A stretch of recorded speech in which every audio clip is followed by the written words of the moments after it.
What if the secret to success isn't really a secret? What if it's not about big breakthroughs, overnight miracles, or some secret formula shared only with the lucky few? Let's be honest, we've all seen the ads. Make $200,000 a year working just 2 hours a day. Lose 30 pounds in a week, no exercise needed. Look 20 years younger using this one cream. Sounds exciting, right? But here's the truth. None of that works. We live in a world obsessed with instant results. Everywhere you look, someone is selling a shortcut to wealth, health, love, or happiness. But real success, that doesn't come in 3 easy payments of $39.95. This book, The Compound Effect, cuts through the noise. It brings us back to the basics, the timeless principles that actually work. No hype, no gimmicks, just real, lasting results. So, what is the compound effect? It's the idea that small, consistent actions repeated over time create massive success. Not in a week, not in a month, but over time, with discipline, focus, and commitment. Author Darren Hardy isn't just giving you theory, he's lived this. He's tested these principles in his own life and business. For over 20 years, he's studied success, what makes people thrive and what holds them back. He's worked with top achievers, interviewed the world's best minds, and read thousands of articles and books on personal development. He's not impressed by flashy breakthroughs anymore, because when you've seen enough of the real stuff, you can spot fake success a mile away. As Darren's mentor Jim Rohn once said, "There are no new fundamentals. Truth is not new, it's old." This book is about those old truths, the unshakable fundamentals that lead to long-term success. And the best part? Anyone can apply them. No special talent, no fancy degree, no perfect background. Just small, smart choices made consistently over time. But here's a warning. Success isn't easy. It's slow, repetitive, and yes, sometimes boring. It takes patience, it takes discipline, it takes work. So if you're looking for a quick fix or an easy button, you won't find it here. But if you're ready to take full control of your habits, if you're tired of false promises, if you're serious about changing your life, then this book and The Compound Effect will change everything. You don't need more information, you need a new plan of action. This is the operator's manual for your success, the system behind everything that works. And once you learn to use it, there's nothing you can't achieve. Let's get started. Chapter 1. The Compound Effect in Action. You've heard the saying, slow and steady wins the race, right? Think about the tortoise and the hare. In that story, I'm the tortoise. Not because I'm the fastest, the smartest, or the most talented. I win because I've built positive habits, and more importantly, I stick with them every single day. That's the power of consistency, and I'm its biggest fan. Most people fail not because they don't start, but because they don't continue. They lack consistency. But I learned it early, from my dad. When I was just a baby, my parents split. My dad raised me on his own, and trust me, he wasn't the soft and cuddly type. He was a tough, no-excuses football coach. And that discipline shaped my life. Every morning, like clockwork, he'd be out in the garage lifting heavy weights right next to my bedroom. That pounding sound of metal hitting concrete, it was my alarm clock. On the wall, he had a huge sign painted, No pain, no gain. Rain, cold, heat, it didn't matter. He showed up every single day. That consistency taught me something. It's not about motivation. It's about showing up whether you feel like it or not. After school, I had a long list of chores, raking leaves, sweeping, vacuuming, dishes, you name it. And falling behind in school? Not an option. Sick days? Only allowed if you were throwing up, bleeding, or, as Dad put it, showing bone. Yep, that actually came from one of his football games. A player asked to come out, and Dad said, "Not unless you're showing bone." The guy pulled back his jersey, his collarbone was sticking out. Only then was he allowed off the field. That was my dad. His philosophy was simple. If you're not naturally gifted, then you outwork everyone else. Not good at free throws? Shoot 1,000 a day until you get it. Bad at dribbling with your left hand? Tie your right hand behind you and practice for hours. Behind in school?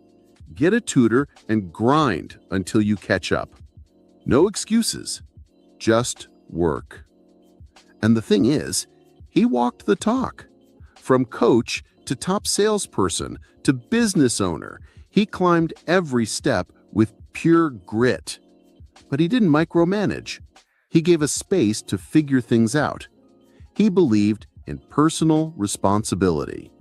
You had to bring the results. Good grades? That meant a reward, like a giant banana split at Pring's, our favorite ice cream spot. Bad grades? No ice cream, no reward. Simple, clear, fair. And let me tell you, that banana split was worth working hard for. I looked up to my dad. I wanted to make him proud and feared letting him down. He didn't lecture me about drugs or peer pressure. He just said, "Be the guy who says no. Don't just follow the crowd.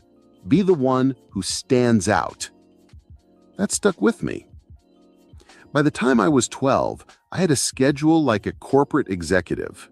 Sure, I complained sometimes, what kid doesn't? But secretly, I liked it. It gave me an edge. By 18, I was running a business and making 6 figures. By 20, I owned a house in a fancy neighborhood. By 24, I was earning over $1 million a year. And by 27, I had built a business worth more than $50 million. All before I turned 40. And my dad? He laughs about it now. He says, "There are a lot of ways to mess up a kid. At least my way worked out pretty well." Yes, I've had to learn how to slow down sometimes, to sit still, to take breaks without a business book in hand. But looking back, I'm grateful. Because what my dad taught me, and what I lived through, is the compound effect in action. Those little daily disciplines, they added up. They built everything I have today. But maybe you haven't had that kind of coaching. Maybe no one ever showed you how powerful small, consistent actions can be. That's okay. That's what this book is for. Let's be real. We live in a world full of instant gratification. We're sold on the idea of quick fixes and instant results. Lose weight fast, get rich fast, be happy fast. But it's all a lie. There are no shortcuts to success. We've been tricked by marketing. We've been told success is easy, but the truth? Success takes effort, time, and consistency. In the next chapters, we'll break down the biggest myths and I'll show you exactly how the compound effect works and how to make it work for you. Let's dive in. You haven't experienced the payoff yet. Let me tell you something important. The compound effect is all about making small, smart choices consistently over time. That's it. No big moves, no dramatic moments, just small decisions done daily. Sounds too simple? That's where most people go wrong. Here's what makes the compound effect so powerful. It works quietly, silently, invisibly at first. You don't lose 30 pounds in a week. You don't become a millionaire in a month. You don't master a new skill in 5 days. In the beginning, it feels like nothing is happening. You start going for a jog every morning, and after 8 days, you still look the same. You've been practicing piano for 6 months, and all you can play is chopsticks. You've been saving money for 3 years, but your investment account still looks tiny. So what do most people do? They give up.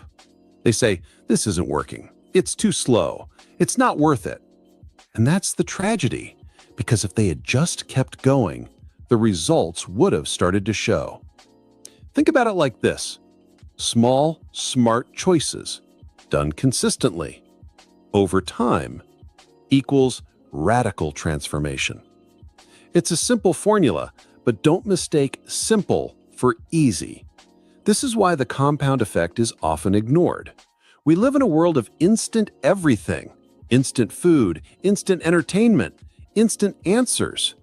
But success, real success, is never instant. It takes patience, faith, and persistence. Here's the truth. The steps you take might feel small. They might seem boring. They might even look pointless at first. But stacked up, over time, those steps will change your life. The compound effect is like planting seeds. At first, the soil looks the same. Days go by, weeks even, with no visible change. But under the surface, something is happening.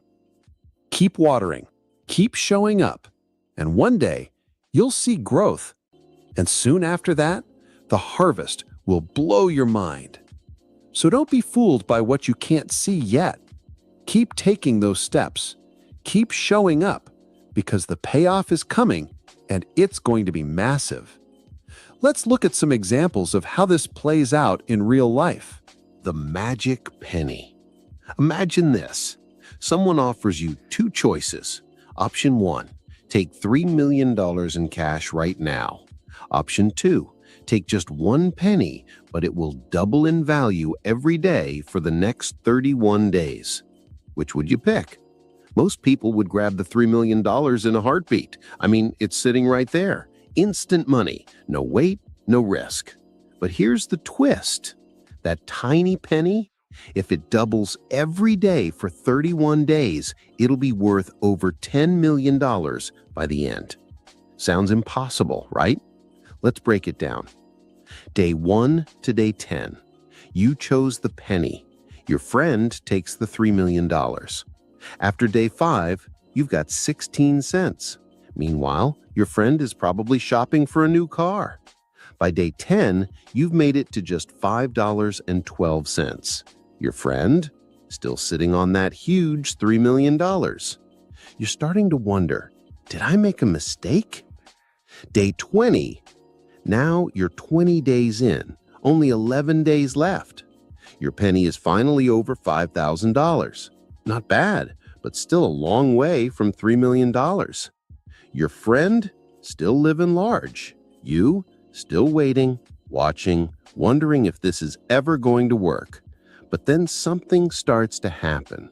The magic of compound growth begins to reveal itself. Day 29. Your penny has now turned into $2.7 million. Your friend still has the original $3 million. You're almost there. But it's day 30 when everything changes. Now, your doubled penny is worth $5.3 million. And by day 31, that tiny penny explodes into a fortune of $10,737,418.24. You didn't just catch up, you completely blew past the $3 million. And that, my friend, is the power of the compound effect. The growth doesn't look exciting at first. In fact, it looks boring. Tiny progress, tiny results. But over time, it multiplies, it builds, and one day it takes off like a rocket. This is exactly how success works in real life.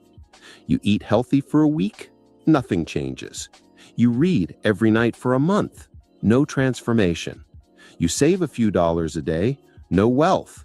So you stop, you give up, and you miss out on the magic. But if you stay consistent, if you keep stacking the right habits, one day the results will seem unbelievable to everyone watching. So remember this formula: small, smart choices plus consistency plus time equals radical transformation. The penny isn't magic. The compound effect is. The story of three friends. Let me tell you a story about three ordinary guys. They all grew up together, live in the same neighborhood, make about $50,000 a year. Each one is married. Each one has average health and a little bit of that post-marriage belly. Meet Larry, Scott, and Brad. Larry. Larry keeps living life as he always has. No major changes, no new habits. He's fine, but deep down, he wonders why nothing ever seems to improve. Scott. Scott decides to make some small, positive changes. He starts reading 10 pages a day of a good book. He listens to 30 minutes of self-improvement audio during his commute. And after reading an article by Dr. Oz, he decides to cut just 125 calories from his diet every day. That's as simple as skipping one soda or switching from mayo to mustard. He also walks a bit more, just a few extra steps a day. Nothing drastic, no big effort, but he's consistent. Brad, on the other hand, makes a few not-so-great choices. He buys a new big-screen TV to binge his favorite shows. He's been cooking more, especially those cheesy, creamy recipes from the Food Channel. He even installs a bar at home and adds one extra drink a week to his routine. It's nothing extreme, just a little more indulgence, a little more comfort. Fast forward 5 months. Guess what? There's no noticeable difference between them. They all look the same, feel the same. Life seems unchanged. 10 months later, still no major difference. Scott's still reading, Brad's still relaxing, Larry's still doing what he's always done. 18 months in, now we're starting to notice small changes, just barely. By month 25, the changes are clear. Scott looks fitter, more energetic. Brad is gaining weight, looking sluggish. And Larry is, well, still stuck. Month 27, now the difference is obvious. And by month 31, the results are stunning. Brad has gained 33.5 pounds. Scott has lost 33.5 pounds. That's a 67-pound swing between the two. Let's do the math. 125 extra or fewer calories a day times 940 days is equal to 117,500 total calorie difference. 117,500 calories divided by 3,500 calories per pound is 33.5 pounds. Same time, same kind of people, but completely different outcomes. But it's not just about weight. Scott has read nearly 1,000 hours of books and listened to inspiring audio every day. He's applying what he learned. He's earned a promotion, got a raise, and his marriage is thriving. Brad? He's unhappy at work. His marriage is struggling, and he can't figure out what went wrong. And Larry? Well, he's still the same, just a little more frustrated that life hasn't changed. The point is this: the compound effect is real. It works for you or against you. Small, smart choices, made consistently, over time, create a massive difference. At first, it looks like nothing is happening. But one day, boom! It seems like someone became an overnight success. But that success, it's not overnight. It's the result of hundreds of quiet, invisible wins. So ask yourself, which friend do you want to be? Brad, who lets life slip away with small, poor choices? Larry, who stays stuck in place? Or Scott, who commits to tiny improvements and ends up transforming his life? The compound effect is always working. The only question is, are you using it to build your life or letting it break you down? How one muffin changed everything. The story you just heard about the three friends might have seemed a little dramatic, but the truth is, it goes even deeper than that. Because the compound effect doesn't just change what's visible, it starts to shape everything beneath the surface too, like a small drop in water that sends ripples across an entire lake. Let's look closer at one small decision. Meet Brad again. One day, Brad decides to try out a muffin recipe he saw on the Food Channel. He bakes it. It turns out great. His family loves it.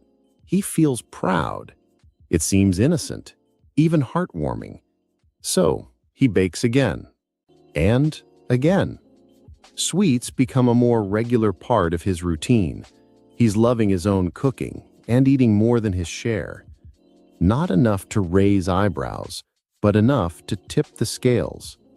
What happens next? At night, Brad feels sluggish. He doesn't sleep well. He wakes up feeling groggy. That makes him cranky. And his mood starts affecting his work performance.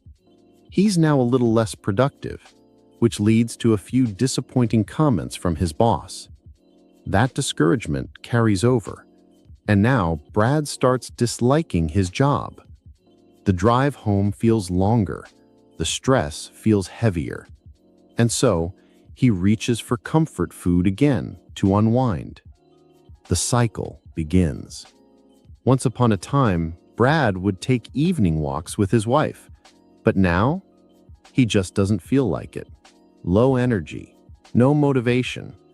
So, the walks stop. Their conversations become shorter, their connection weaker. His wife misses their time together.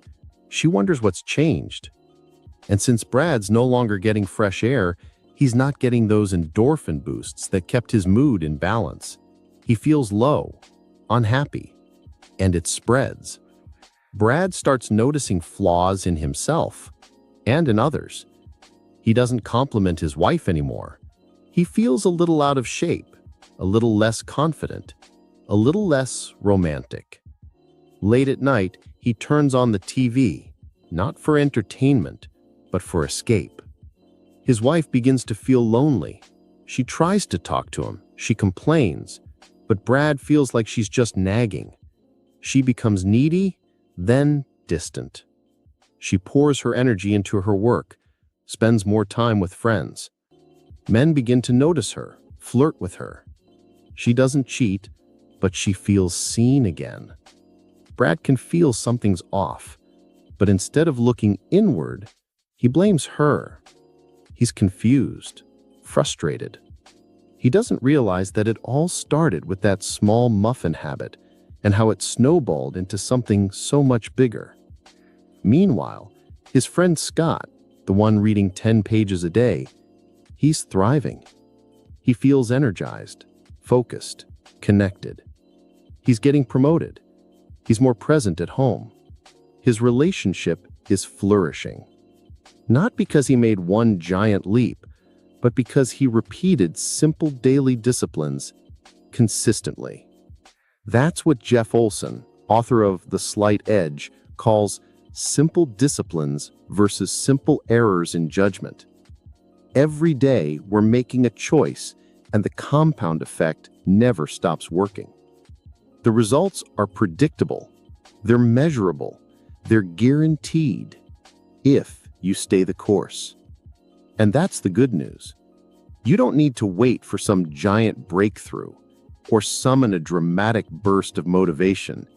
You don't need to perform a grand, heroic act.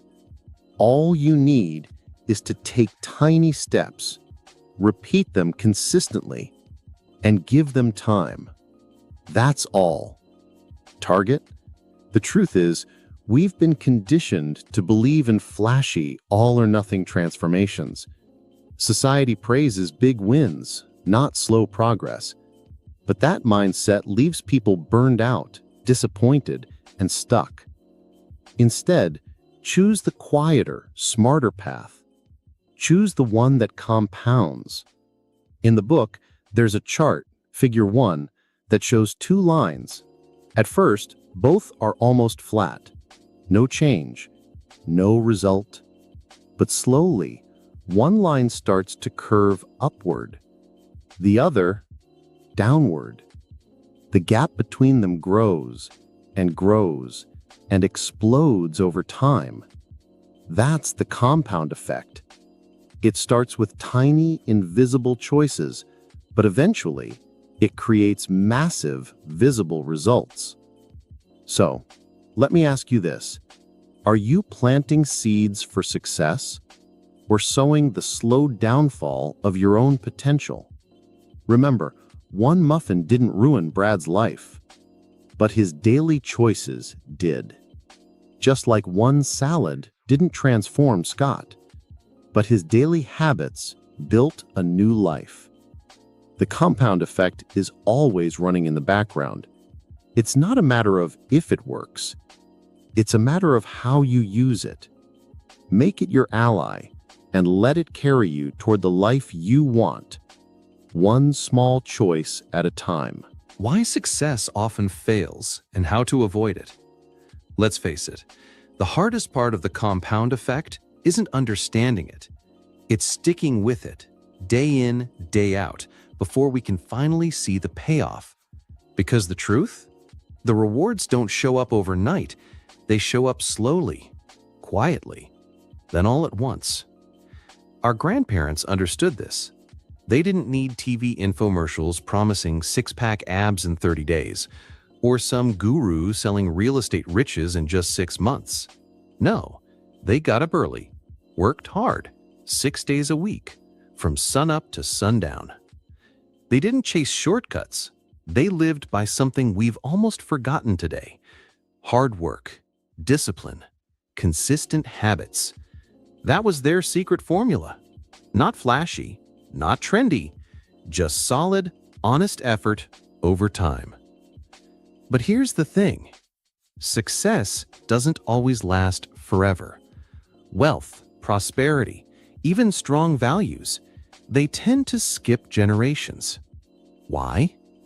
Because abundance can breed complacency. The next generation grows up surrounded by success, but they didn't earn it. They didn't fight for it. They didn't sacrifice or struggle to build it, and so they don't always know how to value it. Think about it. Children of royalty, movie stars, corporate heirs. They often grow up entitled, not disciplined, surrounded by luxury but lacking grit. Because they didn't develop the habits that built the empire, they just inherited the spoils. And it's not just the rich. This mindset shows up everywhere. We see it in regular families, in adults who once worked hard but now take shortcuts. In a society that's grown addicted to comfort, we've become soft, mentally, emotionally, and physically. As a culture, we've lost our connection to what it really takes to succeed. Words like grit, fortitude, and resilience aren't glamorous anymore.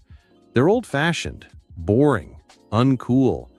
And yet, those are the exact traits that built every lasting legacy in history.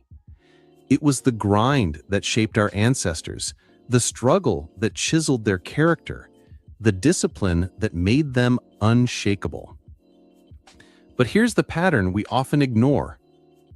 Nothing fails quite like success. Yes, you heard that right. Success, left unchecked, often leads to failure. Why? Because once people get comfortable, they stop doing the things that got them there. Just like the great empires of history. Egypt, Greece, Rome, Spain, France, England. They didn't fall because of enemies. They fell because of complacency. They stopped striving. They stopped growing.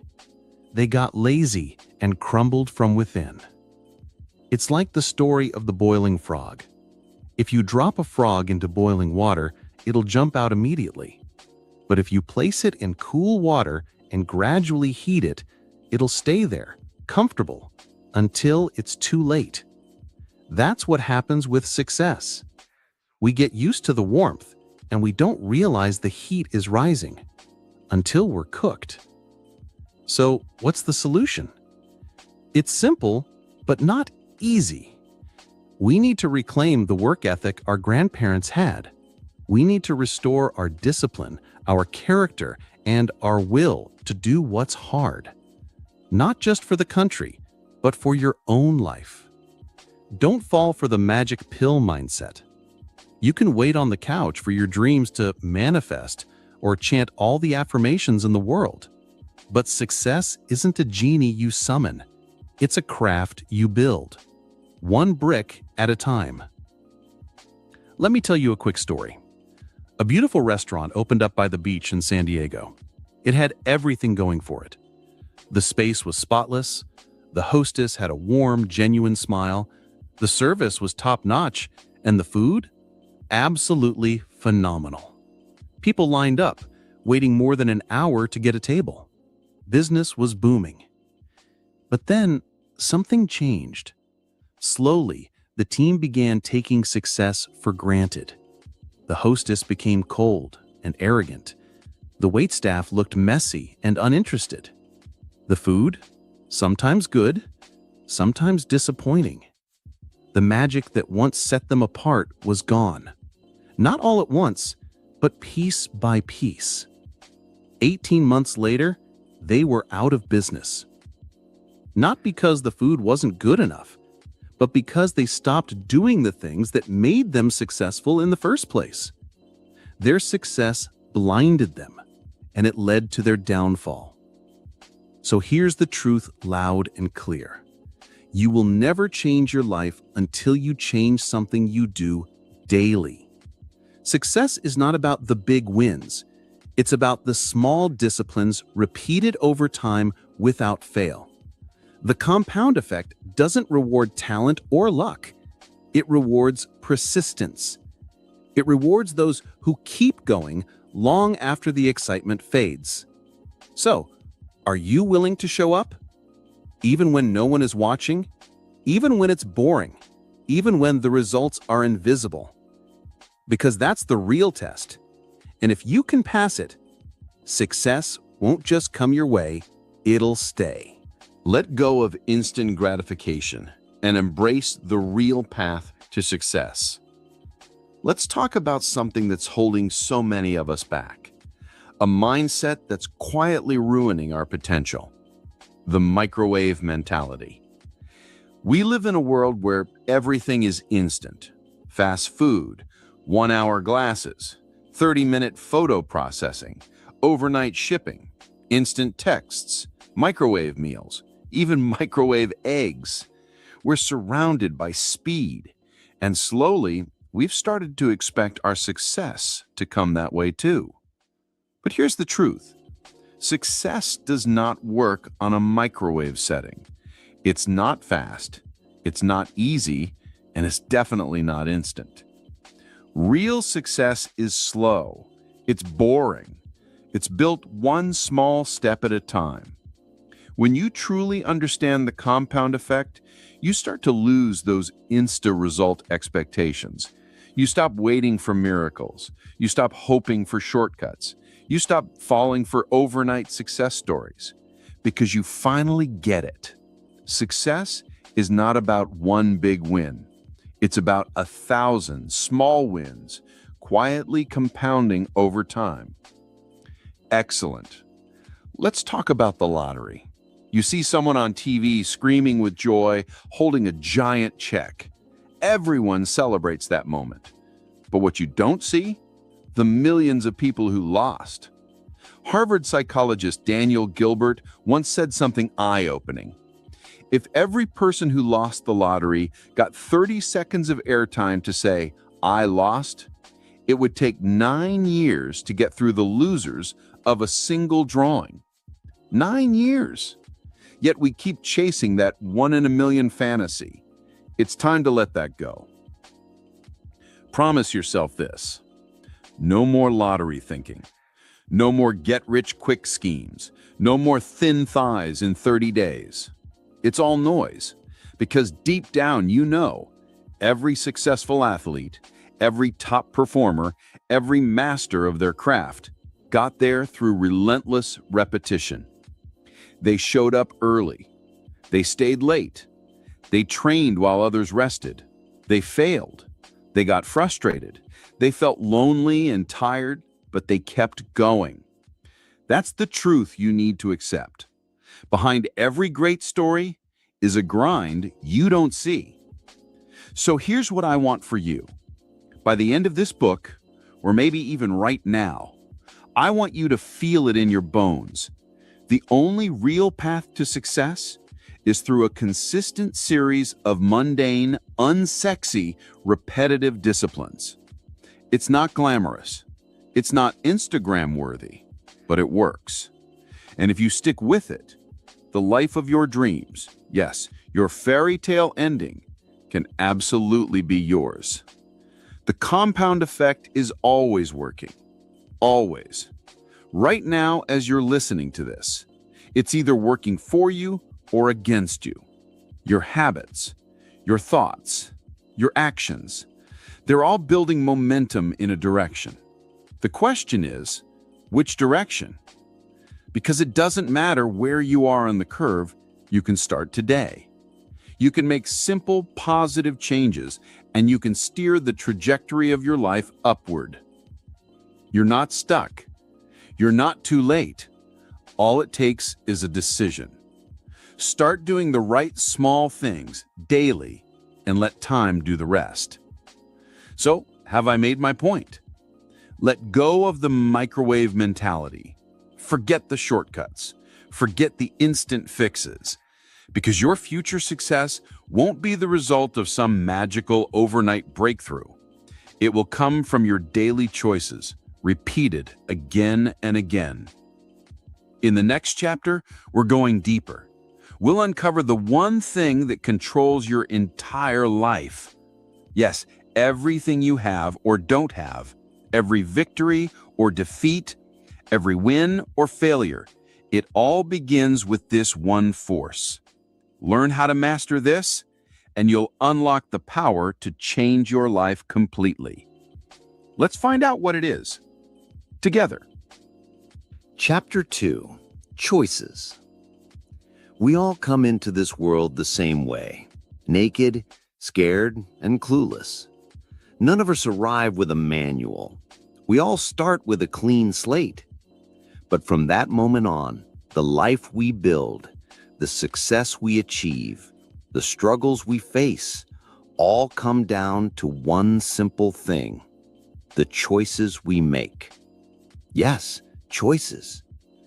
Every choice you make becomes a brick in the foundation of your life. These choices can be your best friend, paving the way to your goals, or they can be your worst enemy, steering you far away from the life you desire. Think about it. Everything you have in your life right now, your job, your relationships, your health, your habits, it all exists because of a choice you made at some point. Choices are at the root of every single result in your life. And here's the key. Every choice you make starts a behavior. That behavior, when repeated, becomes a habit. Over time, your habits shape your destiny. If you choose poorly, life will nudge you back to the drawing board. You'll be forced to make new, often tougher choices.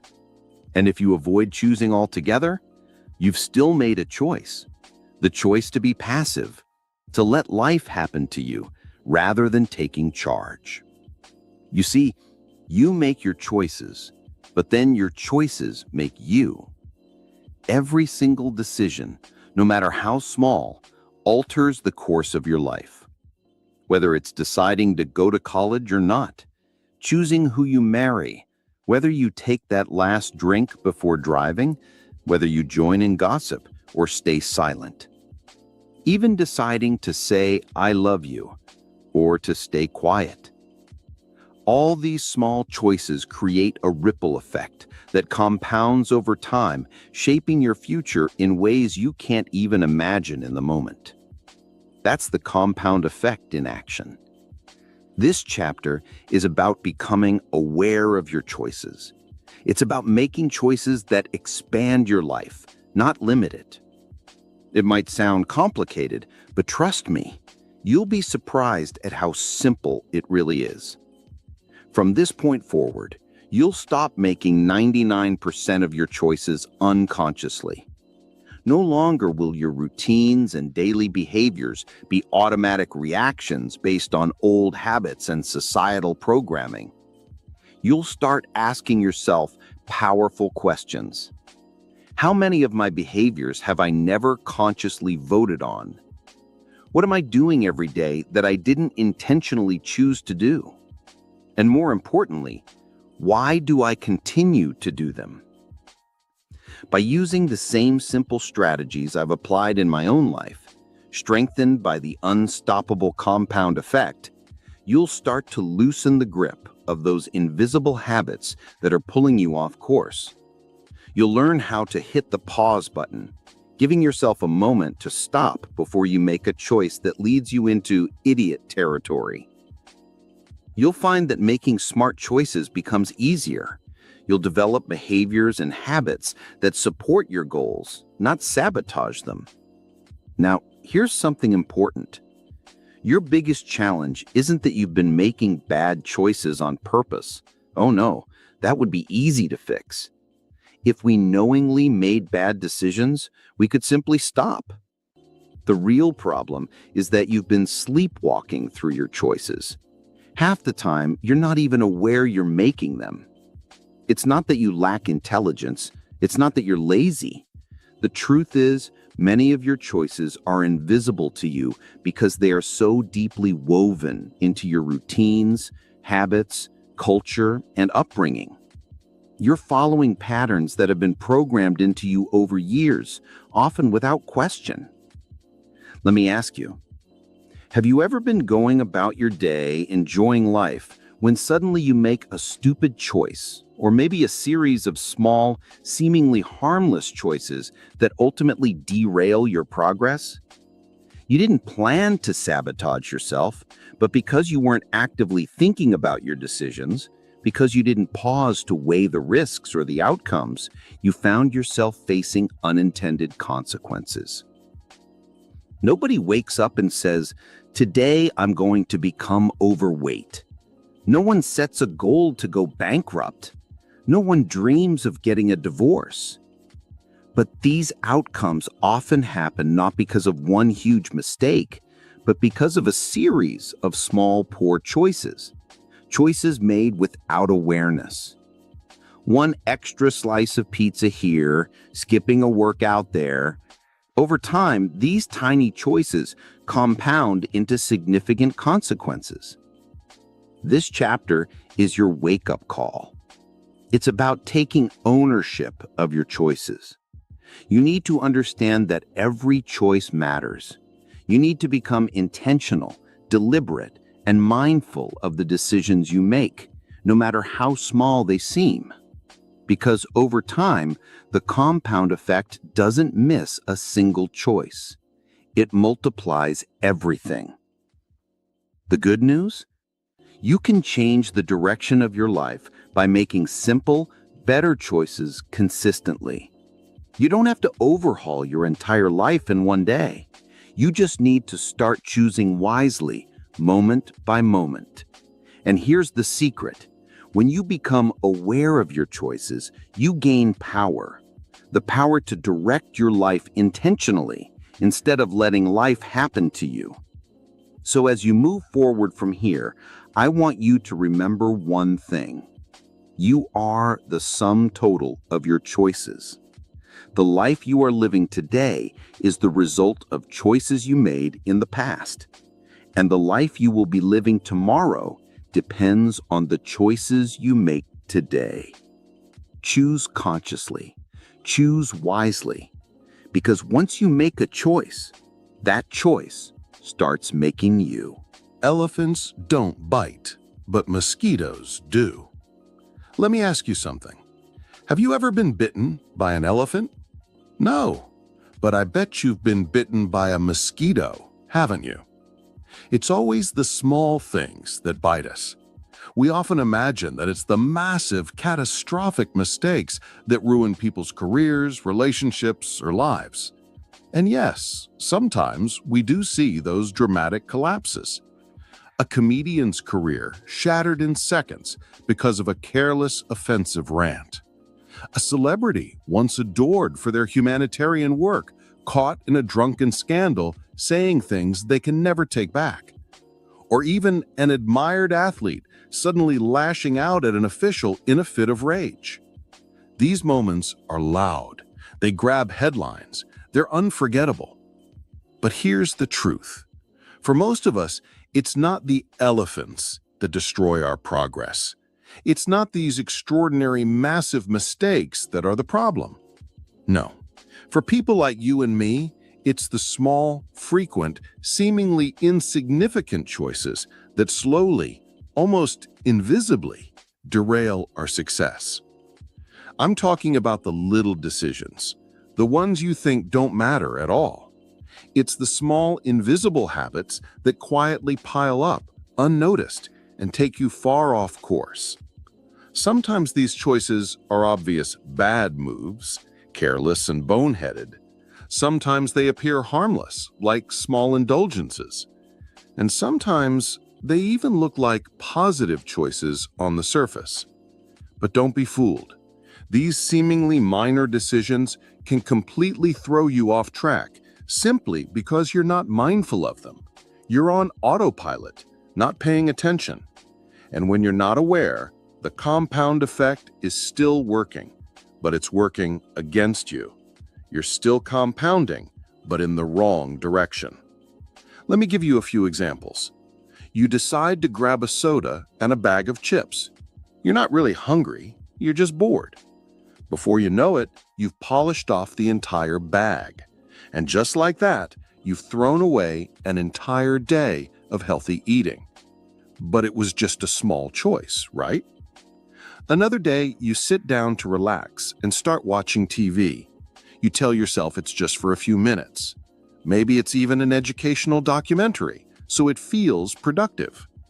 But 2 hours pass, and suddenly, you realize you've run out of time to prepare for tomorrow's big presentation, the one that could land you a valuable client. Or here's another. In a casual conversation with a loved one, you blurt out a small, unnecessary lie, a knee-jerk reaction. The truth would have been easier, but you said the lie anyway. Why? You don't even know. What's going on here? It's simple. You've allowed yourself to make choices without thinking. And as long as you're making unconscious choices, you have no control over the outcomes. You can't correct behaviors you're not even aware of. You can't build productive habits if you're sleepwalking through your decisions. This is where the compound effect becomes dangerous. Because remember, the compound effect always works. It never stops. The only question is it working for you or against you? It's time to wake up. It's time to become mindful of your small everyday choices. Because it's not the elephants that will destroy your goals. It's the tiny mosquitoes, those small, seemingly harmless decisions that you allow to slip through unchecked. When you become aware of these choices, you can take back control. You can pause. You can choose consciously. And you can turn ineffective behaviors into powerful, productive habits. It's never about doing one big thing right. Success is built on doing small things right, consistently, over time. So from today onwards, watch out for the mosquitoes. Thanksgiving year-round, the power of gratitude in relationships. It's easy to point fingers at others, isn't it? My boss is the reason I'm not getting ahead. I missed that promotion because of a backstabbing coworker. I'm always in a bad mood because my kids drive me crazy. We all do it. Blaming others for our problems is a natural reflex, especially in relationships, romantic ones in particular. It's always the other person who needs to change, right? Wrong. A few years ago, a friend of mine was stuck in this exact mindset. He would complain endlessly about his wife. According to him, she was the source of his unhappiness. But from where I stood, his wife was a wonderful woman. Honestly, I thought he was lucky to have her. Yet, no matter what I said, he kept pointing out her flaws, blaming her for everything wrong in his life. That's when I decided to share with him an experience that had transformed my own marriage. One Thanksgiving, I made a decision. I decided to keep a Thanksgiving journal for my wife. Every single day for an entire year, I wrote down at least one thing I appreciated about her. It could be something simple, the way she laughed with her friends, how she cared for our dogs, the way she made our bed, a delicious meal she cooked, or even how beautifully she styled her hair. No matter how small, I wrote it down. I started noticing things I had previously overlooked, the small acts of kindness, the subtle gestures of love, the unique qualities that made her who she was. Day by day, entry by entry, I filled up that journal. For a whole year, I focused on what she was doing right. The following Thanksgiving, I gave her that journal as a gift. She cried. She told me it was the best gift she had ever received, better than the BMW I'd given her for her birthday. But here's the truth. The person most affected by this journal wasn't her, it was me. You see, by choosing to focus on my wife's positive qualities every single day, my perspective began to shift. I started seeing her through a lens of gratitude and appreciation. I wasn't focusing on what annoyed me. I was consciously looking for reasons to be grateful. And something incredible happened. All the small things that used to bother me began to fade away. They became insignificant compared to the ocean of positive traits I was discovering. I fell in love with her all over again, not because she changed, because I changed how I looked at her. My attitude towards her became softer, kinder, more appreciative, and naturally, she responded to me in a more loving way. This created a positive cycle. The more I appreciated her, the better I treated her. The better I treated her, the more loved she felt, and the more loved she felt, the more she responded with kindness and affection. This cycle compounded over time, and that year turned out to be one of the best years of our marriage. After hearing my story, my friend, who had been stuck in a loop of blame, decided to try it too. He started his own Thanksgiving journal for his wife. At first, it was hard for him. His habit of focusing on her flaws was strong, but slowly, as he forced himself to look for her good qualities, things started to shift. Within a few months, his entire perspective changed. He began interacting with his wife differently. He was more patient, more affectionate, more understanding. And guess what? She started responding to him in a new way. The way he chose to see her changed their entire relationship. The old cycle of blame and criticism was replaced by a new, positive feedback loop of appreciation and love. The compound effect was in full force, but this time it was compounding in their favor. All of this started from a simple, daily act that took 5 minutes. 5 minutes of intentional gratitude. 5 minutes of consciously choosing to focus on what's right instead of what's wrong. So here's the takeaway. If you want to transform any relationship in your life, be it with your spouse, your children, your friends, or even your coworkers, stop waiting for them to change. Start by changing how you see them. Choose to look for what they're doing right. Choose to appreciate them daily, because what you focus on expands. When you choose gratitude, you invite more reasons to be grateful. It's not a one-time event. It's a daily practice. That's how you create Thanksgiving year-round. Owning 100%. The power of taking full responsibility. Here's a simple truth. We are all self-made, but only successful people are willing to admit it. When life goes well, they take credit for it. When life goes wrong, they take responsibility for it too. I was just 18 years old when I first learned about personal responsibility. I attended a seminar that completely changed the way I saw my life. The speaker asked a simple question. What percentage of responsibility do you have in making a relationship work? Being young and full of wisdom, I quickly answered 50-50. Both people must do their part. Others in the room chimed in. 51-49. You have to be willing to give a little more than the other person. 80-20. Real love means sacrifice. But then the instructor turned to a large paper and wrote 100-0. He said, you have to be willing to give 100% with zero expectation of receiving anything in return. That hit me hard because it meant this. Only when you take 100% responsibility for making a relationship work, will it work. If you leave it to chance, blaming the other person, or waiting for them to change, it will always be unstable. But this idea wasn't just about relationships. It applied to everything in life. If I chose to take 100% responsibility for my choices, my actions, and even how I responded to what happened to me, I would hold the power. Everything would be up to me. No more blaming the economy, my boss, the weather, my upbringing, or any other excuse. Now, I know most people think they already take responsibility for their lives. But look closely. Have you ever blamed traffic for being late?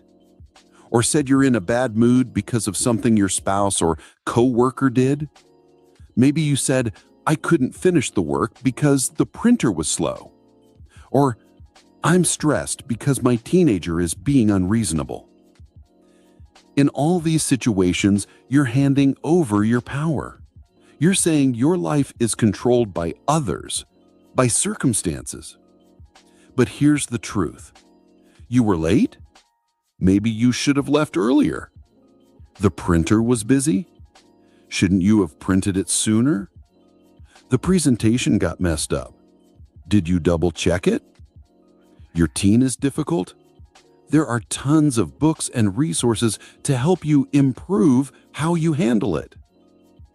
You are 100% responsible for everything you do, don't do, or how you react to what happens to you. This mindset will change your life. It changed mine. I realized that success isn't about luck or the perfect situation or waiting for someone else to fix things. If it's going to be, it's up to me. No matter who's in charge of the country, no matter what's happening in the economy, no matter what someone else says or does, I am in control of me. When you choose to give up the habit of blaming, when you stop waiting for someone else to fix things, when you take 100% ownership of your life, you become free. You hold the power to change your destiny. And that's the ultimate jackpot. Getting lucky, the truth about luck and success.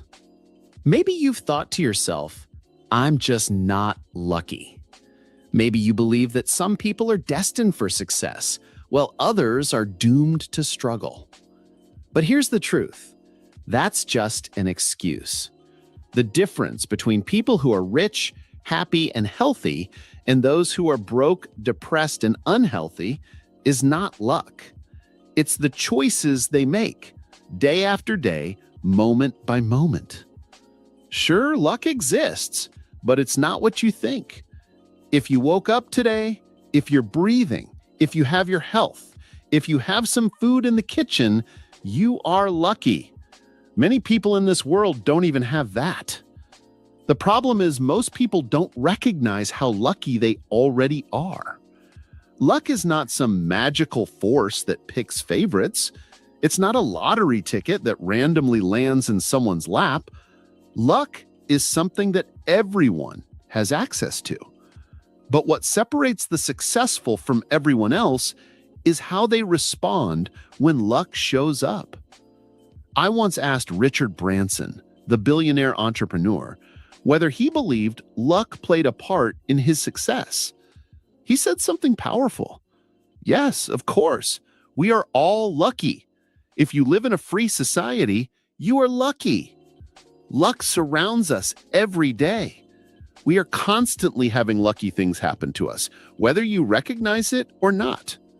I have not been any more or unlucky than anyone else. The difference is, when luck came my way, I took advantage of it. That last part is key.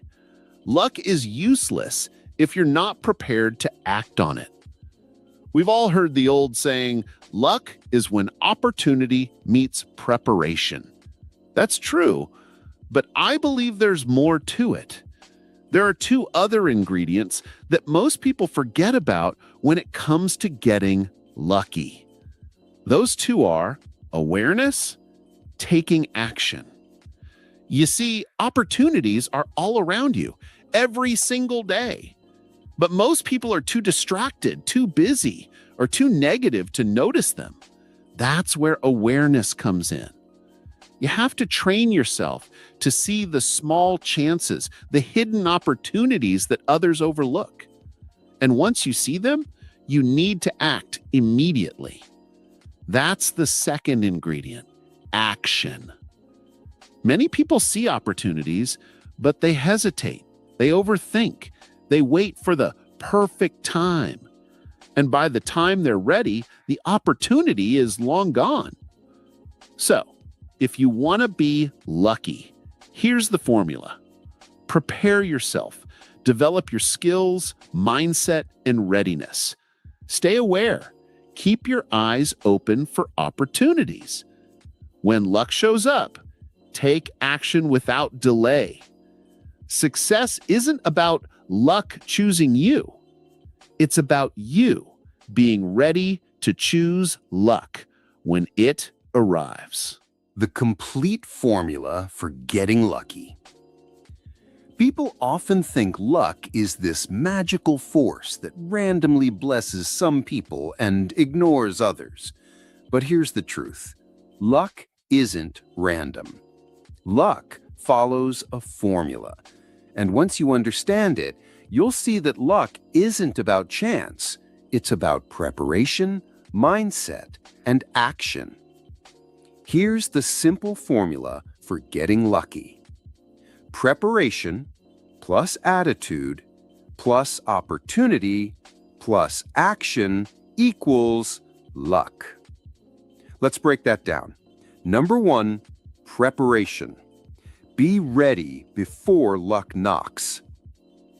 Luck loves people who are prepared. When you're constantly improving yourself, building your skills, gaining knowledge, expanding your network, and strengthening your resources, you position yourself to take advantage of opportunities when they show up. The legendary golfer Arnold Palmer once said, "It's a funny thing. The more I practice, the luckier I get." That's not a coincidence. When you prepare daily, you create your own luck because you're ready to act when a chance appears. Number 2, attitude. You'll only see luck if you believe in it. This is where most people miss out. Attitude is about having the right mindset, the belief that luck is all around you. If you believe opportunities are scarce, you'll never see them, even when they're right in front of you.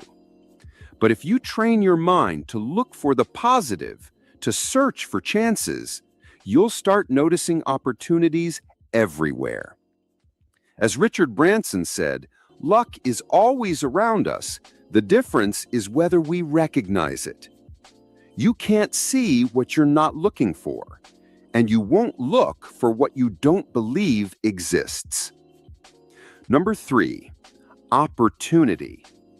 Luck shows up unannounced. Opportunities often show up when you least expect them. You can't plan for them, you can't predict them. Sometimes opportunities arrive faster or in a different form than you imagined. But when they do, will you be ready? Remember, opportunity doesn't shout, it whispers. And only those who are prepared and paying attention will hear it. And number 4, action. The final and most important step. This is where you come in. It doesn't matter how many lucky breaks life sends your way. If you don't take action, they're worthless. Opportunities are meaningless without action. This is the difference between people like Richard Branson and, well, people like Joseph Wallington. Who's Joseph Wallington? Exactly. You've never heard of him. That's because he failed to act on the lucky opportunities that came his way. So here's the hard truth. Stop blaming your circumstances. Stop complaining about the cards you were dealt or how unlucky you've been. There are countless people with fewer resources, bigger challenges, and tougher lives than you, yet they're wealthier, happier, and more fulfilled. Why? Because they prepared. They kept a positive attitude. They noticed opportunities, and most importantly, they took action. Luck is an equal opportunity giver.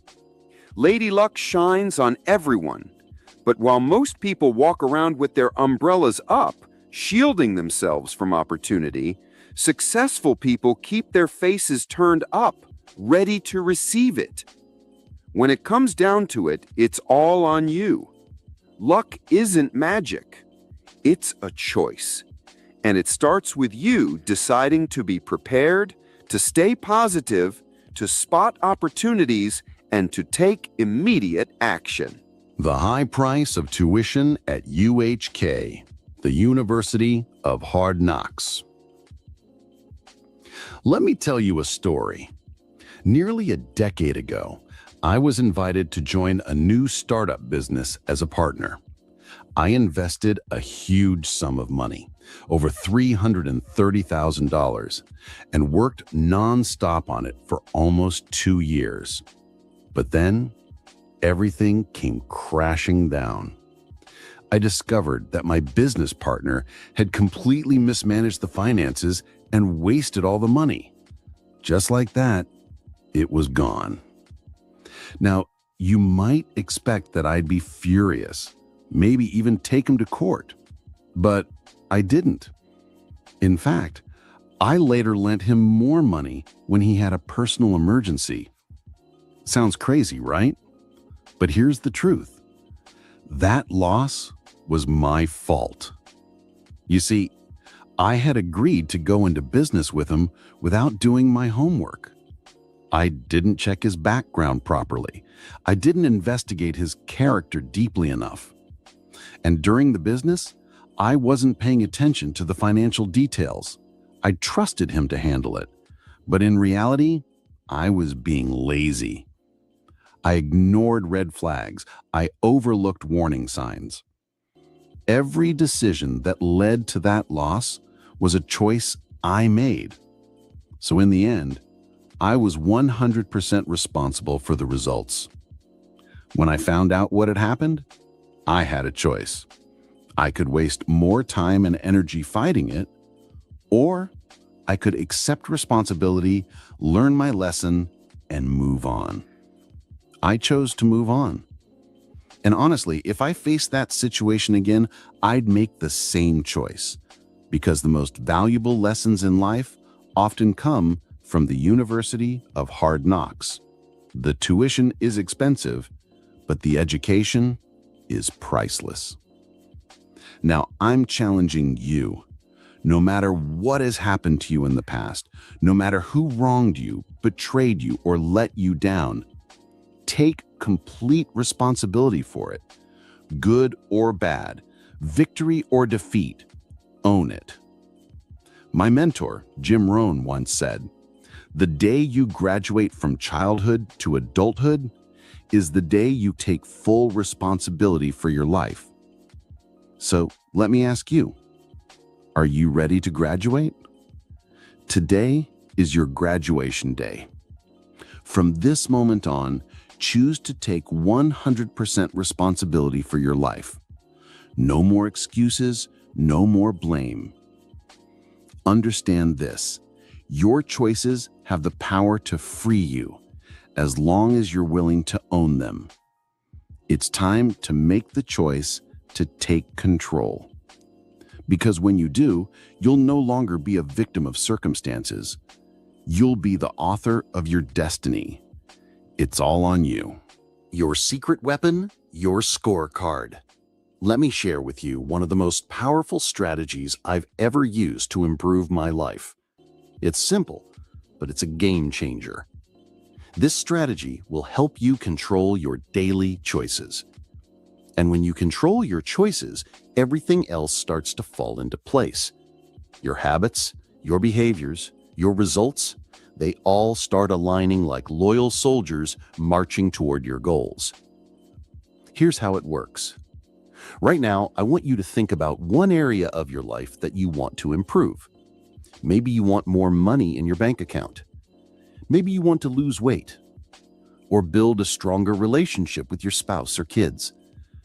Or maybe you want the strength to run a marathon or compete in an Ironman event. Whatever it is, picture it clearly. Now, think about where you are in that area today. And then picture where you want to be. Richer, fitter, happier, stronger. The first step to any change is awareness. You cannot change what you're not aware of. If you want to get from where you are to where you want to be, you need to start paying attention to the small choices that are silently steering you in the wrong direction. So here's the secret weapon I'm giving you today. I want you to track your choices. Every single action related to that area of life you want to improve, write it down. If you want to get out of debt, track every penny you spend. If you want to lose weight, track everything you eat and drink. If you're training for a big athletic event, track every step, every workout, every rep. It's simple. Just carry a small notebook with you, something that fits in your pocket or purse. Keep a pen or pencil with it, and write everything down. Every day. No exceptions. No excuses. As if Big Brother is watching you. As if I, along with my dad, will show up and make you do 100 push-ups for every missed entry. Now, I know what you're thinking. Writing things down on a piece of paper, that's it? Yes, that's it. It may sound too simple to be effective, but I promise you, this is one of the main reasons behind my success. Tracking your actions forces you to stay conscious of your decisions. And here's the thing. As my mentor Jim Rohn used to say, what's simple to do is also simple not to do. That's the trap. The magic isn't in the complexity of the task. The magic is in doing simple things consistently long enough to unleash the power of the compound effect. But be careful. Most people neglect the simple things that create the biggest results in life. That's the real difference between successful people and unsuccessful people. Successful people are willing to do the small, tedious, boring things that others are not. They're willing to stay disciplined when others get lazy.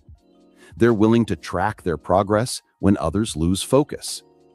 So, every time you face a difficult or tedious choice, remember this. The simple things done consistently are what create extraordinary success. Your scorecard is your secret weapon. Use it. Money trap, the power of tracking. Let me share with you a tough lesson I learned, the hard way.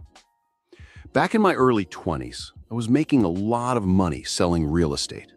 Life was good, or so I thought. One day I sat down with my accountant and he looked me straight in the eyes and said, "You owe over $100,000 in taxes." I was shocked. "What? I don't have that kind of money lying around," I said. He calmly asked, "Why not? You earned several times that amount. Didn't you set aside money for taxes?" That's when I had to admit something painful. I don't know where the money went. The truth was, the money had slipped through my fingers like water. I wasn't paying attention. Then my accountant did me a huge favor. He gave me a reality check. He said, "Son, you're spending money like a drunken fool. You don't even know where the money's going. That's stupid. Stop it. You're digging your financial grave with your own wallet." That was a wake-up call. He told me to do one simple thing that completely changed my life. For the next 30 days, carry a small notebook in your pocket. Write down every single cent you spend. Whether it was $1,000 for a new suit or 50 cents for air at the gas station, it all had to go in the notebook. And you know what happened? Instant awareness. Suddenly, I noticed how many unconscious spending decisions I was making. There were times I didn't buy something, not because I couldn't afford it, but because I didn't want to pull out the notebook and admit I'd spent money on something dumb. Tracking my money for 30 days built a new discipline in me. This little exercise changed my financial habits forever. It didn't just help me spend less, it helped me save more, invest smarter, and even enjoy my spending more, because now every purchase was intentional. But here's the real secret. Tracking isn't just for money. Over the years, I've used this same strategy to track what I eat and drink, how much I exercise, how many sales calls I make, how much time I spend learning new skills, even how I nurture relationships with family and friends. Every time I track, I improve. Tracking is my go-to system whenever I need to fix something in my life. Now, I'm asking you to do the same. For at least one full week, I want you to track your behaviors in the area of life you want to improve. This book isn't just for reading, it's for getting results. And results require action. I know you've probably heard about tracking before. Maybe you've even tried it once or twice. But let me ask you, are you doing it now? Probably not. If you were, your life would already be working at a higher level. Tracking is how you get back on track. Think about it. How do casinos in Las Vegas make so much money?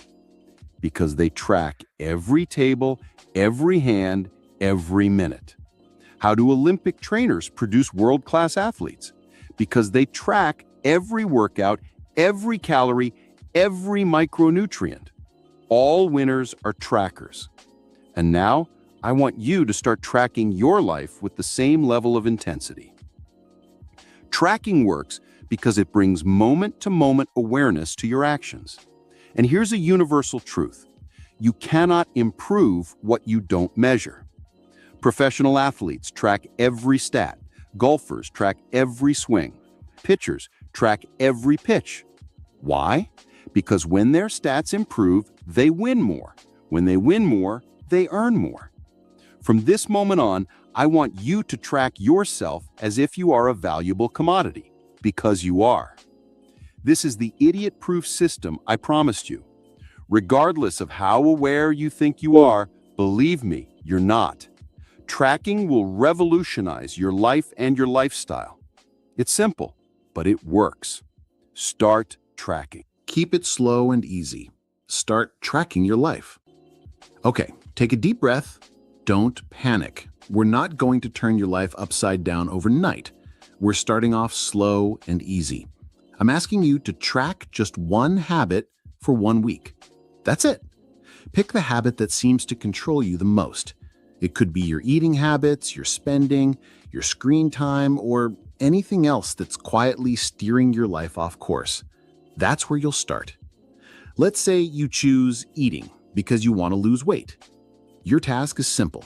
Write down everything you put in your mouth, from the steak and salad at dinner to that tiny candy bar in the break room, to the extra glass of wine when the host tops you off. Oh, and don't forget the drinks. Sodas, coffee, that sneaky late-night hot chocolate, they all count. Now, I know this sounds simple, and it is, but only if you actually do it. That's why I want you to make a promise right now. Commit. Set the date. No turning back. So what will this tracking look like? It's not complicated. Each day, take a fresh page. Write the date at the top and start logging everything in that category. That's it. Keep it organized, keep it relentless. What will happen after just 1 week? You'll be shocked. You'll realize how calories, dollars, minutes have been slipping away without you even noticing. It's like finding leaks in a boat you didn't even know had holes. But here's where the magic kicks in. Keep tracking that one habit for 3 weeks. Yes, 21 days. You're probably groaning right now. You're thinking, 3 weeks? I don't want to carry a notebook around for that long. But trust me, after 1 week, the results will be so obvious you'll want to continue. Why 3 weeks? You've probably heard that it takes 21 days to build a habit. Is that an exact science? Maybe not, but it's a good rule of thumb, and it's worked for me. So commit to tracking that one habit for 21 days. Now here's the fun part. After a few days, you'll catch yourself thinking, do I really want that candy bar? Because I'll have to write it down. That little pause, that's awareness. And that pause will save you 200 calories. Skip that candy bar every day for 2 weeks and guess what? You've already lost a pound without going on a diet. Or let's talk about that daily $4 coffee. At first, it seems harmless, right? But let's do the math. $4 a day for 3 weeks is $60. $4 a day for a year is $1,460. Invested over 20 years, that's $51,833.79. That's right. Your $4 coffee habit is costing you a brand new luxury car in 20 years. Every dollar you spend today could be worth $5 in 20 years, or $10 in 30 years, if you invested it instead. So next time you look at a $50 item in a store, ask yourself, is this worth $250 of my future money? If the answer is yes, go for it. But if not, put it back on the shelf and thank future you for being smarter. Think about how often we go to stores like Costco. You walk in with a plan to spend $25, and somehow you walk out $400 later. We all do it. But once you start tracking, you'll see those $50 fun purchases through a different lens. When you track like this, you stop sleepwalking through life. You wake up. You become aware, and you start making better choices, all with a simple notebook and a pen. It's so simple, yet so powerful. That's the compound effect in action. Small, smart choices made consistently over time will change your life forever. The unsung, unseen hero. Small steps, big impact. Once you start tracking your life, something amazing will happen. Your attention will shift. You'll begin noticing the smallest things you're doing right and the tiniest things you're doing wrong. And here's the key. When you choose to make even the smallest course corrections consistently over time, you will see extraordinary results. But here's the catch. Don't expect instant applause. No one will notice. There won't be a trophy. No congratulations card in the mail. That's because these small adjustments are invisible at first. But don't let that fool you. Over time, these tiny disciplines will compound into something massive. Think about it like this. A horse wins a race by just a nose, barely an inch. Yet the prize money for first place is 10 times more than second place. Is that horse 10 times faster? No. It's just a tiny bit better. But that tiny bit makes all the difference when it's been compounded through extra laps in training, better nutrition, a more disciplined jockey. Let's look at golf. After hundreds of tournaments and thousands of swings, the difference between the #1 golfer in the world and the #10 golfer is just 1.9 strokes. That's it. But the difference in prize money? Over 5 times more. We're talking $10 million versus $2 million. The #1 golfer isn't 5 times better, not even 50% or 10% better. In fact, his average score is only 2.7% better than the #10 golfer. But that small margin leads to massive rewards. That's the compound effect in action. It's not the big wins that separate the great from the good. It's the hundreds, thousands, and millions of tiny choices no one sees. It's those early mornings, those few extra practice swings, that extra rep at the gym, that skipped dessert. Each action seems invisible in the moment, but together they separate the ordinary from the extraordinary. So if you want extraordinary results, stop looking for big leaps. Start focusing on small, consistent actions. Track them, adjust them, and watch how, over time, they transform your life. Take a walk. The power of small leadership actions. Let me share a story with you. I was mentoring a CEO named Phil. Phil's company was doing over $100 million a year in sales. On paper, things looked great. But when I'd visited his office, I noticed something. There was a lack of energy. The culture felt disconnected. The employees seemed to be working, but not with passion or pride. It wasn't hard to figure out why. Phil had not walked through parts of his own building in over 5 years.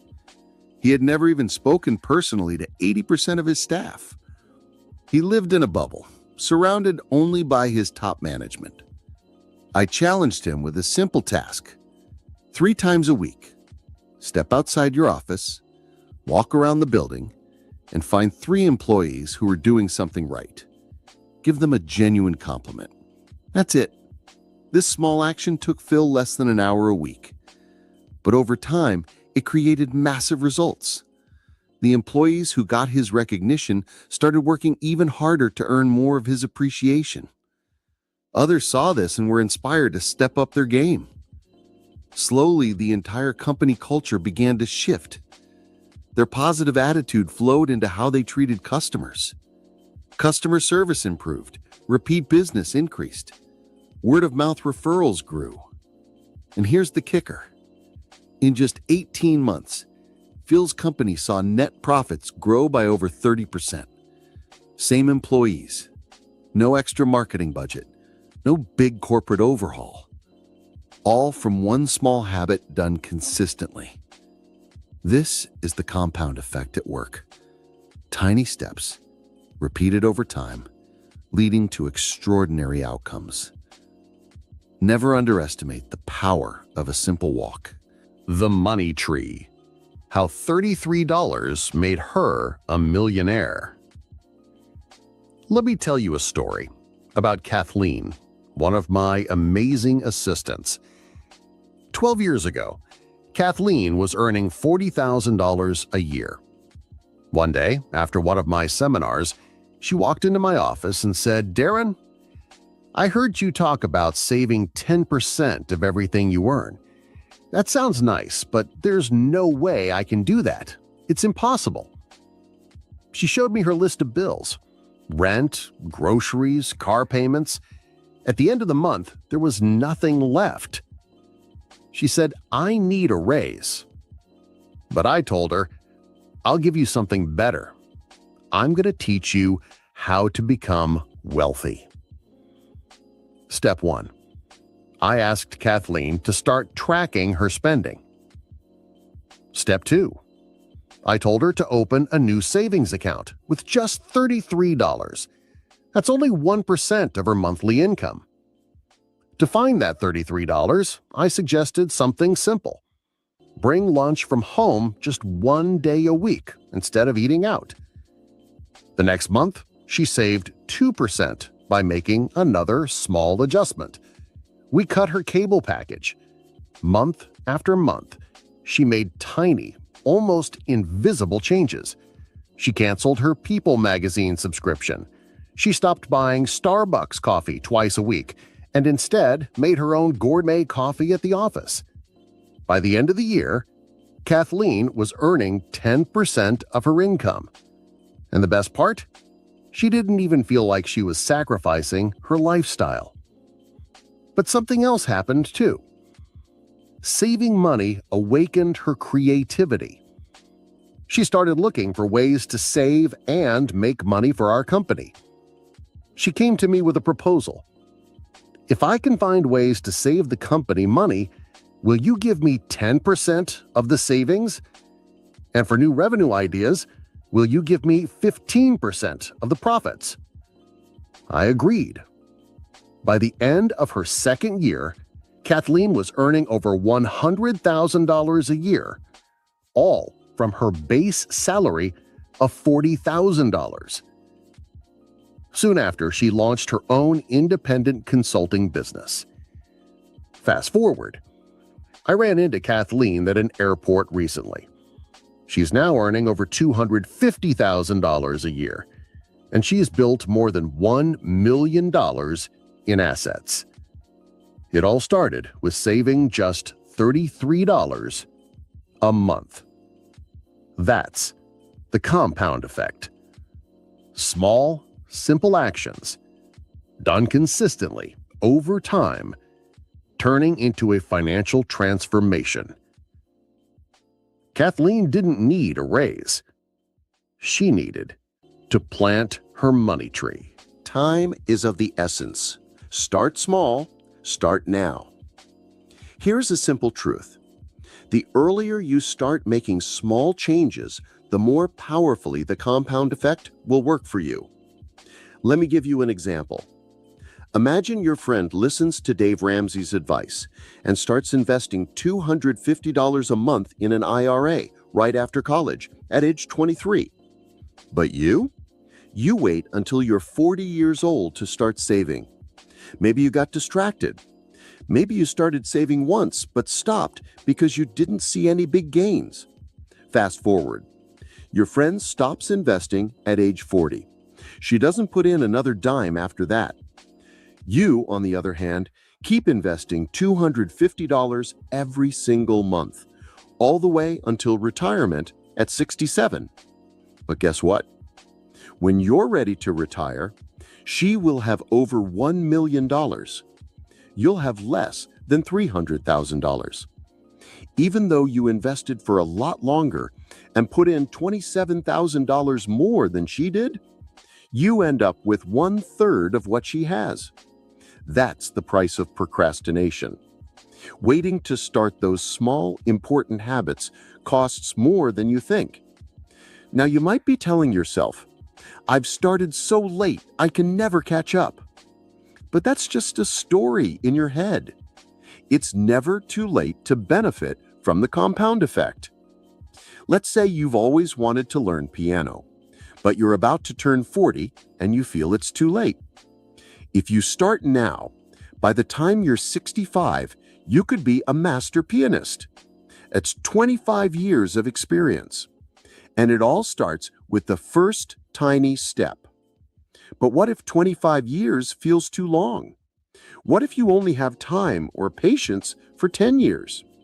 Here's where it gets exciting. In his book, Focal Point, Brian Tracy explains how to improve any area of your life by 1,000%. Sounds huge, right? But here's how simple it actually is. You improve by just 0.1% each workday. That's 1 out of 1,000. Could you do that? Of course, anyone can. Here's what happens. After a week, you've improved by 0.5%. After a month, you're 2% better. Compounded over a year, that's a 26% improvement. That might still seem small, but wait for the magic of compounding. At this pace, your income and performance will double every 2.9 years. By the end of 10 years, you'll be 1,000% better than where you started. You won't need to work 1,000% harder. You won't need to work 10 times more hours. Just improve a tiny bit every single day. That's the compound effect. Small, smart choices done daily turn into extraordinary results. The key? Start now, no matter how late you think it is. Success is a half marathon.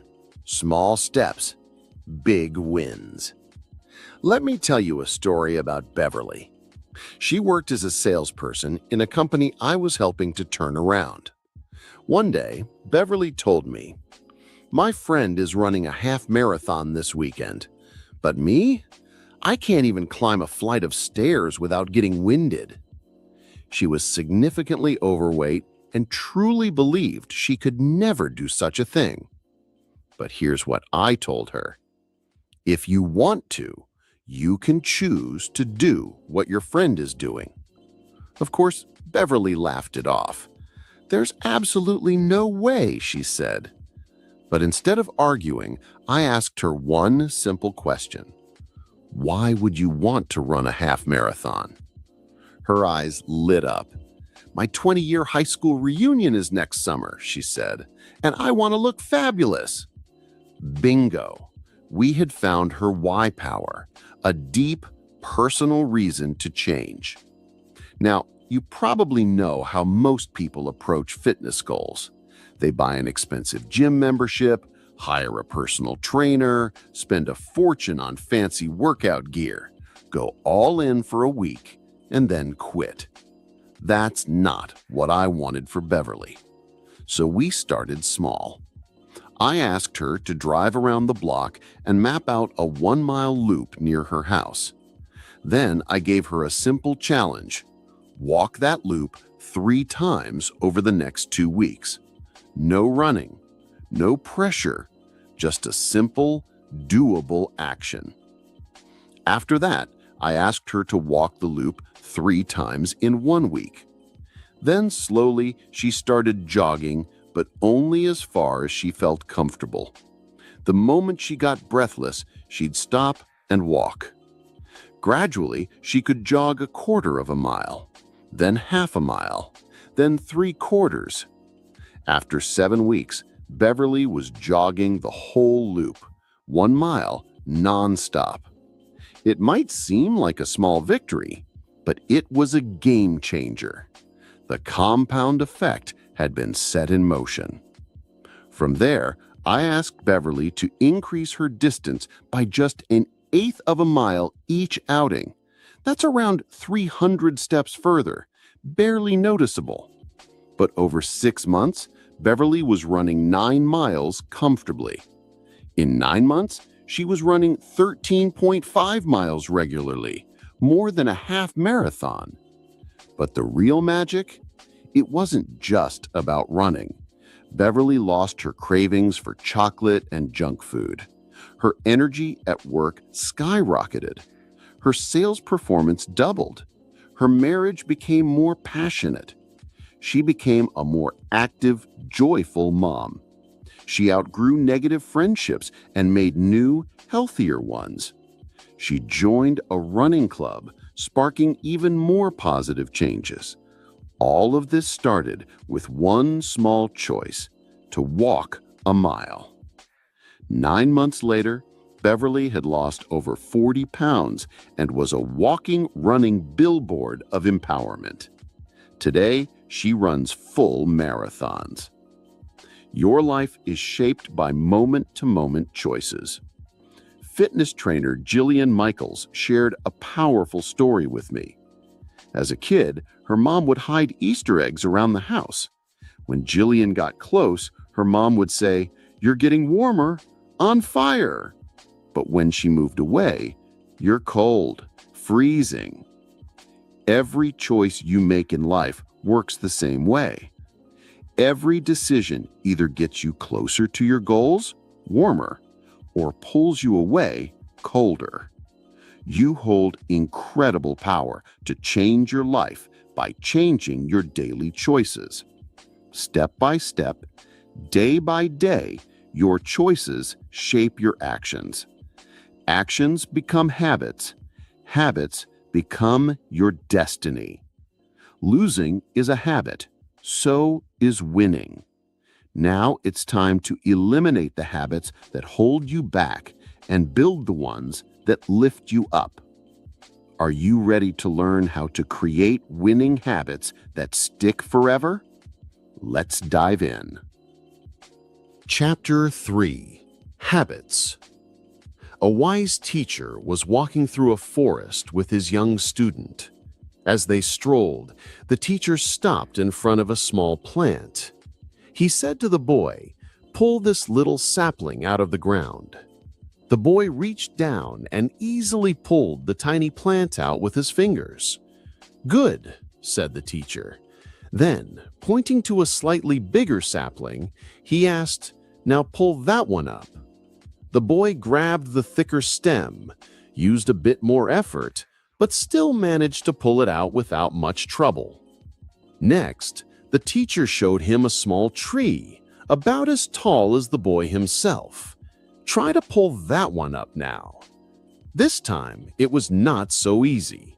The boy tugged and pulled with all his strength. He had to use sticks and stones to loosen the soil and pry up the roots.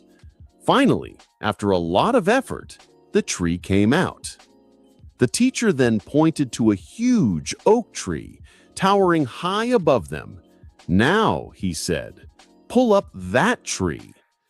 The boy looked at the massive oak. Its trunk was thick, and its roots must have been deep in the earth. The boy sighed and said, "Teacher, I can't. It's impossible." The wise teacher smiled and said, "My son, this is exactly how habits work in life. When a habit is new, like the small sapling, it's easy to pull out and change. But as time passes, that habit grows stronger. Its roots go deeper. It becomes harder to change. If you let a bad habit grow for too long, it will become like this huge oak tree, so deeply rooted that you may feel it's impossible to remove. The lesson is simple.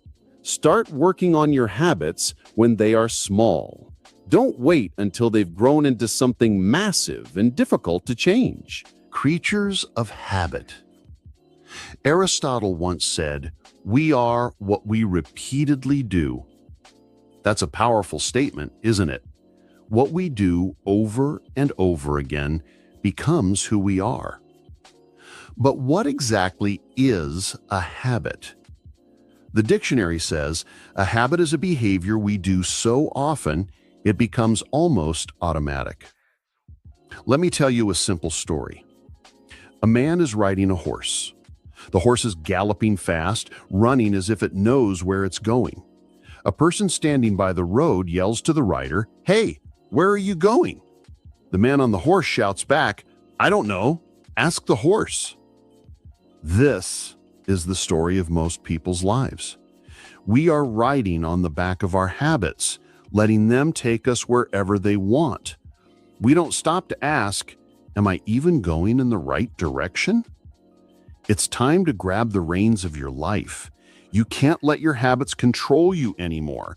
You need to control them.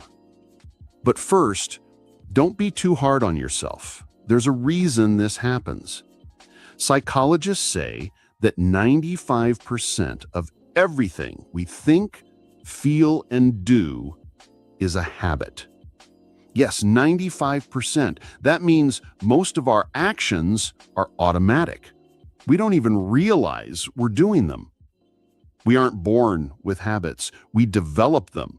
Starting from childhood, we pick up habits from our parents, our surroundings, and our life experiences. Over time, these habits get stronger and they begin to run on autopilot. Now, autopilot isn't always a bad thing. Imagine if you had to think carefully every single time you brushed your teeth, or when you put on your seatbelt, or made breakfast. Life would be exhausting. Good habits save us time and mental energy. They make our lives easier. But here's the catch. Bad habits grow just as strong as good ones. If you have the habit of eating healthy, it probably feels natural to choose healthy foods. If you're in shape, it's likely because working out has become a part of your daily routine. If you're successful in sales, it's because you've developed habits like positive self-talk, mental preparation, and resilience against rejection. I've met many CEOs, top athletes, and successful entrepreneurs. Do you know the one thing they all have in common? Good habits. That doesn't mean they're perfect. They still have bad habits, but not many, and that makes all the difference. Success isn't about being super smart or incredibly talented. It's about what you do consistently. It's about habits that push you to become better, to keep learning, improving, and preparing.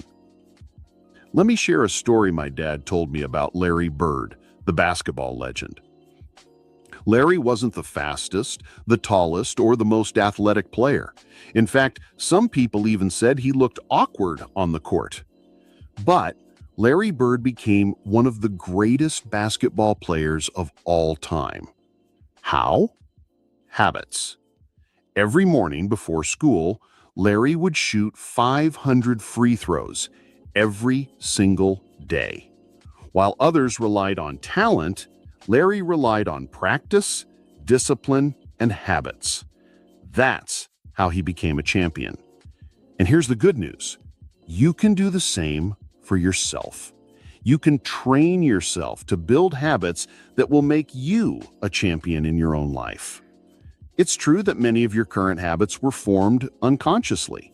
Maybe you picked them up from your parents, your environment, or as ways to cope with life. But just like you learned them, you can also unlearn them. You have the power to change. It all starts with a choice and the willingness to practice new habits until they become automatic. Are you ready? Let's go. Start by thinking your way out of the instant gratification trap. We all know the truth. Eating Pop-Tarts won't help us lose weight. Watching hours of TV every night won't make us smarter or more successful. Buying expensive running shoes doesn't mean we're ready to run a marathon. We know these things. We're rational beings, right? Then why do we keep falling into bad habits? The answer is simple. Instant gratification. We crave quick rewards. We want pleasure now, and that need often makes us act without thinking. Imagine this. What if every time you took a bite of a Big Mac, you immediately collapsed from a heart attack? Would you go for a second bite? Probably not. What if your very next cigarette instantly aged your face to look like you're 85 years old? Would you light up again? Highly unlikely. Or what if skipping one important work call caused you to lose your job that very same day? You'd probably never miss a call again. And what if that first forkful of cake made you instantly gain 50 pounds? Saying no thanks to dessert would be easy. But here's the problem. In real life, bad habits don't punish you instantly. The damage is slow, silent, invisible in the moment. You don't feel the heart attack today. You don't see your face aging after one puff. You don't get fired for skipping that task today. That's why bad habits feel so harmless. But make no mistake, the compound effect is still working on you. Every small bad choice is like adding one tiny drop into a bucket. You don't notice it today, but one day, the bucket overflows. That's why it's time to wake up. Your daily habits are shaping your future, whether you see it or not. Even the smallest changes in your routine can completely transform where you'll end up. And no, I'm not asking you to overhaul your life overnight. You don't need a dramatic personality makeover. It's the tiny, almost invisible adjustments that matter. Let me give you an example. Imagine a plane taking off from Los Angeles, heading to New York City. Now let's say the pilot adjusts the nose of the plane by just 1 degree. That's a shift so small you wouldn't even notice it on the runway.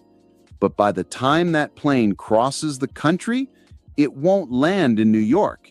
It'll be 150 miles off course, somewhere in Albany or maybe Dover, Delaware. This is exactly how your habits work.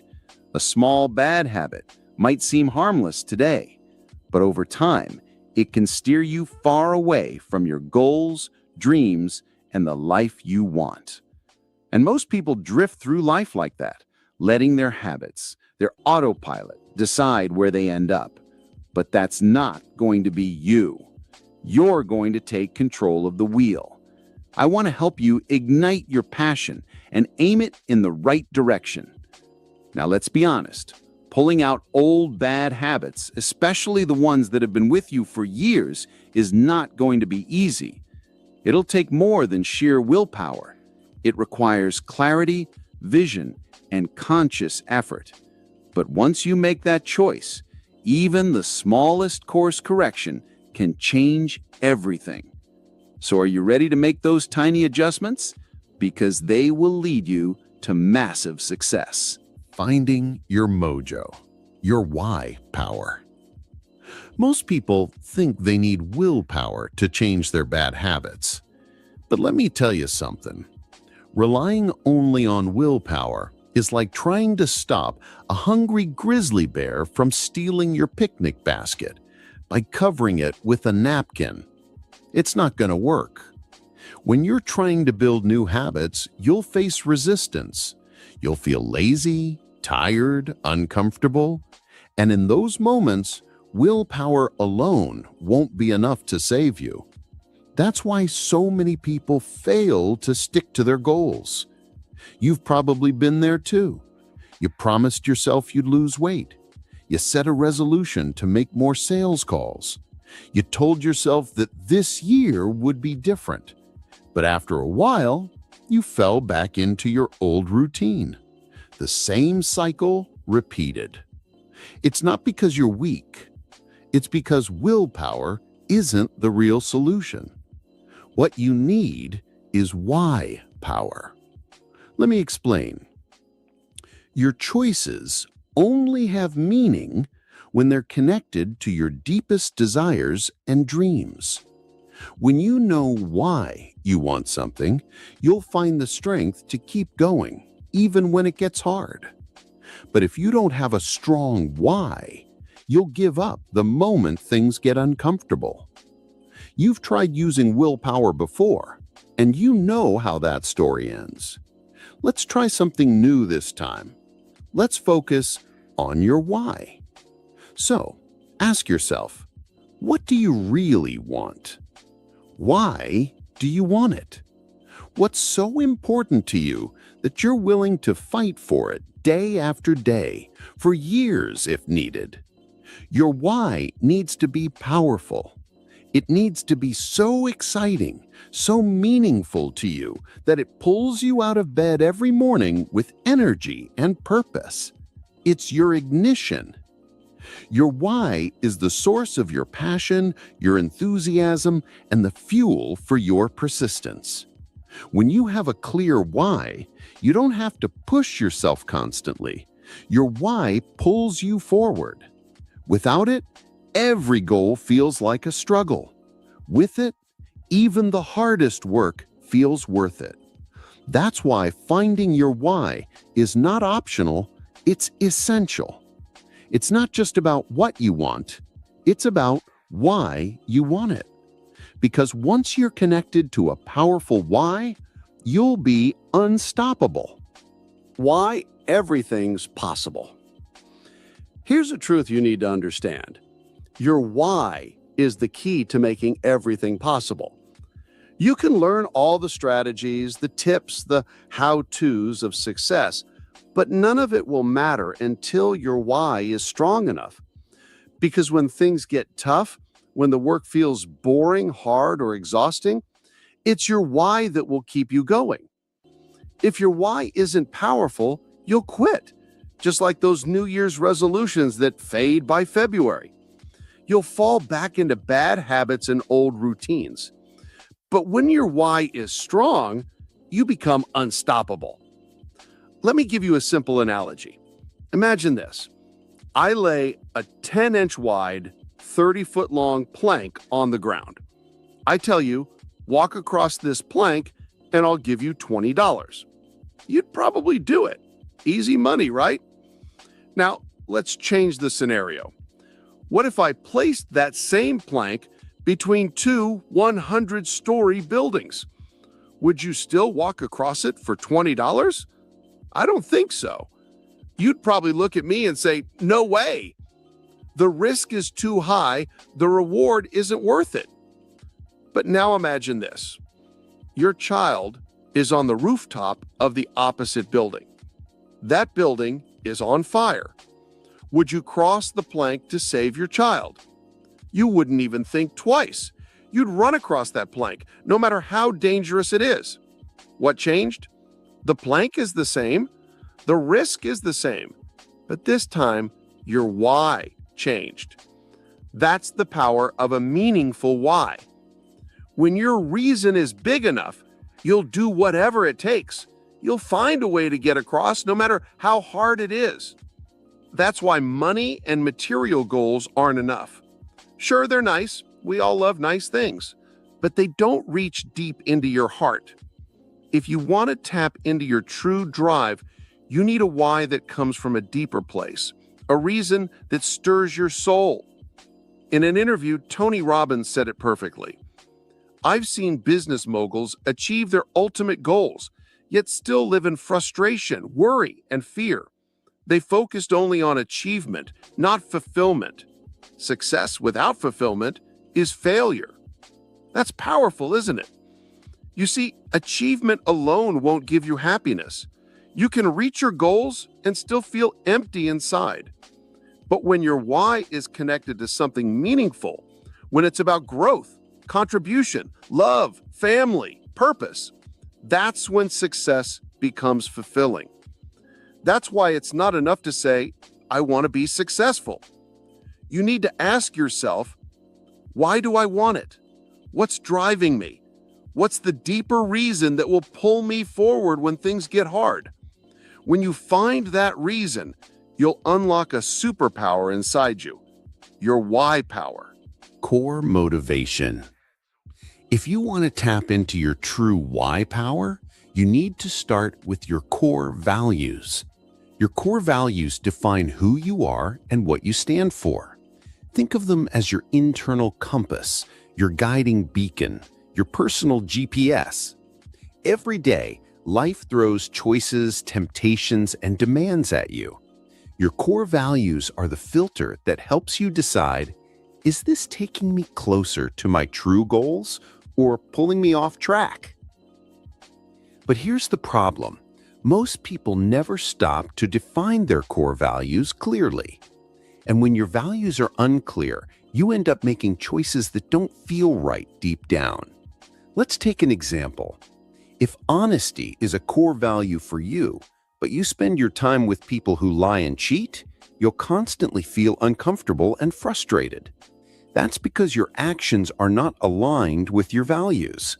And when that happens, it creates stress, a lot of stress. In fact, psychologists say that the biggest cause of stress is when your actions don't match your values. It feels like an internal tug of war. But once you define your core values, life becomes simpler. Decisions become easier. No more overthinking, no more indecision. When faced with a choice, just ask yourself, does this align with my core values? If the answer is yes, go for it. If the answer is no, walk away and don't look back. No stress, no guilt, no regrets. When your values are clear, your path becomes clear. And that clarity gives you confidence, focus, and peace of mind. So take the time to define your core values. They will be the foundation of your why power and the fuel for everything you want to achieve. Find your fight. People are motivated by two things: something they want or something they don't want. Love is a powerful motivator, but so is hate.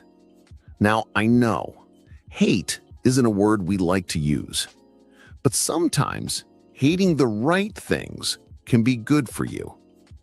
Hate disease, hate injustice, hate ignorance, hate laziness.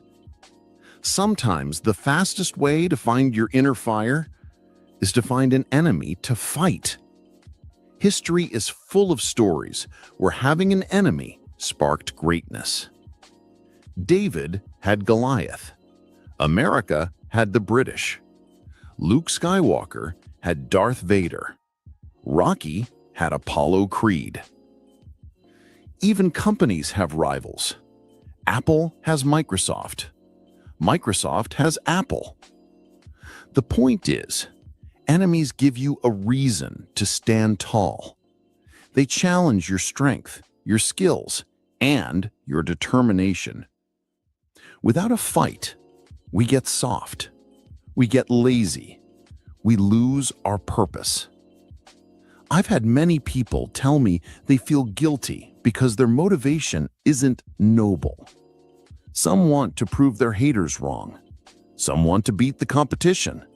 Some just want to silence a sibling who always made them feel small. But here's the truth. It doesn't matter why you're motivated, as long as you stay motivated. Your why doesn't have to be for saving the world. Sometimes using a negative experience, a grudge, a frustration, an enemy, can drive you to create something incredibly positive. Let me give you an example. One of the greatest football coaches, Pete Carroll, once said, "When I was young, I was a little runt. I was too small to compete. But inside, I knew I had the potential. That frustration became my fuel. I needed to fight to prove I was special. That fight brought out his greatness." Another example, the legendary actor Anthony Hopkins. As a child, Hopkins struggled with dyslexia and ADHD long before those conditions were understood. Teachers labeled him a problem child. Society told him he wouldn't amount to anything. He was angry. He was resentful. But instead of letting that anger destroy him, he used it. He discovered acting and made it his mission to prove everyone wrong.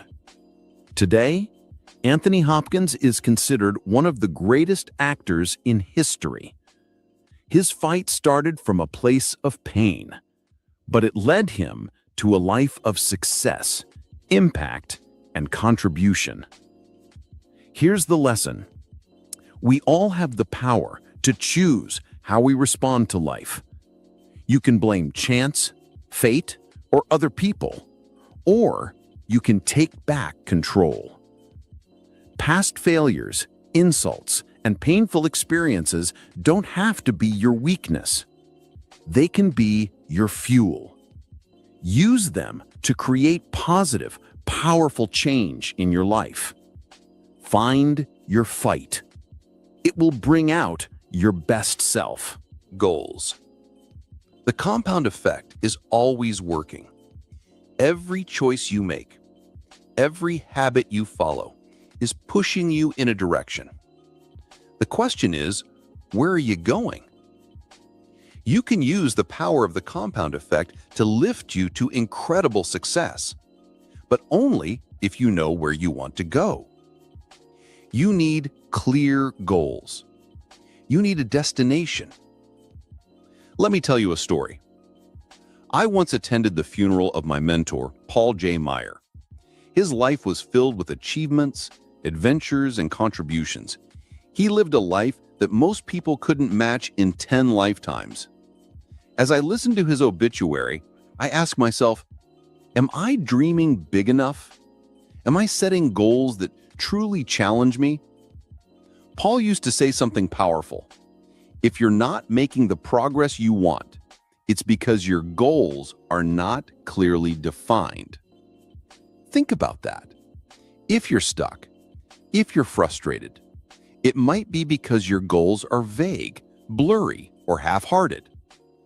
Paul also said, whenever you vividly imagine, ardently desire, sincerely believe, and enthusiastically act upon, must inevitably come to pass. It's not magic, it's focus. The single most important skill that transformed my life was learning how to set and achieve goals effectively. There's something incredible that happens when you focus all your creative power on a clear, specific target. It's like turning on a laser beam. You become unstoppable. I've seen this over and over again. The most successful people in the world are not always the smartest. They're not always the most talented, but they are the ones with a clear vision. When your why is burning hot, when your goals are sharp and vivid, you will outperform even the most talented people who are unclear about where they're going. Success isn't about being perfect at how to do things. It's about knowing why you're doing them and where you want to end up. Once you have that clarity, the compound effect will work for you, not against you. How goal setting actually works. The secret revealed. Let's talk about how goal setting really works. Some people think it's a mystery. Some call it the law of attraction. But it's actually very simple. Here's the truth. You only see, experience, and get what you're actively looking for. If you don't know what you want, you won't see it. It could be right in front of you, and you'd miss it. You see, your brain is a goal-seeking machine. It's always trying to match your outer world with what you focus on inside your mind. When you give your brain clear instructions, when you say, "This is what I want," it starts filtering out everything else. Here's an example. Have you ever decided to buy a new car, let's say a red Honda Civic, and suddenly you start seeing red Civics everywhere? Were they not there before? Of course they were, but you weren't paying attention. Now that your mind is focused on it, it's like they've appeared out of nowhere, but they were there all along. That's how goal setting works. Every day, we're bombarded with billions of pieces of information, sounds, sights, conversations, opportunities. But to stay sane, your brain ignores 99.9% of it. It only notices what you've told it to look for. When you define your goals, you're giving your brain a new filter, a new lens to see the world. Suddenly, you'll start noticing ideas, people, resources, conversations, and opportunities that you were blind to before. They didn't appear, you just weren't looking for them. That's why writing your goals down is so important. As Brian Tracy says, a goal that is not in writing is merely a fantasy. People who succeed have clear written goals. They know who they are. They know what they want. They make plans to achieve it. People who fail carry their goals in their head, like marbles rattling around in a tin can. Without written goals, you're just shooting blanks in life. So here's what you need to do. Today, sit down and make a list of your most important goals. But don't just focus on money or career. Think about all areas of your life: your health, your relationships, your personal growth, your spirituality, your lifestyle, your business, and finances. Balance is key, because success in one area while neglecting everything else will cost you dearly. So aim for whole life success. Define what you want, write it down, and give your brain a clear target to hit. That's how The Secret really works. Who you have to become. When most people set a new goal, they immediately ask, what do I need to do to get it? That's a good question, but it's not the first question you should be asking. The real question is, who do I need to become to achieve this goal? You've probably seen people who seem to do all the right things. They follow the steps, put in the effort, but still don't get the results they want. Why does that happen? Because success isn't just about doing, it's about becoming. One of my mentors, Jim Rohn, said it best: if you want to have more, you have to become more. Success is not something you pursue, it's something you attract by the person you become. When I truly understood this, it changed my life. Let me tell you a personal story. Years ago, when I was single and ready to find my life partner, I made a list. Not just any list, a long list. I wrote down everything I wanted in the perfect woman. Her personality, her values, her background, even the texture of her hair. I filled over 40 pages describing her in detail. But then I asked myself a deeper question. Instead of thinking, what do I have to do to find her? I asked, would a woman like this even want a guy like me? That was a wake-up call. So I flipped the process. I wrote 40 more pages describing the kind of man I would need to become to attract a woman of that quality. What kind of character would I need? What values should I live by? How should I treat people? What kind of mindset should I have? Then I went to work on myself. I didn't chase after her. I became the kind of man who would naturally attract her. And guess what? It worked. As if she had stepped right out of the pages of my journal, I met my wife, Georgia. She was everything I had envisioned and more. Here's the lesson. If you want to achieve something big in life, don't just ask, what do I need to do? First ask, who do I need to become? Because success doesn't come from chasing it. It comes from attracting it by becoming the person who deserves it. Behave yourself. All right, you've set your goals, you're clear on what you want. Now comes the real work, your behavior. Because between you and your goals is how you behave every single day. Let me ask you this.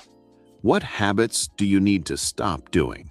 And what new habits do you need to start? This is how the compound effect works. Every little choice, whether good or bad, is moving you somewhere. The question is, where? You might think you already know your bad habits, but I'm willing to bet you're missing a few. That's why tracking your behavior is so important. Here's a simple example. Do you know how many hours you actually spend watching TV every day? Or how often you check social media? Or how many sodas you drink? Most people have no clue. I once mentored a very successful executive who wanted to be even more productive. So I had him track his daily activities for 1 week. Guess what we found? He was spending 3.5 hours a day consuming news, reading newspapers, listening to news in the car, watching news at night, even checking Yahoo News multiple times during work hours. He wasn't a journalist. He wasn't a stockbroker. He didn't need that much information. It was simply a habit. I suggested a simple fix. Cancel the newspaper, turn off the TV and radio, use an RSS feed to get only the news that truly matters to him. That one small change saved him hours every day. He used that extra time to exercise, read, plan, and spend more time with his family. He later told me, "I've never felt less stressed and more productive in my life." You see, one tiny habit shift can lead to a massive life upgrade. Now it's your turn. Grab a notebook, write down your top 3 goals. Then make a list of all the habits that might be sabotaging your progress. Be honest with yourself. If you say you want to be healthy, but you've got Doritos dust on your fingers, I'm believing the Doritos. If you say personal growth matters, but you spend more time gaming than reading, I'm believing the Xbox. If you claim family is your #1 priority, but they're not even on your schedule, I'm believing your calendar. Habits and behaviors never lie. That list of bad habits, that's the truth of who you are right now. But here's the good news. You get to decide whether that's okay or if you're ready to change. Next, write down the positive habits you need to adopt. Habits that, if practiced consistently, will compound into your success. Remember, this isn't about feeling guilty. It's not about blaming yourself for the past. It's about being clear, honest, and intentional about the future. We're going to uproot the bad habits and plant new, powerful habits in their place. And that's how you take control of your life. Game Changers: 5 strategies for eliminating bad habits. Your habits are learned. That means they can be unlearned. But first, you need a new game plan. Here are 5 powerful strategies to break free from bad habits and finally steer your life in the direction you want. 1. Identify your triggers. Every bad habit has a trigger. Ask yourself, who am I with when this habit shows up? Where does it happen? What time of day? How am I feeling? Is it stress? Boredom? Anxiety? Do certain people or places bring it out of you? For example, do you crave sweets at night? Do you drink more when you're with certain friends? Be honest and write down the big 4s. Who, what, where, when. Awareness is the first step to change, but it's just step 1. 2. Clean house. If you want to quit a bad habit, remove the temptation. Want to stop drinking alcohol? Get rid of every bottle. Throw away the glasses, too. Want to stop overspending? Unsubscribe from all shopping emails. Cancel those catalogs. Want to eat healthier? Clean out the junk food in your kitchen. Don't bring it into the house, period. You can't rely on willpower. Make it easier to win by cleaning house. 3. Swap it. You don't have to suffer. You can swap bad habits with better ones. For example, I love something sweet after dinner. If there's ice cream, I'll eat a massive sundae. But now I satisfy the craving with just 2 Hershey's Kisses. Sweet tooth satisfied. No treadmill punishment needed. My sister-in-law used to munch on tortilla chips while watching TV. She realized it was the crunch she loved. Now she swaps chips for carrot and celery sticks. Crunchy but healthy. Find healthier alternatives that still scratch the itch. 4. Ease in. Some habits are deeply rooted. For those, it's okay to ease in slowly. When my wife had to quit caffeine, we didn't go cold turkey. We started with 50% decaf coffee, then full decaf, Then decaf tea. Over a month, we weaned off caffeine. No headaches, no crash. Small steps can lead to big change, one day at a time. Or jump in. Sometimes you just need to jump in. I remember water skiing like Rollins. The water was freezing. I dread getting in. But once I plunged in, it wasn't so bad. I acclimated quickly and had a blast skiing. Same with habits. Sometimes tiptoeing doesn't work. You need to make the leap. I knew someone who drank all day, every day. One day, at a wedding, he saw someone full of energy and life, the complete opposite of himself. At that moment, he decided, no more alcohol. Cold turkey, and he hasn't touched a drop in 6 years. In business, I've found that small steps don't always cut it. Sometimes you have to go all in. Ask yourself, which habits can I ease into changing, and which ones require a bold leap of commitment? Either way, choose a strategy and start moving. The compound effect is waiting to reward your effort. Run a vice check. Let's get one thing straight. I'm not suggesting you cut out every bad thing from your life. Life's little indulgences are fine, in moderation. But here's the real question. Are you in control of your vices, or are they controlling you? The vice fast. I have a personal habit. Every few months, I go on a vice fast. I pick one of my vices, coffee, ice cream, wine, movies, and I take a break from it for 30 days. It's my way of checking, am I still the boss here? For example, when I enjoy a glass of wine, I want it to be a celebration of the day, not a way to escape a bad mood. Same goes for ice cream. Am I savoring it as a treat, or is it slowly turning into a nightly addiction? The 30-day challenge. Here's a challenge for you. Pick one vice, something you enjoy in moderation, and go 30 days without it. Maybe it's coffee, Netflix, sweets, social media, online shopping. Test yourself. Are you still in control? If you find it seriously difficult to abstain, that's a sign. That habit might be starting to own you. Stay the alpha dog. You want to be the alpha dog in your life, not the other way around. This isn't about punishment.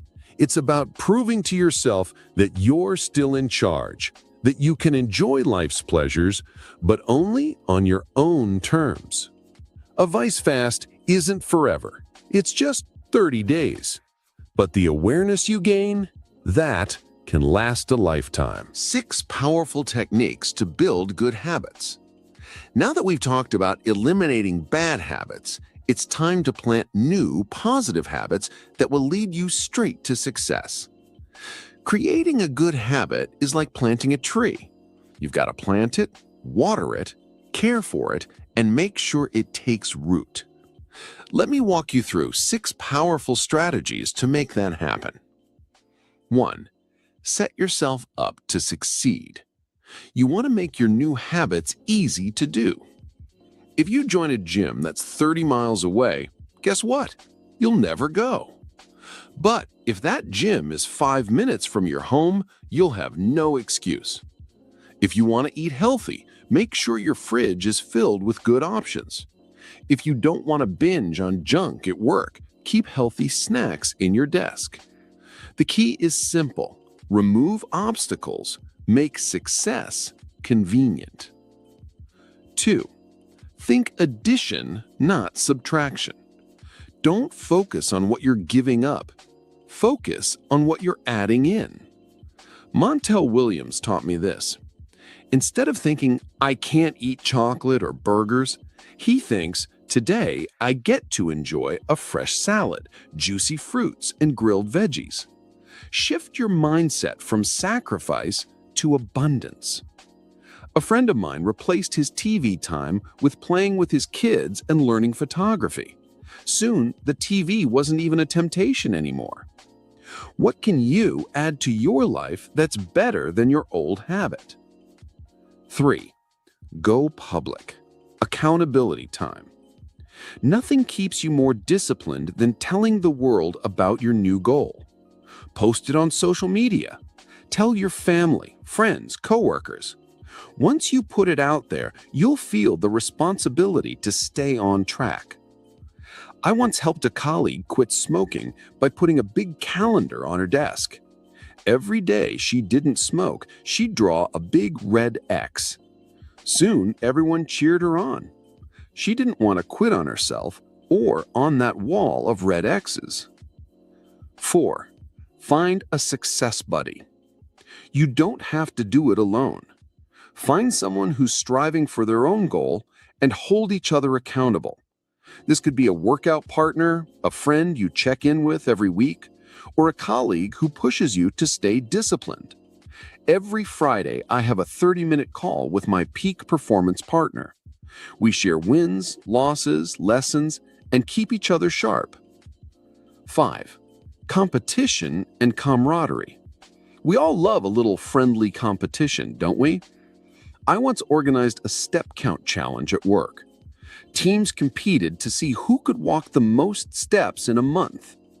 People who never exercised suddenly started walking 5-6 miles a day. Not because they loved exercise, but because of the camaraderie, the competition, the fun. What kind of healthy competition can you create with your friends, family, or coworkers? 6. Celebrate every win.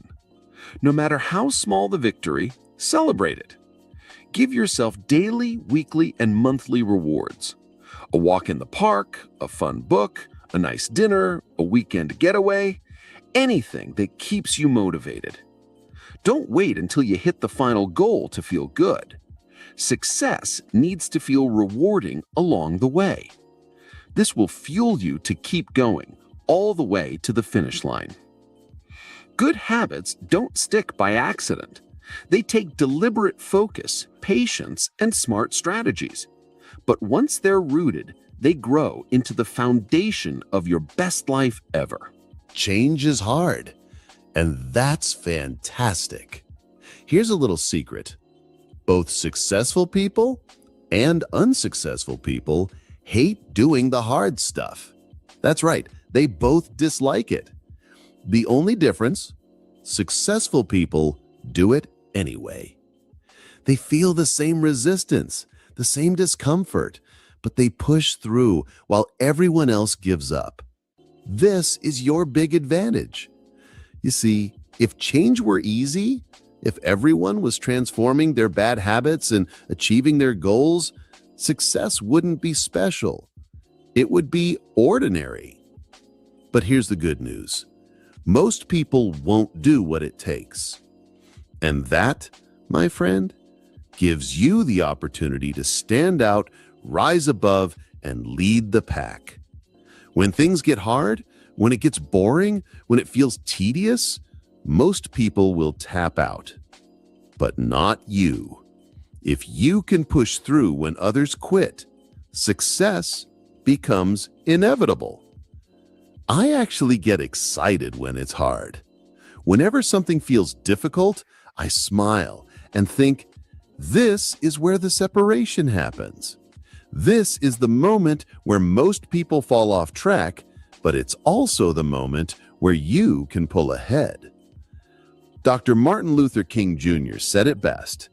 The ultimate measure of a man is not where he stands in moments of comfort, but where he stands at times of challenge. Your true strength is revealed in those moments of difficulty. Embrace the awkward, love the tedious. Yes, change is uncomfortable. Yes, it can be boring. And yes, it can feel like a grind. But that's the price of greatness. Just do it anyway, and then do it again and again.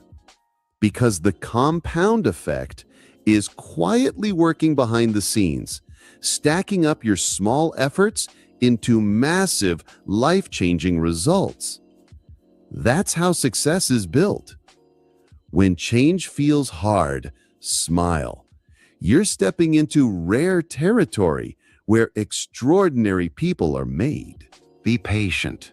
You're rewiring your brain. Let's be real. You didn't build your bad habits overnight. They've been with you for years, maybe decades. So when you decide to break them and install new empowering habits, you must give yourself time.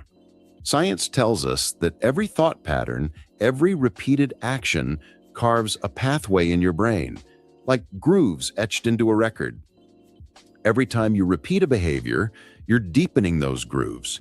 They become automatic, unconscious, effortless. Attention feeds your habits. Here's how it works. When you give attention to an old habit, you activate that brain groove. The thoughts, the desires, the automatic actions, they all come rushing back. But the great news is your brain is flexible, it's malleable, it can change. When you stop feeding attention to your bad habits, those grooves begin to fade. They weaken, they lose their grip on you. Replacing old grooves with new ones. Each time you repeat a new behavior, you're creating a fresh groove in your brain. The more you repeat it, the deeper that groove becomes. But remember, this takes time. Patience is not just a virtue, it's a necessity. You'll stumble, you'll fall off track, and that's okay. What matters is that you get back up, brush yourself off, and keep going. No guilt, no shame, just progress. Progress, not perfection. Don't beat yourself up for mistakes. We're human. The key is consistency, not perfection. Each time you realign with your new habits, you're strengthening them. Each small victory is compounding into something extraordinary. The big payoff is about to come. All the effort you've been putting in, the discipline, the tracking, the behavior changes, it's about to pay off in a big way. The next chapter is where the multiplying effect comes alive. This is where you break away from the herd. This is where you start building unstoppable momentum. Stay with me. You're on the edge of something remarkable. Chapter 4: Momentum. Let me introduce you to someone very special, someone who has been a game changer in the lives of the most successful people in the world. This friend has been by the side of Bill Gates, Steve Jobs, Richard Branson, Michael Jordan, Lance Armstrong, Michael Phelps, and every other high achiever you can think of. I call this friend Mo, or to be more precise, Big Mo. Big Mo is one of the most powerful forces of success. You can't see it, you can't touch it, but when Big Mo is with you, you'll feel it. You'll know it. When Big Mo shows up, it feels like everything becomes easier. Opportunities open up. Things start flowing. You make progress faster. It's like being pushed forward by a powerful wind at your back. But here's the tricky part. Big Mo doesn't show up on its own. You have to work hard to get it moving. And once it starts moving, you have to keep feeding it or it will slow down and disappear. The power of momentum. Think of a train sitting on the tracks. If it's standing still, even a small block of wood can stop it from moving. But once that train starts rolling and gains speed, not even a wall of concrete can stop it. That's the power of momentum. Success works the same way. In the beginning, it feels hard. You're pushing, pulling, and struggling to build your habits, to stick to your plan, to see results. But if you stay consistent, day after day, you'll start to notice something magical. One day, your actions will feel easier. The effort will feel lighter. You'll start seeing results faster. You'll feel a new kind of energy behind you. That's Big Mo showing up. Consistency is the key to Big Mo. Here's the truth. You can't buy momentum. You can't wish for it. The only way to earn Big Mo is through consistent action. Every small decision you make, Every small habit you stick to is like adding fuel to the engine of Big Mo. Go to the gym consistently, and after a few weeks, it becomes easier. You feel stronger, more energetic. That's Big Mo. Save a small portion of your income every month, and over time, your wealth will start growing faster. That's Big Mo. Practice a skill every day, and one day it'll feel like second nature. That's Big Mo. But remember, if you stop, Big Mo stops. Why most people never meet Big Mo? Most people never get to experience Big Mo. Why? Because they give up too early. They start a new habit, a new goal, a new plan, but when they don't see quick results, they stop. They get discouraged and move on to something else. But success doesn't come to those who hop from one thing to another. Success comes to those who stay the course long enough to invite Big Mo into their lives. It's like pumping water from an old hand pump well. In the beginning, you pump and pump, but no water comes out. Most people give up here. But if you keep pumping, eventually the water flows freely and abundantly. And once it's flowing, you don't need to pump as hard. Building momentum in your life. So, how do you get Big Mo on your side? Start small, but stay consistent. Don't worry about big leaps. Focus on small, daily actions. Be patient. Momentum takes time to build. Trust the process. Don't break the chain. If you skip a day, you lose steam. Protect your momentum fiercely. Focus on the process, not just the results. Enjoy the daily habits. They are the fuel for Big Mo. Remember, once you get momentum going, success will feel effortless. You'll achieve more with less struggle. And once Big Mo is with you, it becomes incredibly hard for anyone to stop you. Darren's personal story, The Power of Momentum. Darren shares his personal story of how momentum changed his life. When he started his real estate business, he faced rejection after rejection. He made countless cold calls with hardly any success. But Darren stayed consistent. Every day, he kept making calls, learning, improving. At first, progress was painfully slow. But after months of consistent effort, something shifted. Deals started closing. Clients started referring him. Success started to snowball. That was Big Mo stepping in. Within a few years, Darren became one of the top real estate agents in his area. Not because of one big break, but because of consistent, small efforts that built unstoppable momentum. Momentum is always moving, either for you or against you. One final lesson. Momentum doesn't just work for success. It works in all areas of life, good or bad. If you build bad habits like overeating, skipping workouts, or procrastinating, you're also building momentum, but in the wrong direction. And once negative momentum builds up, it's just as powerful, dragging you down, making it hard to change. That's why it's so important to consciously create positive momentum in your life. Start small, be consistent, protect your habits, keep moving forward. Once Big Mo is with you, the journey becomes smoother, faster, and more enjoyable.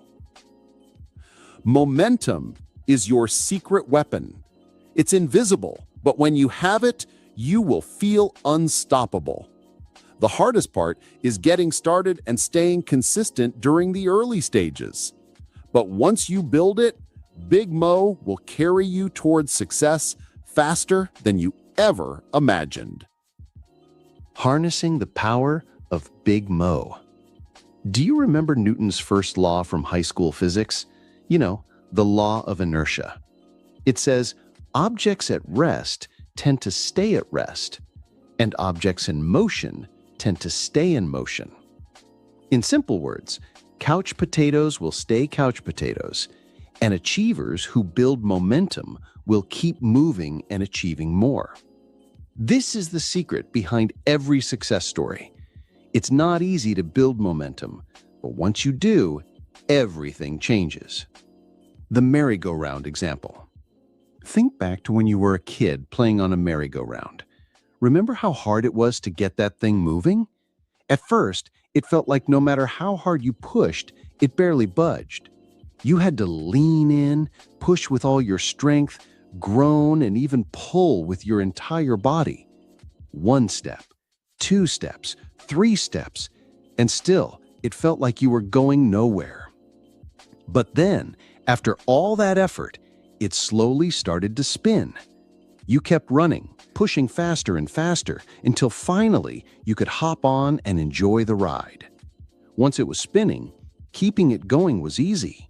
You didn't need to push hard anymore. A small nudge here and there was enough to maintain the speed. That's exactly how momentum works in life. Change happens one small step at a time. Building any new habit is just like starting that merry-go-round. At first, progress is slow. It feels like you're putting in a lot of effort with very little to show for it. But if you stay consistent, Big Mo, momentum, will eventually join your journey. Suddenly, things will start to click. Results will come faster. Success will compound rapidly. The rocket ship analogy. Think about a rocket launch. Do you know that a space shuttle burns more fuel in the first few minutes of launch than it does for the entire rest of its trip? Why? Because it needs that massive energy to break free from gravity's pull. But once it's in orbit, it can glide effortlessly. Your old habits are like gravity. They will try to hold you back. In the beginning, you'll need to push harder. But once you break through, momentum will make everything easier. Momentum works both ways. Here's a critical lesson. Momentum doesn't care if you're building good habits or bad ones. It works in both directions. If you're building positive habits, momentum will amplify your success. But if you're stuck in negative habits, momentum will pull you down even faster. Remember our friend Brad from Chapter 1?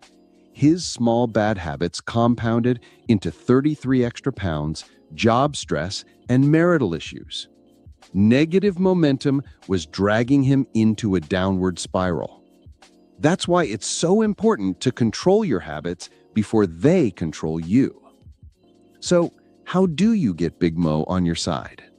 Here's the simple formula to build momentum in your life. Make smart choices based on your goals and values. Take consistent small actions every day. Repeat those actions long enough to form habits. Build routines and rhythms into your daily life. Stay consistent even when you don't feel like it. Do this and suddenly, bang, Big Mo will kick in your door and take over. Michael Phelps and the power of consistency. Let's talk about Michael Phelps. He didn't win 8 gold medals at the 2008 Olympics by accident. For 12 years, he worked with his coach, Bob Bowman, perfecting his routines and building unshakable consistency. Phelps trained so consistently that the only time his coach ever let him leave practice early was once for a middle school dance. 12 years of discipline for one moment of glory. That's the power of momentum. Apple's iPod, a lesson in patience and persistence. Apple's iPod wasn't an instant success either. Apple had been around for years before they launched the iPod. They weren't the first to make an MP3 player, they were actually late to the game. But what Apple had was consistency.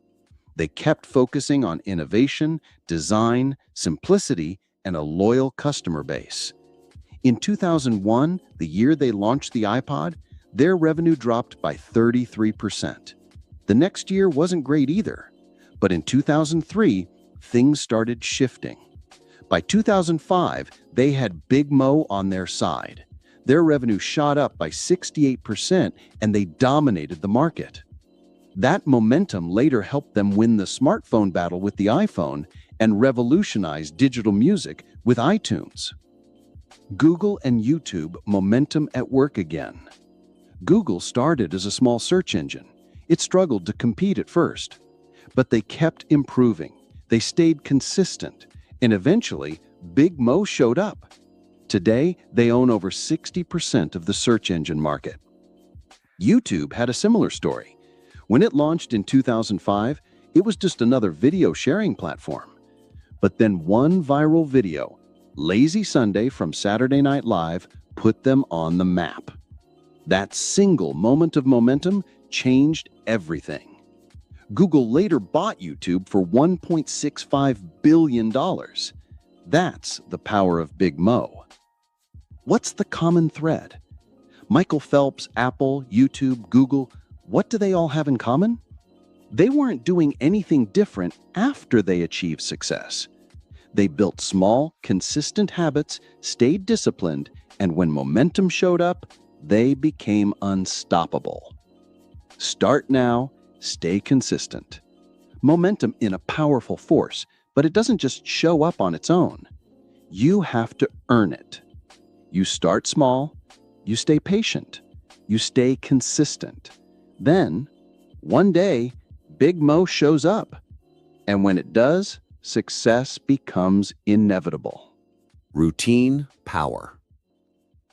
Have you ever wondered why some of your best intentions fail?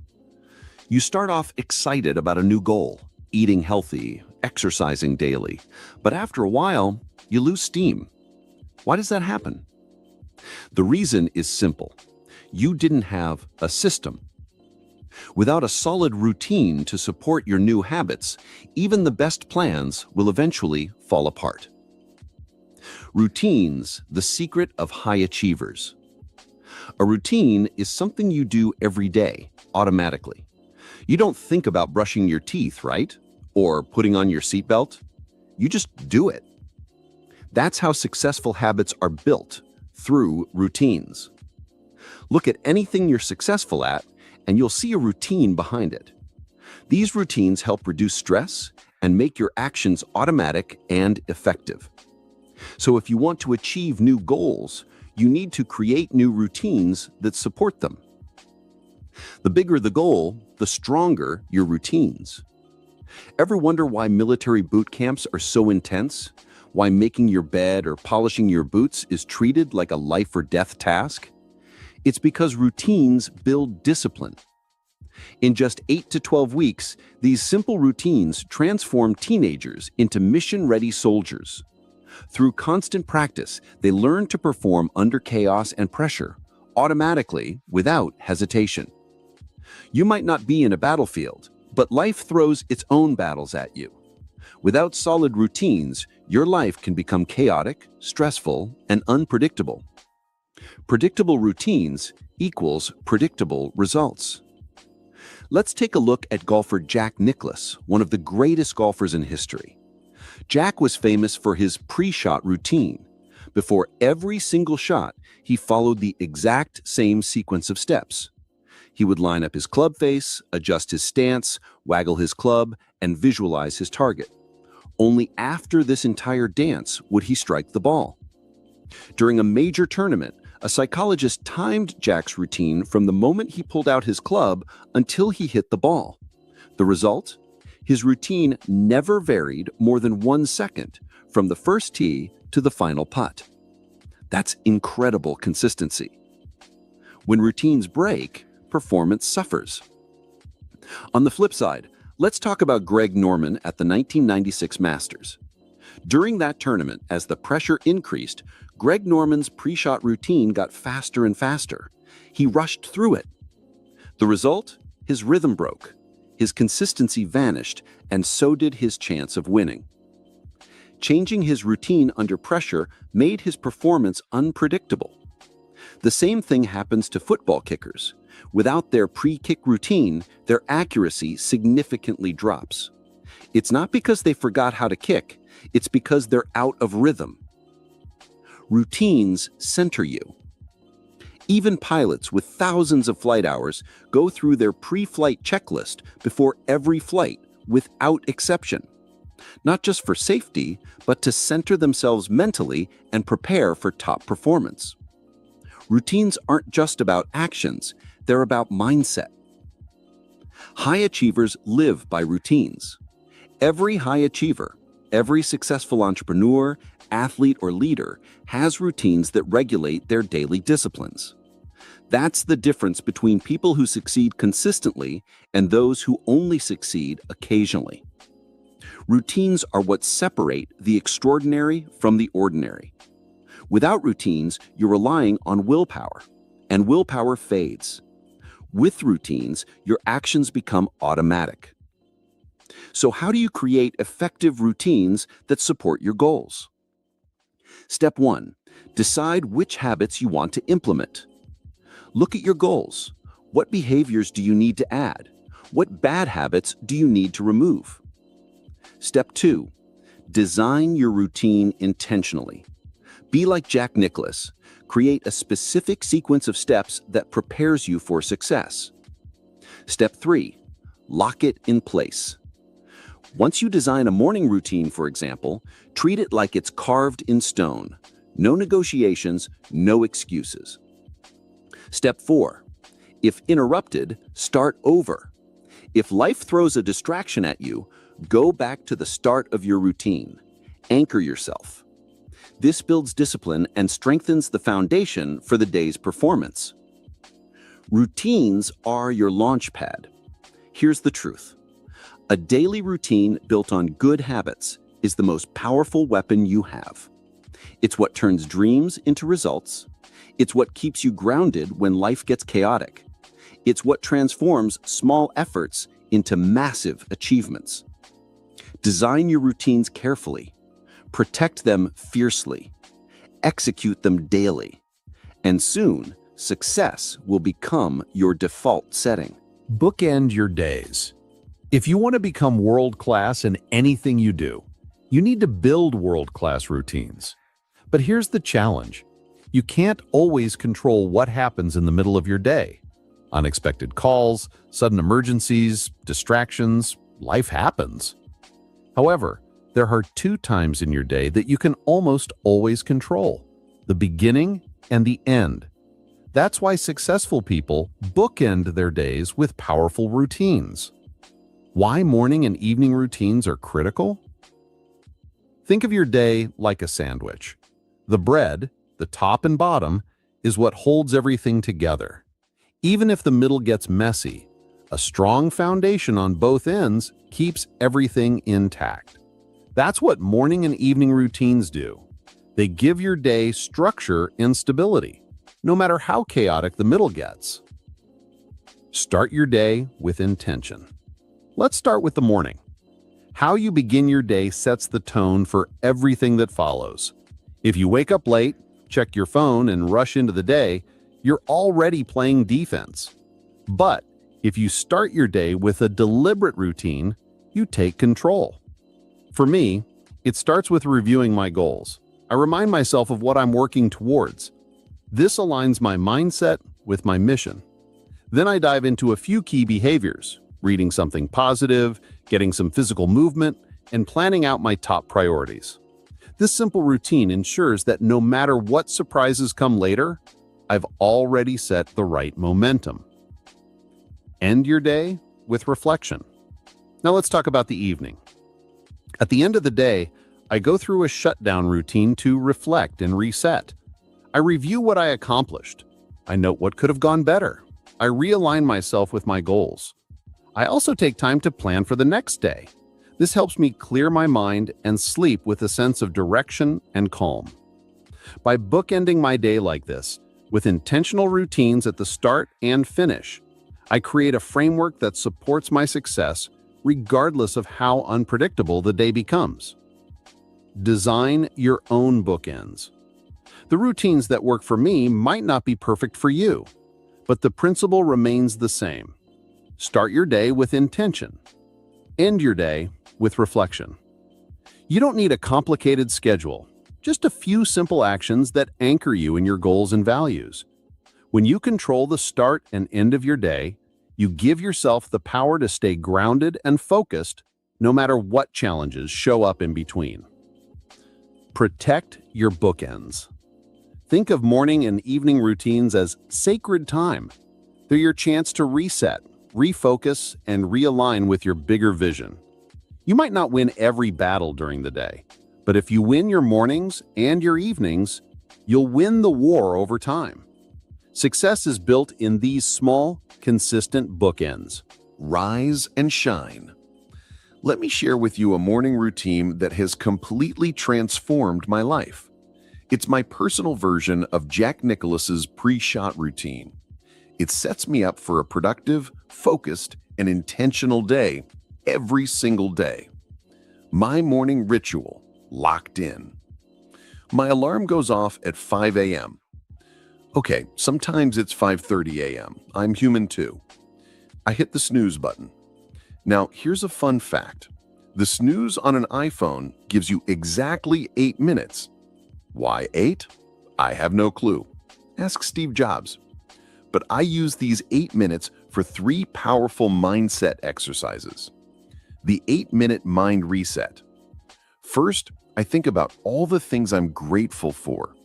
Starting the day with gratitude shifts your entire mindset to abundance. When you begin your morning feeling thankful, the world responds to you differently. Second, I send love to someone. This might sound a little strange, but it's powerful. I pick a person, anyone, and I mentally send them love. It's like a mental love letter. I wish them happiness, success, peace, everything good. When you give love, you attract more love into your life. Third, I focus on my number one goal. I ask myself, what are 3 things I can do today to move closer to that goal? At the time of writing, my top goal was to deepen the love and connection in my marriage. So every morning, I'd plan 3 actions to make my wife feel loved and appreciated. Morning movement and mind fuel. Once I'm up, I head straight to the kitchen and brew a fresh pot of coffee. While the coffee is brewing, I do 10 minutes of stretching, a little trick I learned from Dr. Oz. Years of weightlifting had made me stiff, so stretching needed to become part of my routine. I found the perfect slot: stretch while the coffee brews. After stretching, I pour my coffee and settle into my comfy leather recliner. I set my iPhone timer for 30 minutes, not a minute more, not a minute less, and I read something positive, instructional, or inspiring. Focused work, no distractions.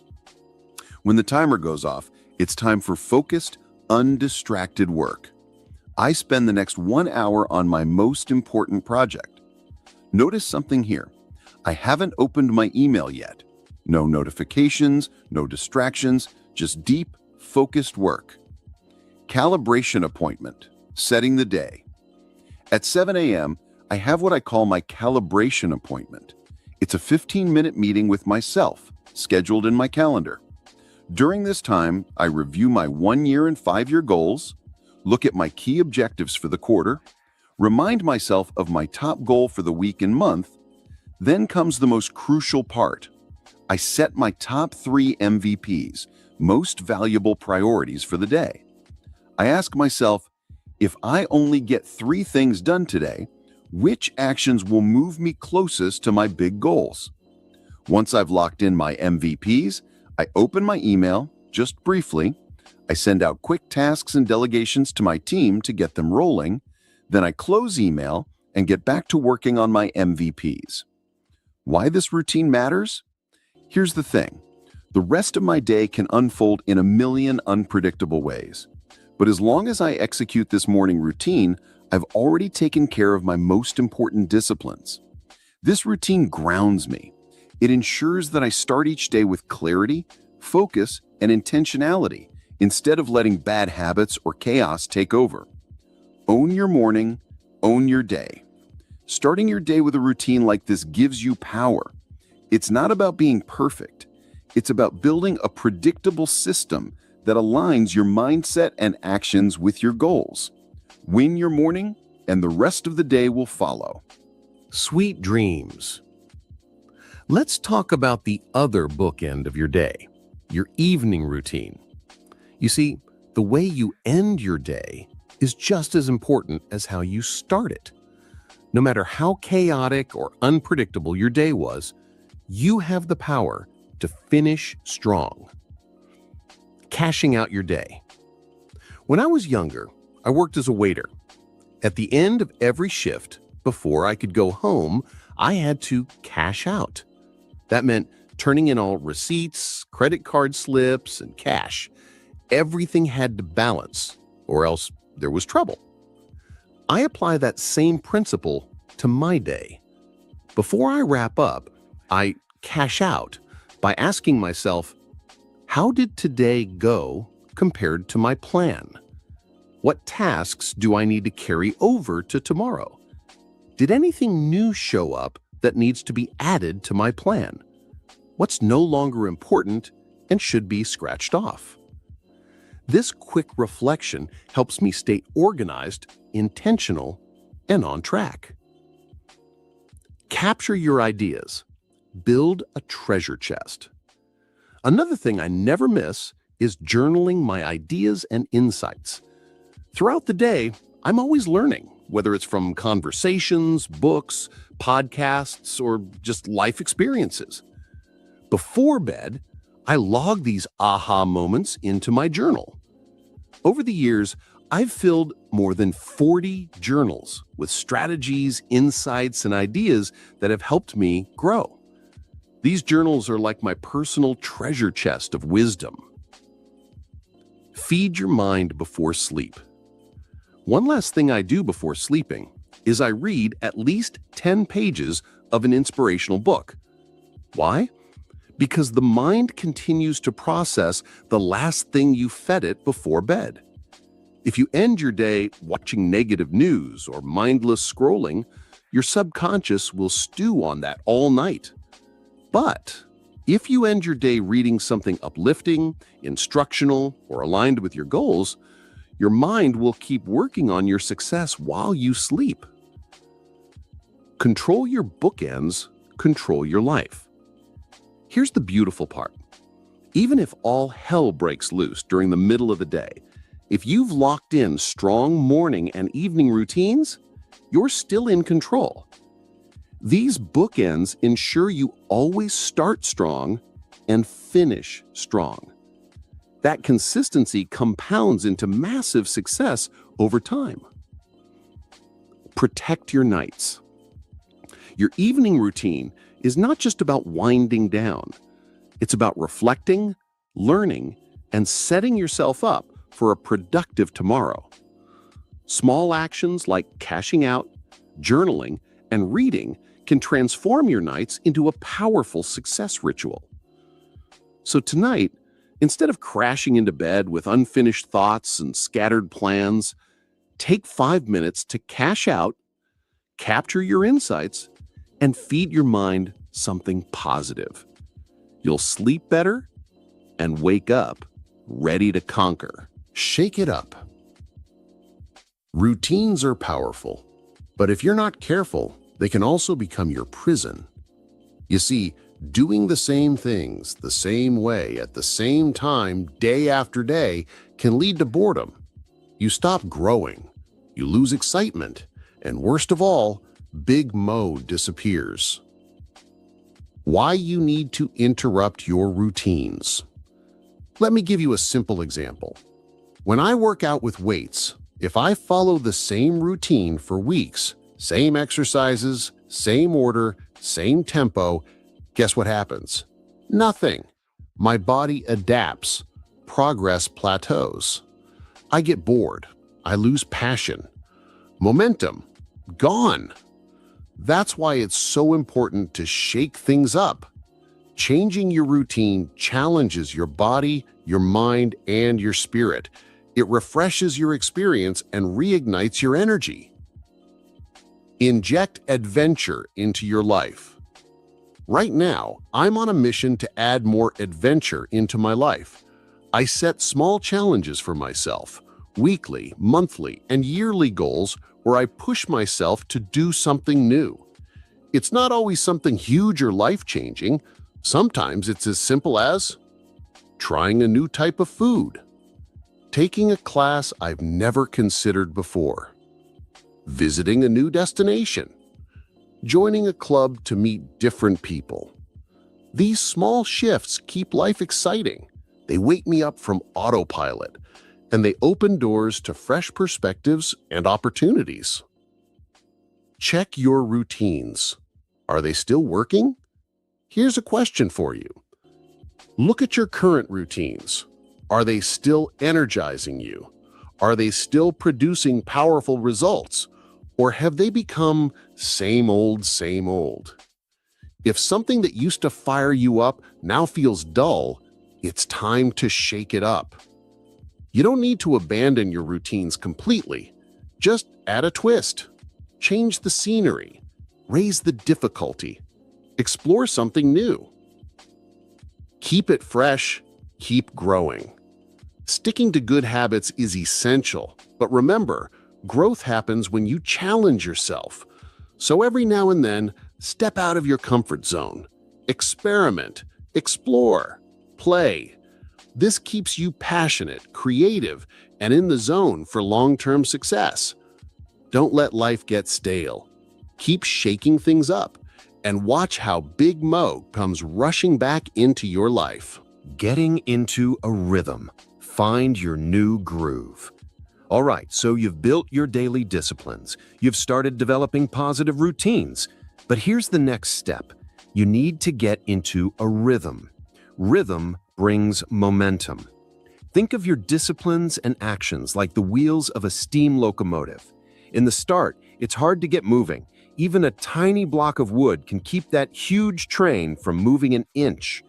But once the pistons start pumping, once the wheels get rolling and the pressure stays consistent, that train becomes unstoppable. At 55 miles an hour, it can smash through a 5-foot-thick, steel-reinforced concrete wall without stopping. That's what rhythm does for your success. It turns small, consistent actions into massive, unstoppable momentum. Create rhythms for every area of life. For me, rhythm isn't just about daily habits. I plan ahead to create weekly, monthly, quarterly, and yearly rhythms. Let me give you an example. One of my biggest goals is to deepen the love and intimacy in my marriage. But as you probably know, even the most important priorities can get lost in the chaos of daily life unless you schedule them. Weekly rhythms. Lock it in. Here's how we keep the rhythm alive. Every Friday at 6 p.m., it's date night. An alarm goes off on both our phones. No matter what we're doing, we stop and make time for us. Every Saturday, it's family day. No work allowed. From Friday night to Sunday morning, it's all about marriage and family. Every Sunday at 6 p.m., we have our Relationship Review, or RR. We talk about the week's wins and losses and how we can improve as a couple. The RR process, simple but powerful. During our Sunday RR, we follow a simple structure. We start by appreciating each other, sharing things we noticed and loved during the week. Then we ask, on a scale of 1 to 10, how would you rate our relationship this week? That leads into discussing wins, losses, and adjustments. Finally, we ask, what would it take to make your experience a 10 next week?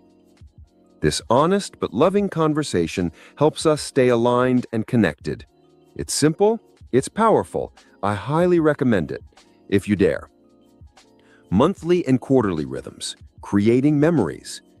Every month, we plan something unique and memorable. Life is just a collection of experiences, so we intentionally create experiences that are special and out of the ordinary.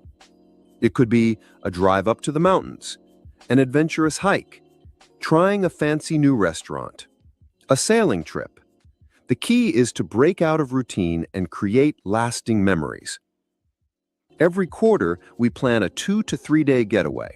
This is a perfect time to review all our goals, check in on life patterns, and reflect deeply on how things are going in our relationship.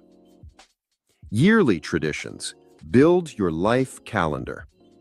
Beyond that, we have yearly traditions, special travel vacations, holiday rituals, our New Year's hike and goal-setting session. When all these rhythms are set in place, you don't have to constantly think about what to do next. Everything flows naturally. We've built a rhythm that keeps the momentum going. Rhythm equals flow equals success. When your actions and disciplines get into a consistent rhythm, you're basically rolling out the red carpet for Big Mo to walk right into your life. Success becomes less about willpower and more about flow. Once you find your groove, you become unstoppable. Registering your rhythm. All right, so you've built good habits. You've created powerful routines. You've established a rhythm. But how do you make sure you're staying consistent? How do you know if you're on track and not slipping? That's where something I call the rhythm register comes in. What is a rhythm register? The rhythm register is a simple yet powerful tool I created for myself. It helps me track the rhythm of a new behavior I'm working on. It's not complicated. It's just a visual way to make sure I'm keeping my commitments day after day, week after week. Because here's the thing, if you can't measure it, you can't improve it. Track the behaviors that matter. Let's say you've decided to drink more water every day. Take 10,000 steps. Show more affection to your spouse. Practice gratitude journaling. Whatever new behavior you want to build into your life, you need to track it. The Rhythm Register is a place where you log these behaviors daily. You'll instantly see if you're creating a consistent rhythm or if you're slacking off. Why this works?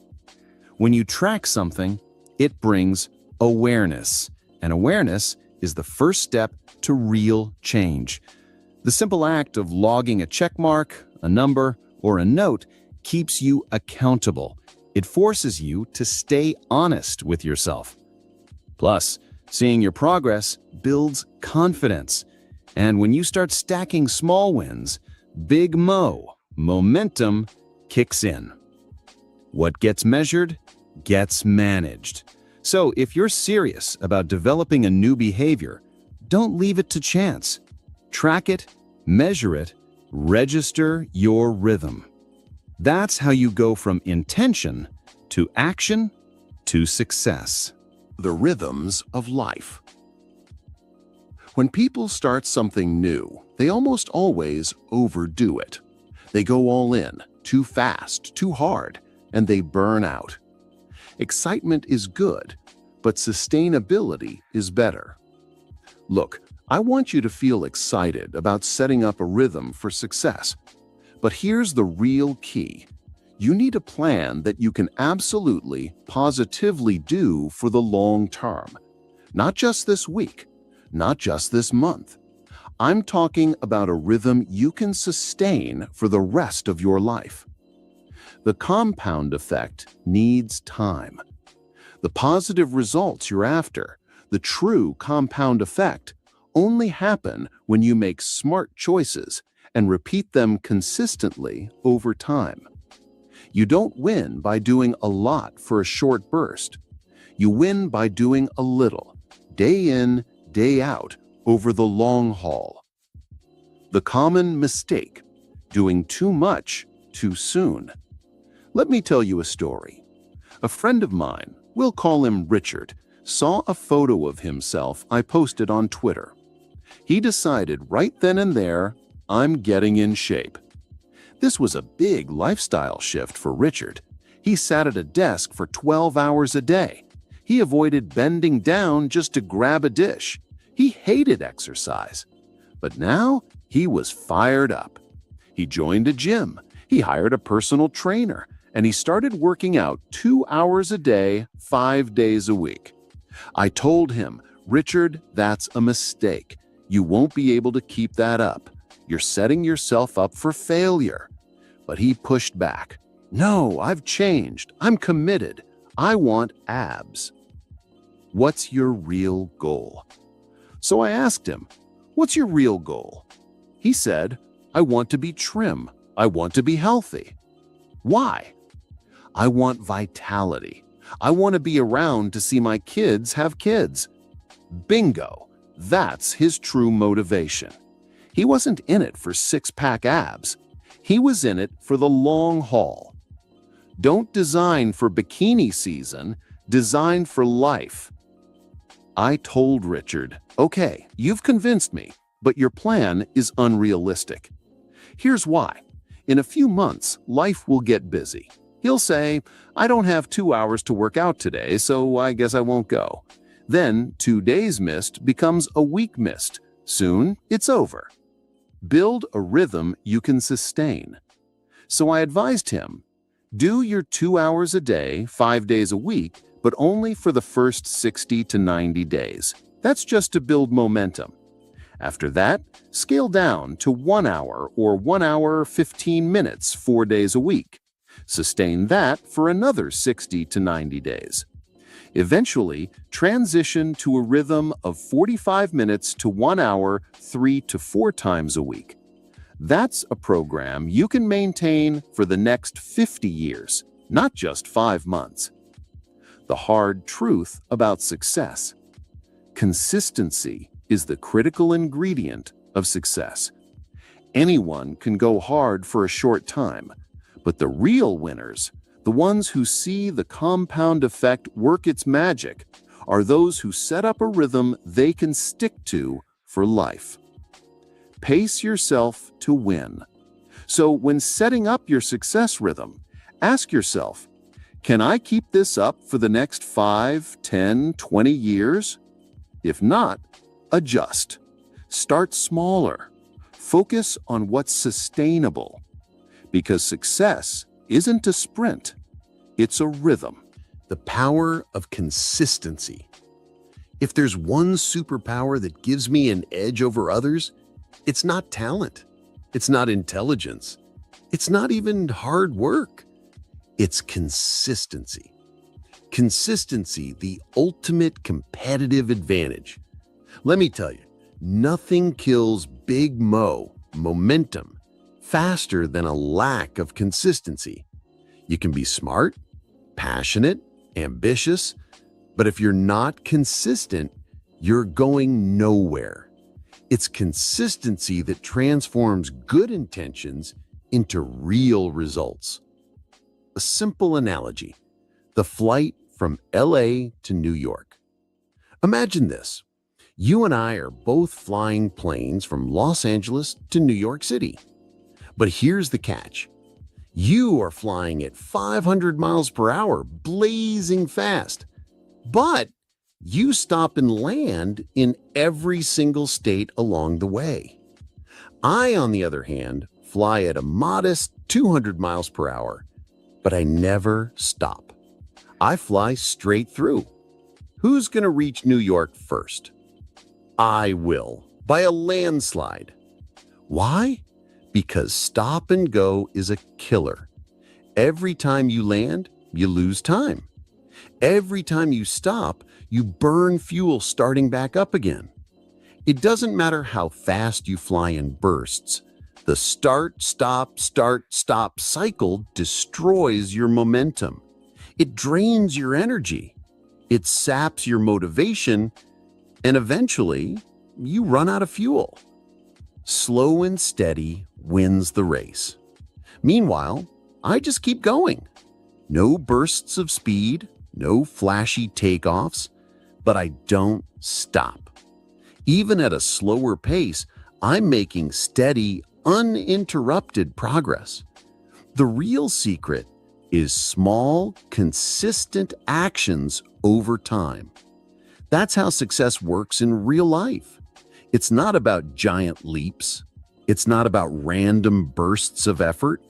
It's about doing small, smart actions consistently over a long period of time.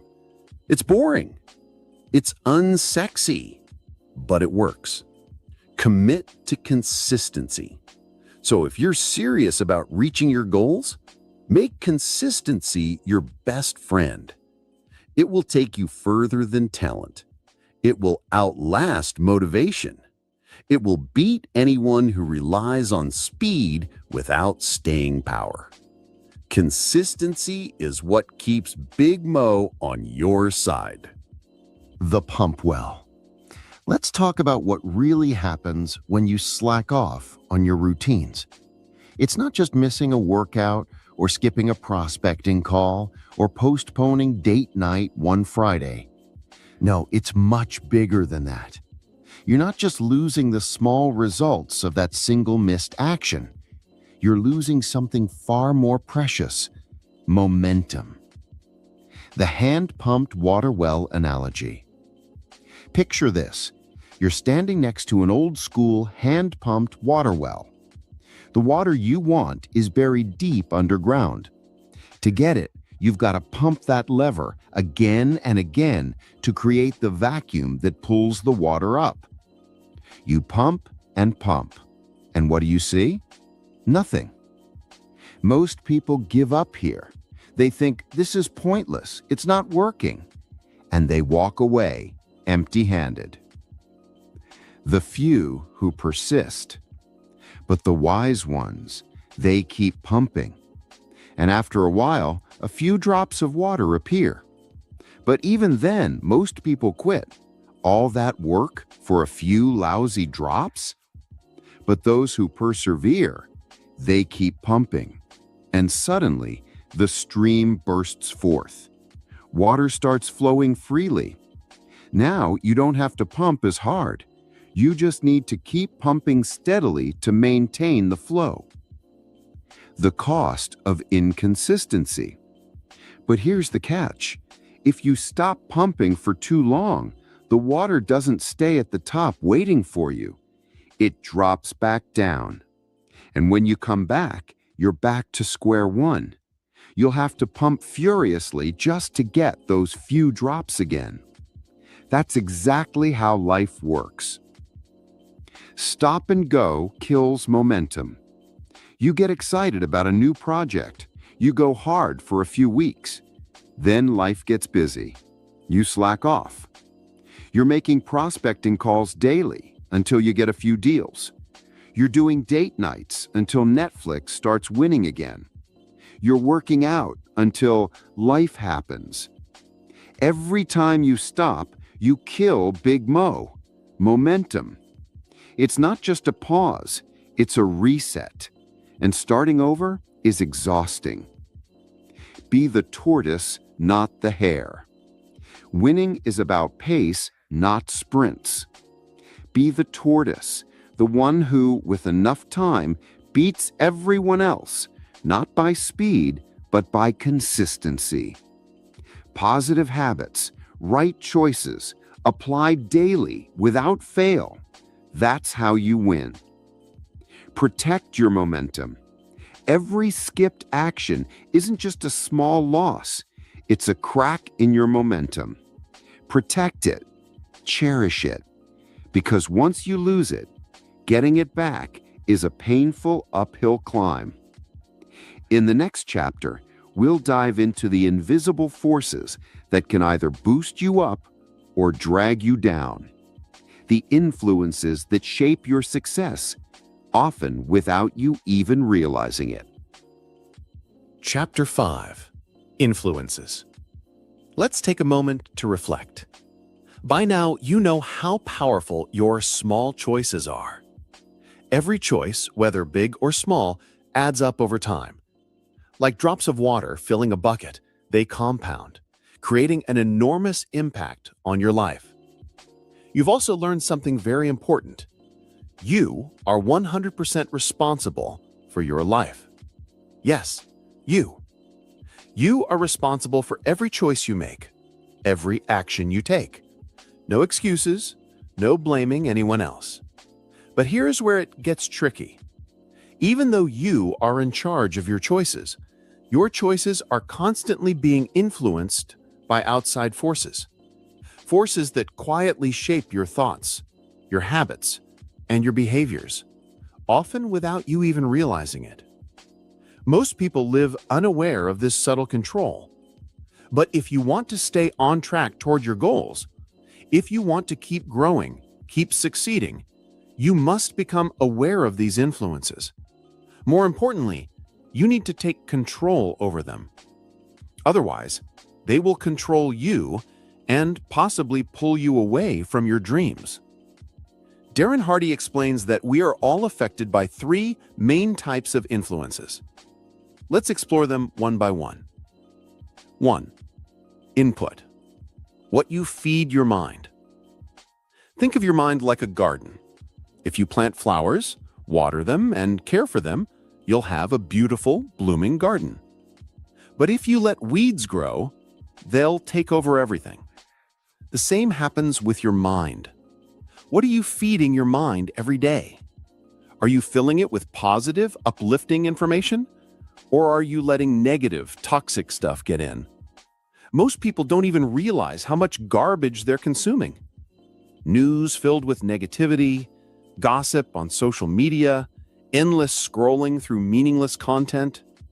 Every piece of information you consume is like a seed. It either helps you grow or it holds you back. If you want to grow, you need to be very selective about your input.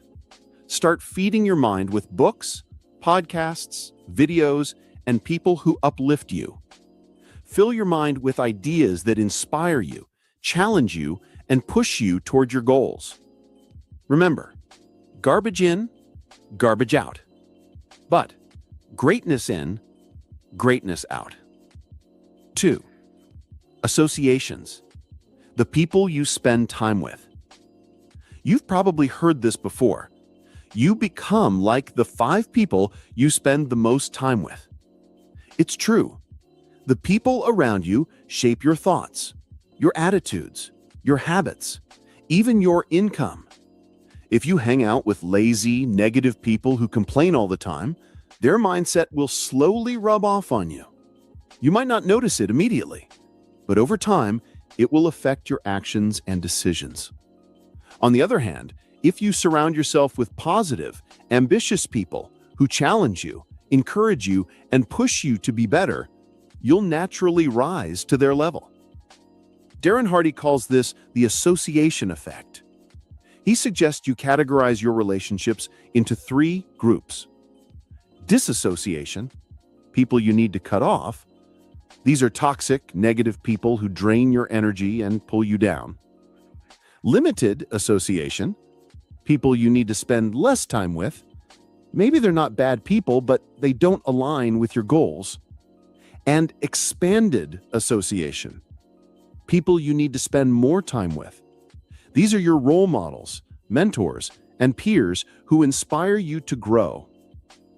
Take a moment to reflect. Who are you spending your time with? Are they helping you grow or holding you back? Choose your circle wisely. It could be the difference between success and failure. 3. Environment. Your surroundings. Now, let's talk about your environment.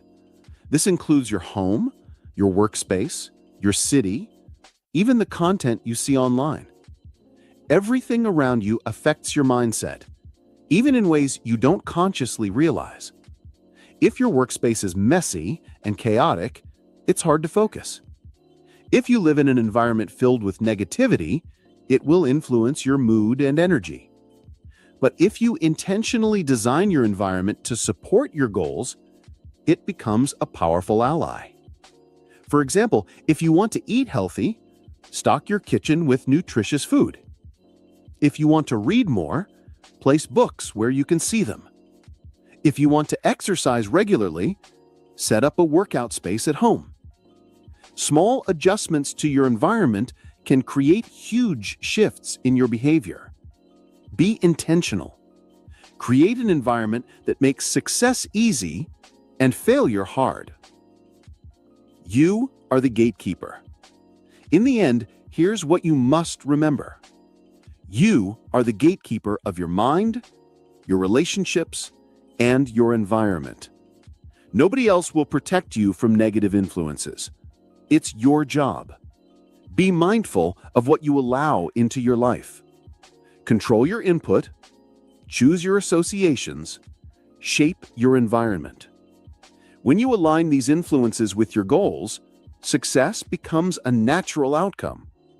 But if you ignore them, you risk being quietly pulled off track. Stay vigilant, stay intentional, because these influences will either build you up or break you down. The choice is yours. Garbage in, garbage out. Let me ask you something.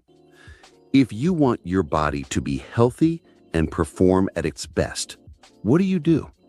You eat healthy food. You avoid junk food. You stay careful about what you put inside your body. Simple, right? But what about your brain? If you want your mind to be sharp, focused, and creative, you need to be even more careful about what you feed it. Here's the truth. Garbage in, garbage out. If you fill your mind with negative news, gossip, and mindless entertainment, that's exactly what will come out in your thoughts, actions, and results. But there's a problem. Unlike food, where you can choose what to eat, most of the information we consume enters our brain without us even noticing. We listen to news on the way to work. We scroll through social media. We watch TV shows that add no real value.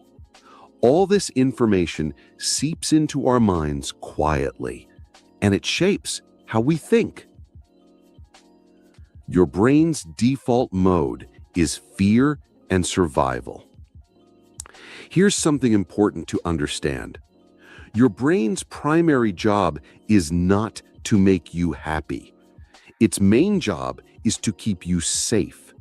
It's always looking out for threats, always scanning for danger, always focusing on what's wrong. That's why when you turn on the news and hear stories about robberies, accidents, or economic problems, your brain lights up.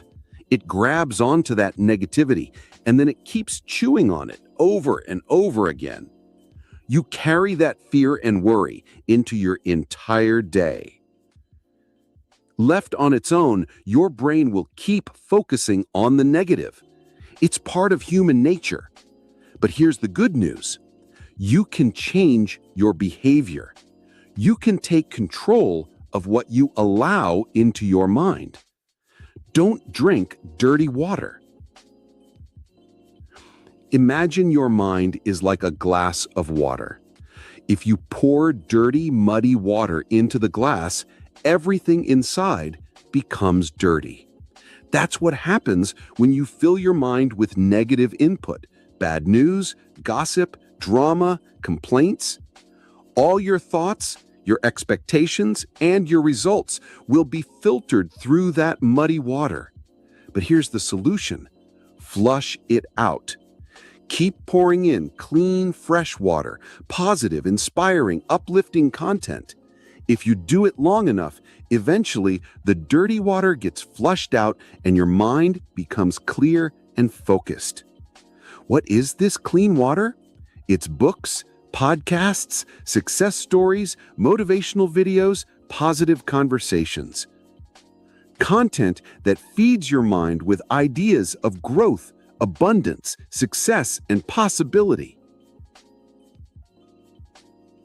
Step 1. Stand guard at the gate of your mind. Let's be real. You can't completely avoid negative input. It's everywhere. On billboards, at the grocery store checkout, on social media, in casual conversations. But you can control most of it. Here are some simple actions. Cancel negative subscriptions. Stop listening to depressing news radio. Replace TV time with reading or meaningful conversations. Record only educational, positive shows and skip the commercials. Even with friends and family, you can gently steer conversations away from negativity. You are the gatekeeper of your mind. No one else will do it for you. Step 2. Go on a media diet. Did you know the average person spends almost 5 hours a day watching TV? That's more than 30 hours a week. 2 entire months every year spent in front of a screen. And people wonder why they feel stuck in life. The media knows how to grab your attention. They show you the most shocking, scary, dramatic stories because that's what sells. But that constant stream of negativity gives you a twisted, distorted view of the world. It fills your mind with fear, worry, and hopelessness. You need to break free from this cycle. Limit your media consumption. Be intentional. Don't let the media hijack your mind. Step 3. Enroll in Drive Time University. Here's a powerful idea Darren Hardy shares. Turn your car into a mobile classroom. The average person drives about 12,000 miles a year. That's around 300 hours sitting in your car. Now, imagine if you used that time to listen to audiobooks, personal development programs, or educational podcasts.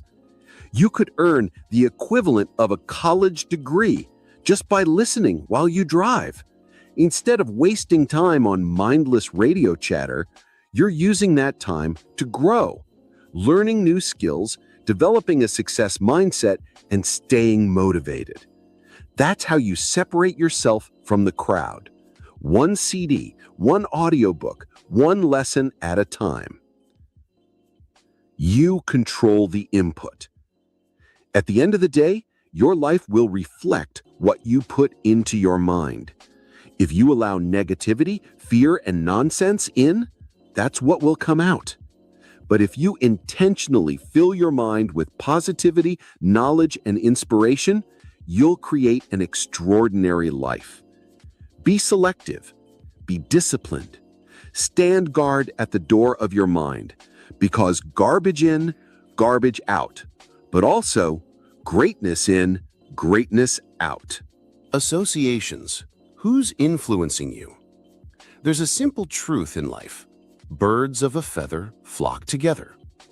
The people you spend the most time with shape your life, sometimes more than you realize. Social psychologists have found that up to 95% of your success or failure is influenced by your reference group. That's the circle of people you hang around with the most. Think about it. Who do you spend most of your time with? Are these people positive, successful, and uplifting? Or are they negative, complaining, and stuck in their old ways?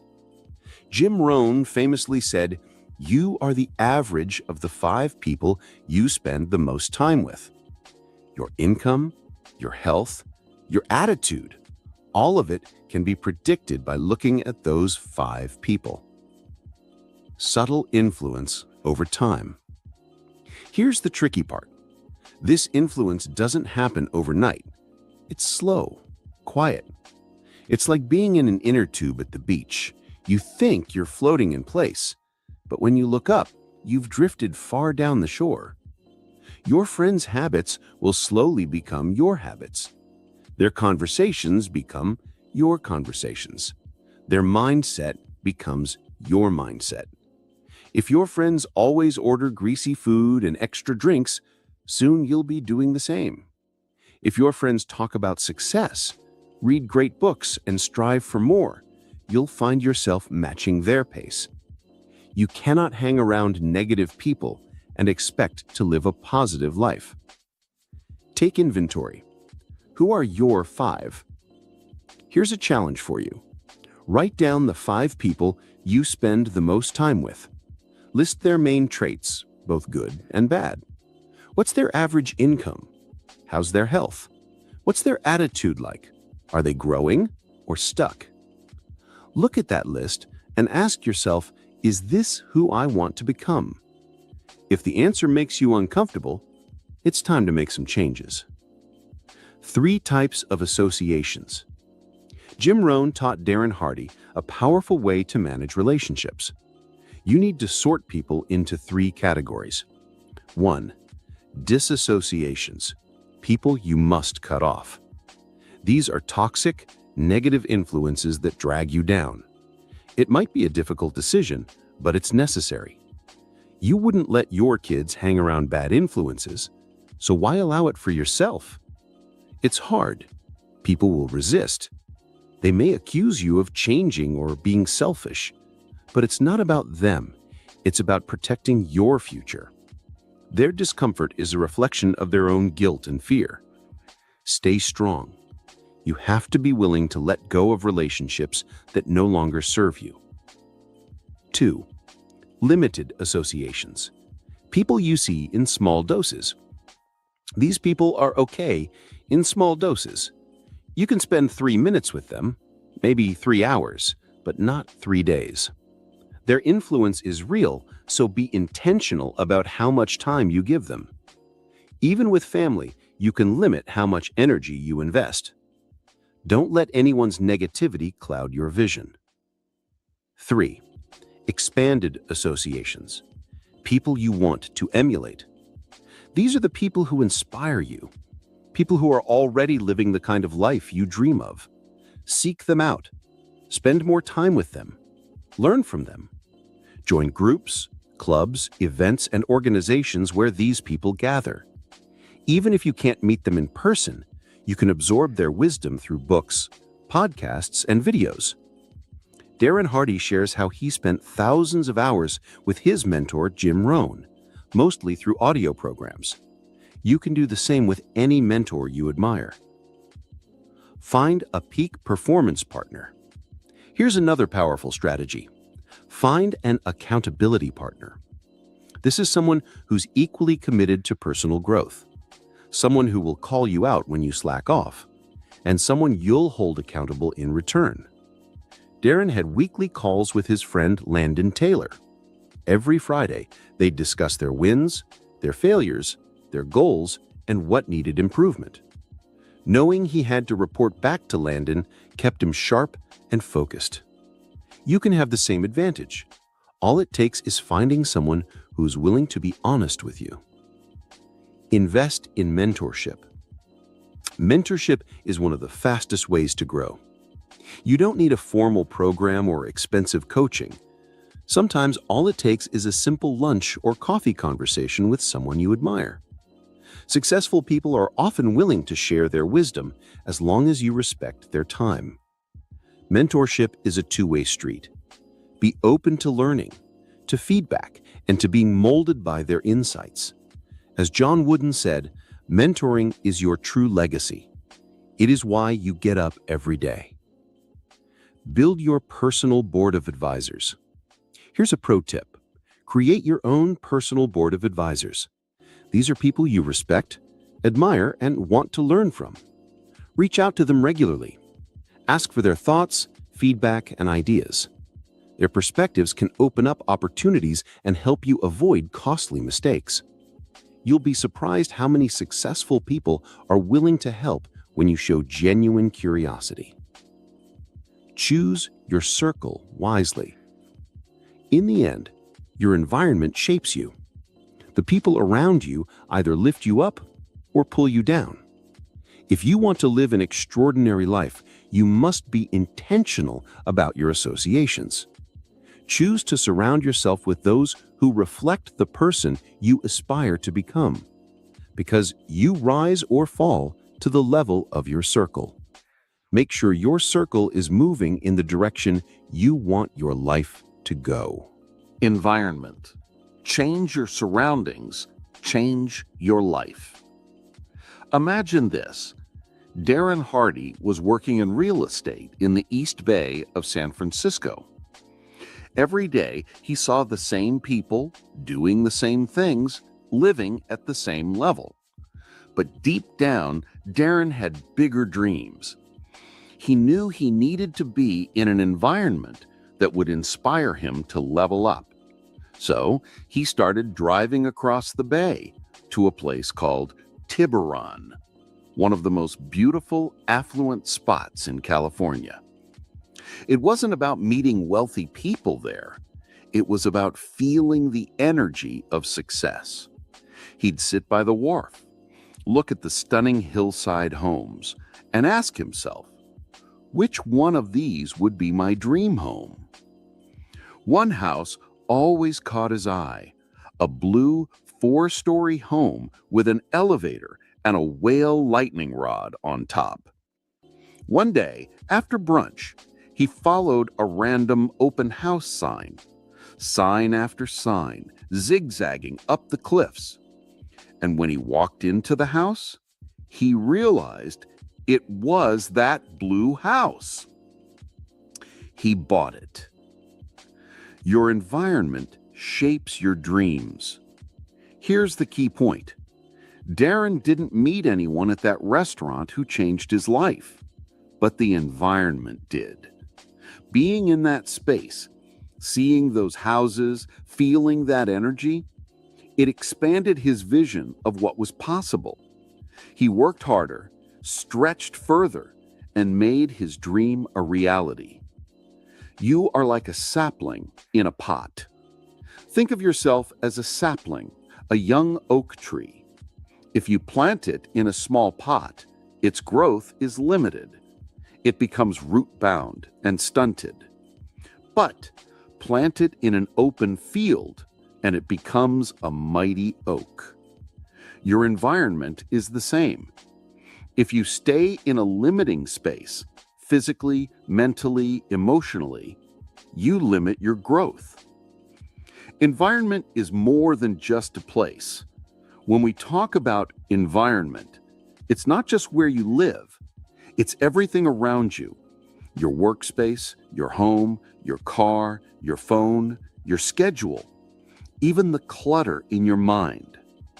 A messy, chaotic environment creates stress. It drains your energy. It distracts you from your goals.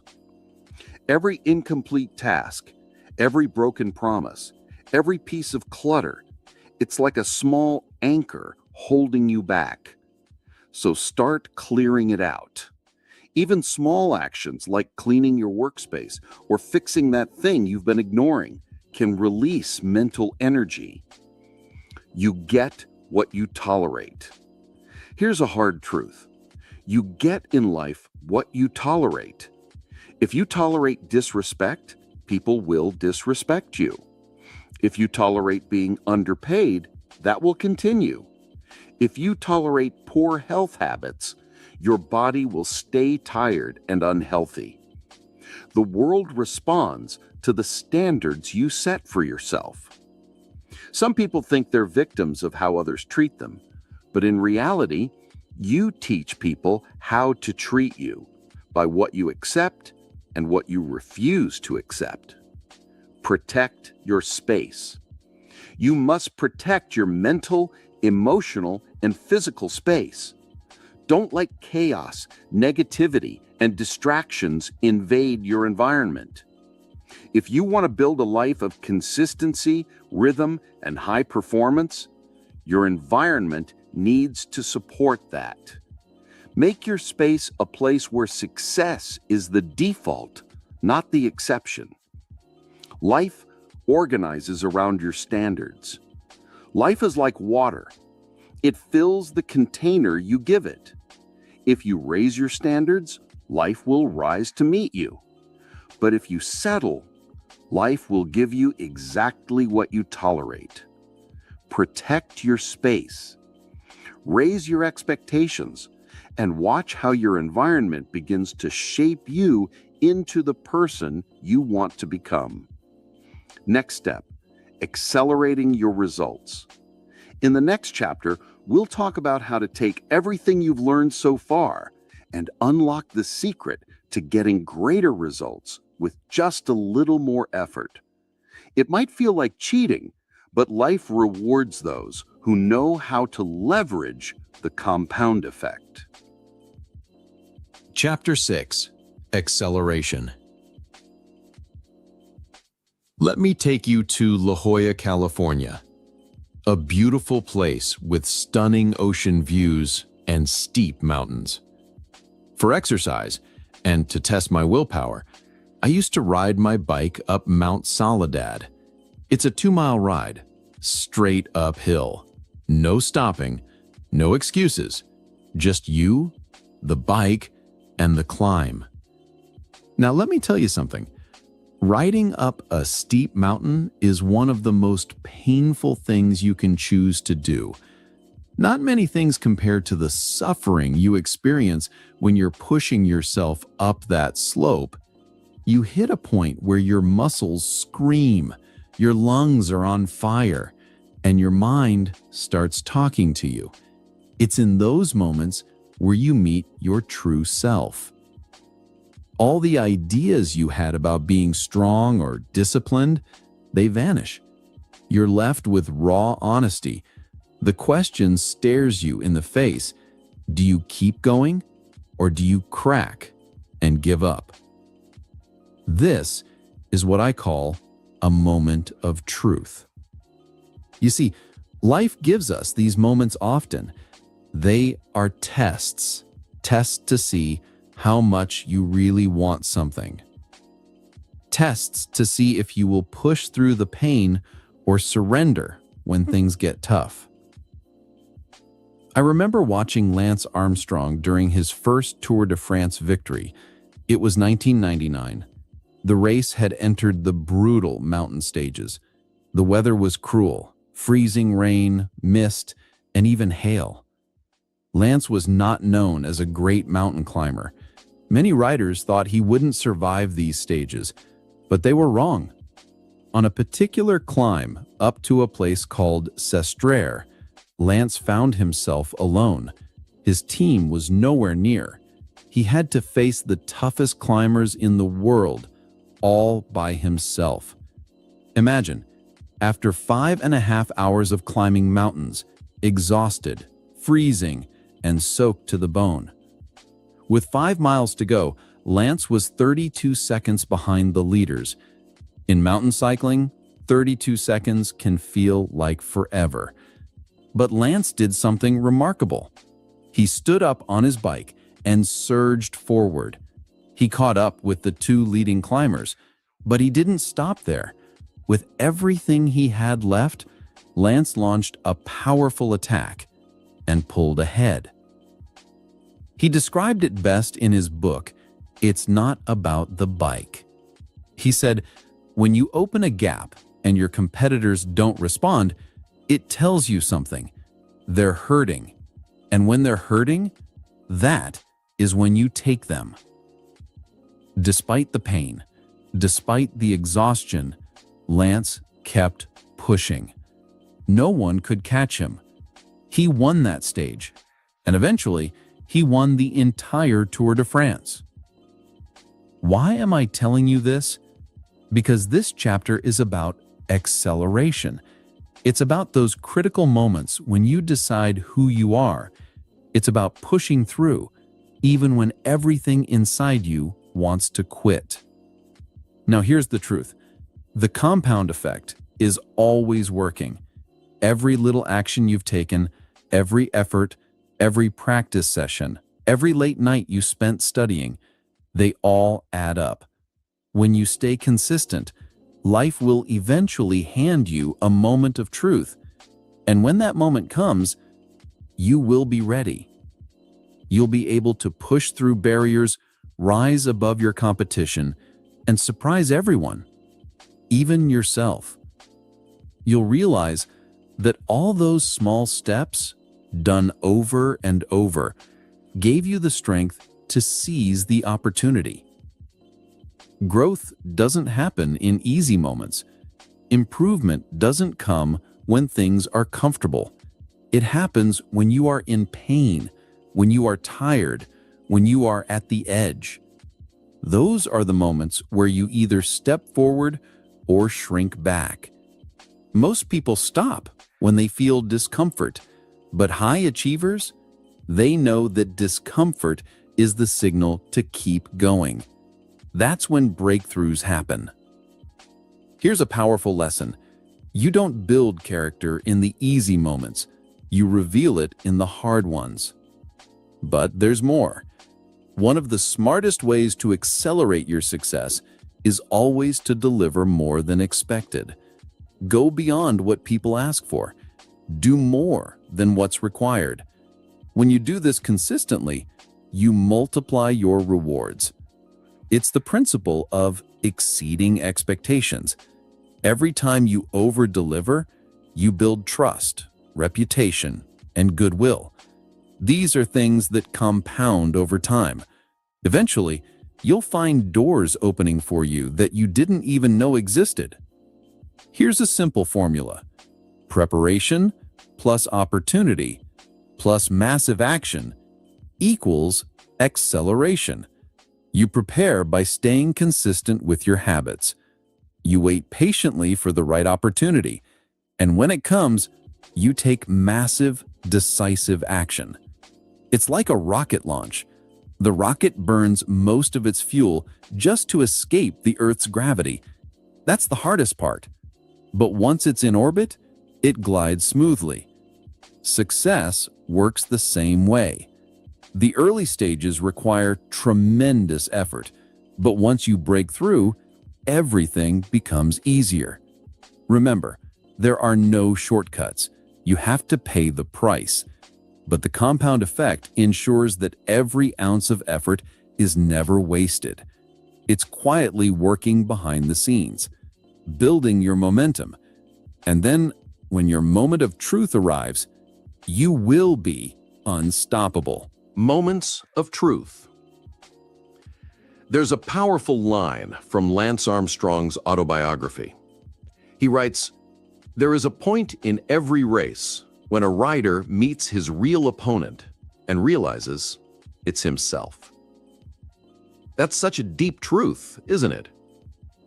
In life, in business, in every struggle, the opponent isn't out there, it's inside.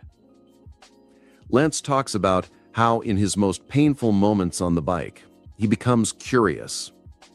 He wonders, how will I respond? Will I find my weakness and give in? Or will I reach deep and discover my true strength? We all face these moments. I face them daily when I was in real estate. Driving to meet a potential client after getting rejected by the last one, my mind would start coming up with excuses. Maybe I should skip this call. Maybe it's not a good time. I'd be canvassing a neighborhood, and suddenly the dogs would start barking, or the sky would turn dark with rain clouds. Or during cold calling time, between 5 and 9 p.m., I'd get scolded for interrupting someone's dinner or TV show. And let me be honest with you, I was always tempted to stop, to take a break, to go back to the office, to grab a glass of water. But every time I hit that mental wall, I reminded myself, my competitors are feeling the same thing right now. If I keep going, even when it's hard, I will be ahead of them. These were my moments of truth. Moments where success is forged. Not during easy times when I'm just keeping pace with the crowd, but in the tough moments, when most people stop. It's not about whether you reach the wall or not.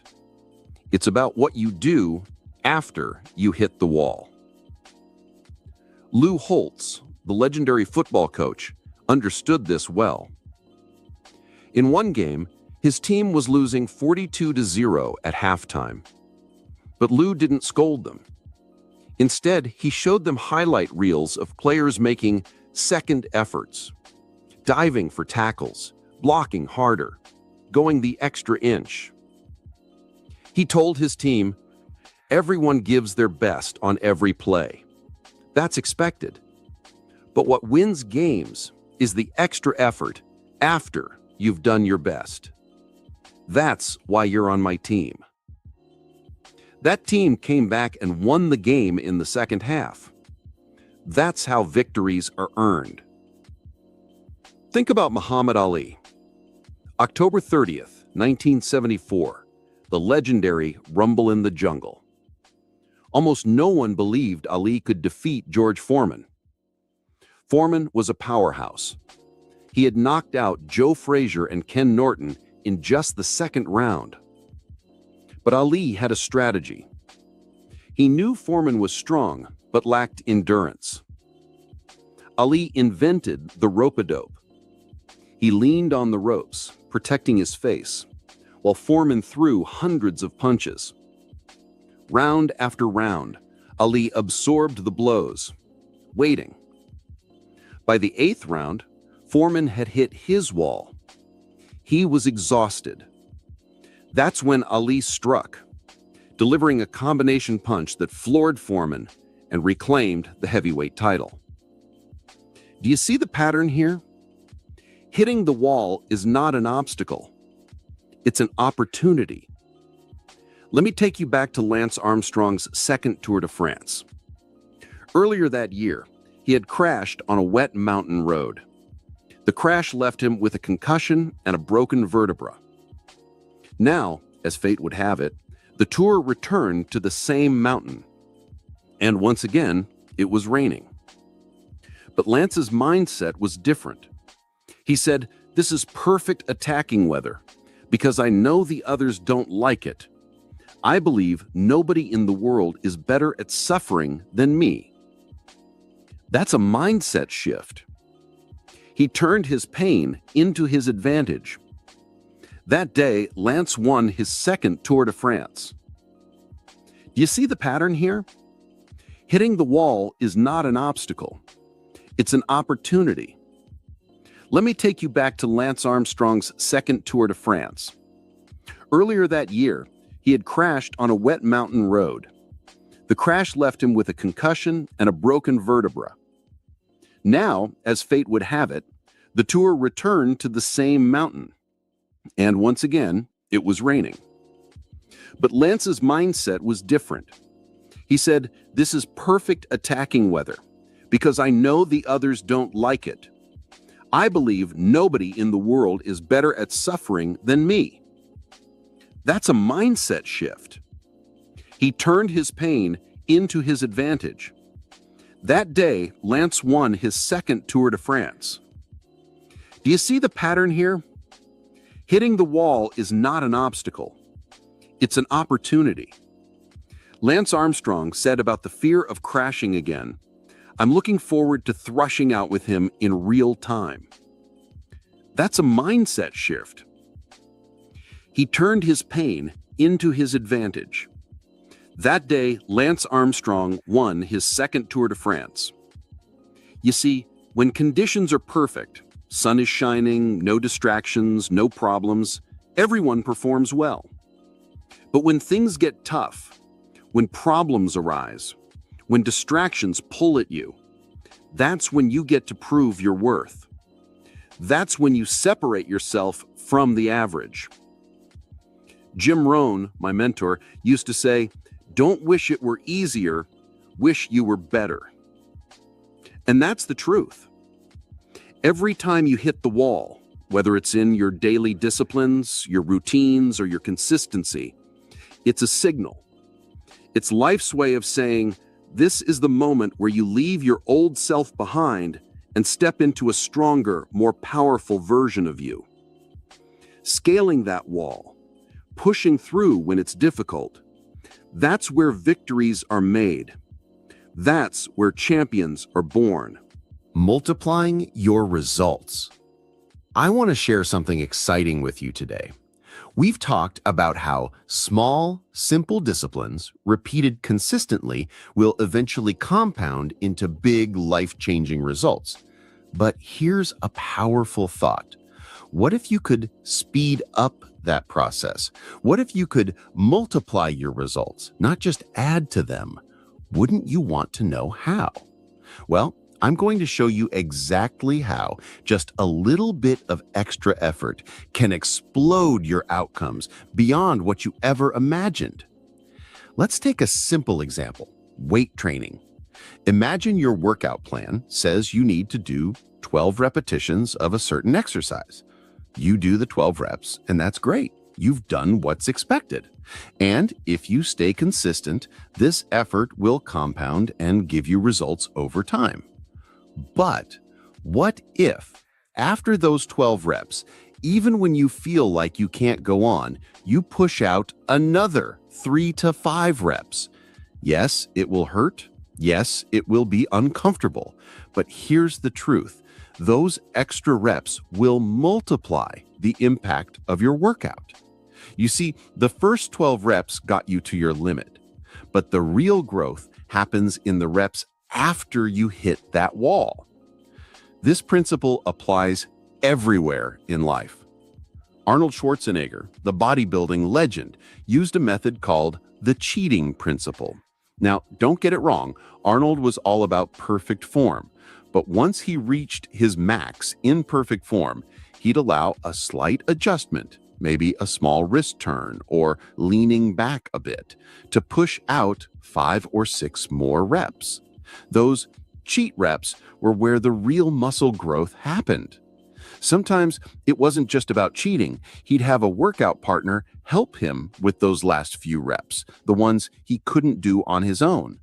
But it was those extra reps beyond his limit that multiplied his gains. This is how you shatter your limits. If you're a runner, you'll understand this too. You set a goal, maybe 3 miles for the day. You're tired, you've hit your limit, but instead of stopping, you push for an extra half mile. That extra stretch expands your endurance, your stamina, and your mindset exponentially. Now, remember the magic penny example from chapter 1? A penny that doubles in value every day becomes over $10 million after 31 days. But here's something even more mind-blowing. If you added just one more doubling per week during those 31 days, do you know what happens? The result wouldn't be $10 million. It would skyrocket to $171 million. That's right. Just 4 extra efforts changed the outcome by $161 million. That's how powerful a little extra can be. It's not about working 10x harder. It's about pushing just a little beyond your limit consistently. And that little extra multiplies your results over time. Here's a mindset shift I want you to adopt. View yourself as your toughest competitor. Stop comparing yourself to others. Compete against the best version of yourself. Push past your own expectations. Go beyond what you think you're capable of. Another key to multiplying your results is this: do more than people expect of you. Most people do the bare minimum. They do enough. But when you go the extra mile, when you deliver more than expected, you stand out. Opportunities will find you. Rewards will multiply. It's a small shift, but it makes all the difference. The compound effect isn't just about slow, steady gains. When you apply extra effort at the right moments, it becomes a force that accelerates your progress beyond what you thought possible. Beat the expectations. Let me share with you a principle that can completely change the results you get in life. It's the idea of beating expectations. Let's take Oprah Winfrey as an example. She's famous not just for her success, but for how she constantly goes beyond what anyone expects. Do you remember her show's season opener in 2004? It's still talked about to this day. That day, Oprah invited an audience filled with people whose friends and family had written letters saying they desperately needed a new car. She called 11 people on stage and gave each of them a brand new 2005 Pontiac G6. The crowd was thrilled. That alone would have been a great surprise. But Oprah wasn't done. She then handed out gift boxes to the rest of the audience. She told them, "One of you has a key to the 12th car." Everyone opened their boxes, and inside, every single person had a set of keys. That's when Oprah delivered her now legendary line, "Everybody gets a car. Everybody gets a car." It was a moment no one could forget. But Oprah didn't stop there. In other shows, she's given scholarships to foster children, thousands of dollars in clothing, and even paid for homes to keep families from being kicked out. Now, you might be thinking, of course, she can do that. She's Oprah. But let's be honest, there are many celebrities with as much fame and money who don't do those things. What makes Oprah special is that she chooses to go beyond expectations. That's what separates the good from the great. Now, let me share a personal story. When it was time to propose to my wife, Georgia, I could have done what was expected, sit down with her father and ask for his blessing. But I wanted to do something more meaningful. Her father spoke English, but he wasn't completely comfortable with it. So I had Georgia's sister translate my proposal speech into Portuguese. On my way to Los Angeles from San Diego, I rehearsed that speech over and over.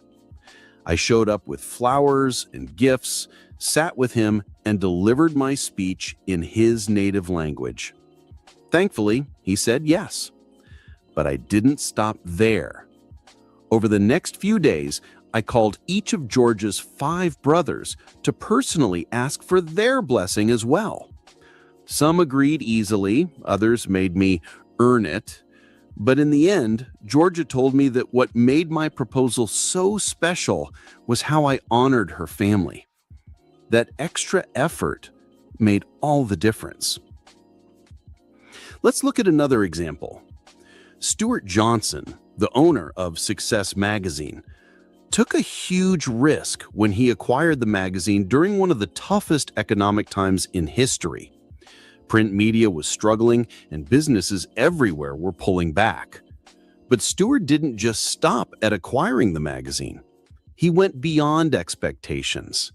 Even while his primary business was facing challenges, he launched a nonprofit foundation to help teach personal development to teenagers. He personally funded the administration of the Success Foundation. He created a book called Success for Teens and distributed over 1 million free copies through schools and nonprofit partners. He didn't have to do that. It wasn't expected of him, but because he did, it multiplied his impact on his team, on the press, on his business partners, and most importantly, on thousands of young lives. That's the power of doing more than expected. So here's the question for you. Where in your life can you go beyond expectations? Where can you add that extra touch that makes a huge difference? Maybe it's when you're making calls at work, or serving your customers, or when you're recognizing your team members, or appreciating your spouse, or planning a date night, or playing with your kids, or even going for a run. In every area of life, there's always a small extra effort you can make. And that little extra doesn't just add to your results, it multiplies them. When you push beyond what's expected, you create wow moments. Moments people remember, moments that set you apart, moments that accelerate your success. It doesn't take a huge leap, just a little extra. That's how you beat expectations. That's how you create extraordinary results. Do the unexpected. Here's a principle that can give you an instant edge over the crowd. Do the unexpected. Most people zig. If you want to stand out, you need to zag.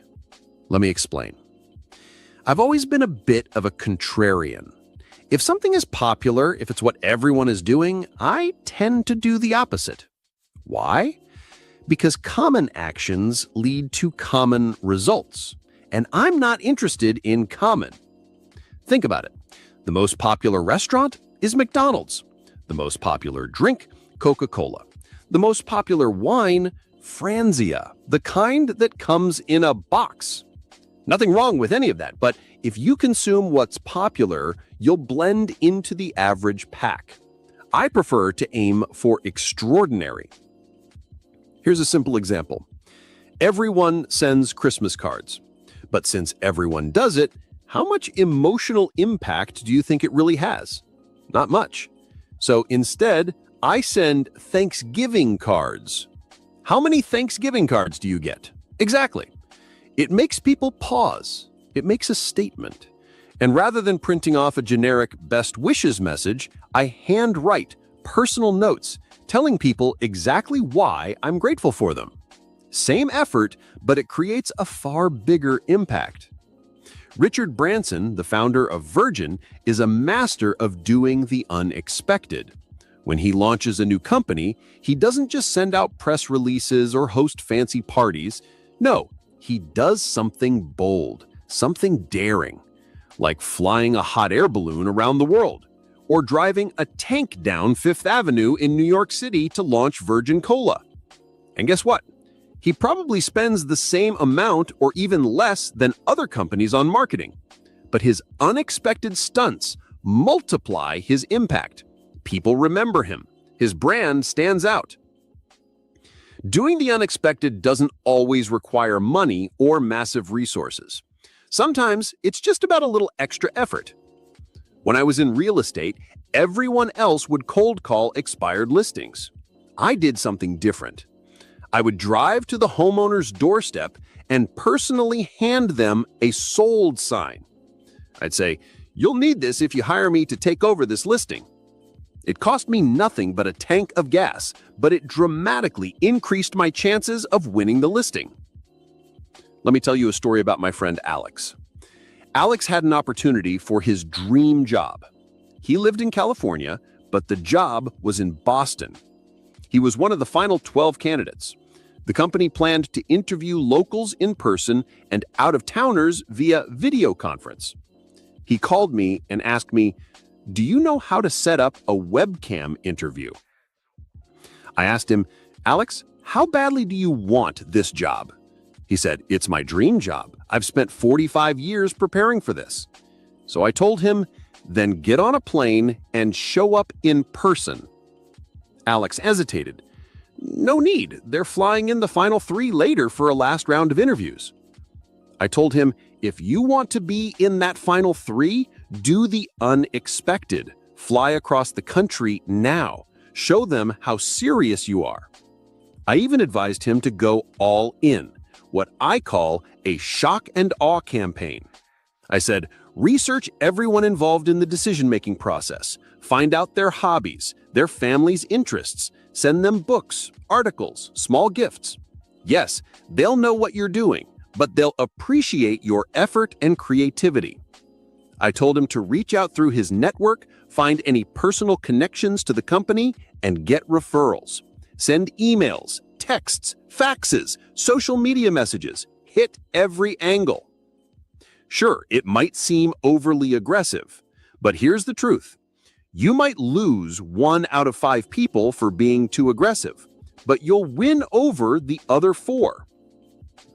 Unfortunately, Alex didn't take my advice. He didn't make the trip, he didn't stand out, and he didn't get the job. He didn't even make it to the final 3. Even though he was the best candidate, his failure to make an impression cost him his dream job. Here's another story. I sit on the board of a company that once needed a congressman's approval to move forward with a crucial project. This congressman was refusing, not because of the issue itself, but due to unrelated political grudges. So, I suggested we take a different approach. Instead of lobbying the congressman, we went straight to someone who had real influence over him, his wife. Through our network, we found a connection to her. We met her after a church service, introduced ourselves, and explained how this project would help hundreds of children in an underprivileged neighborhood. Guess what?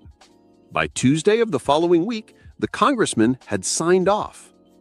Sometimes doing the expected, sending letters, making phone calls, doesn't cut it. In our noisy, attention-deficit society, Doing the unexpected is often required just to get noticed. If you have a mission, a dream, a cause that's important, you need to be willing to stand out. You need to add a little audacity to your efforts. It doesn't always take money. Often it just takes guts, creativity, and the willingness to be bold. So ask yourself, where in your life or business can you do the unexpected? Where can you go beyond the ordinary and make people notice you? Sometimes it all takes a little zag when everyone else is zigging. That's how you win. Do better than expected. There's a secret to achieving extraordinary results in life. It's simple, but very few people actually do it. The secret is to always do better than expected. Let me share a story with you. Invisible Children is a nonprofit I work with. They help rescue children who've been abducted and forced to become child soldiers in Uganda and the Congo. To raise awareness, they organized a powerful event called The Rescue. Across 100 cities, more than 800,000 young people camped outside. They wouldn't leave until a community leader came to rescue them, bringing attention to their cause. In 99 cities, it worked. Senators like Ted Kennedy and John Kerry showed up. Celebrities like Val Kilmer and Kristen Bell came out to support. But in Chicago, after 6 days, no one had come. They needed Oprah. Day after day, in the rain, they marched around her studios. They danced, sang, and held signs. On the 6th day, they did something different. More than 500 participants stood silently around Oprah's studio, holding signs at 3:30 a.m. That morning, Oprah walked out of Harpo Studios. She spoke to the founders of Invisible Children and invited the entire group to appear live on her show. That moment changed everything. Invisible Children went from being a small nonprofit to a global movement. They appeared on Larry King Live and in over 230 news outlets. Their message reached more than 65 million people. A bill supporting their cause is now in Congress. They had already done more than expected with the rescue event, but it was their extra persistence in Chicago that multiplied their impact. That's the power of doing better than expected. Now here's the key. This isn't just for big moments or huge causes. It's in the small things too. Whenever I attend an event, I always dress one level above what's expected. Why? Because it's a simple way to make a statement. When I'm hired to give a keynote speech, I don't just show up and wing it. I spend hours preparing, learning about the company, their challenges, their goals. Why? Because I want to exceed expectations. That's how you build a reputation for excellence. I once worked with a CEO who had a simple but powerful habit. He paid his vendors and suppliers a few days before the payment was due. It didn't cost him anything extra, but the goodwill it created was priceless. People loved working with him because he always went the extra mile. Steve Jobs was a master of this principle. Every time Apple launched a new product, people had high expectations. But Steve always had a little extra surprise up his sleeve, a feature, a design, an innovation that wowed people. That small extra effort multiplied Apple's customer loyalty. Nordstrom is another great example. Their customer service is legendary. They've been known to accept returns of items bought a year ago without a receipt. Sometimes even items bought from other stores. Why do they do this? Because they understand that exceeding expectations builds trust and loyalty. Their reputation keeps growing because of it. Now, think about your own life. Where can you go the extra mile? Where can you do a little more than what's expected? It could be in how you approach your work, how you serve your customers, how you treat your family and friends, or even in your personal goals and habits. Giving a little more time, energy, or thought to your efforts doesn't just improve your results, it multiplies them. Extraordinary results don't require extraordinary resources. They require extra effort. When you always look for ways to do better than expected, you create wow moments. Moments that people remember. Moments that build your reputation. Moments that accelerate your success. So I challenge you, in every area of your life, look for opportunities to go a little further, push a little harder, last a little longer, prepare a little better, and deliver a little bit more. Find the places where you can do the totally unexpected, because it's those small extra efforts that will astonish not only the world, but even yourself. Learning without execution is meaningless. Knowledge, in itself, is powerless unless it's followed by deliberate action. Motivation, no matter how intense, fades into self-delusion if it's not harnessed into movement. The true change, the transformation you seek, only happens when insights are paired with consistent, disciplined effort. There comes a point when wishing and hoping for success must give way to working for it.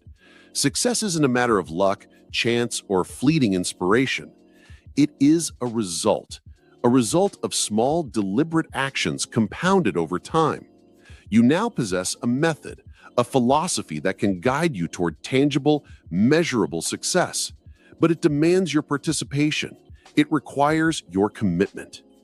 Whenever you notice old habits sneaking back into your life, pause, reflect, redirect.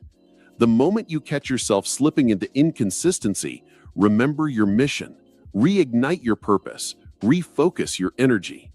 Success is not a single event, it's a process, a rhythm. And whenever you feel the need to strengthen your resolve, remember why you started. What truly drives lasting success? It's the understanding that making a positive impact in the lives of others creates a ripple effect that ultimately transforms your own life. Every act of significance begins with a choice. The choice to lead by example, to uplift others, and, in doing so, elevate yourself. Take a moment and look back on your life 5 years ago. Are you where you thought you would be? Have you overcome the habits you vowed to change? Are you living with the health, wealth, and freedom you envisioned? If not, the answer is simple. It's been a matter of choices. The next 5 years will unfold, but how they unfold depends entirely on the decisions you make today. This is your opportunity to chart a different path. You can choose right now to change the trajectory of your life. It's a matter of deciding that the next 5 years will not mirror the last. It's about committing to the small, consistent actions that align with your values and aspirations. From this moment forward, you are no longer a bystander. You understand the real mechanics of success. You know that overnight transformations are illusions. The reality is much more empowering. It lies in the daily disciplines that may seem insignificant but build unstoppable momentum. The compound effect is always working, whether for you or against you. The choice is yours. Stay grounded in your purpose. Hold fast to your vision. Avoid the allure of shortcuts and quick fixes. The rewards come to those who remain unwavering, even when the results aren't immediately visible. That persistence, that faith in the process, will carry you forward with unstoppable force.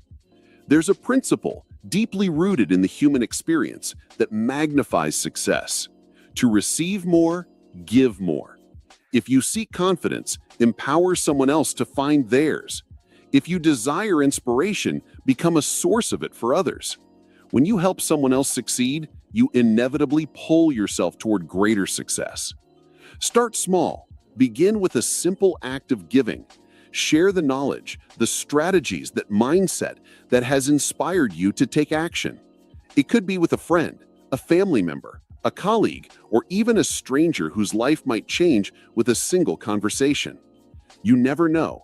The impact you make on their journey could circle back to profoundly affect yours. Your own growth is intertwined with the growth of those around you. Every time you help lift someone higher, you elevate yourself. That's the beauty of significance. It's not just about personal gain. It's about creating a chain reaction of positive change, starting with you. So now it's your turn. Take action. Not tomorrow, not next week. Now, this very moment is a fork in the road. You can continue as you have been, or you can choose to step into a future that reflects your highest potential. You are equipped with the knowledge, you have the vision. Now you must take the steps. Let the next 5 years be a story of transformation, not of chance, but of choice, not of waiting, but of doing. Your future self is waiting to thank you for the decisions you make today. Today, you didn't just consume ideas, you gained tools. Now, use them. Don't let this be another fleeting moment of insight. Commit to one small action. Build forward motion. If this message stirred something in you, take it a step further. Like this video if it added value to your journey. Subscribe to this channel for more bite-sized strategies that spark change. Together, we grow, and momentum, your momentum, does the rest. Every meaningful change begins with one step. Start yours now. This is your guide to the 4 pillars of destiny. Preface. During my school days, learning Bazi on my own was a difficult, daunting, and nearly impossible task. There were no books on Bazi in English, and no formal classes on the subject. Chinese books available on the subject were often mainly classical texts, which required the assistance of masters to interpret and understand them. These Chinese books, after all, had been written by masters for masters. Advancing my own knowledge in the Bazi required undertaking studies with masters in Hong Kong. Today, as a master trainer and consultant teaching Bazi in various English-speaking countries, I find the challenge that I faced remains for those with an interest in the Bazi when it comes to reading in reference materials. My students often ask if I can refer them to an English text that could be helpful in their Bazi studies or help them understand Bazi better. Much of the motivation behind writing this book was to afford individuals from all walks of life, both English and Chinese educated, the opportunity to learn more about Bazi. You see, those who can read and write Chinese are not necessarily more advantaged than those who can read and write only English, where Bazi studies are concerned. This is because often the text or books available are written in an archaic language. I hope this book will be able to remove some of the barriers and obstacles that people in the past have encountered in seeking to learn more about Bazi. I was further spurred on to write this book by the tremendous success of my Bazi Beginners DVD, which had been an instant bestseller since it hit the market. This convinced me of the need for a good, informative beginner's text on the subject. Writing this beginner's book has been a great challenge. I knew the text had to be practical, but at the same time not too technical, entertaining, and yet informative. I am confident that readers will find this book helpful, practical, and easy to digest, as I have taken great pains to ensure that this book satisfied the standards I have set for myself.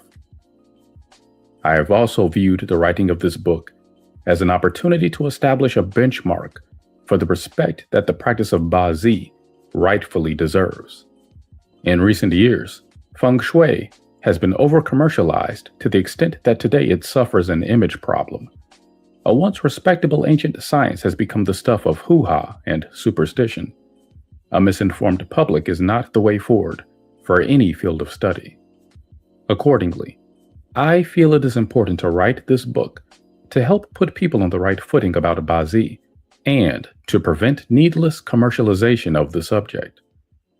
One of the early challenges I faced when pioneering the teaching of Bazi to Westerners was the accurate translation of key Bazi terminology from Chinese to English. The challenge was to translate the terms without losing any of the original Chinese essence. As Bazi terminology is very much couched in a pictorial language, the selection of the correct English words required much consideration. I therefore had to coin several English terms for Bazi references. Over the years that I have been teaching Bazi, these terms have grown to become almost a language of its own, which all my students use when they talk about Bazi. You will be introduced to these terms, or Bazi language as I like to call it, throughout this and future books. I hope they will be helpful in your journey towards understanding Bazi and your destiny code. Bazi, pronounced Bat-ji in Cantonese and Bazi in Mandarin, means 8 characters. These 8 characters are translated from our birth information, year, month, day, and hour, into 4 pairs of distinct Chinese characters. 4 pairs make 8 characters, or Bazi, and each pair is known as a pillar, hence the name, 4 Pillars of Destiny, as it is sometimes known. Through just these 8 characters, the potential, the mysteries, the ups and downs of life are revealed to us in full technicolor. Bazi, after all, is a pictorial art. By decoding a person's Bazi, we can unlock and reveal everything there is to know about a person's life and destiny. I chose the title The Destiny's Code because I felt it encapsulates the essence of what Bazi is all about. To a layperson, these 8 characters have no meaning, but to those who have the key, it holds vast and tremendous insights. Just as a person's DNA holds the key to the scientific makeup and the secrets of the human body, so does a person's Bazi hold the key to his or her destiny and the secrets of what is in store for him or her in this life. I hope the title The Destiny Code also conveys to my readers a sense of Bazi being a Chinese science, a technology, not in the sense of computers and gadgets, but in the context of the application of a science that helps guide us and improve our lives. Destiny awaits beyond this page. From the author, Joey Yap. Chapter 1. What is destiny all about? First, destiny. Second, luck. Third, feng shui. A Chinese saying. Most people are aware that feng shui is extensively used by business tycoons, largely in Asia, to enhance their wealth. But few people know of the presence of masters who work behind the scenes for some of Asia's most powerful and wealthy tycoons, advising on everything from suitable businesses to acquire, where and what positions to place key managerial staff, stock market investments to make, the best time to sign contracts, logo designs, and even accurate, almost prescient, economic forecasts. Like the emperors of ancient times, who had imperial astronomers at their disposal to select dates for warfare or peace treaties, today's tycoon emperors have in their employ in-house Bazi and feng shui masters, tasked with everything from date selection of official openings to selecting suitable CEOs to manage individual businesses in their empire. It is not enough that a person be capable and qualified. He or she must also have the luck that ensures he or she will be able to execute a plan. Even the seemingly early retirement of certain tycoons, superstars, or politicians from public life is often planned and deliberate, based on advice from their in-house Bazi masters. The work of feng shui is often obvious and seen by all, but Bazi is often unseen and hidden. an invisible hand working behind the scenes. For many Asian tycoons, when it comes to business, nothing is left to chance. Then it is certainly not left to luck or destiny. Feng Shui and Bazi are used synergistically, as they should be. Feng Shui is the prescription. Bazi is the diagnosis. The public has yet to understand this synergy between Bazi and Feng Shui. In May 2003, a journalist in Kuala Lumpur interviewed me during the launch of my new Feng Shui video course, the Zhuan Kong 10-day video coaching program. The journalist in question had an opportunity to review my 10-day video coaching program prior to the interview. The opening salvo of his interview was a formidable question indeed. If Feng Shui was so easy, then everybody should be rich. But who said Feng Shui is only about wealth creation? If Feng Shui could create millionaires or billionaires, as so many think, then it must be the world's most amazing get-rich scheme ever. And all Feng Shui masters in the world should be billionaires. Allow me to let you in on a little secret. Have you had a look at Forbes magazine lately? It's not a Feng Shui master who is at the top of the Forbes wealthiest individuals list. So, what can Feng Shui do for a person? Feng Shui only helps hasten and magnify what a person's capacity in life is. If a person's capacity is extensive, then Feng Shui can help yield greater effects. If his capacity is limited, then there's little scope as to what Feng Shui can change for this person. A person's capacity in life is what we term destiny in Chinese metaphysics. Every person is born with a certain capacity in life, a life path. This capacity governs his or her potential, outcomes, and achievements in life. When an individual's capacity is properly analyzed and understood, then it is possible to assist him or her appropriately. This assistance can either be advice through Bazi on how to act and when to act, or through Feng Shui on how to enhance his or her ability to fulfill his or her potential to its limits, or to avoid perils and downfalls in life. Destiny can be analogized to a map of one's life. This map is unchanging and static. The destinations upon it are already fixed at the time of a person's birth. Destiny is a guideline to your personal limits in life. We often hear the phrase, "the sky's the limit," which suggests that with effort, determination, positive thinking, and a dash of luck, a person can achieve anything he or she wants. In Chinese metaphysics, a person's destiny is essentially his limit. It's how far you can go and what you can expect to achieve in life. Feng Shui cannot change a person's destiny. Yet destiny is controlled by the actions and inactions of an individual. Now you might be wondering, how can my actions influence my destiny, and yet my destiny be fixed at the same time? Let's just say today, a person was born with the destiny to be the next Bill Gates. This individual will not find he becomes Bill Gates by simply sitting around and twiddling his thumbs. But yet, even actions or inactions have their limits. Truly, if it was possible to motivate or positively will oneself into great wealth or achievement, we would see motivational coaches and life coaches jostling with Feng Shui masters for the #1 position on the Forbes list of richest people in the world. But in both cases, this is not so. How many Bill Gates are there? 1. How many Warren Buffetts? 1. How many Richard Bransons? 1. And the reason for this is destiny. But a person's life is not just about destiny. Destiny cannot change, but fortunes can. The term fortunes is synonymous with the term luck in Bazi. Fortunes are dynamic and ever-changing, and can be analogized to paths upon the map of your life. Fortunes or luck cycles refer to the quality of the roads in this map of life. Thus, when fortunes are favorable, the destination is reached more quickly and more efficiently, and the path is smooth.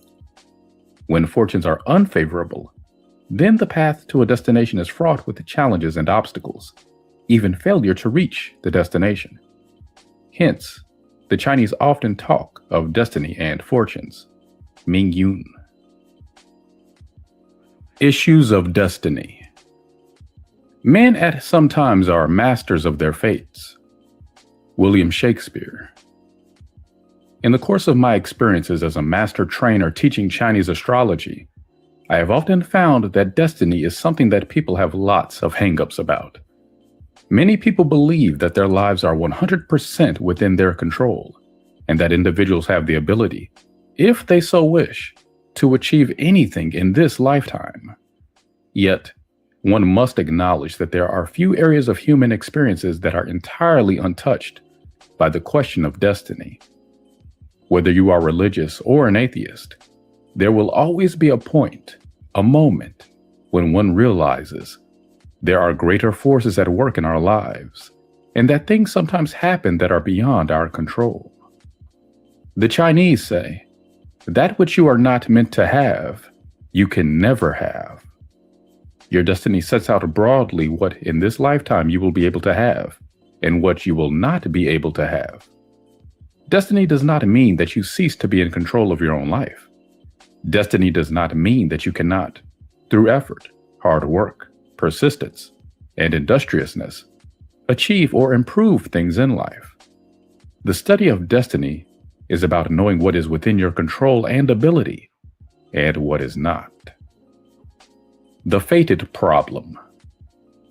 I find that when the subject of destiny comes up, it becomes inexplicably associated with fate and the concept of a person being fated to do or not do something. Understandably and rightly so, there is a great deal of resistance to the concept of fate in the modern society that we live in today. Destiny is not fate. It is not about what is written in stone, what events are certain to occur or not occur. Rather, it is about questions of capacity, which are in turn linked to affinity, yuan in Chinese.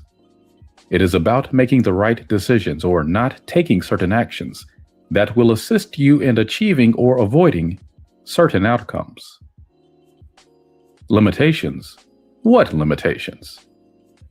Many people ask, what is the point in trying to or making an effort to do anything if everything is predestined? Equally, many people today believe that with changes in society, such as the removal of class-based systems and concepts like meritocracy, equality, and equal access to education, anyone who makes enough of an effort and tries hard enough can achieve all that he or she wishes to achieve. We live in a society today where it is considered not politically correct to label people limited or to tell people that they have limitations. Never mind that in large corporations, an entire department called Human Resources is devoted to finding out just what employees can and cannot do, and to ensure they are equipped with the right skills. The question of capacity. And generally, nobody likes to be told that they're not capable of doing something. Now, I have to be a bit harsh here. Wake up and smell the coffee. Life is not always fair. The higher powers of this universe did not make every person equal. By equal, I mean not every person is destined to achieve greatness, to become president of the USA, or a multimillionaire. There is only one Bill Gates, only one Donald Trump, only one Warren Buffett. And destiny is the reason for this. Now, it's not all bad news. While the Chinese believe that life is predestined, they do not believe in a fatalistic outlook on life. Destiny is akin to the famous saying, "It's not about the hand you're dealt, but how you play it."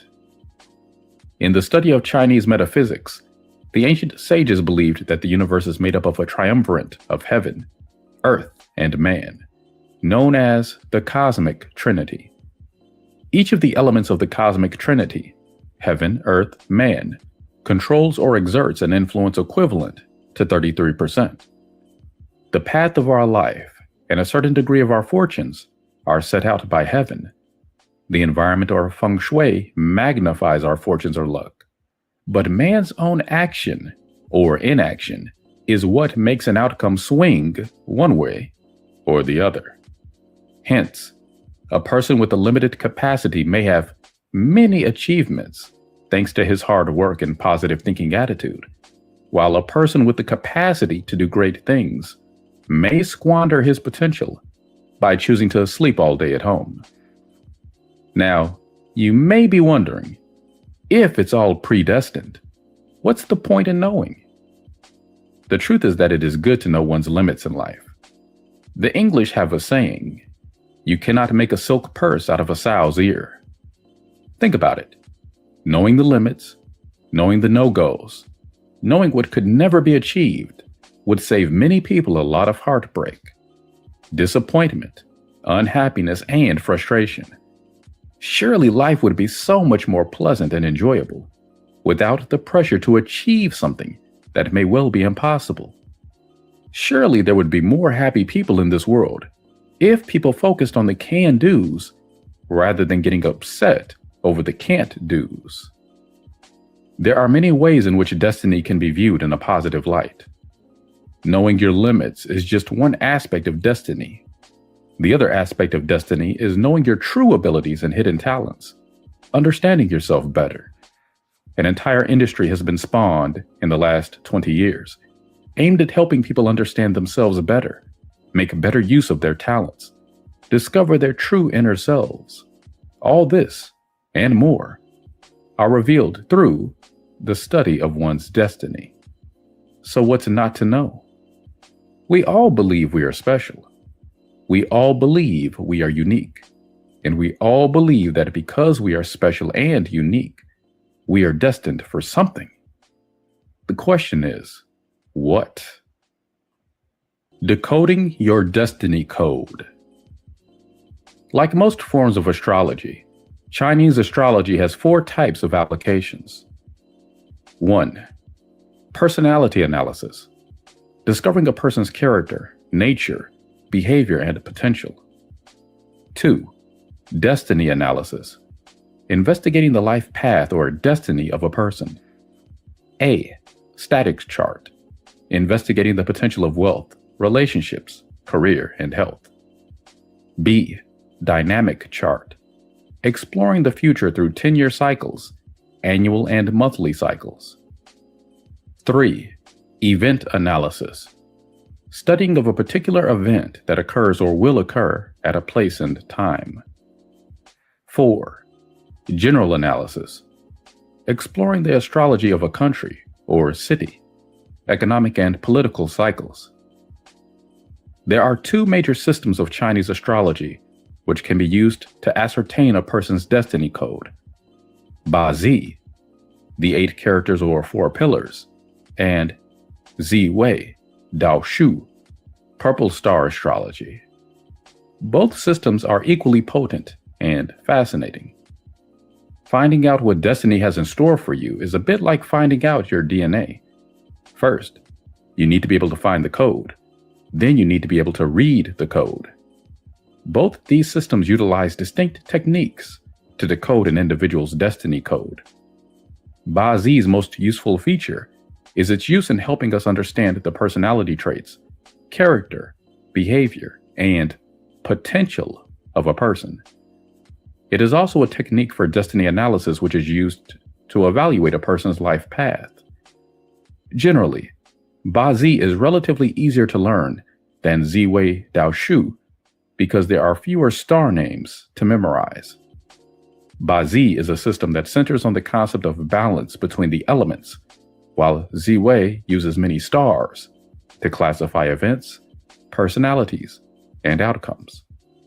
This is a book on Bazi, so I will keep this discussion brief. Ziwei will be covered in another book. Bazi Basics. A literal translation of the words Bazi means 8 characters. In the West, Bazi is sometimes known as 4 pillars of destiny.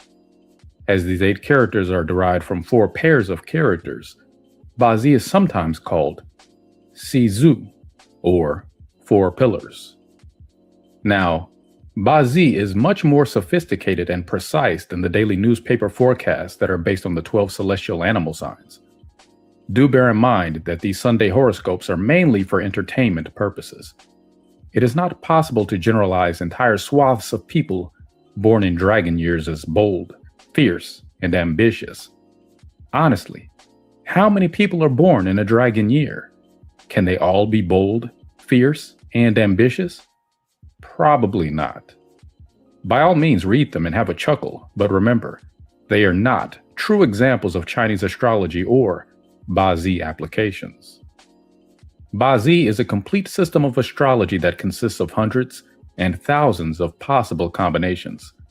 It is a classical study, with texts that go as far back as the Tang Dynasty. Among the most notable texts on the subject are Di Tianshui, Ziping Zhenguan, and Yuan Hai Ziping. Grandmaster Xu Ziping is credited as the founding father of the Bazi system's practice today.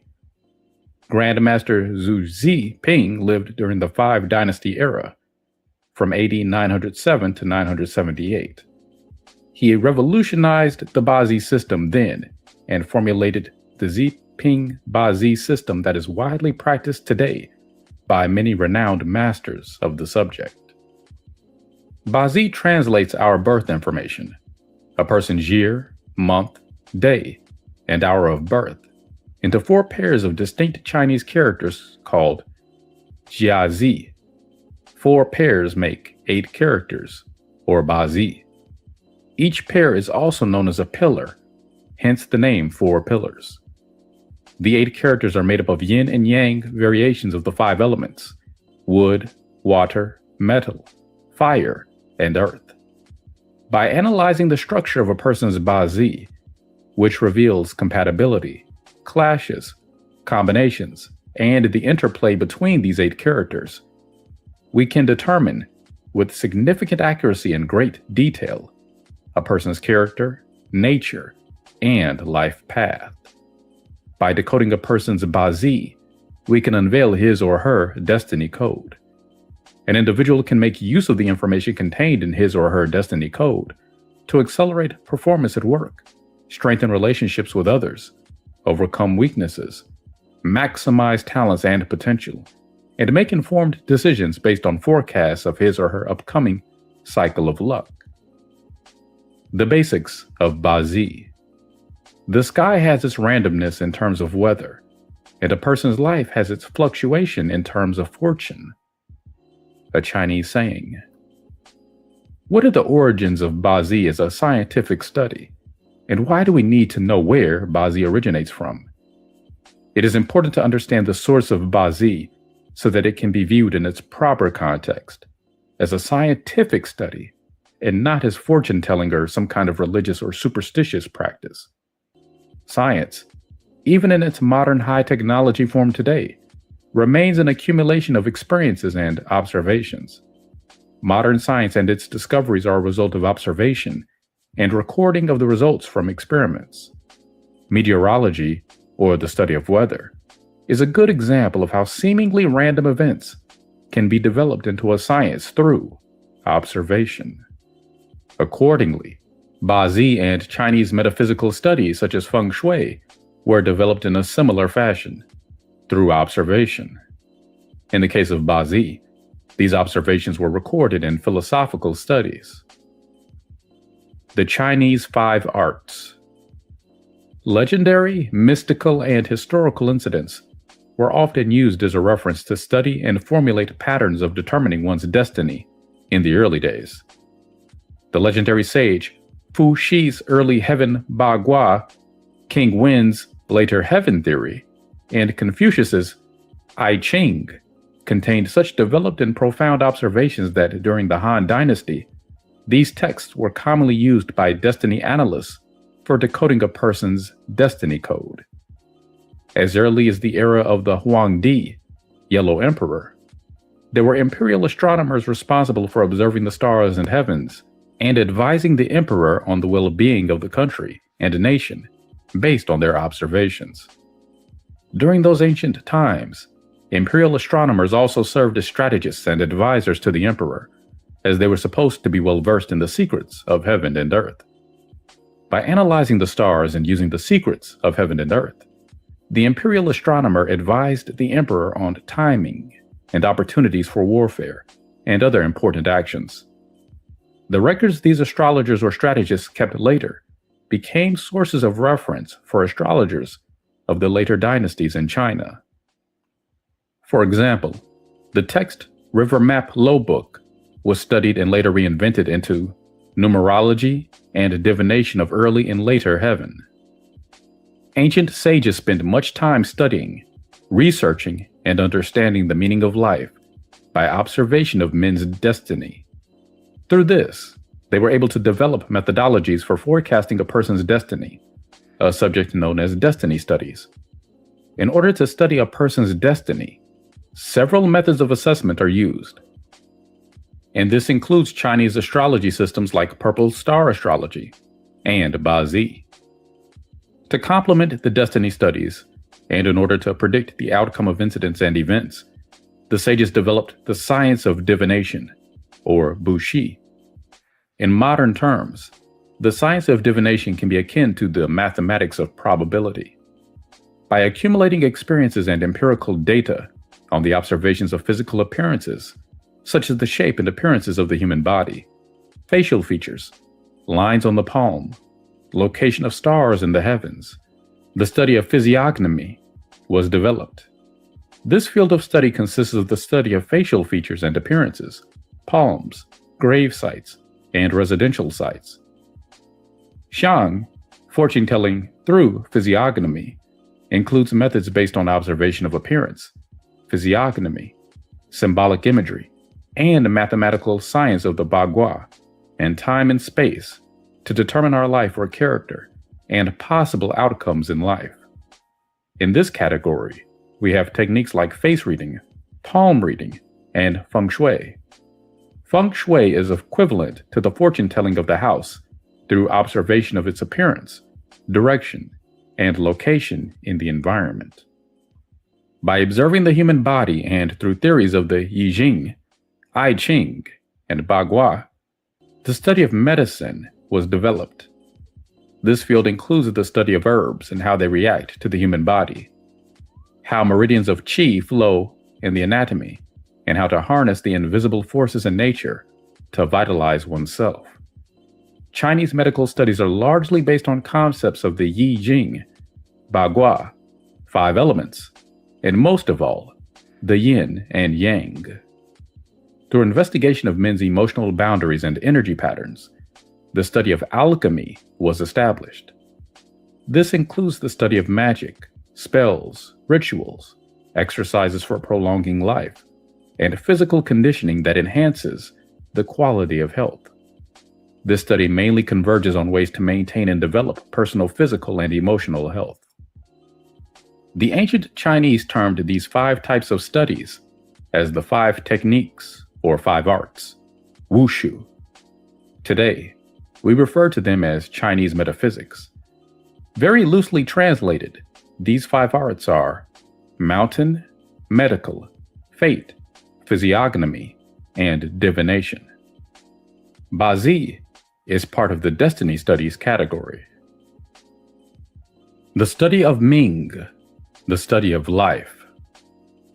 The study of destiny, Ming Shui, is focused on people and, it can be said, is about achieving a greater understanding of human beings. For in order to improve one's fortune, one must first understand all there is to know about the person. Forecasting a person's destiny is much like a weatherman using data collected from the environment to forecast the weather. Every person is affected by certain types of energies from the universe at the time of their birth. By tracking these energies in that person's life at that time of birth, and tracking the changes in the decades and years to come, we can forecast a possible pattern. A person's Bazi, which is derived from the date and time of birth, encapsulates all this information. Here's what we can ascertain with the information derived from a person's Bazi.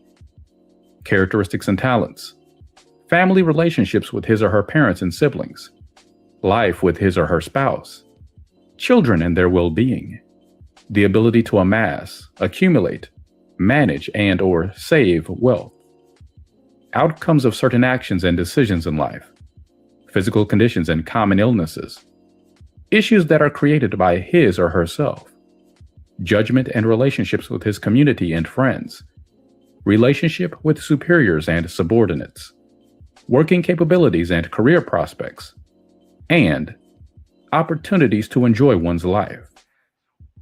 Bazi analysis is about using the information contained in the person's Bazi to unlock information on the person's inborn and potential talents.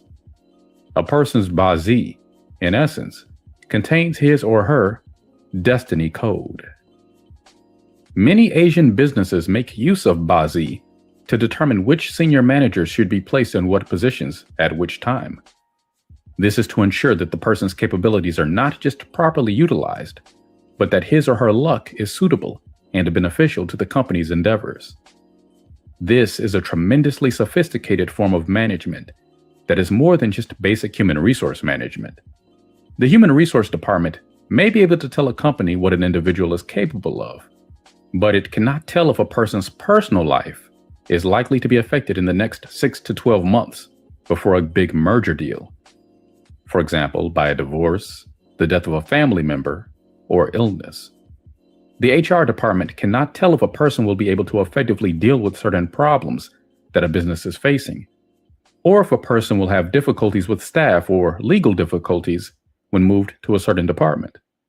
But a good professional Bazi master can. Bazi also has tremendous benefits when it comes to domestic affairs.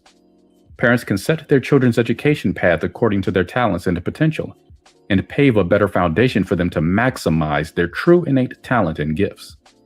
Relationships between couples would be less stressful if parties had no reason to suspect their spouses based on their Bazi.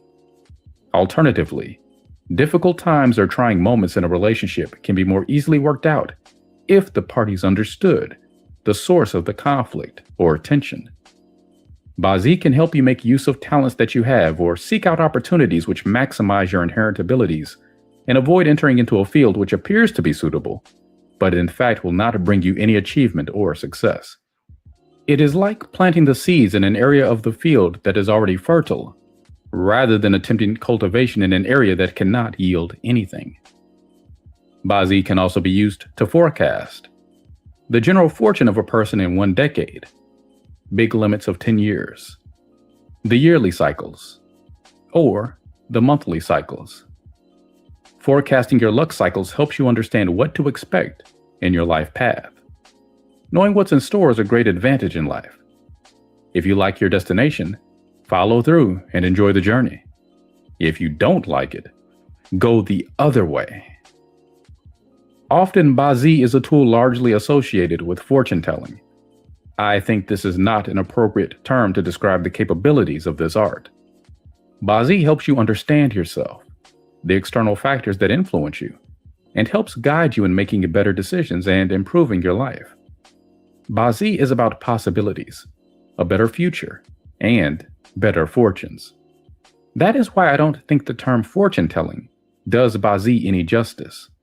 The art of Bazi has much more than meets the eye.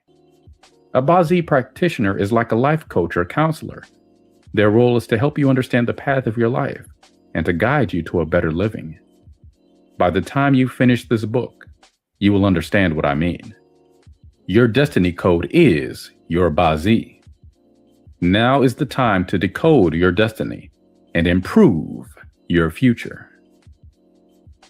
Chapter 2: The Heavenly Stems and Earthly Branches.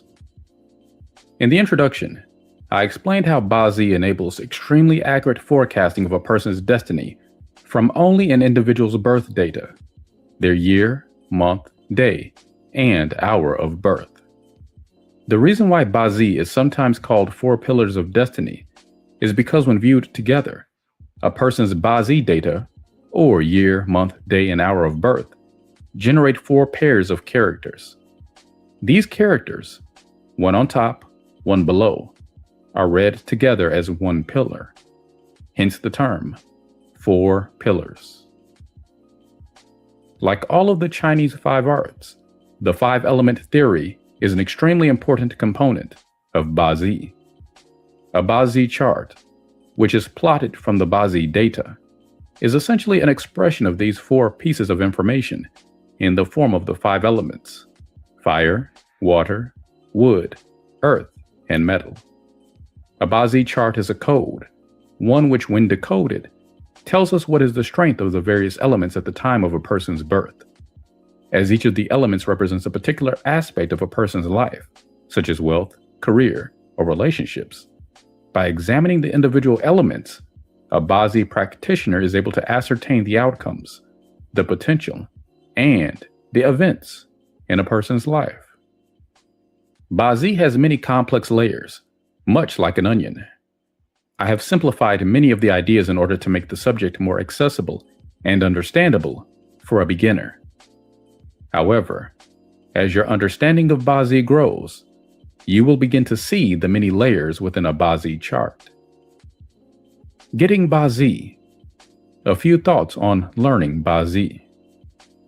In my experience as a master trainer, teaching Bazi to many students around the world of all cultural origins, descent, and nationalities, I have found that the most important thing that students must remember is to keep an open mind. It does require a measure of retooling your thinking processes, from how you look at the concept of destiny and luck, to whether you're a right brain or left brain person. You need a certain amount of logical deduction, alongside a measure of creativity, the ability to look at the micro situation as well as the big picture. Now, I realize this is a lot to think about, so just remember to focus on two things. Think pictorially, and always relate your thoughts back to the five elements and yin and yang. At the start, you can expect to only see very obvious or apparent information. Remember, Bazi is a bit like art appreciation. As your skill and understanding develops, so will your ability to see the picture in the Bazi with greater clarity. Let's get started. Understanding the Bazi chart. A Bazi chart is comprised of 4 pillars. Each pillar consists of 2 characters, one up top, one at the bottom. The top character is known as a heavenly stem, and the bottom character is known as the earthly branch. To avoid confusion, don't think stem or branch. Think heavenly, as in above, and earthly, as in below, to guide you as to which is what. A complete Bazi chart has 4 sets of characters, 4 heavenly stems, and 4 earthly branches. Here on your screen now is what a Bazi chart looks like. What does the Bazi practitioner look for in a Bazi chart? Remember the 5 elements and yin and yang? Like in the practice of feng shui, a Bazi chart should have balance. The qi must flow well and not be disrupted, and the chart should have a balance of all the 5 elements: metal, wood, water, fire, and earth. A good Bazi chart has harmony between the elements, while a bad chart is elementally imbalanced. If a chart is good, then the person will enjoy good fortune, and the bumps in life will just be bumps. If a chart is bad, then a person's fortune will not be smooth, and the bumps in life will seem more like mountains. Learning Bazi begins with learning a few basic Chinese characters. Now, before you hit the panic button, I urge you to bear in mind this little fact. You only need to learn 22 characters in total. The Roman alphabet comprises of 26 characters. Most of us seem to have managed that without too much trouble.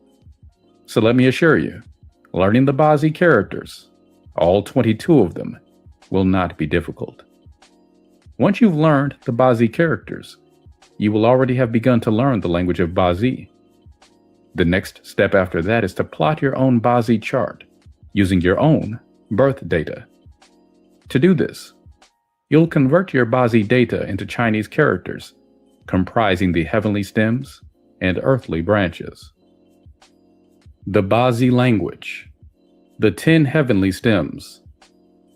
The heavenly stems are known as prevailing qi or surface qi. In the context of Bazi, the heavenly stems represent external perceptions of a person. In other words, what a person shows on the surface in terms of character, personality, or outlook. The heavenly stems show characteristics, personality or outlook that everyone, friends, family, acquaintances, can see and perceive. Narrator's note.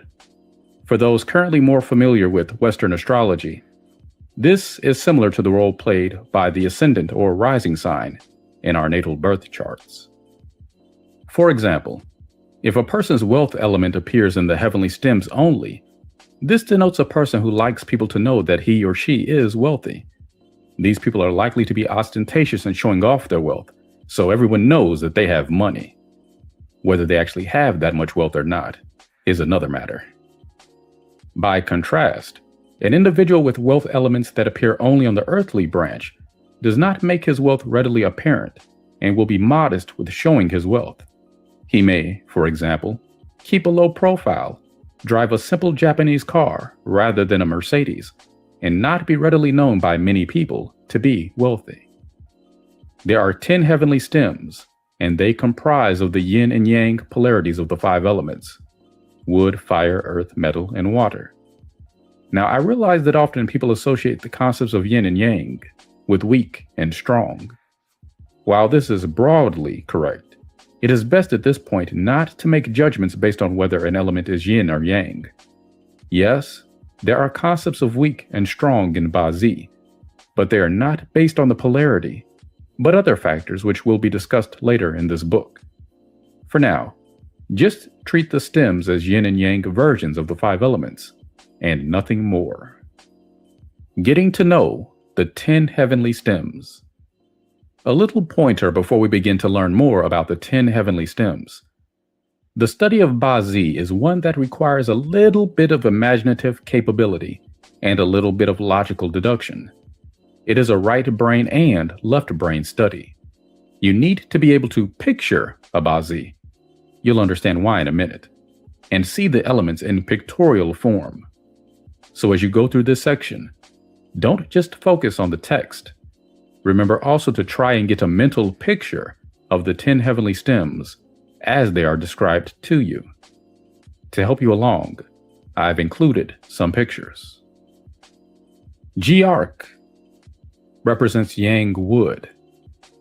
Jiark wood should be visualized as a great big tree. Think California redwoods. Think teak trees. Think towering solid oaks. These trees are hard and unyielding. Yi represents yin wood.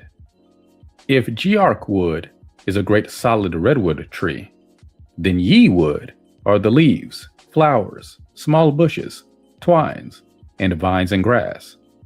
It is flexible and malleable. Bing represents yang fire and is the fire of the sun. It is bright, vibrant, warm, life-giving. Its function is to bring sunshine and brightness to the world. Ding fire is yin fire and is the fire of the candle, a small flame, but illuminating in the darkness. Wu is yang earth and represents large boulders, big rocks, or large stones. It is solid, heavy, and unmoving. Ji is yin earth and represents soil, sand, or soft earth. It is fine and porous. Gung is yang metal and represents raw iron or a large axe. It is hard, tough, and unfinished. Sin is yin metal and represents fine jewelry, necklaces, and beautiful rings. It is shiny, sparkling, and glamorous. Rern is yang water and represents the waters of the ocean, waters of the lake, or the powerful gushing waters of a river. Kuei is yin water and represents water from rain clouds, mist, dew, or frost. Using the elements. Remember what we said about a pictorial approach? Okay, Here's a sneak preview of how the 10 heavenly stems and their pictorial representations help us understand a person's character.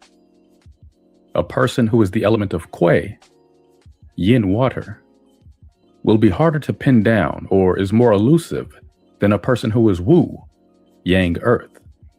Why? Because Kuei, yin water, that of the rain clouds or mist, is always moving. By contrast, Wu, being a great big boulder, isn't going anywhere unless someone forcibly, and with great effort, moves it. We've all heard the saying about a rolling stone gathering no moss, but when was the last time you saw a boulder actually move on its own accord?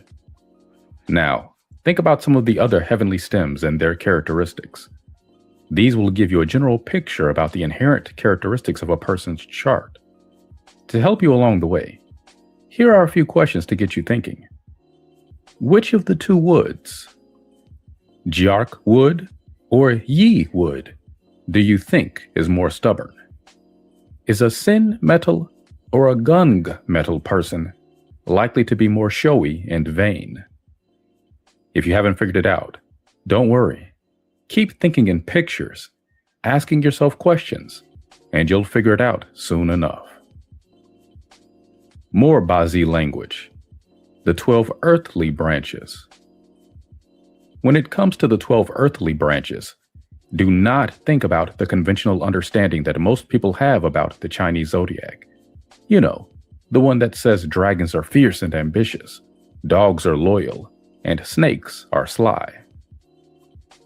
Not only are these stereotypes really unacceptable, they are also not relevant or even truthful. The 12 animal signs are layman terminology used to help us understand the chi of the 12 earthly branches. Never had they come up with personality traits all alone. How many people born in the same year as you have the same traits as you do?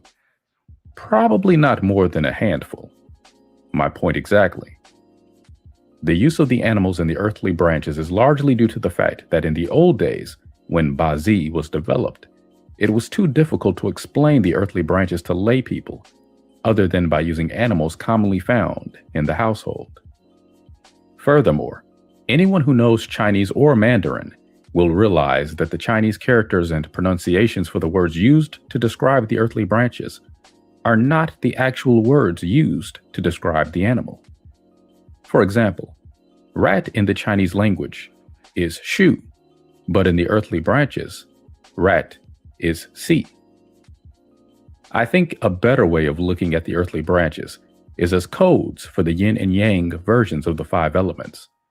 So remember, when you're thinking about the earthly branches, think of the animals as simply codes for the 5 elements and their yin and yang manifestations. Once again, don't let the yin or yang nature confuse you into thinking they refer to strength or weakness. Yin is yin, yang is yang. Don't peg any meanings to this at this point in time. Stems versus branches. 1 in branch is better than 3 in stem. Ancient Chinese Bazi saying. Now that you understand the heavenly stems and earthly branches, you might be wondering, which is better or which is stronger? Let's think pictorially again. This time, imagine the Bazi pillars as a tree with roots underneath and towering leaves above. Like an iceberg, a tree may appear small on the surface, but its roots may run deep into the earth or many miles around the tree. The earthly branches are like the roots of a tree. They are the foundation of the pillar. The branches are what the pillar sits on and relies on for its strength and to hold it up, just like the roots of a tree anchor it and keep it stable. Earthly branches carry the main chi. The heavenly stems simply show the chi on the surface that is usually weaker. Hence, it is often said in the ancient classic that 1 in branch is stronger than 3 on stem. Heavenly stems are obvious or prevailing chi, while earthly branches are less obvious but carry more strength. Just like the roots of the tree give the tree its ability to stand upright. Later on, you will learn that the earthly branches play a more important part in Bazi analysis, because not only do they carry the force of time, but they represent the seasons and tell us about the strength of the elements. Also, a clash in the earthly branch is more severe than a clash in the heavenly stem. In Bazi, a pillar which comprises of one heavenly stem, one earthly branch, should be solid and steady, similar to a sturdy tree. We like the elements in the pillar to be harmonious with each other. Otherwise, the Bazi is not balanced, and the qi does not flow well between heaven and earth. A well-balanced chart is one that has harmonious flow of qi between heaven, stems, and earth, branches. These are usually charts belonging to people with superior fortunes. Chapter 3. Unveiling the Code of Heaven. To know what's in store for you at the time of your birth, you need to first learn how to plot your Bazi chart. Unfortunately, decoding the secrets of heaven from your destiny code is not as easy as flashing a wand, so we do have to do a little bit of work in order to get to substance that we're actually interested in. Now, obviously, we're at the age of technology with computers and the internet, that of course you don't have to learn to plot your own Bazi chart manually. My website, www.masteryacademy.com, has a Bazi Ming Pan calculator that does the job fine. But manual plotting has its advantages. Firstly, it is unlikely to be wrong. Secondly, it assists you in learning the Bazi destiny code language, notably the Chinese characters that are used in Bazi. Finally, all forms of astrology studies require their students to do chart plotting manually, be it Western or Vedic astrology. Every student must learn to plot charts by hand. So, let's get plotting. The 10,000 Year Calendar, an essential Bazi reference book. To plot your chart, you need to translate your Western or Gregorian date of birth into the Chinese or solar date of birth. The chief reference guide you will need to achieve this is the book called The 10,000 Year Calendar, also known as the Wanyan Li. The Chinese had a sophisticated calendaring system, so much so that they had 2 calendars. Most Chinese people know of the existence of the Chinese lunar calendar, which is used to determine the date of Chinese New Year, but running parallel to this lunar calendar is the Chinese solar calendar. It is this solar calendar that is used for many of the important calculations in feng shui and the 4 pillars of destiny, or Bazi. These 2 calendars merge into what is known as the farmer's calendar, or Nang Li. The lunar calendar, which is usually the reference point for important Chinese festivals such as Chinese New Year, the Winter Festival, and Mid-Autumn Festival, follows the cycle of the moon. The solar calendar is based on the 12 months and 4 seasons of the year. The lunar calendar varies yearly, has a leap month every 3 years, and the transit of the year, celebrated as Chinese New Year, changes each year. By contrast, the transit of the year in the solar calendar is like clockwork. February 4th of every year is the transition point into a new year. There are no leap months or missing months. A brief note about spring. There has been a lot of hoo-ha regarding Li Chun, literally meaning the coming of spring, or the lack of it in certain years. Some people say when a year has no Li Chun or coming of spring, the year is called a blind year, and that is likely to be difficult because there is no growth. They associate spring with growth, and with no coming of spring, there is no growth. Thus, many people unknowingly believe that getting married in a blind year is bad fortune. This misconception must be corrected. Li Chun is a term derived from the Chinese solar calendar and is used to describe the first month of the Chinese solar calendar. It does not refer to the first month of the Chinese lunar calendar. So, in fact, every year has a Li Chun or a coming of spring, because the solar calendar, unlike the lunar calendar, does not have missing months, and the start of every year in the solar calendar falls more or less on the same day, which is the 4th of February. There is no such concept in Chinese astrology as a bad year due to the absence of spring. Chinese feng shui and Chinese bazi are based on the Chinese solar calendar. Since most people's date of birth today is recorded in the form of Western Gregorian dates, rather than the Chinese lunar calendar date, the 10,000-year calendar enables the plotting of a bazi chart easily, since it shows the dates of the Chinese solar and lunar calendar, side by side, with their corresponding Western Gregorian dates. This is important particularly for bazi, because it determines whether a person is born under the previous year's animal sign or the next year's animal sign. For example, if a person is born in the month of January of 2004, supposedly the year of the monkey, they are still considered to have been born in the year of the goat, 2003. To be considered as born in the year of the monkey, the person must have arrived in this world after February 4th, 2004. If you're concerned about how enormous or heavy this 10,000-year calendar is, take heart that it doesn't really have 10,000 years of dates. It's probably only got about 100 to 150 years of dates. The 10,000-year calendar is available in most Chinese bookstores. It is published by a variety of publishers, mostly in Chinese. However, those who have difficulty with the Chinese characters and numerals may want to get a bilingual version of the 10,000-year calendar. Check in major bookstores near you, or the online store in my Academy's website, www.masteryacademy.com, for details on getting your copy. A quick lesson on the 10,000-year calendar. Most 10,000-year calendars will have the year printed numerically, and the bazi pillar for the year printed beneath it. Yes, every year has a year pillar. It is from this year pillar that astrologers derive information such as wood monkey year or metal rooster year. It is using this year pillar that many astrologers provide annual predictions on everything from the state of the economy to which industries will perform well in a given year. Plotting a bazi chart. Okay, now that we have an understanding of the 10,000-year calendar, it's time to learn how to plot a bazi chart.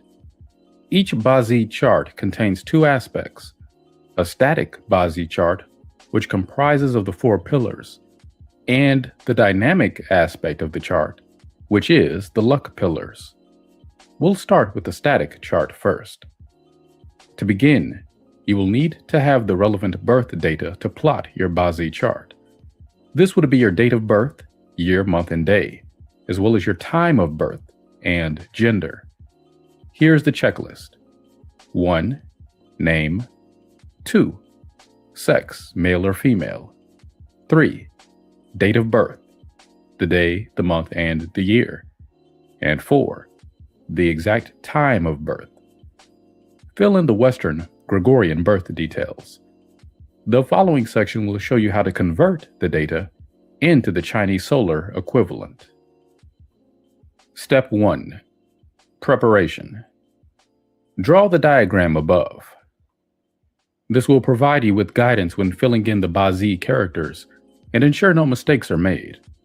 Each bazi comprises of 4 pillars: a year pillar, month pillar, day pillar, and hour pillar. Using this diagram, fill in the birth data so that you can plot the chart sequentially and in a systematic manner. Write the month and numerical figures on top to help you remember the date you are plotting. Step 2. Check the year.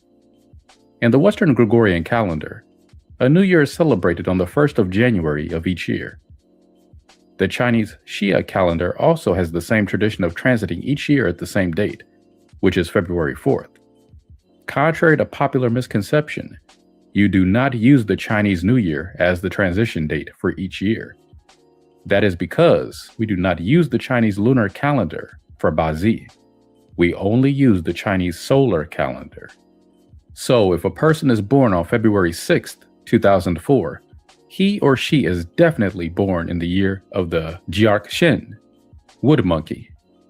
However, if he or she is born on February 3rd, 2004, then he or she is born in the year of the Kuei Wei, water goat. Step 3. Identify the year pillar. Once you have ascertained the correct year of birth, copy down the year pillar in the year box of the diagram. Using our example of February 20th, 1967 at 4:30 p.m., this person's year pillar would be Ding Wei, or fire goat. So, write Ding Wei in the year pillar. Step 4. Identify the month pillar. The Chinese Xia calendar also has a monthly transition point. Although this date does vary, it does not vary significantly. Usually it is plus or minus a day.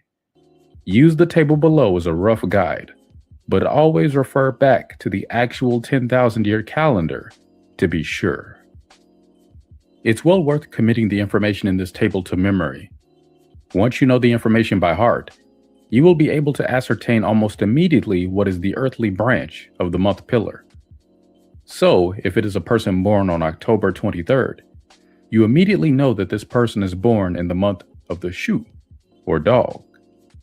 If a person is born on August 16th, you will immediately be able to tell that this person is born in the month of the Shen, monkey. At this point, you may be wondering, why the emphasis on the month branch? This is a good question, and once we move on to reading, analyzing, and decoding a chart, you will see why knowing the month branch at first glance is important. For the purposes of plotting a complete Bazi chart, you need the month pillar, of course. To get the complete month pillar, with the heavenly stems and earthly branches, you will need to refer to the 10,000-year calendar. Going back to our example of the person born February 20th, 1967, to get the month pillar, first, turn to the page for the year 1967. If you are using my 10,000-year calendar, it is on page 260. Now, from our little quick monthly transition dates table above, we know that this person is born in the Tiger month. But what is in the heavenly stem of this month pillar? Look down the columns until you find February 20th. If you look at the top of the column, you will see the month pillar for that month. It is Run Yin. So then you would write the characters for Run Yin in the month pillar column. Step 5. Identify the day pillar. Finding the day pillar is very easy. Just look up February 20th in the February month column. On the right-hand column is listed the Bazi for that day. You will find that February 20th is a day of Yi Mao. Yi is yin wood, while Mao is rabbit. So this is a day of the wood rabbit. Fill in Yi Mao into the day pillar of your diagram. The heavenly stem of the day pillar in every chart is known in Bazi terminology as the day master. In this case, the day master is Yi wood. Different charts will have different day masters. As you progress through this book, you will learn the significance of the day master. But for now, just learn to identify the day master. Step 6. Identify the hour pillar. Next, to ascertain the hour pillar, you have to do a little bit of cross-referencing.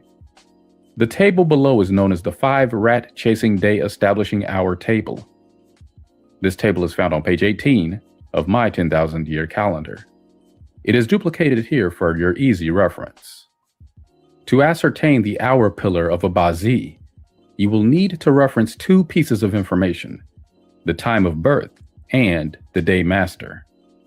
Take note that the Chinese day has 12 hours only, so each hour comprises of 2 Western hours. So a person born at 7:30 a.m. and a person born at 8:30 a.m. both would be considered born in the hour of the Qin, or dragon. From our example of February 20th, 1967, 4:30 p.m., we can, using the table in page 53, Ascertain that this person was born in the Shin or monkey hour. So fill in the hour branch as Shin or monkey hour. Now, ascertain the day master by looking at the day stem. In the case of our example, the day master is Yi.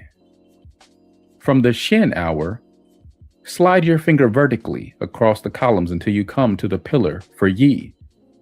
You will find that the hour stem is Jiark, Yang wood. Fill in Jiark into the stem of the hour pillar. This is the Bazi chart for someone born on February 20th, 1967 at 4:30 p.m. Practice makes perfect, so I'll run through a few more examples here to help you understand more about plotting the chart. Example 2, March 26th, 1956 at 9:30 a.m. Step 1. Draw the Bazi diagram below on a piece of paper. Step 2. Check for the correct animal year. Since this person is born well past February 4th, there is no problem with the year pillar. Step 3. Look up the year 1956 in the 10,000 year calendar. If you are using my 10,000 year calendar book, 1956 is on page 238. You will see that 1956 is the year of Bing Shin, the year of the fire monkey Shin. So, write Bing Shin in the year pillar of your diagram. Step 4. Identify the month pillar. Since this person was born March 26th, we know that they are born in the month of Mao, or rabbit. Now, check the month of March 1956 to determine what the heavenly stem of this rabbit month is. It is the month of Xing Mao, meadow rabbit. Fill in Xing Mao in the month pillar. Step 5. Identify the day pillar. Now, to find the day pillar, look up March 26th in the calendar and check the corresponding Bazi for the date. You will see that it is Rern Chin, or water dragon. Write Rern Chin in the day pillar. Step 6. Identify the hour pillar.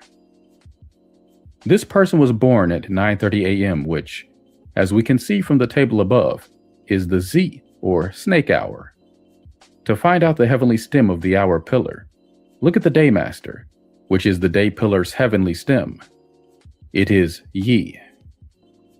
Now, run your finger vertically across the columns until you get to Rern. You will see it is Yi Z. Write Yi Z in your Bazi diagram. This is the Bazi chart for someone born on March 26th at 9:30 a.m. It is very important that you try to plot as many charts as possible manually using the 10,000 year calendar. Practice, after all, makes perfect. And although I've developed a computerized calculator on my website, the machine sometimes makes mistakes that a human would never make. So even if you do use the computerized program, remember to check it by plotting the chart manually. Finding the day master. In Bazi, the heavenly stem found in the day pillar is the element that is known as your self element. In Bazi terminology, we call it the day master. The day master is of great significance. It is the point of reference for all your Bazi readings and analysis.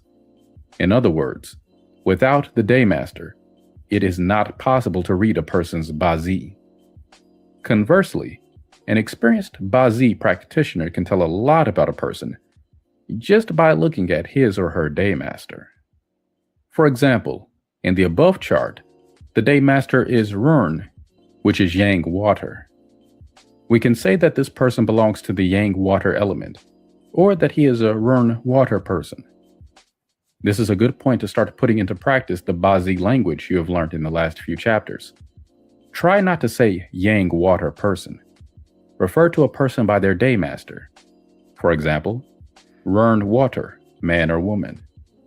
If you are a guy and your day master is a Bing, then address yourself as a Bing fireman. Or if you are a woman and your day master is Xing metal, you are a Sin metal lady. Take a look at your own Bazi chart now and find out what is your Daymaster. Keeping things straight. If you are a student of Feng Shui, you may have heard about the personal Gua or life Gua or Ming Gua. This Gua is also represented by an element, such as fire or water. Remember that Bazi and Feng Shui are two independent subjects. Your Bazi Daymaster may not be the same as your life Gua element. Feng Shui and Bazi, while interrelated, are systems used to analyze different things. Accordingly, it is best not to confuse the two. Remember, your life Gua is your life Gua and relates to your Feng Shui calculations and assessments. Your Bazi Daymaster's element is used as a reference point for destiny analysis. Do not attempt to merge the two studies. They are not interchangeable. Quick practice. Before you move on to the next chapter, find 5 sets of date of births, complete with time of birth, and manually plot out the Bazi charts. If you can do more, that's even better. The more charts you do, the more fun you're going to have in the next few chapters, especially in the chapters that cover Bazi analysis. Chapter 4. Have you got the luck? Destiny might be difficult to change, but luck can change. The last 3 chapters have been about introducing the concept of destiny to you, and also getting hands-on with Bazi by learning how to plot a Bazi chart. I know you may be impatient to get to the analysis bit, but there's just one more step before we start analyzing charts. Let's get back to the big picture for a minute here. I want to explain the concepts of destiny and luck. The reason is that in this chapter, we will be learning how to plot a person's luck cycle and luck pillars. But before we get to the calculations and interpretations, we need to know what all this luck business is about. Now, I realize that most people will be thinking, I know what luck means or is. Does it really need an explanation? Well, for most people, luck is something random, something chance-like, a kind of, if it happens, it happens, like winning the lottery. In the study of Bazi, luck does not have such a random value to it. Instead, luck is something that can be calculated and evaluated beyond merely good or bad. Bazi enables us to know what kind of luck a person is going to go through or is going through, and whether that luck is beneficial or not. 3 levels of luck, the cosmic trinity. The Chinese sages believed that in the universe, 3 kinds of luck enter into play in our lives: heaven luck, earth luck, and man luck. Heaven luck refers to what is God-given or bestowed by heaven. It is fixed at birth and cannot be controlled or changed by man. Heaven's will is what decides when we are born, where we are born, who is our family, what race we are, and what background and upbringing we will have. Sounds a bit like destiny, right? Absolutely. Heaven luck is, in essence, destiny. Earth luck is referenced to where a person lives and the feng shui of the place that he or she resides or works in. Like destiny, the playing field is not level either when it comes to qi, living force, distribution on the earth. Some parts of a city, state, or country are better than others, just as how sometimes slums and prime real estate can't be in the same postcode. Some areas have superior landform and mountains, producing wealthy individuals. Here's a clue.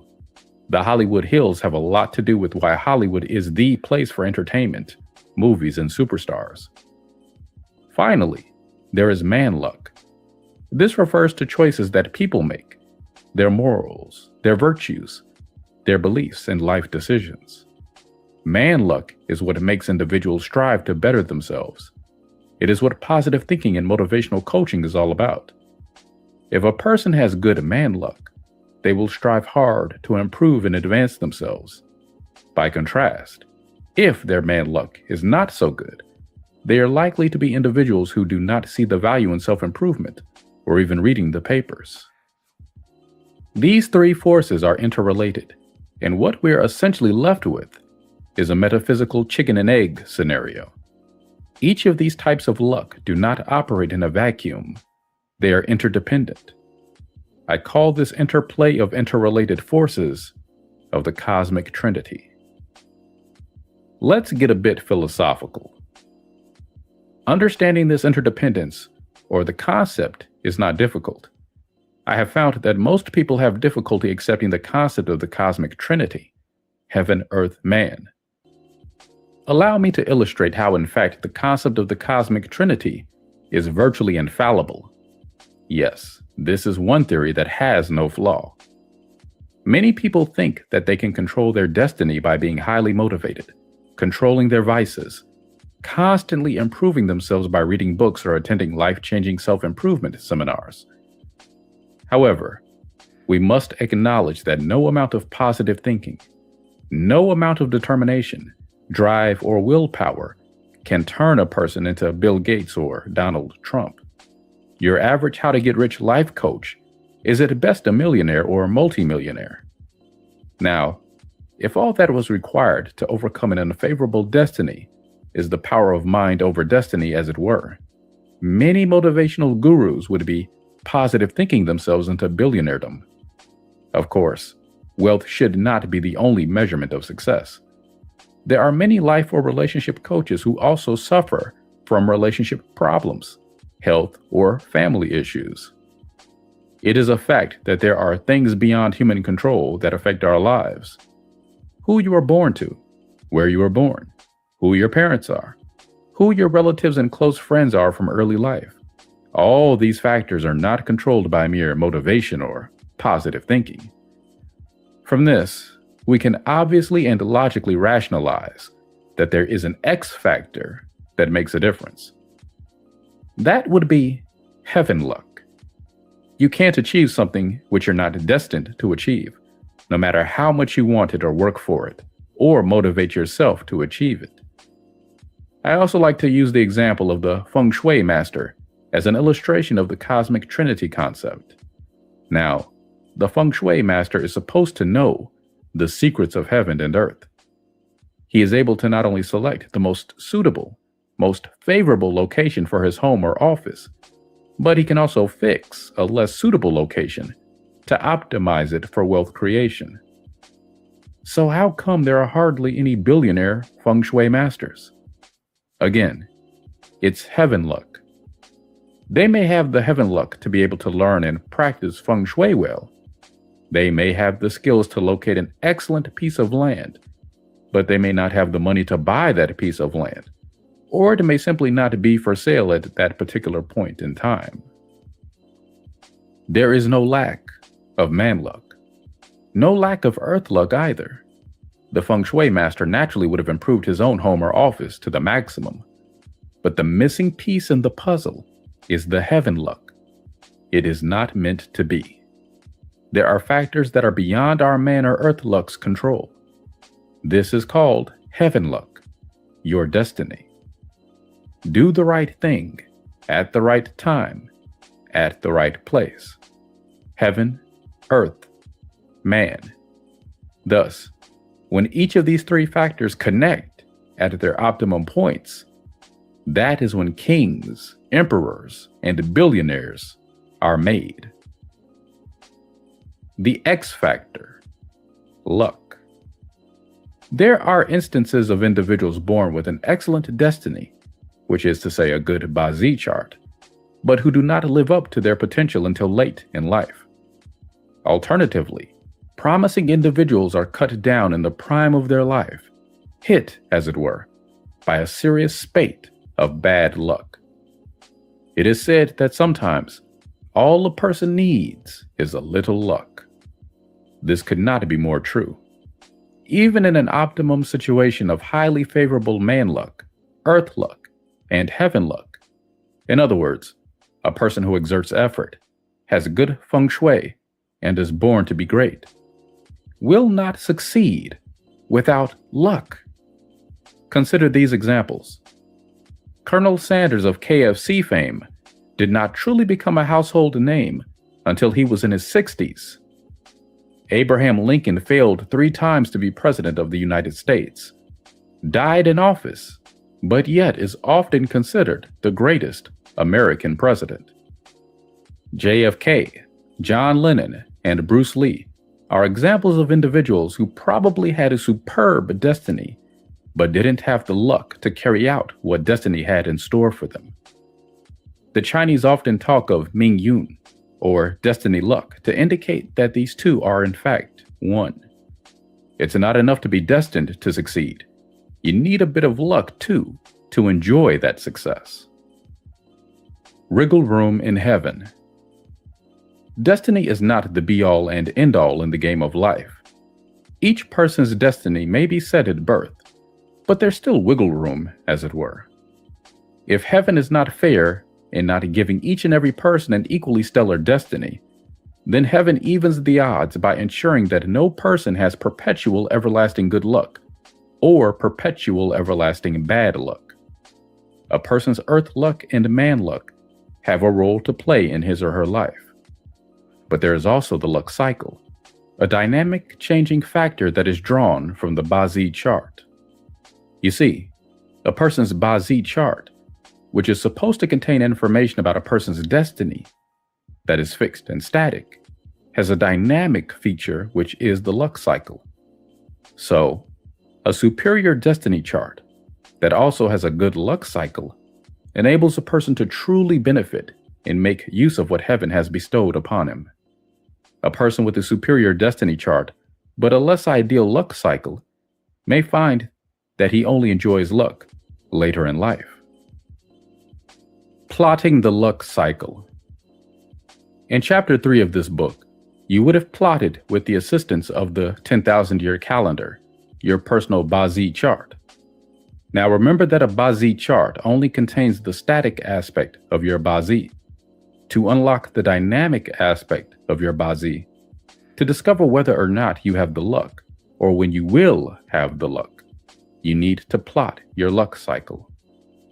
To plot your luck cycle, you first need your Bazi chart. The dynamic aspect of the Bazi is always drawn from the static aspect. The order of luck. Before we start, you need to familiarize yourself with 2 very important concepts: the forward cycle and the reverse cycle. The forward cycle and reverse cycle refer to the sequential order of the heavenly stems and earthly branches in a person's luck cycle. Take a look at the diagram below. A few things to remember about the cycle of heavenly stems. A yang stem is always followed by a yin stem, and a yin stem followed by a yang stem. This is the case no matter which direction the cycle is in, be it forward or reverse. B, the cycle does not skip. For instance, Bing, yang fire, is always followed by Ding, yin fire, in a forward cycle, whilst Yi, yin wood, always follows Jiark, yang wood, if it is a reverse cycle. C, when you reach either end of the cycle just continues. Therefore, Kui, yin water, is followed by Jiark, yang wood, if it is a forward cycle, and Jiark, yang wood, is always followed by Kui, yin water, if it is a reverse cycle. Now, a few things that you need to remember about the cycle of earthly branches. A, the cycle does not skip, only the direction of movement changes. In other words, Wei, goat, will always proceed to Wu, horse, if in a reverse cycle, or proceed to Shin, monkey, if in a forward cycle. It does not skip animals. B, when you reach either end of the cycle, that is, Hai, pig, or Si, rat, the cycle simply continues. In other words, if you are in a reverse cycle at Shi, rat, the next animal is Hai, pig. If you are in a forward cycle at high, pig, it goes to she, rat. Forward or reverse, finding out the luck cycle direction. Whether the luck cycle moves forward or reverse is determined by two factors. A, gender of the individual, male or female, and B, polarity of the birth year, yang or yin. To determine if a year is yin or yang, you simply look at the heavenly stem in the person's year pillar in his or her bazi. If the heavenly stem is a yang element, it is a yang year. If it is a yin heavenly stem, then it is a yin year. For example, year 2004. By referring to the 10,000-year calendar, we can see that the year pillar for 2004 is Jiark Shin. Jiark is a yang stem, so 2004 is a yang year.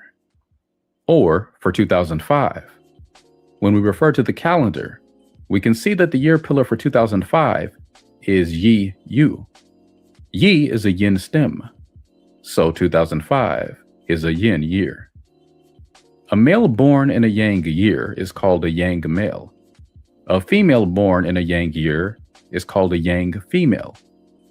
Now, this has nothing to do with the sexual orientation of the person. We are simply describing the polarity of the person born in a certain year.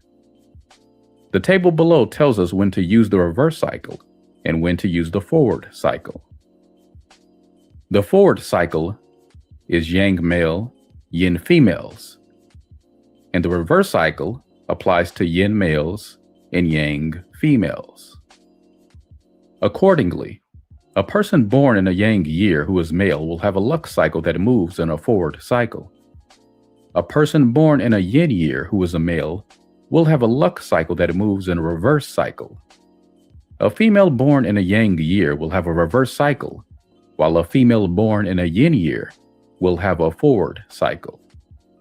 A forward or reverse luck cycle does not indicate good or bad luck.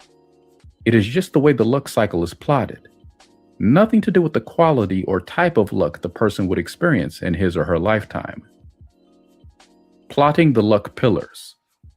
Once the direction of the luck cycle has been determined, we can now plot the luck pillars.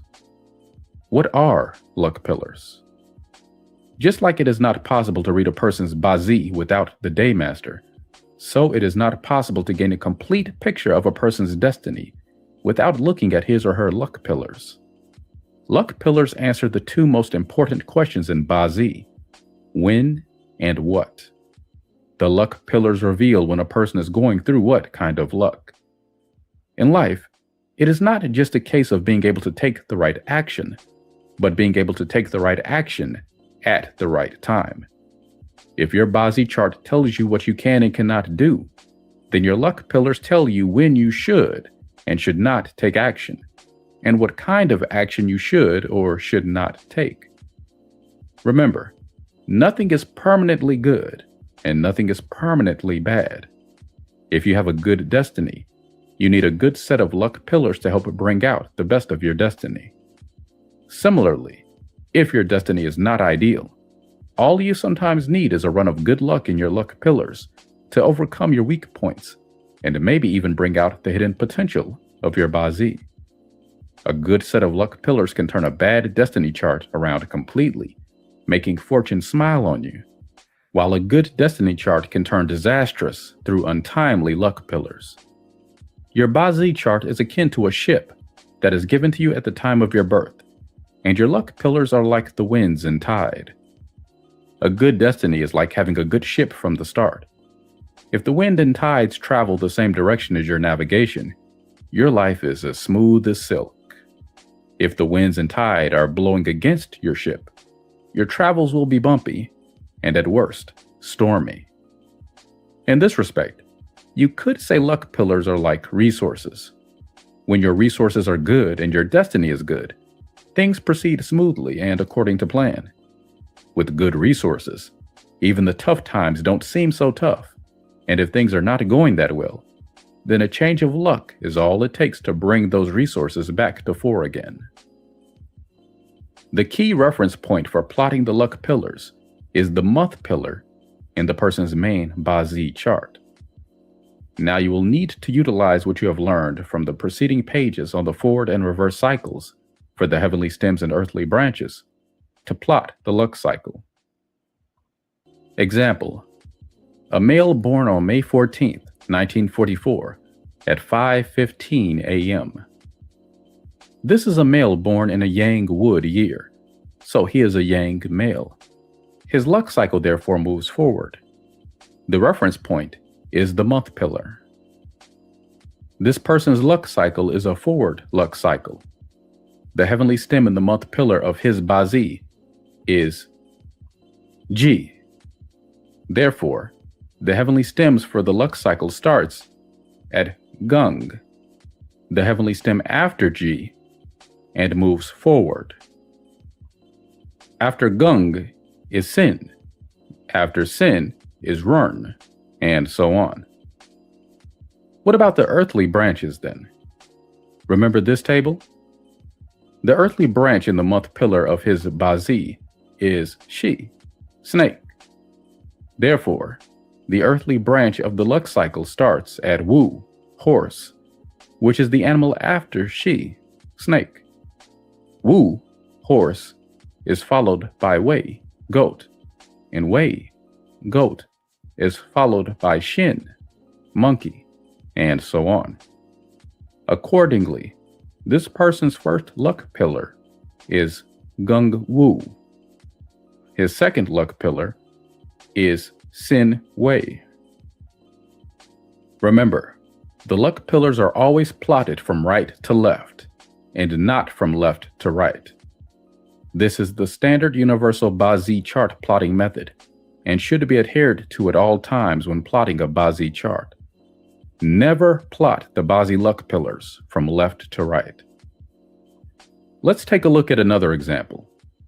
A female born August 14th, 1971, at 7:18 a.m. From her year pillar, we can see that this lady was born in the year of Yin metal, so she is a Yin female. Her luck cycle will move in a forward cycle. The reference point starts at the month of birth. Another example.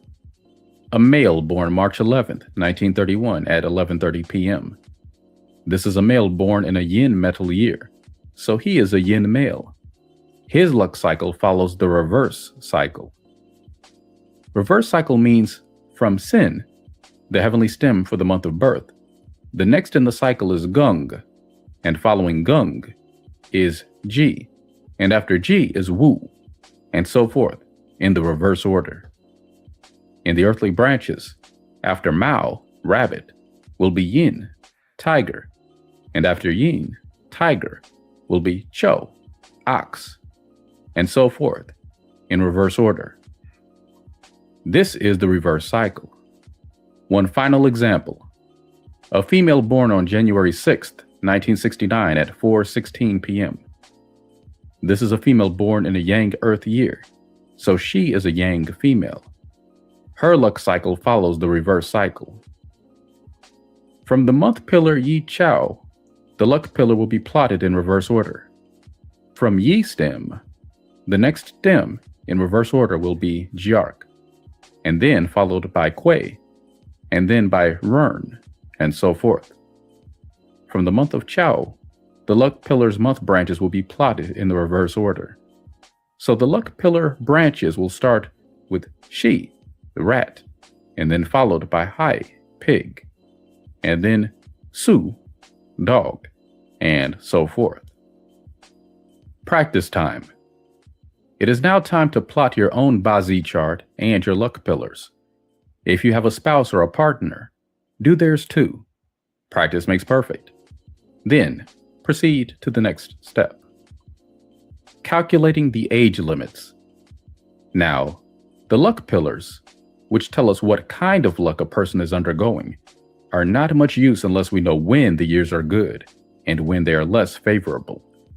So, the final step in plotting the dynamic aspect of a Ba-Z chart is to calculate the age limit. The age limit marks of the blocks of luck pillars. Each luck pillar is a block of 10 years, But what we need to know is when that block of 10 years starts and ends, which is the age limit. Age limits vary from person to person. They can range from 0 to 10 for each block. The most important piece of information for calculating the age limit is the day of birth and whether the luck cycle is a forward or reverse cycle. Remember how you determine if it is a forward or reverse cycle? Again, the table for your reference. The forward cycle is yang male, yin female, and the reverse cycle is for yin male and yang female. Pictured once more on your screen for easy reference is a table for the monthly transition dates. You should always double check the monthly transition date using the 10,000 year calendar manually. Now, here's how we calculate the age limits. Step 1. Determine if it is a forward or reverse cycle. Step 2. Calculate the number of days between the date of birth and the nearest forward or reverse monthly transition date. Exclude from your calculation the day of birth. Step 3. Divide the number of days between the date of birth and the nearest monthly transition date by 3. Let's look at a couple of examples so you can get an idea of how the calculation works.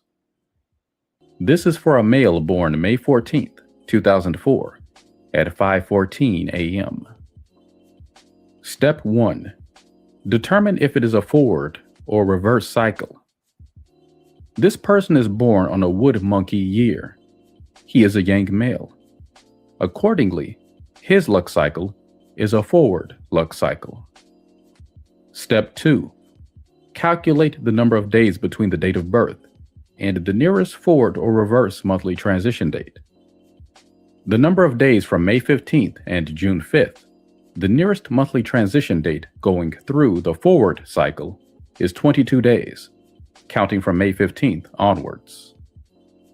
Step 3.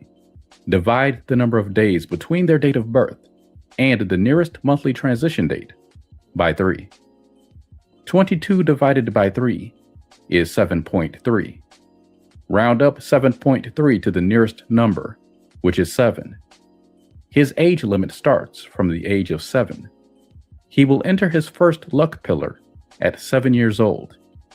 His next luck pillar is 17, since luck pillars are in blocks of 10 years. Here's another example, but this time, a female born August 14th, 1971, at 7:18 a.m. Step 1. This is a woman born in a yin year, so she is a yin female, and her luck cycle is a forward cycle. Step 2. We count the number of days from August 15th until September 8th, the nearest monthly transition date going through the forward cycle. The difference is 25 days. Step 3. 25 divided by 3 is 8.3. Rounded off to the nearest number is 8. Accordingly, her age limit starts with 8, and she enters her first luck pillar at 8 years old. And another example to make sure you understand. For a male born on March 11th, 1931, at 11:30 p.m. Step 1.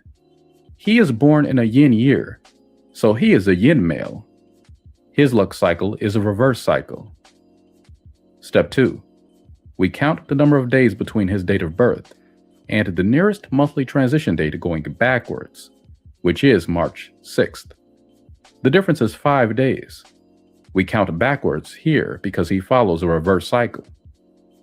Step 3. 5 divided by 3 is 1.6, which is rounded off to 2.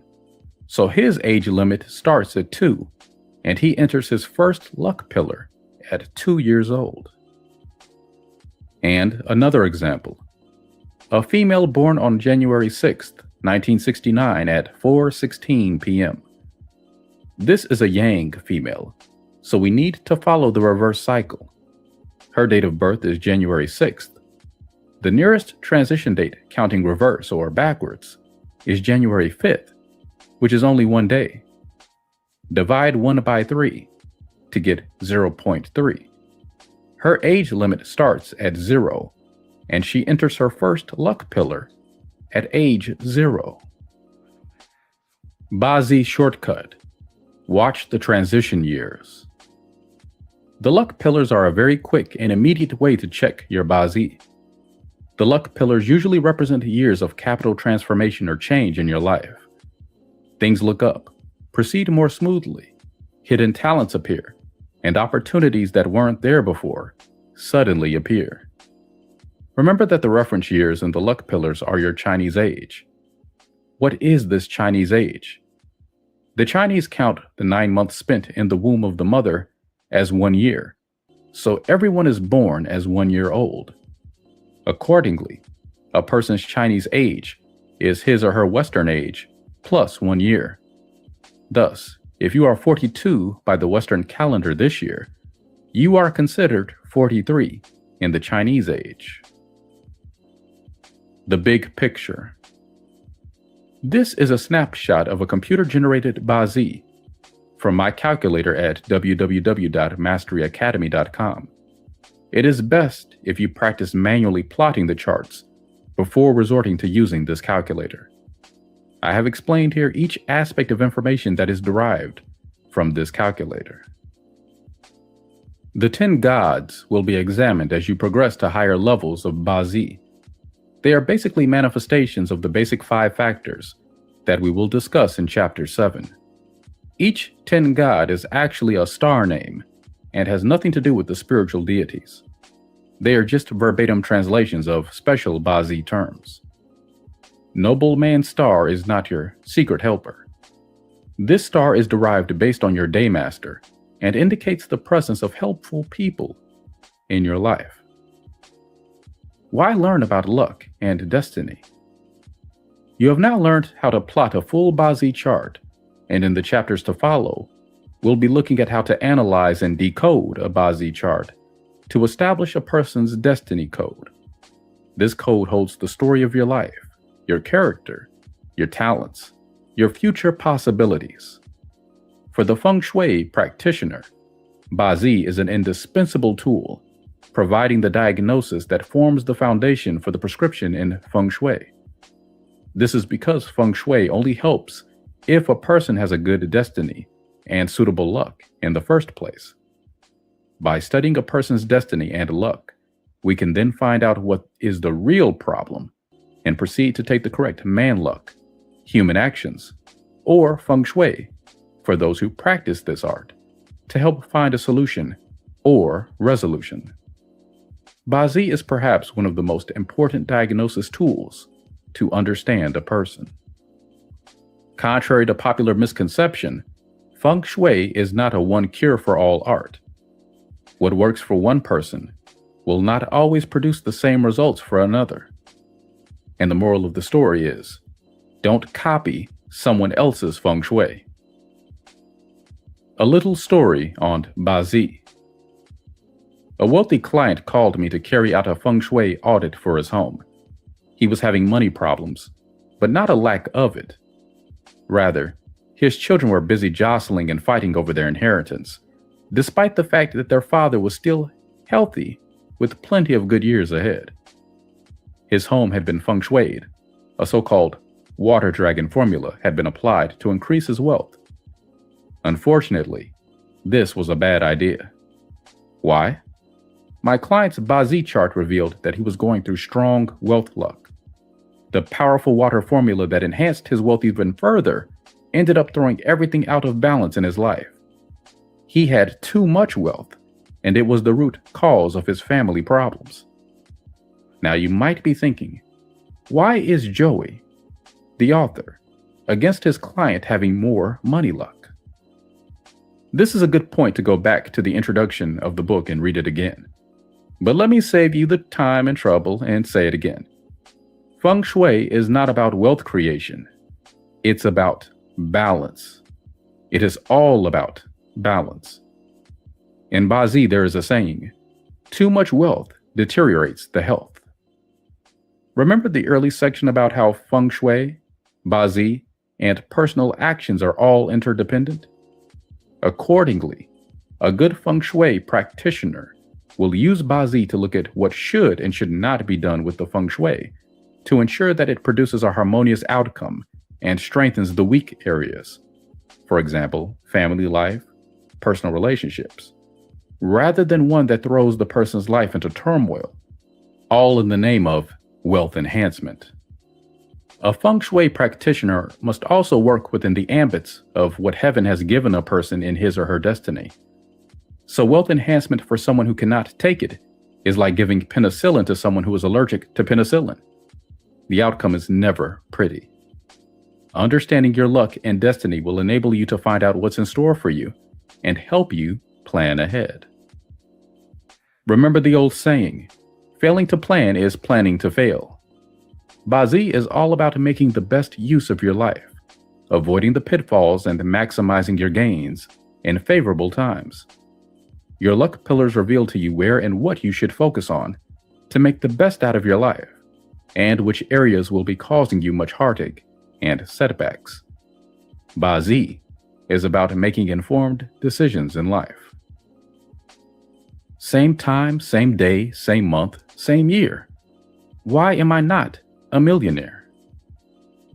One question that I often get when it comes to Bazi is, if two people are born on the same year, month, day, and hour, does this mean that they all have the same destiny?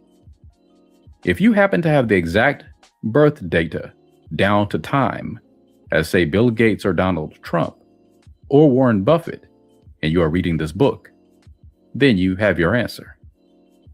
There are additional X factors in play that impact the level of greatness a person can achieve, assuming they have a superior Bazi chart to begin with. Feng Shui's influence. Yang and Yin house Feng Shui play a great role in determining how much of the potential contained in your destiny code can be unlocked or unleashed.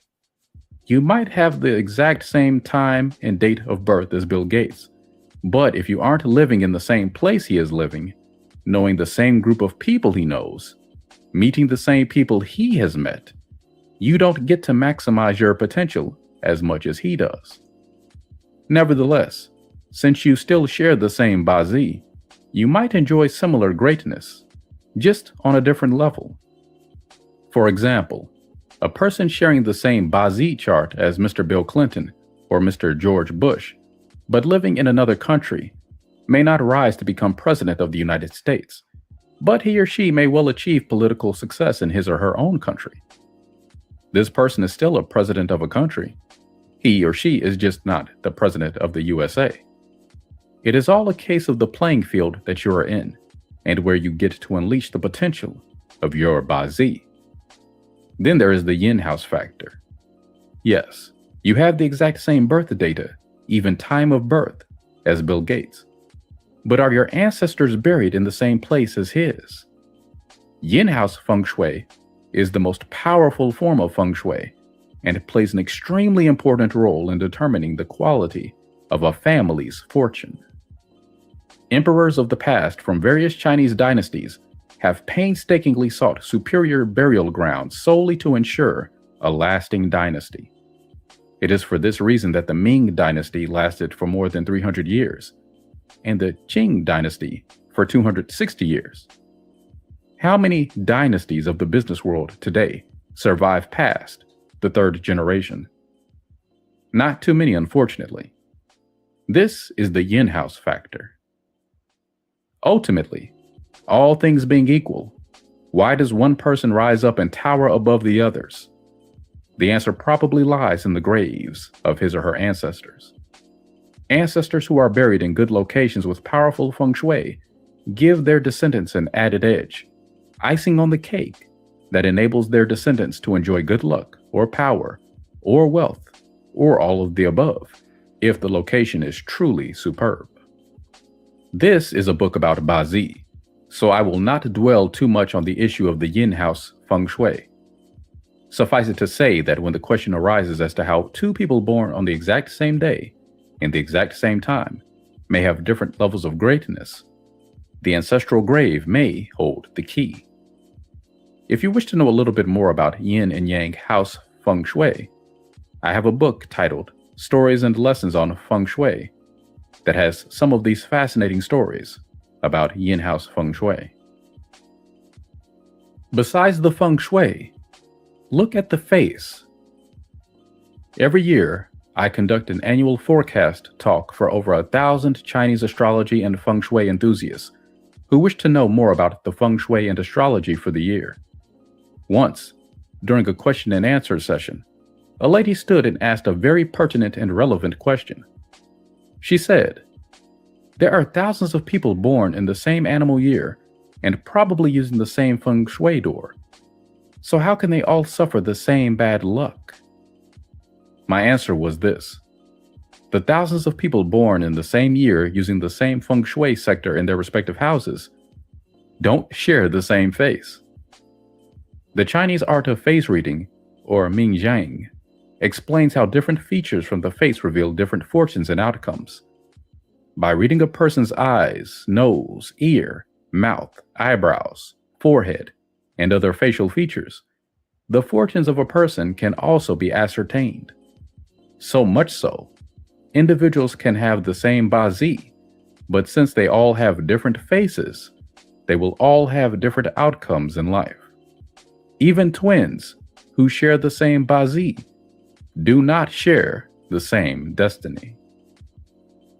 The things that you do or don't. Ultimately, making the right choice is what helps to swing your life one way or another. Remember man luck? Having the same Bazi as Bill Gates is no use if you don't utilize the potential. There is no shortcut to greatness, even with a superb Bazi. Actions set individuals with the same Bazi apart. Two people may share the same Bazi, but they may not take the same action when faced with a similar fork in the road.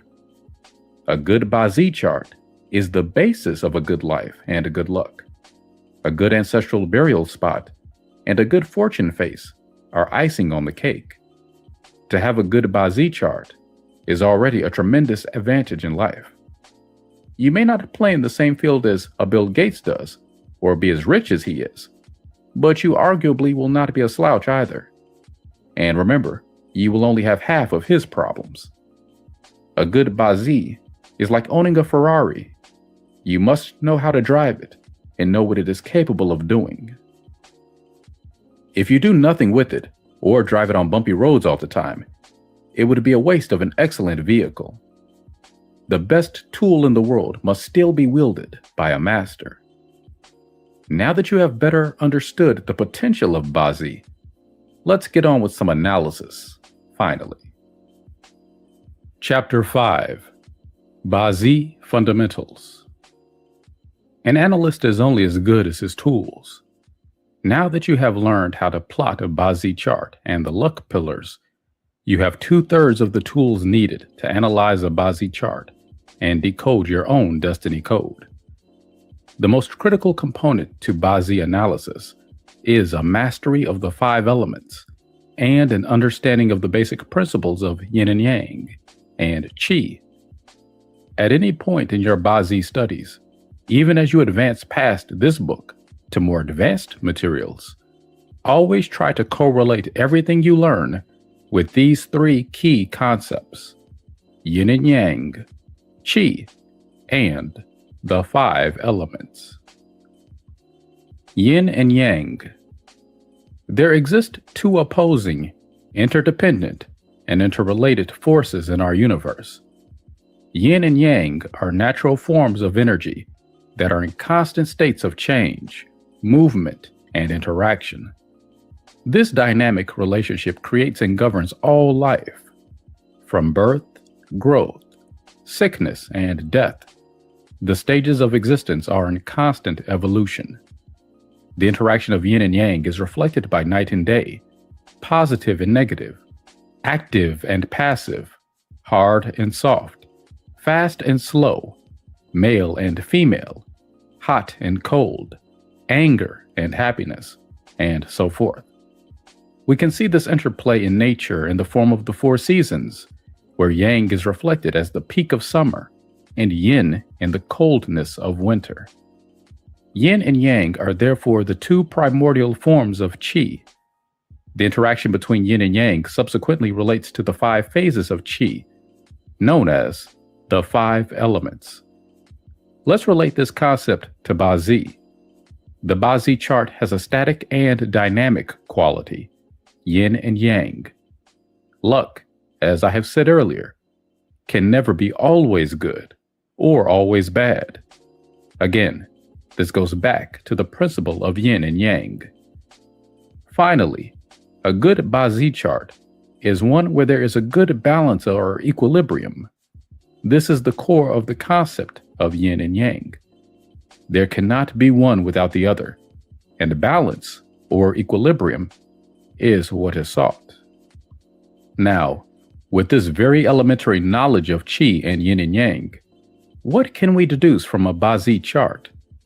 Well, if the chart is predominantly yin elements or yang elements, we can automatically deduce that the particular Bazi chart is not very good because there is no balance of yin and yang.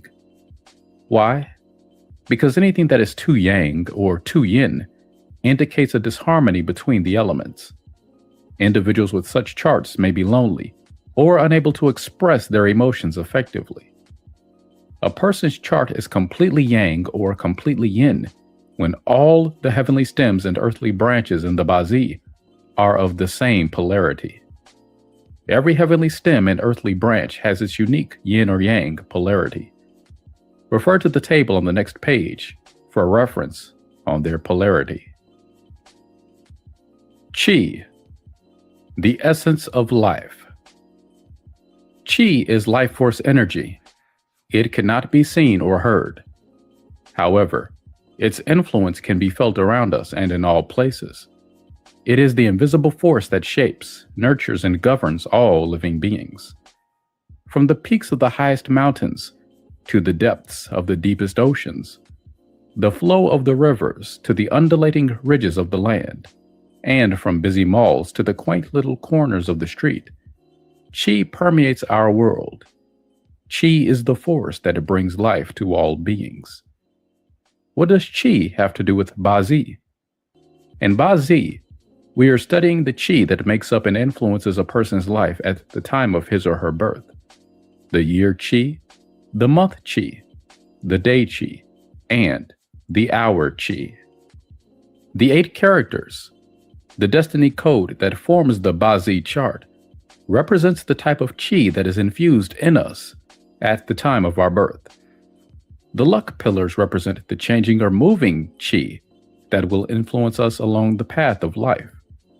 In a good Bazi chart, the qi flows naturally through the chart and is not disrupted by too many clashes. The interaction and interrelations between the qi of your Bazi chart and its corresponding luck pillars are your destiny. The 5 elements. Wu Xing. The theory of the 5 elements is the backbone of all Chinese metaphysical studies. Feng Shui, astrology, Chinese medicine, and even martial arts. I cannot overstate the importance of grasping the 5 elements when it comes to Bazi. The principle of the 5 elements is the core science of decoding a person's destiny code. In the olden days, students of Chinese metaphysics, especially in the professional field of Feng Shui, had to undertake Bazi studies as well. This is because Bazi gives the individual an extremely firm grasp and understanding of the 5 elements, which enables him or her to understand Feng Shui formulas better and apply them correctly. It is also because Bazi works hand in hand with Feng Shui in many aspects that a thorough understanding of Bazi is important in order to be able to effectively practice Feng Shui. Bazi is akin to the diagnosis of a doctor. It probes the person's life to enable the practitioner to assess the past, present, and future life path. Bazi enables the Feng Shui practitioner to understand what the inherent problems are and where the potential dangers lie.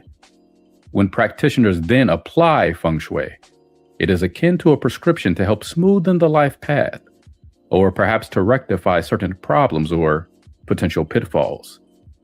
Hence, without proper diagnosis, Bazi it is difficult to prescribe a remedy. Feng Shui. Strictly speaking, the English term 5 elements is not very accurate and perhaps even a little deceptive. It is supposed to be a translation of the Chinese term Wu Xing, which means the 5 transformations or 5 phases. The 5 elements, wood, water, fire, earth, metal, are in fact the result of the interaction between yin and yang qi during the 5 different phases. They are transformations of qi. The 5 elements represent certain key attributes in a person's chart. For example, water represents a person's wisdom. A good quality water element indicates a person is wise and intelligent, and is capable of thinking clearly and acting astutely in appropriate instances. Conversely, a poor quality water element indicates a person who is slow-witted, foolish, misguided, or irrational in his or her thinking. The element of wood relates to the person's benevolence and gratitude. People who have a good heart, a positive outlook in life, and those who are progressive in nature have good quality wood elements in their chart.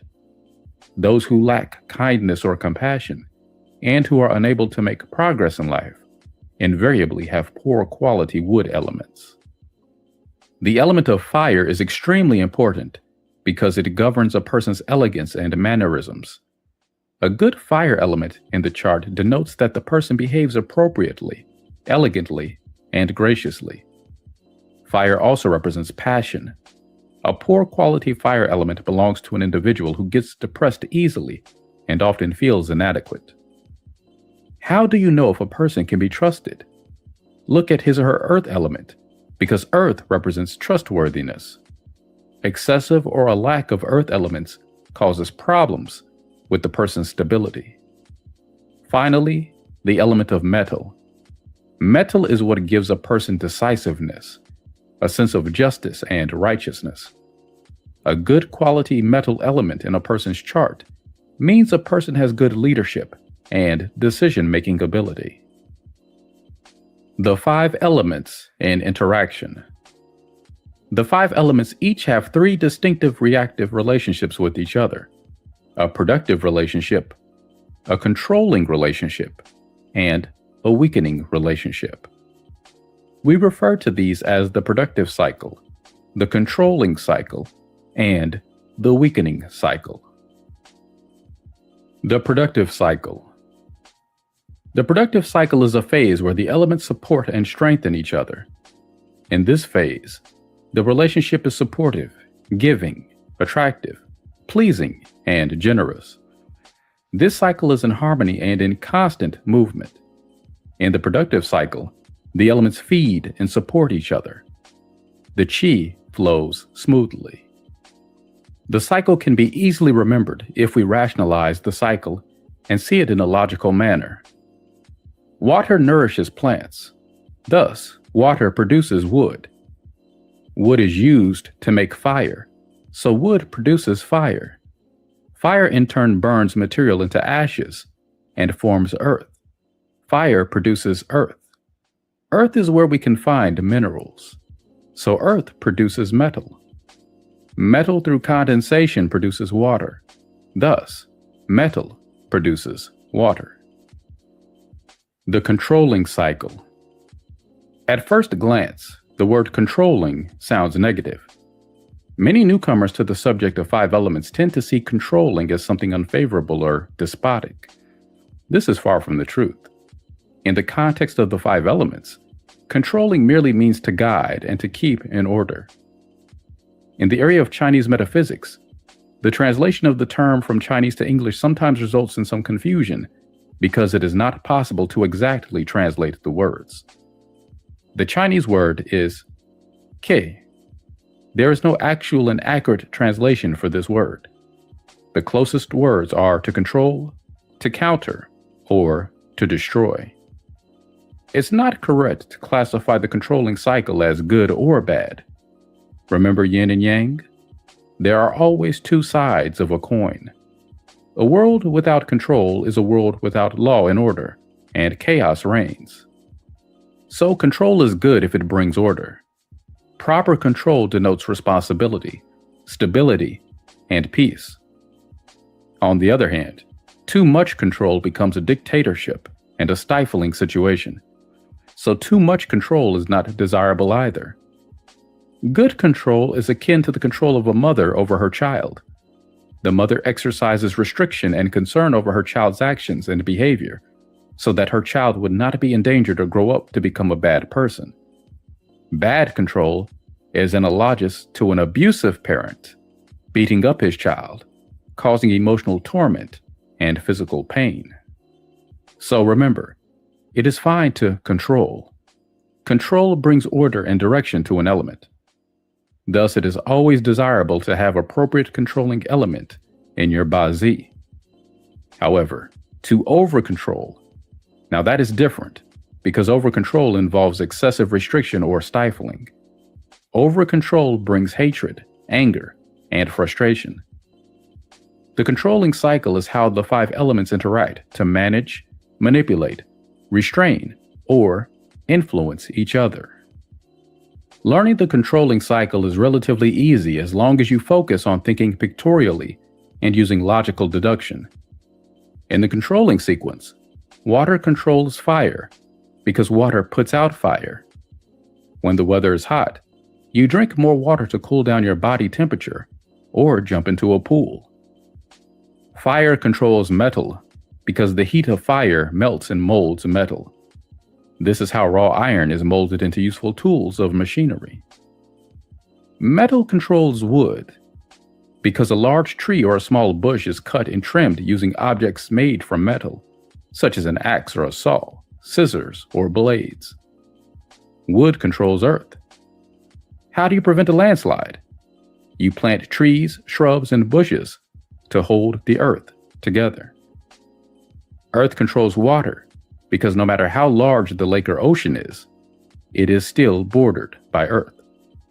A large river can be blocked off by a dam, so earth holds water. The weakening cycle. The third cycle is called the weakening cycle. Once again, do not jump to conclusions about weakening being negative just because it weakens. Remember, in Ba-Zi, we are striving for balance. When an element in the chart is excessively strong, it should be weakened to a certain extent so that there is balance among the elements. Weakening actually means an element has produced another element. It is like a product or an invention. Energy is consumed to generate something. Why do we have a weakening cycle? Any object that is produced weakens what produced it. For example, if a mother gives birth or delivers a baby, her energy and stamina is weakened. The weakening cycle exemplifies this within the context of the 5 elements. Thus, when an element produces another, it is weakened by its product. For example, when earth produces metal, metal becomes stronger, while earth depletes in strength. Now, think pictorially. If you mine for minerals, which is metal, inside the earth, don't you have to dig and penetrate the earth, weakening the earth? Metal needs to liquefy to produce water. Hence, water weakens metal. Water is used to nourish plants. When the plants absorb the water, water's energy is consumed. Hence, wood weakens water. When we want to make fire, we burn wood. Fire consumes the wood and produces heat. So wood is weakened by fire element. Fire burns and produces ashes, dust, and earth. After combusting everything into ashes, fire will extinguish naturally. Thus, earth weakens fire. Connecting the elements. By understanding the nature and order of the 5 elements, we are able to understand the Qi balance in a Ba-Zi, and in turn, see the strengths and flaws of a person. In a Ba-Zi chart where the 5 elements are balanced, the Qi flows smoothly, and this denotes a good life. Now, once you have mastered the 5 elements and the 3 cycles, you need to place the 5 elements within the context of the 10 heavenly stems and the 12 earthly branches. The earthly branches' 5-element relationships. A Ba-Zi chart consists entirely of the 5 elements, as represented by the heavenly stem and earthly branches. When we are examining the interrelationship and interaction between the heavenly stems and earthly branches, we use the 5 elements to understand and appreciate the relationship. Accordingly, it is good to try to commit to memory the 5-element cycles. This will help you a lot as you progress through this book. Alternatively, bookmark this section so that you can keep referring back to the 5-element cycles. A little teaser. The 5 elements in your Ba-Zi chart will subsequently transform to 5 main key aspects in a person's life. I call them the 5 factors: wealth, influence, companion, resource, and output. These 5 factors will help you decode your destiny code. It is essential to convert your understanding of the 5 elements into heavenly stems or earthly branches. For instance, Jiark and Yi, wood, will produce Bing and Ding, fire, control Wu and Ji, earth, and weaken Run and Kuei, water. Follow the diagram below to familiarize yourself with the 5-element cycle using the heavenly stems format. After you've achieved a firm grasp on the 5 elements, proceed to the next chapter. We are going to do some analysis. Chapter 6: Finding the Favorable Element. Despite its overuse in this world, the concept of yin and yang is the core and an essential part of Chinese metaphysical subjects such as feng shui and Ba-Zi. At the center of the concept of yin and yang is the idea of equilibrium. Hence, when evaluating a Ba-Zi chart, we are really looking to see if the chart has a good balance of elements. We don't want in a Ba-Zi too few or too many of certain elements, or certain elements being too weak or too strong either. Balance is the key. Balance carries a different meaning in each chart. Sometimes charts are in themselves fairly well balanced, comprised mainly of favorable elements. These are considered superior charts. Other times, a chart is strongly dependent on a single element to bring balance. If this balancing element is not only in the chart, but is of good quality as well, then the chart is still considered a superior chart. B-grade charts, or less superior charts, are usually charts where the chart is not balanced intrinsically, and the element that is needed to balance the chart is of poor quality. In C or D-grade charts, the balancing element is not the best choice for the particular daymaster. Hence, an important part of evaluating a Ba-Zi chart is the process of weighing the strengths and weaknesses of the 5 elements in the chart and determining which are the crucial elements that either bring balance to the chart or maintain the balance in the chart. Since there are only 5 elements, the process of elimination is a relatively easy process. The difficulty lies in determining which of the 5 elements it is, and in the case of certain charts, where 2 or 3 of the elements appear to hold the key to the balance of the chart, which is the best element to choose. Now, of course, you might be asking yourself, is there such a thing as a perfectly balanced chart? Remember, the quantity of the elements is not the indicator of balance. In Ba-Zi, we must not ever be fixated on quantity when it comes to finding the chart's balance or conducting a Ba-Zi analysis. We must always be looking at quality. Having an equal number of all the elements is by no means the definitive means of judging whether or not a Ba-Zi chart is balanced. The quality of the elements is also an important consideration. What do we mean when we talk about the quality of the elements? We are evaluating whether these elements are sentimental or antagonistic, and whether or not there is a smooth interdependent relationship between the elements. Does the qi flow smoothly in the chart? Is each element interdependent on one another? Begin with the Daymaster. The reference point for any Bazi chart is always the Daymaster. Quick reminder, the Daymaster is the heavenly stem found in the Day pillar.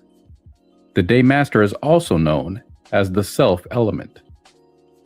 The first step in evaluating a Bazi is to determine the strength of the Daymaster. To do this, we look at the earthly branch found in the month pillar. This is known as identifying the season of your birth. You do not need to be concerned with the entire month pillar.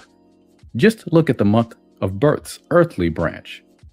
This is the first and most important step in analyzing a Bazi chart. The earthly branch of the month pillar is known as the Yu Ling, or season master. The strength of the Daymaster is almost always evaluated with reference to the season. At this point, you might be wondering, what is all this talk about the seasons?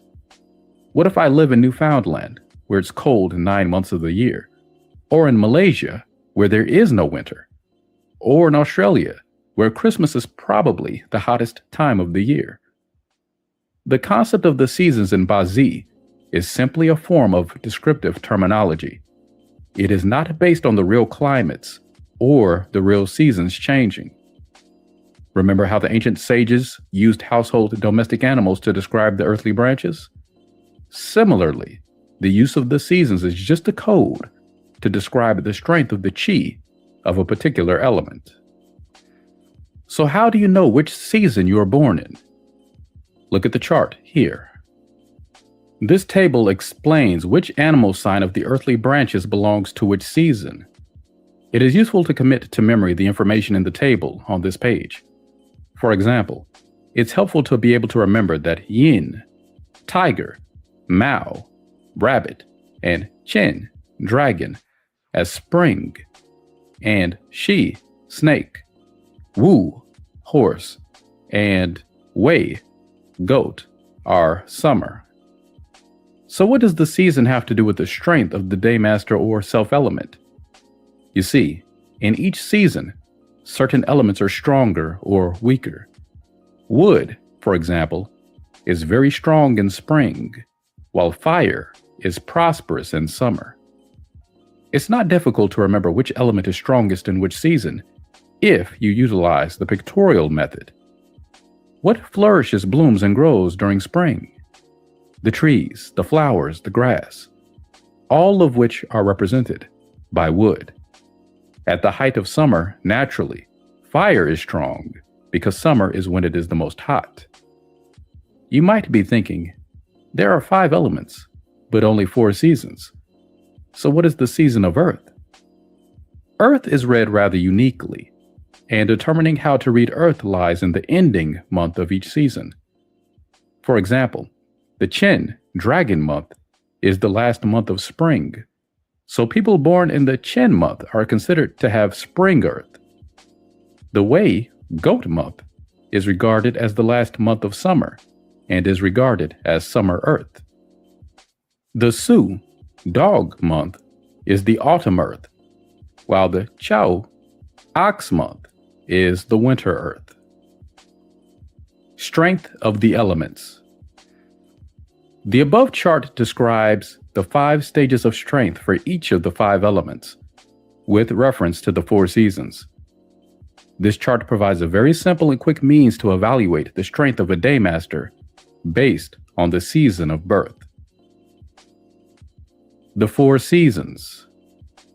In this section, I delve a little more deeply into how the seasons are used to evaluate the strength of the Daymaster or self-element. Remember at all times while you are reading through this book to think pictorially.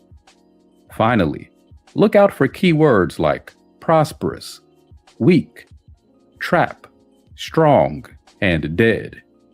These are the keys to appreciating the importance of the seasons in evaluating a person's Bazi.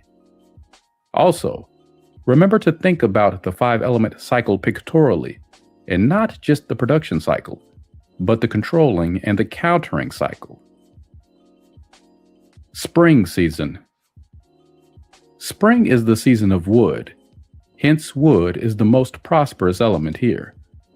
Thus, a wood Daymaster born in any of the spring season's earthly branches, namely yin, tiger, mao, rabbit, or chen, dragon, is considered to be a daymaster born in a timely, prosperous season.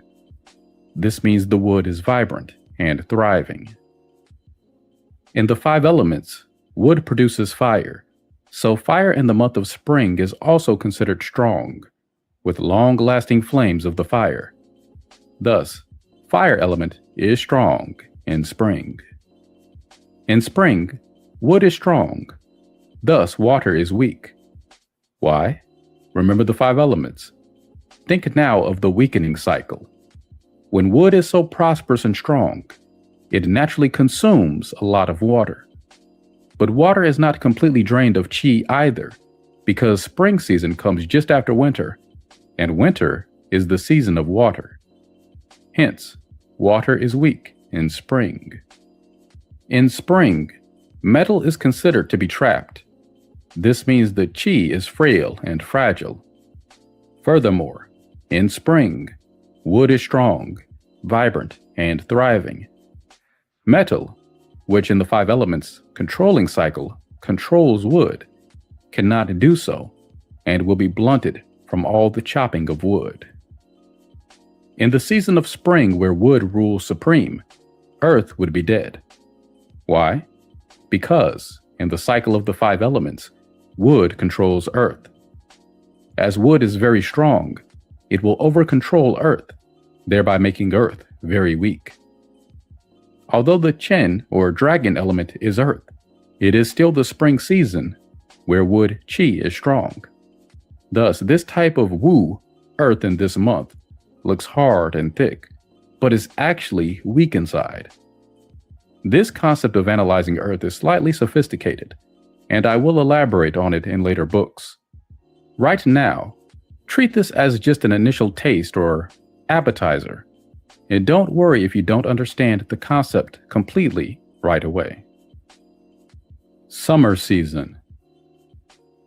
In summer season, because it is the season of fire, clearly fire is the most prosperous element. So a fire day master, meaning Bing or Ding, born in any of the summer season earthly branches. Zi, snake. Wu, horse. Wei, goat, is considered to be born in a timely, prosperous season.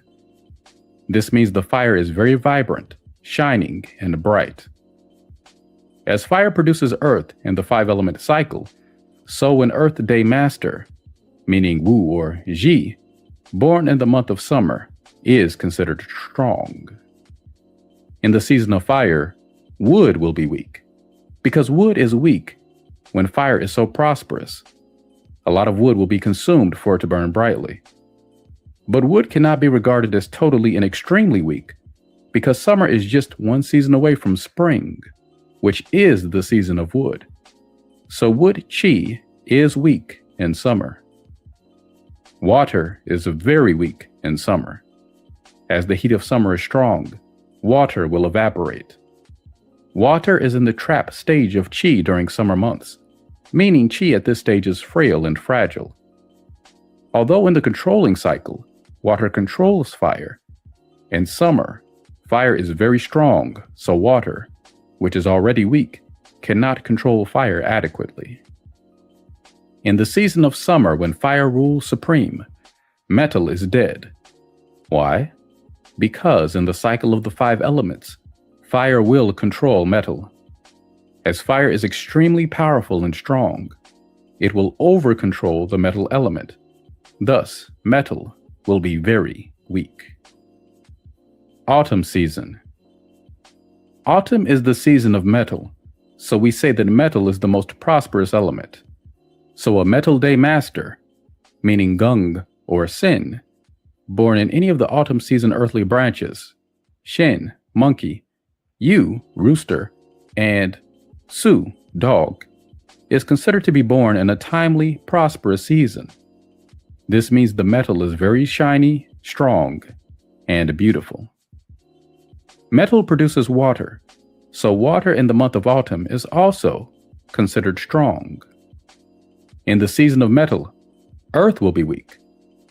Why? Because for metal to be so prosperous, a lot of earth will be dug up to produce metal. However, the earth element cannot be regarded as completely weak because autumn is just one season away from summer, which is the season of fire.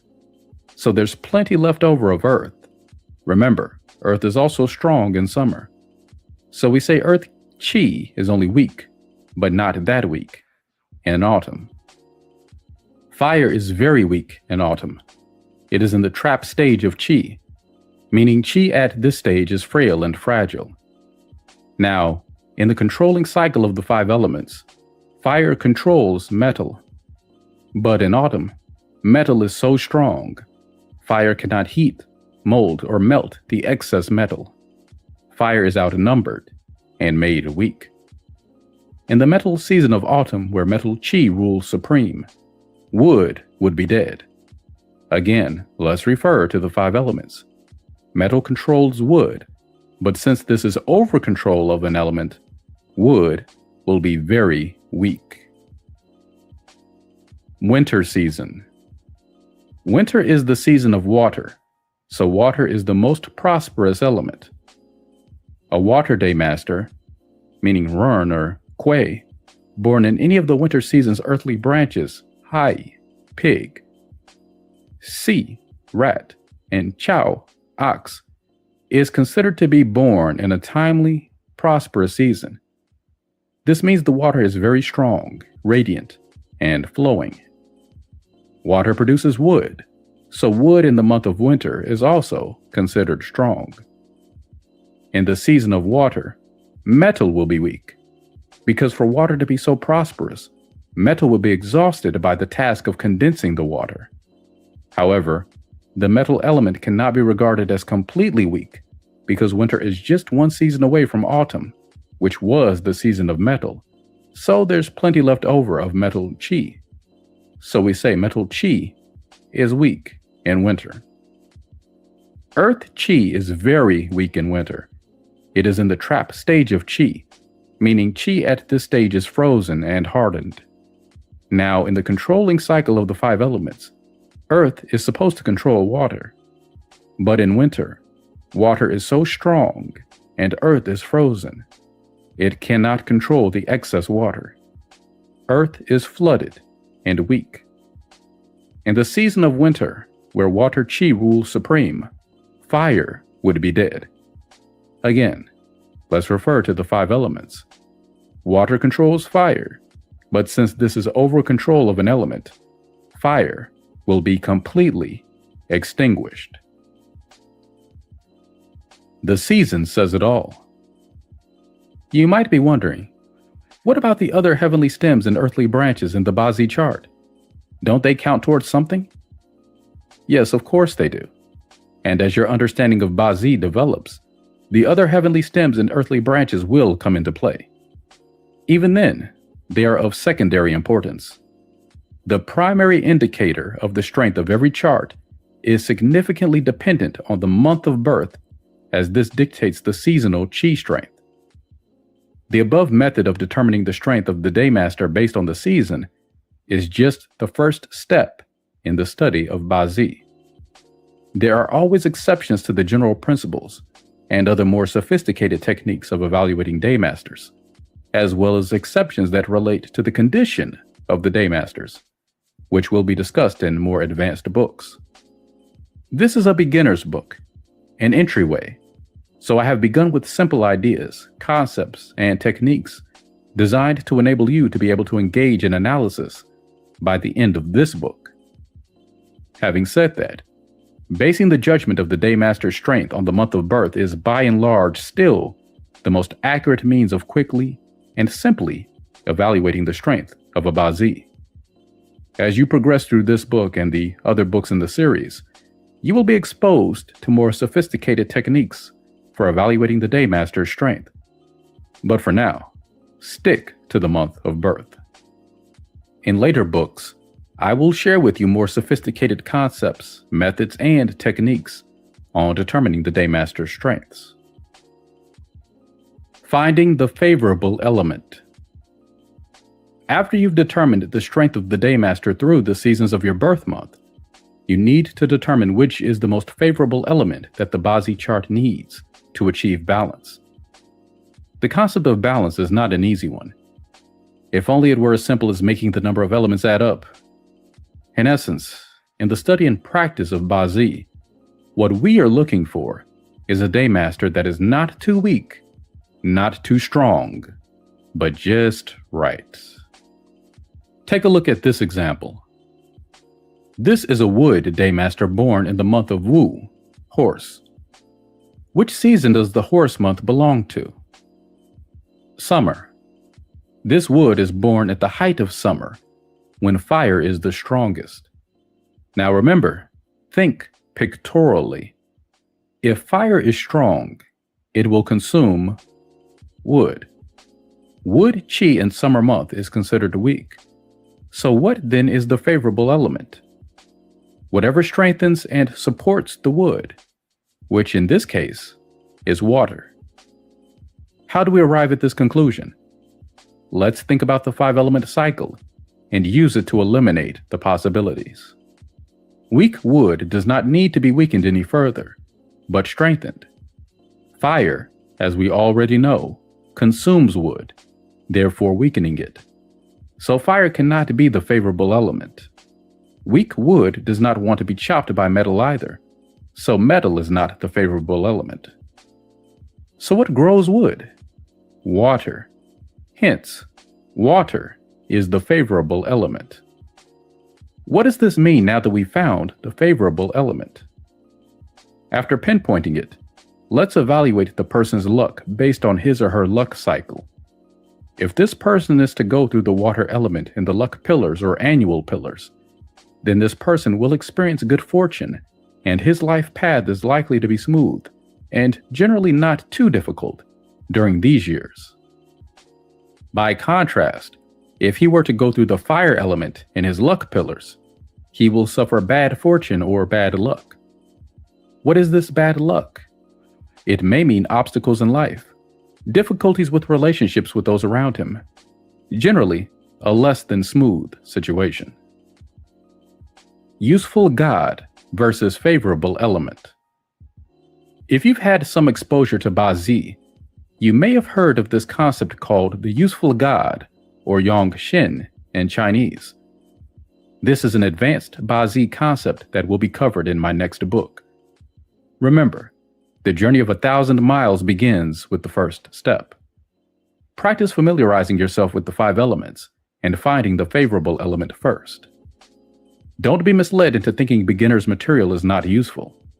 Sometimes, like all wisdom in life, the most profound things are often the most simple ones. Complicated techniques do not always necessarily ensure accuracy or the right answer, and in Chinese metaphysical studies, we must always remember to go back to the basics and key principles.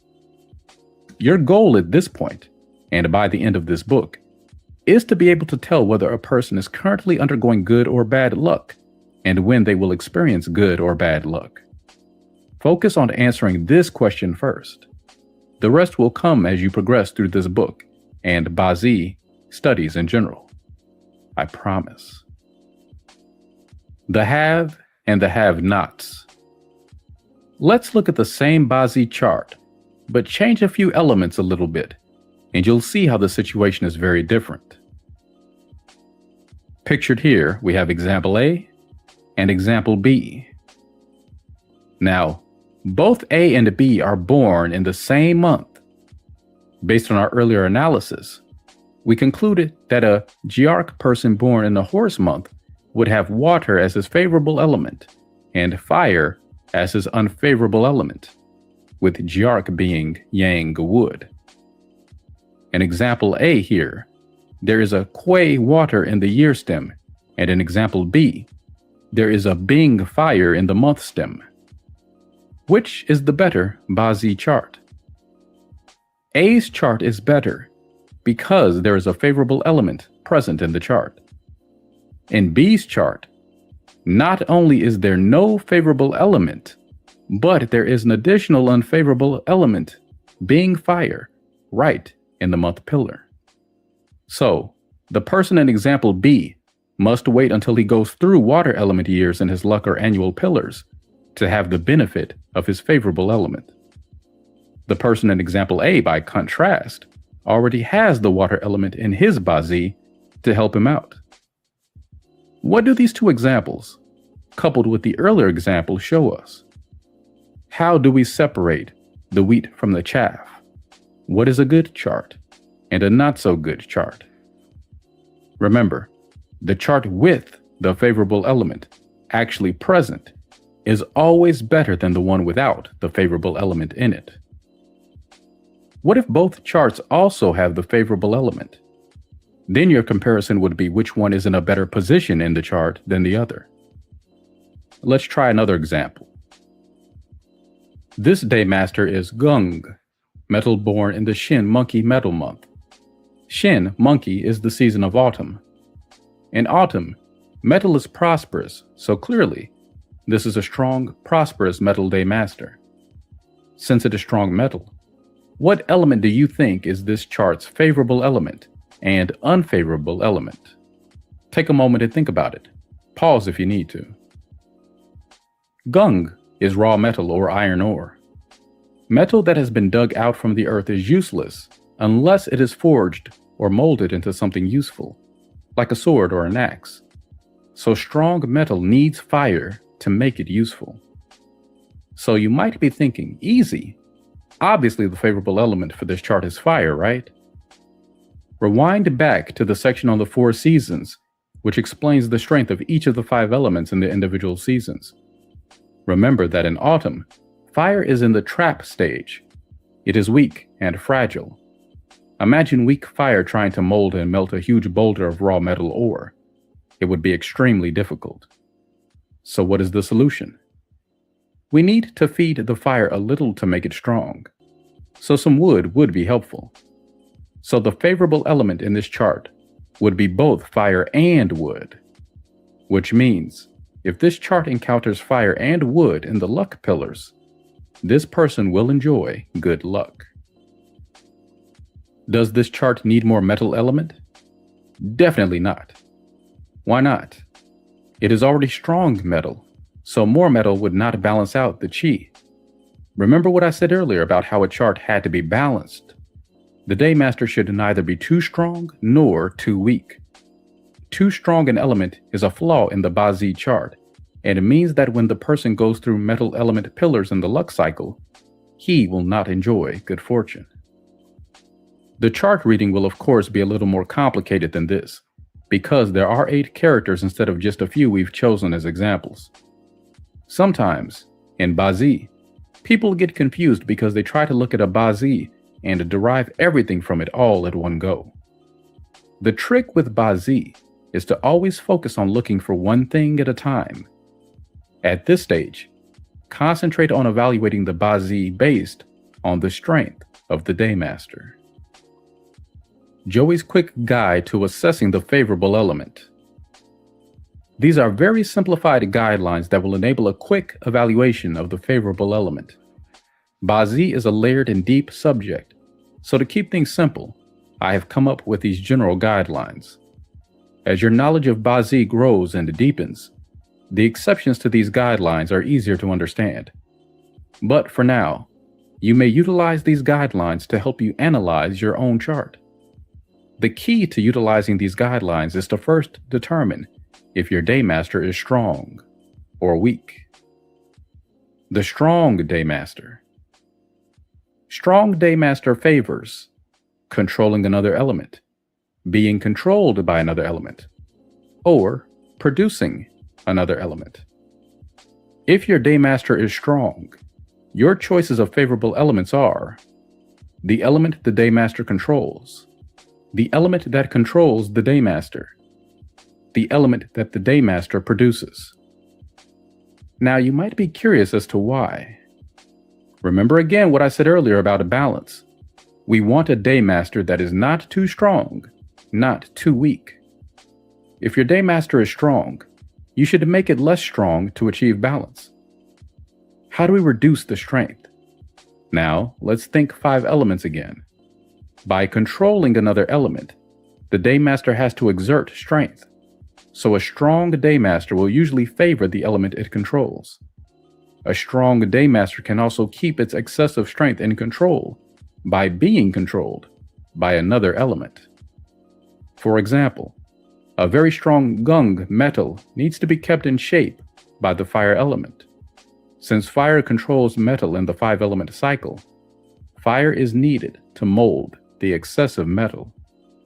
A strong Daymaster can also achieve balance by producing an element. Remember the 5-element cycle. To produce something, the Daymaster's strength will be reduced.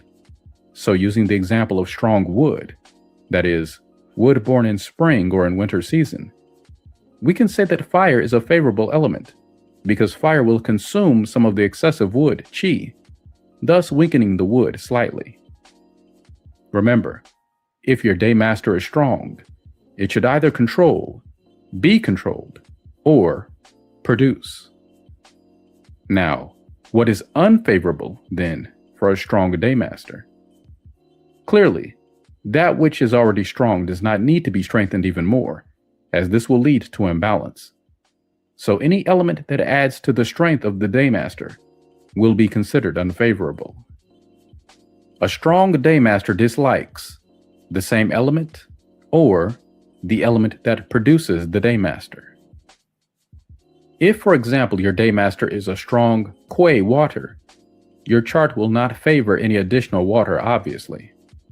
Your Daymaster would also not favor metal because metal produces water, thus adding to its strength and making the Bazi imbalanced. Remember, if your Daymaster is strong, it does not need the same element or the element that produces it, because the same element and the element that produces the Daymaster only serves to make it even stronger. And so, the weak Daymaster favors the same element or the element that produces the Daymaster. Things are a bit easier if the Daymaster is weak. If your Daymaster is weak, then your choices for favorable elements can only be the element that produces your Daymaster or the element that is the same with the Daymaster. Why? A weak Daymaster needs more of the same element to be stronger. Imagine a puddle of water that has more water added to it. Doesn't it get stronger? Or the element that produces it, which has the effect of creating more of the element. So if you are a weak ruin water, for example, water and metal would be your favorable elements. The weak Daymaster dislikes controlling another element, being controlled by another element, or producing another element. What are the elements that a weak Daymaster dislikes? A weak Daymaster does not like to be further controlled by an opposing element, since it is already weak, and more control will be over-control. Remember what we said earlier about how over-control is not desirable. A weak Daymaster also does not like to have to produce more because this weakens it even further by depleting its strength. A weak Daymaster also does not like to control another element, as this saps its strength as well. Analyze this. Now that you have established your favorable and unfavorable element, you can begin to determine not just your own luck cycle, whether you are currently going through good or bad luck, but also utilize this knowledge to unlock your destiny code and the meaning behind the elements in your Bazi. Chapter 7: The 5 Factors. If it is destined to be in your life, you will eventually get it. But if you are not destined to have such a thing, don't force it. Let it be. Chinese saying.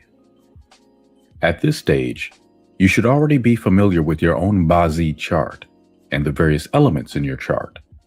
You would have also identified your Daymaster and determined your favorable and unfavorable elements. In this chapter, we look at the question of just what all those different elements really mean. Your Bazi is your destiny code. Each of the elements holds within it a meaning. The elements can represent people, such as a superior, an employee, or a family member, or actions or personality traits or abilities. At later stages of your studies, You will learn that these elements also represent events and outcomes. In this chapter, I will explain to you what the elements mean for each of the 10 types of Daymasters. Yes, each element means something different to each one of the 10 different Daymasters. Why are there 10 different types of Daymasters? Because there are 10 types of heavenly stems, and each can be an individual's Daymaster. In case you've forgotten, here are the 10 heavenly stems again. As there are 5 elements, so each element represents one of what I call the 5 factors. The 5 factors are wealth, output, influence, resource, and companion. Now, the names make sense to you at this point in time. The important thing is not to try to put dictionary type meanings to these phrases, but to remember that the meaning becomes specific once the context has been ascertained. For now, view them as part of the language of Bazi. You are now starting to learn the language of Bazi. If you want to learn this art, you must learn to speak its language. Remember also that the elements that represent these 5 factors change, depending on what is your Daymaster. So, for example, the element of fire may be the companion element for a fire Daymaster, but it will be the output element for a wood Daymaster. I must emphasize that at all times, the Daymaster is the reference point when evaluating a Bazi chart. In the following section, I will explain the meaning of each of the 5 factors. Just remember that each factor is neither good nor bad. Whether they are good or bad will depend upon whether these are favorable or unfavorable elements. Throughout this book and this chapter, you must always keep in mind the 5 elements and the various 5 element cycles. Whenever you are not sure, do try to refer back to the 5 element cycle, which is reproduced below for your reference. Remember that in Bazi, our goal is about the balance of these elements in the chart. Wealth. Money may not help you achieve everything in life, but without money, there is a whole lot more you cannot achieve. Chinese saying. In this world, whether we like it or not, an individual's financial condition does shape his or her destiny tremendously. There are a lot of things money can't buy, but without money, there would be a lot of inconvenience and lack of opportunities. The wealth element in a person's Bazi chart represents direct income and indirect income. Direct income refers to salary or earned and residual income. Indirect income refers to revenue from businesses, your investment portfolio, income from real estate sales, royalties, and other investment-related revenue. The wealth element is the element that is controlled by the Daymaster in the 5 elements cycle. The rationale for this is quite simple. A person controls his or her assets or property, which is how his or her wealth is established or tabulated. Accordingly, in Bazi, what your Daymaster, which represents you, controls, therefore represents your wealth. Sometimes the wealth element is referred to as the wealth star. In Bazi terminology, star and element are used synonymously and sometimes interchangeably. Remember what I said earlier about how Bazi is like an onion with many layers? Well, the wealth star, to a male, also represents his wife star. This concept harkens back to the old days, when a man's wealth was measured by the number of wives he had, and the fact that in the old days, a man's wife was considered his chattel.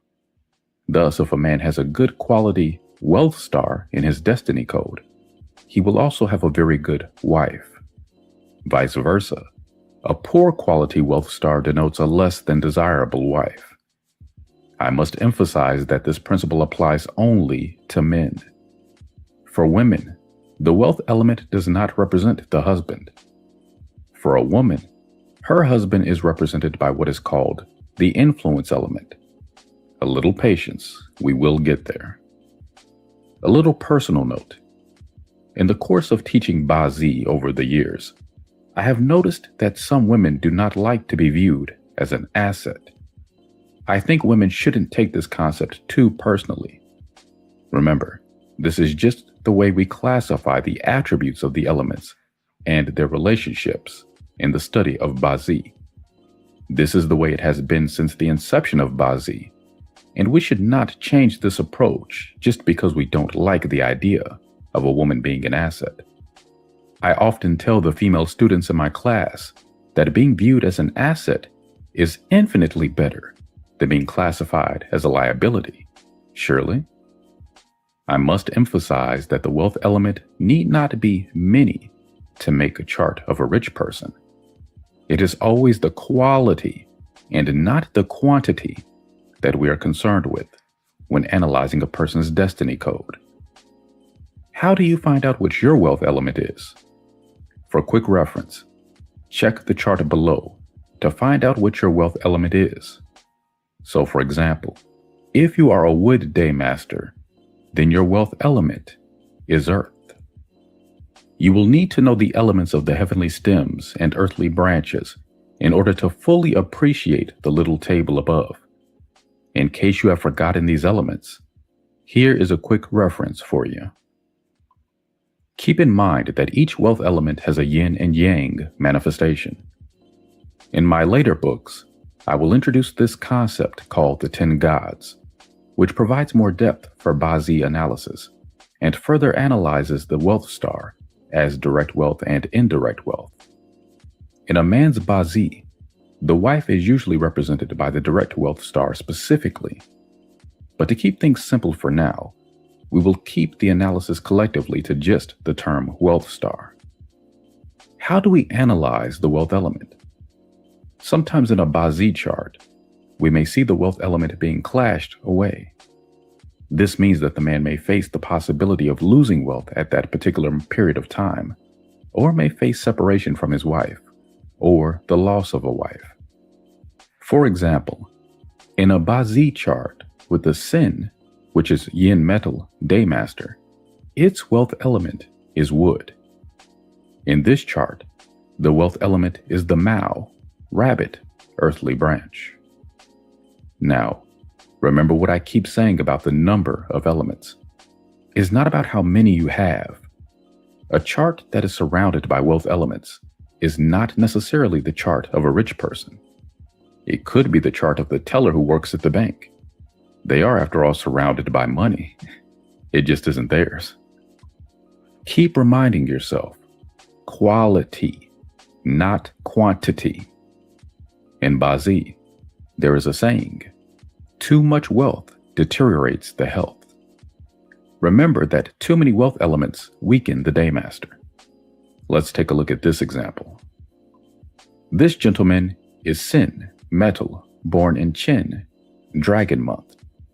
Chin, dragon, is the season of spring when wood is the strongest. Note that although the Chin dragon earthly branch is an earth element, Chin dragon month is one of the months in the season of spring, so we view it as spring earth. In spring, naturally the strongest element is wood. Inside the spring earth Chin, there is no metal. This chart is surrounded by earth elements, which is wood. Notice the Jiark wood in the month stem is rooted in the month and the year branches of Chin dragon and Yin tiger. Perhaps at this point you might be puzzled with the term rooted. Rooted refers to an instance when the same element is found in the hidden stems underneath the earthly branches. Every earthly branch contains hidden stems. Don't worry about the technicalities of hidden stems at this stage.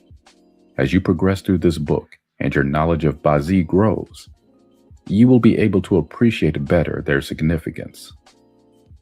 This Sin metal daymaster is weak. The cause for this weakness? There are too many wealth elements. The wealth elements are his unfavorable elements. That is why this gentleman has trouble making ends meet and is constantly having money problems.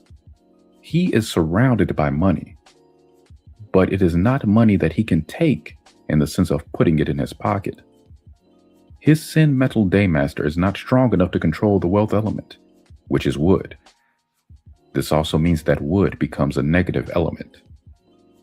Next, take a look at the luck pillars below.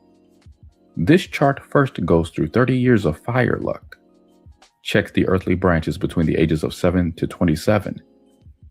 They are Z, snake, Wu, horse, and Wei, goat. These are known as the southern fire direction. This means that during the first 30 years of this gentleman's life, he is going through fire luck. This Sin Metal is weak. It does not want to see the fire element because fire further weakens its strength. From our analysis, we can say that this person can expect the first 30 years of his life to be hard and difficult years. Output. Output is the term used to describe the element that is produced by the Daymaster. For example, if your Daymaster is wood, then your output element is fire. Why? Because wood produces fire in the 5 elements production cycle. Have a look at the quick reference table here to determine what your Daymaster's output element is. What does this concept of output mean? The output element has many layers. It can represent a person's creativity, intelligence, ability to perform, ability to rise to the occasion, or it can represent a person's expressive abilities or quickness of mind. It also represents the ability to go against the norm, to achieve the extraordinary, to stand out in front of a crowd, to initiate a plan, or to execute a strategy. The output element also represents the individual's products, things he or she has created or invented. Output element, of course, also represents a person's persuasive prowess. Whether you can get your message across clearly and effectively all depends on the quality of your Bazi's output element. When you use your abilities or intelligence to produce outcomes or results at work, you are using your output element. Output enables the person to express his or her ideas effectively and productively, to get the message across, to communicate, and to persuade others. A chart where the output element is a favorable element normally belongs to people who have a strong personal drive and determination to succeed. A favorable output element may also denote that the person will be creative and have talents relating to speaking, teaching, marketing, or in performing arts like acting, singing, and dancing. Authors, musicians, directors, and scriptwriters are people who usually have beautiful output elements. When we judge the output element, we are looking at its quality.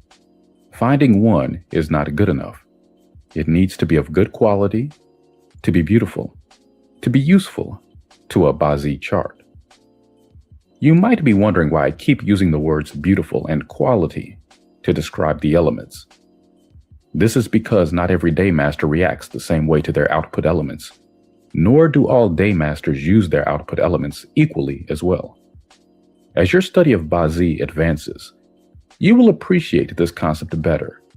But for now, just remember that having a certain element, while it is a start, is not the be-all, end-all when it comes to Bazi analysis. This is a beginner's book you are holding, so I'm going slowly and steadily. Without a good output element, an individual will be gullible and an easy mark for everything ranging from school children selling raffle tickets to con men. A person with a weak or unfavorable output element may find themselves in possession of unwanted magazine subscriptions or tickets to the secretary's fundraiser ball. An unfavorable output element normally is one of the big reasons why people who should say no end up saying yes. Charts where the output element is an unfavorable element usually belong to people who have difficulties in expressing themselves. Alternatively, they will be timid individuals or people who, despite their abilities, never quite seem to get noticed or recognition for their efforts or work. An output element problem such as a clash or combination, usually indicates a problem with staff, such as your staff being headhunted or resigning. Quick note, don't be too concerned about what the clash or combination concepts are at this point. You will learn more about them as you advance through this book. Now, let's take a look at an example of the output element here. This lady is Yi Wood, born in Yin Tiger Month. Yin Tiger is the season of spring, when the wood element is the strongest. Notice also that the Wei goat earthly branch contains minor roots of wood. Most importantly, look at the time of birth. It is Si rat hour, which contains water to feed the wood day master. This Yi wood is strong and vibrant. What it needs is some output element, which is fire. Fire helps bring warmth to the cold, early spring month. Fire also brings balance to the chart, as the wood is strong and needs to be weakened a little. So the favorable element is fire, which is right next to the Daymaster. Fire in this chart is the output element, and it is a favorable element. This person's Bazi shows that she is talented, outspoken, and has the ability to learn quickly. Her talents will bring her wealth, as fire produces earth, her wealth element. This person also already has wealth elements in her chart. Notice the Wu and Ji earth inside the Yin tiger and two Wei goat earthly branches. She will eventually be very wealthy. Influence. The influence element is sometimes described as the power element in some books on 4 pillars of destiny. I think that the term power does not do justice to the concept, nor does it provide sufficient shading to the concept, which can be subtle and indirect. So I prefer to use the word influence. The influence element in Bazi is the element that controls the Daymaster. Don't be misled by the word control. It doesn't always carry a negative connotation. Control here is more like the control a mother exerts over her child. When a mother tells her child what to do and what not to do to prevent the child from growing up to be a bad person, this is not negative control. This is control in the form of guidance and supervision. Look at the chart now to determine what is the influence element for your Daymaster. What does the influence element refer to? Broadly, the influence element refers to nobility, authority, and charisma. Ever been at a function or party where one person walks into a room and suddenly all the attention just moves towards this person? Or what about people who seem to bring the sunshine with them whenever they enter a room? This is the effect of the influence element in a person's chart. The influence element also represents law and order, rules, and regulation. It makes sense. After all, rules, regulations, and laws exist to control people, correct? Imagine a world without laws. A world without traffic laws would mean that people would be driving in different directions, no traffic lights, and massive chaos. Control is the means to bring order to the world, and therefore, eliminate chaos. Hence, the influence element, the element which enables control, is important in a person's chart as it enables them to exercise self-control and behave. A favorable influence element normally denotes a person who is law-abiding, conservative, respectful, and honest.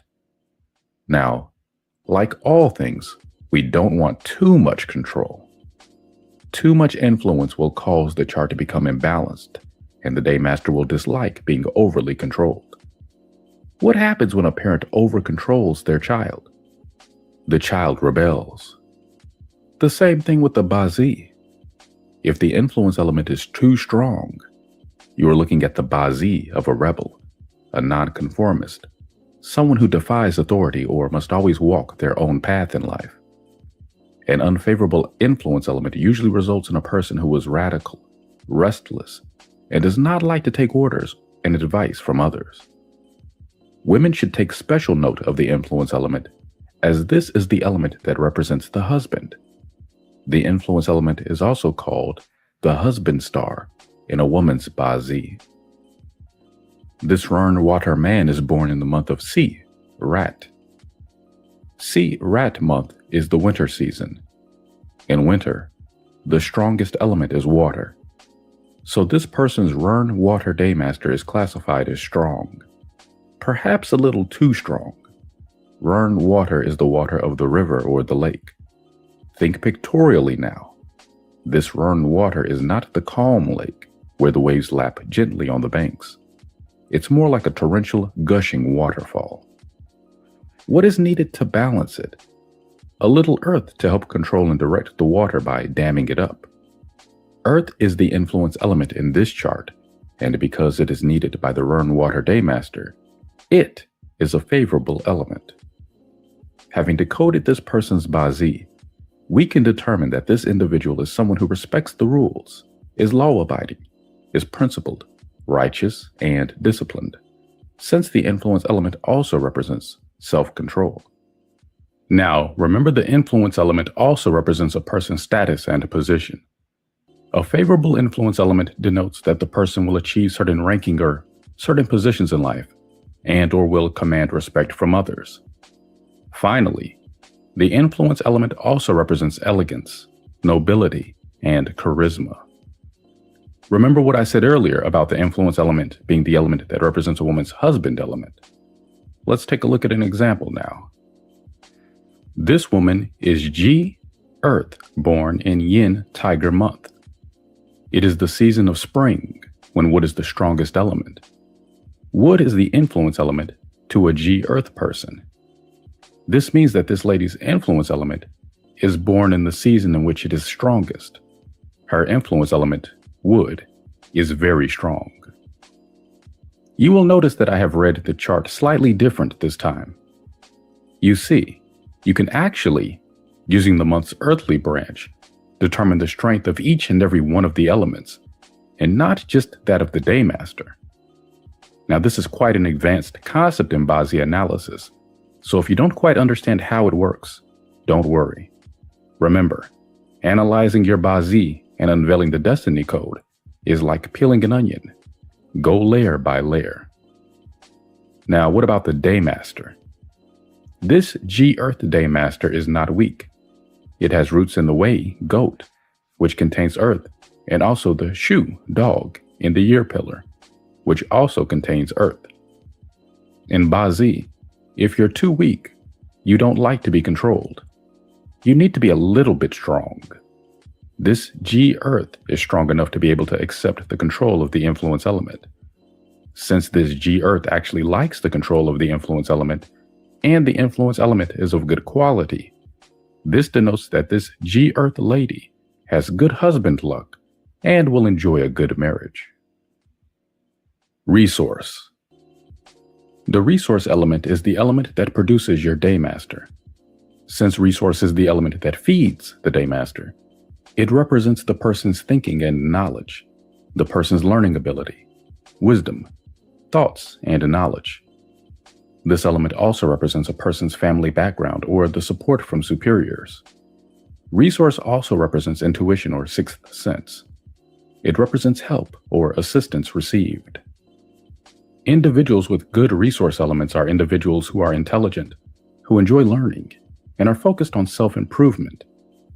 Individuals with resource as their unfavorable element, however, will have poor intellectual skills and probably many bad habits. If a person has too many resource elements, they are likely to be lazy and pessimistic. So, as I said before, balance is the key. You do not want too many or too little resource. As resource represents the ability to learn, so an unfavorable resource element indicates a person who doesn't like to learn. On the other hand, if a person's resource element is needed, or is one of the favorable elements in the chart, this is likely to be an individual who likes to study or learn many new things. The resource element is usually what Bazi practitioners evaluate when asked to determine if a child will excel in his or her examinations. If the resource element is in good condition, then the child will likely enjoy academic or scholastic success. What does good condition mean? This means it is supported or correctly utilized based on the entire Bazzi chart.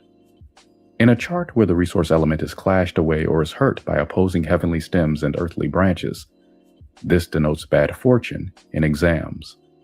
It may also indicate that a person's mother will be ill during that period, since the resource element also represents a person's mother in his or her chart. An unfavorable resource element can also result in a person being a negative thinker. This is Ding Fire, born in Hai, Pig month. Hai Pig is winter season, where the water element is the strongest. Water puts out fire. Fire needs wood to strengthen itself. So wood is regarded as favorable in this chart. Wood to a fire daymaster is the resource element. A person with resource as a favorable element will naturally like to learn a lot and pursue many academic dreams, as resource represents input or knowledge. When a person needs resource, he or she will naturally tend to be inclined towards intellectual pursuits. You could say that the person is also intelligent, as resource element represents intelligence. This person's chart indicates that he or she is also gentle and forgiving, as such are the characteristics of the resource element. Companion. The companion element is the same element as the daymaster. Look at the quick reference chart here to determine what is your companion element.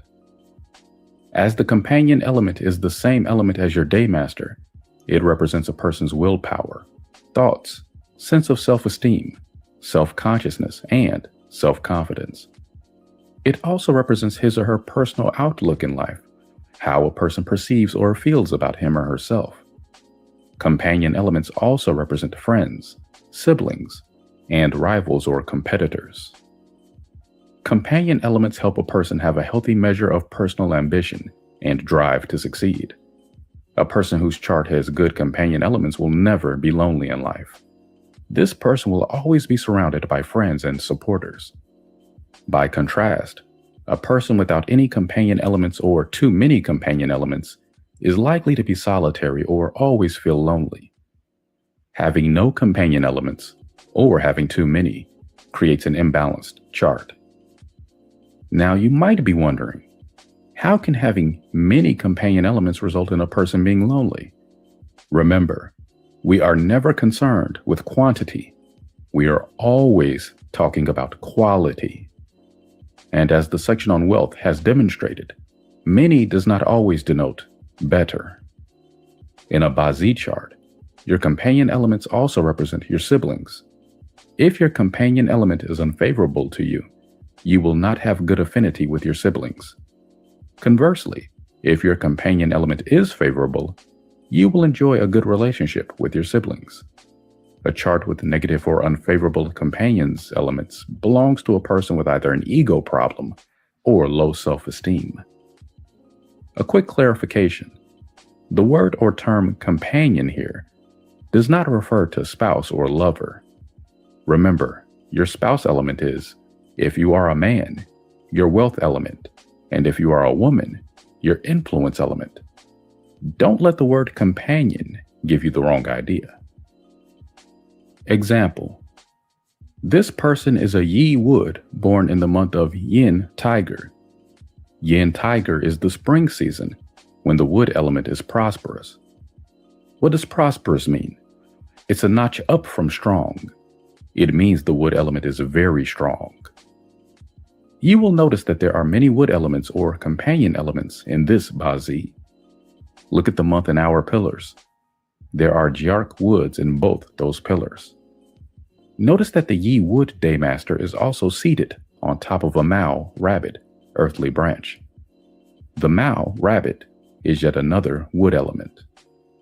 This person has too many companion elements, to the point that the companion element becomes an unfavorable or negative element. Why? Because strong wood doesn't need to be strengthened anymore. More wood here will cause the Bazzi to become imbalanced. This person is likely to be selfish, opinionated, stubborn, and self-destructive, because these are the negative traits of the companion element. Balancing your Bazi with the 5 factors. Bazi is a study of balancing the elements. The name of the game is to look for the balancing element, find it, name it, and think about what it relates to. Remember in the previous chapter we talked about the favorable and unfavorable elements. You need to now relate those to your 5 factors. Here's a reminder for you, with the added layer of the 5 factors. A strong Daymaster favors wealth elements, influence elements, and output elements. A strong Daymaster meaning a Daymaster that is born in the right season and gets reasonably good support from its neighboring branches would normally favor meeting wealth, influence, and output elements. What does meeting mean? It means that the Bazi sees these elements in either the annual or 10-year luck pillars. So a strong Daymaster meeting the wealth luck pillars will have good wealth luck, an excellent time to invest or go into business. A strong Daymaster dislikes resource elements and companion elements. By contrast, the strong Daymaster does not like meeting the companion element or resource element. Meeting more companion elements in the luck pillars denotes that there is a possibility of losing wealth or loss of income. Because companion element represents rivals to a strong Daymaster and throws the strong Daymaster off balance by making it too strong. Companions to a strong Daymaster chart will fight for control over the wealth element, meaning there will be others coming in to rob your wealth. Your analysis will be different when the Daymaster of the chart is weak. A weak Daymaster responds and reacts differently to the other 5 elements. Weak Daymaster favors companion elements and resource elements. A weak Daymaster, meaning one that is not born in the right season or one that lacks surrounding elements that support or strengthen the Daymaster, needs help from companion and resource elements. This is because the companion element is the same element as the Daymaster. A weak Daymaster needs to get help from a companion who lends strength and helps establish balance. The resource element feeds and nourishes the weak Daymaster. Thus, resource element is a weak Daymaster's favorable element. In instances where the resource element is a favorable element, the person would favor studying, learning, and self-improvement, as these things are favorable to the weak Daymaster. A weak Daymaster dislikes wealth elements, influence elements, and output elements. A weak Daymaster does not favor meeting the wealth element because it is not strong enough to control the wealth element, and it also throws the entire Bazi chart off balance by weakening an already weak Daymaster. A weak Daymaster meeting the wealth element usually indicates problems involving money, or in some instances, income tax problems. A weak Daymaster also is not strong enough to withstand further control from the influence element. The influence element pressures the weak Daymaster as it tries to exert control. A weak Daymaster meeting influence element usually indicates problems with the law or authority, job-related obstacles, such as problems getting promoted, or advancing or being retrenched.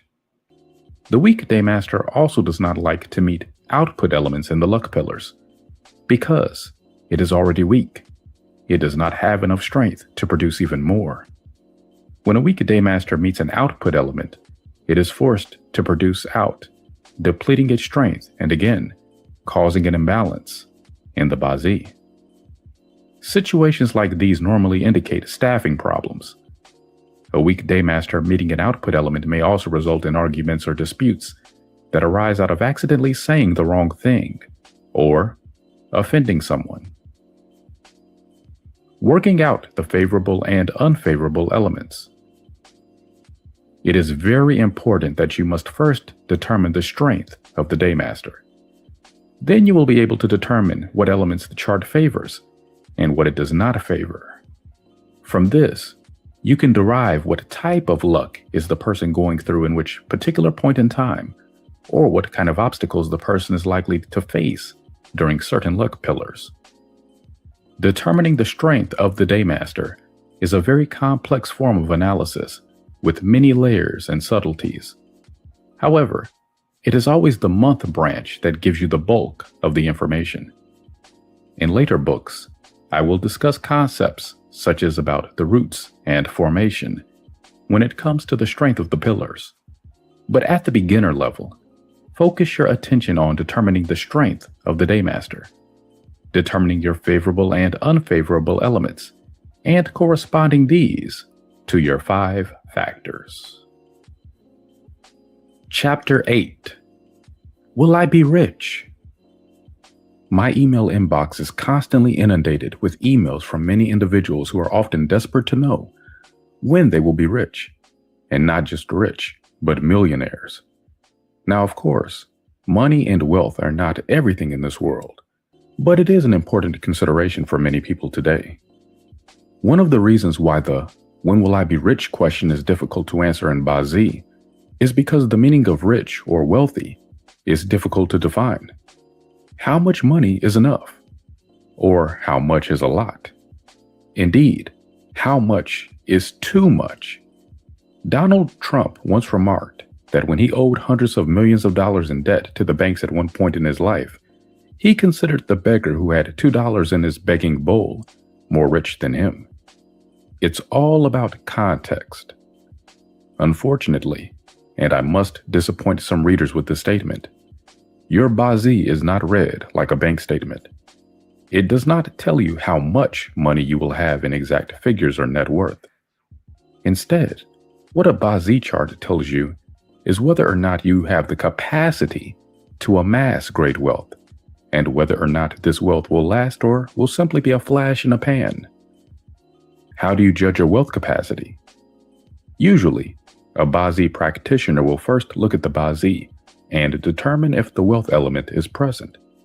If the wealth element is not present, you already start out with a disadvantage, money-wise, in life. Assuming that the wealth element is present, the next thing we have to evaluate is whether the wealth element is strong or weak.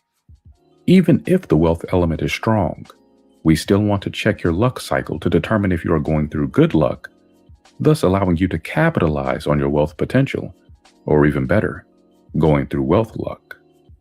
Now, it's not enough to just be able to make it.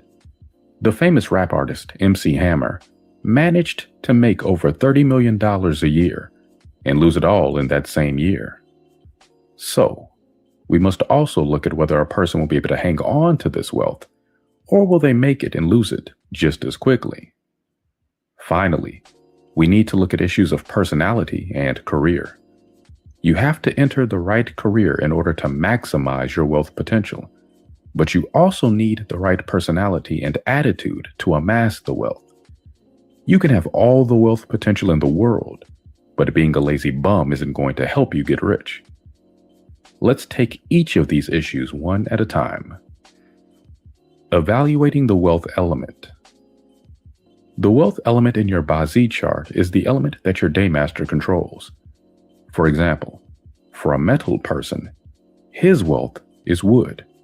For a water person, his wealth is fire. So first and foremost, identify what is the wealth element in your chart.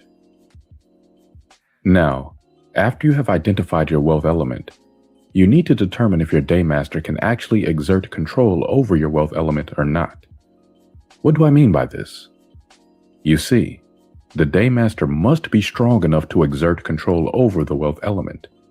If your Daymaster is weak, then it cannot effectively control the wealth element. This is the essence of understanding and interpreting the wealth capacity of a chart. Take a look at the following 2 examples. One Bazi chart belongs to a rich man, and the other Bazi chart belongs to a guy who can barely make ends meet. This man is Yi Wood, born in Cho Ox month. Cho Ox month is considered winter season. In this chart, water is hidden inside Cho Ox and inside Chen Dragon. This is an advanced concept called the hidden stems. While the Cho Ox is dominated by the earth element, When we are looking at the month pillar, we are interested in looking at the season of birth first. We know that Cho Ox is the winter season, and in winter, the water element is strong.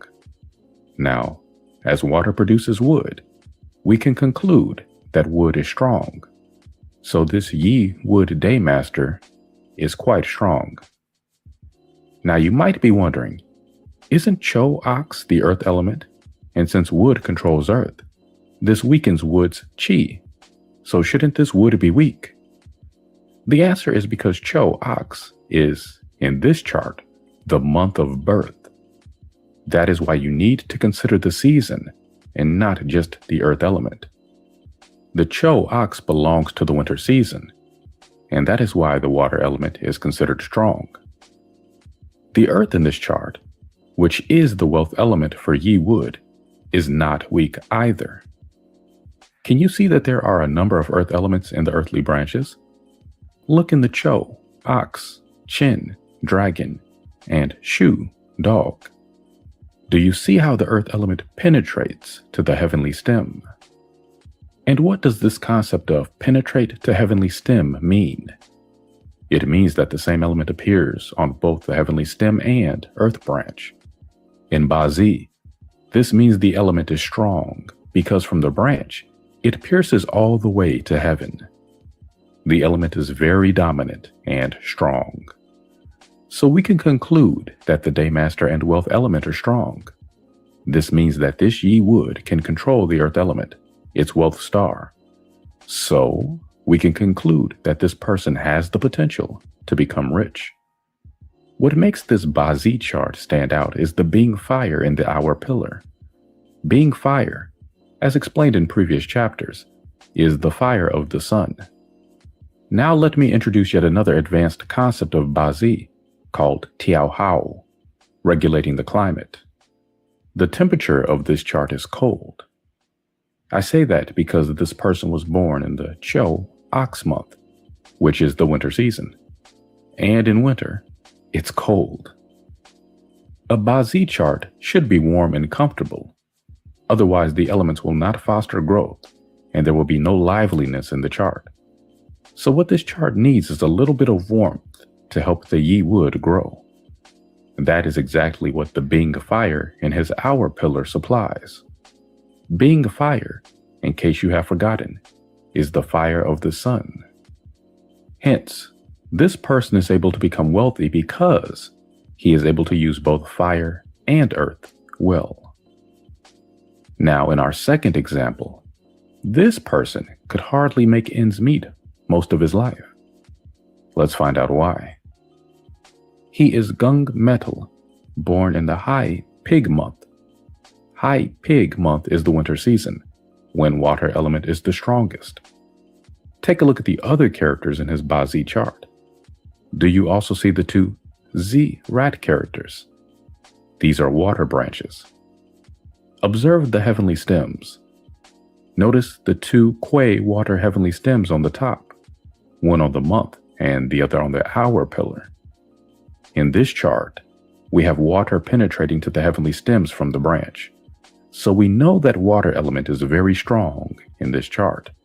In fact, it's too strong and has the effect of weakening the metal Daymaster, as it has to produce too much water. In the advanced Bazi, this is called metal sinking in water. So this person's Gung Daymaster is in fact weak. What about his wealth element? Metal controls wood, so this person's wealth element is wood. You will notice that there is only one wood element, hidden inside the High Pig and the Wei Goat. Now, wood cannot grow if water is too strong, because when the water is too strong, it floods the chart and flushes away the wood. Remember my previous emphasis on the importance of balance in the Bazi? Too much of any element is not a good thing. In this chart, we can see how that is the case. Even though water grows wood, too much of water will only uproot and flush the wood away. So this person's wealth element is also considered weak. If a person's Daymaster is weak, and the wealth element is also weak, it is very unlikely that the person can become wealthy. Many beginners make the mistake of counting how many wealth elements they have in their charts. This method of reading charts is wrong. It is always the quality of an element, never the quantity, that matters. So when you evaluate the wealth element in your own chart, don't get carried away with counting the number of wealth elements. The key is to find out the quality of the wealth element, that is, its strength, or whether it penetrates to the heavenly stem, and not count the number of elements only. Choosing the right career. Ladies are most afraid of marrying the wrong man, and men are most afraid of choosing the wrong career. Chinese saying. Imagine this. Bill Gates, instead of going into the software business, went into the business of selling watches. He would probably still have gotten rich, but perhaps not quite to the extent of having a global empire. Choosing the right career is an extremely important factor when it comes to wealth. It's one thing to have a rich man's chart. This simply tells you that in your lifetime, you will have money. But how rich you will be depends on how well you chose your career to match your life path. In other words, you need to go into the right field in order to make the money that you're destined to have. Entering the wrong field, even if you have the capacity to make money, is like asking Michael Jordan to play tennis. It just doesn't happen. The Chinese have an old saying, every field comes with a hero, meaning there's always someone that makes it in every field. However, remember the capacity in each field is different. A person selling lunch boxes or chicken rice would probably need to sell 1 million meals to make $1 million, something an expert bond or stock market trader can make in a few minutes. In the course of my travels and consultations all over the world, I have encountered many instances of individuals who entered a field that did not suit them, but they persisted with it because it was the best choice at that time. At the same time, I have also met individuals who have consciously made it a point to move into a field that was suitable to them. Despite some initial adjustments, they later found that their decisions, which sometimes were very difficult and painful at first, have led them to a bigger playing field and increased their sense of fulfillment and satisfaction in life. However, one can safely say that if you at least choose the right field, you have a major advantage over others who don't. It is always better to go with the flow than to work against the odds. There are fields of work with elements that suit you, while there are those that would make your work a permanent uphill climb all the time. So, a wise choice goes a long way. Choosing career based on your Bazi. Using Bazi to help someone select a suitable career could be a subject of an entire book in itself. The variations are infinite because every individual and his or her Bazi chart is unique. Hence, for the purposes of this section, we're going to keep it simple and just use the 5 elements to help guide you on the question of a suitable career. Before we get started, remember, your best career field may not necessarily refer to the element of your daymaster. That is just one method of looking at career choices. A better technique is to examine your suitable career fields based on your favorable element or elements. Remember how in earlier chapters, I showed you the ways to establish your favorable and unfavorable elements? Based on your favorable elements, you can establish the relevant industry that you will excel or do well in, or will invariably be drawn to. For example, if your favorable element is fire, then you should select the fields that are related to the fire element. If your favorable element is water, then you would do better in the water element related industry. Conversely, it is inadvisable to enter the fields related to your unfavorable elements. Generally, in the study of Bazi, an individual's achievements and performance in life would be limited at best, fruitless at worst, if he chose to enter a career field that is unfavorable to his Bazi. Entering a field of work that is represented by your unfavorable or negative element can disadvantage you significantly, not to mention the fact that most of the time, you will probably feel dissatisfied and unfulfilled with your life. So what careers relate to each of the 5 elements? Here is a general guide. Fire industry. Fire in the study of the 5 elements represents exuberance, beauty, mannerisms, and politeness. It also represents advancement and illumination. Fields in the service industry are usually fire-related. If you are in the business of making others beautiful, such as cosmetics, beauty products, you are in a fire-related industry. Pilots, air hosts, and hostesses are doing fire-related jobs. Why? Fire chi rises to the top, and water chi flows to the bottom. A plane uses fuel and flies in the sky, so it is of a fire element. Computers and electronics and all items that use electricity are related to fire. So if you sell computers and gadgets, you are in a fire business. If you are in an industry that relates to petrol, oil lamps, lighting, then these are all related to the fire element and thus are fire industry fields. Water fields. All mobile or moving businesses are related to water. So if you are in transportation, career, or tourism businesses, you are involved in a water-related field. Any business that involves or requires the use of water, such as raising fishes, supplying mineral water, or filtering water, is also part of the water business. Water also relates to wisdom and intelligence. So if your work involves thinking, creativity, or innovation, you are in a water field. If you are involved in strategic planning and your job entails a lot of analysis, you are also in a water field. If you are working in a hygiene company, in a laundromat, or the cleaning industry, you are also in a water-related field.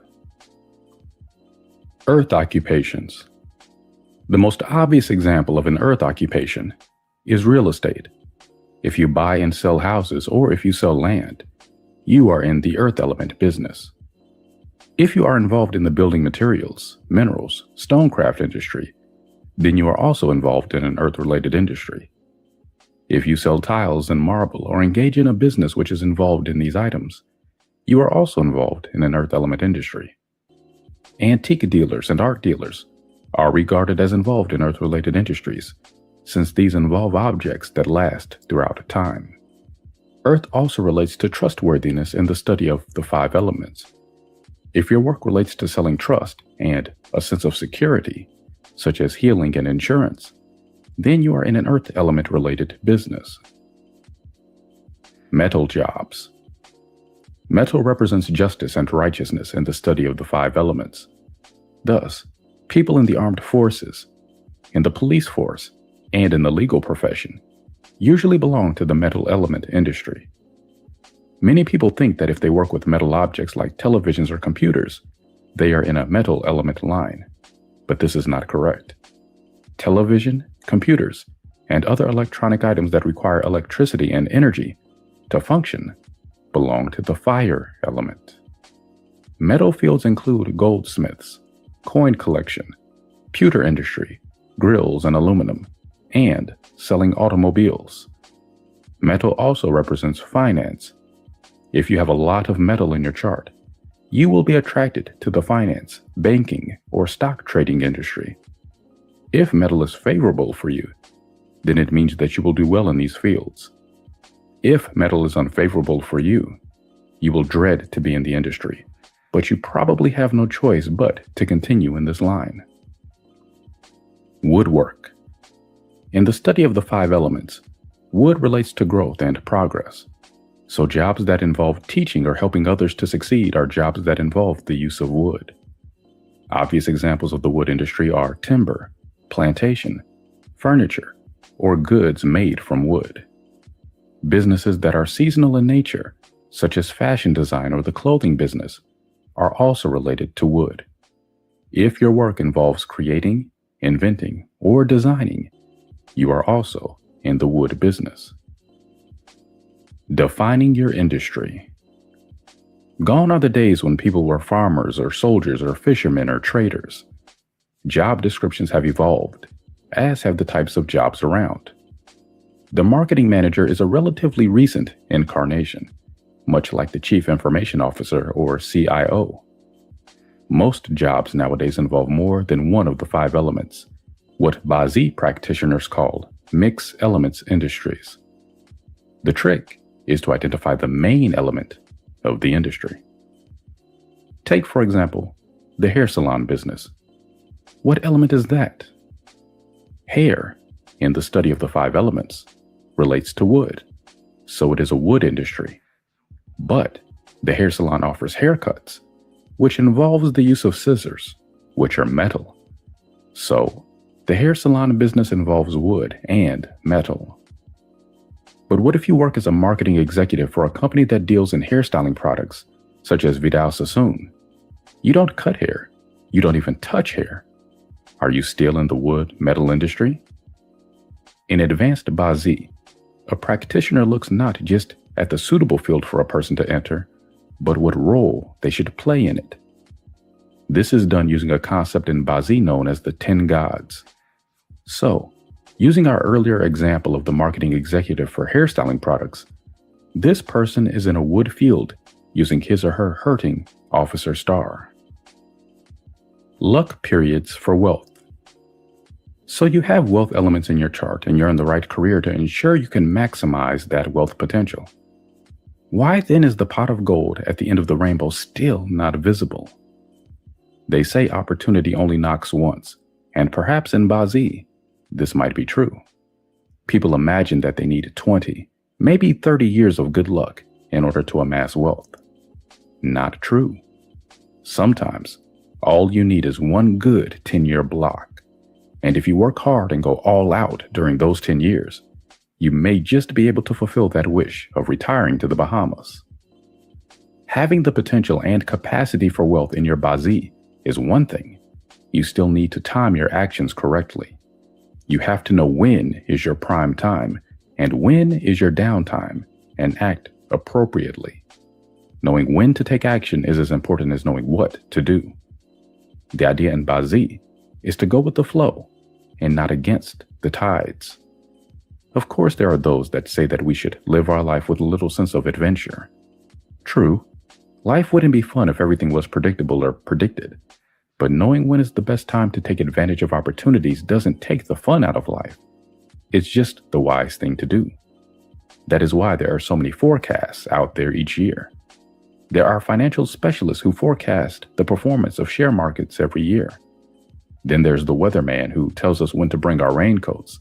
And of course, we have our geologists who are supposed to forecast for us the earthquakes and tsunamis. Are forecasts a bad thing? I don't think so. It helps us plan and prepare. BASI is a similar forecast tool to help us shape and run our lives better.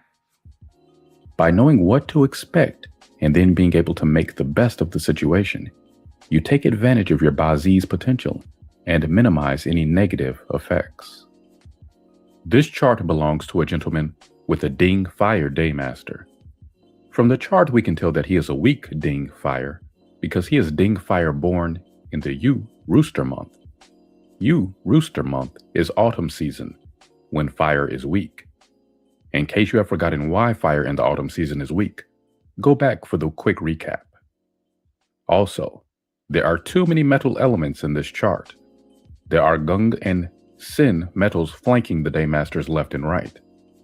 In the day and hour branches, the Cho ox, which is earth, and the Si rat, which is water, both weaken the Ding Daymaster. What does this mean?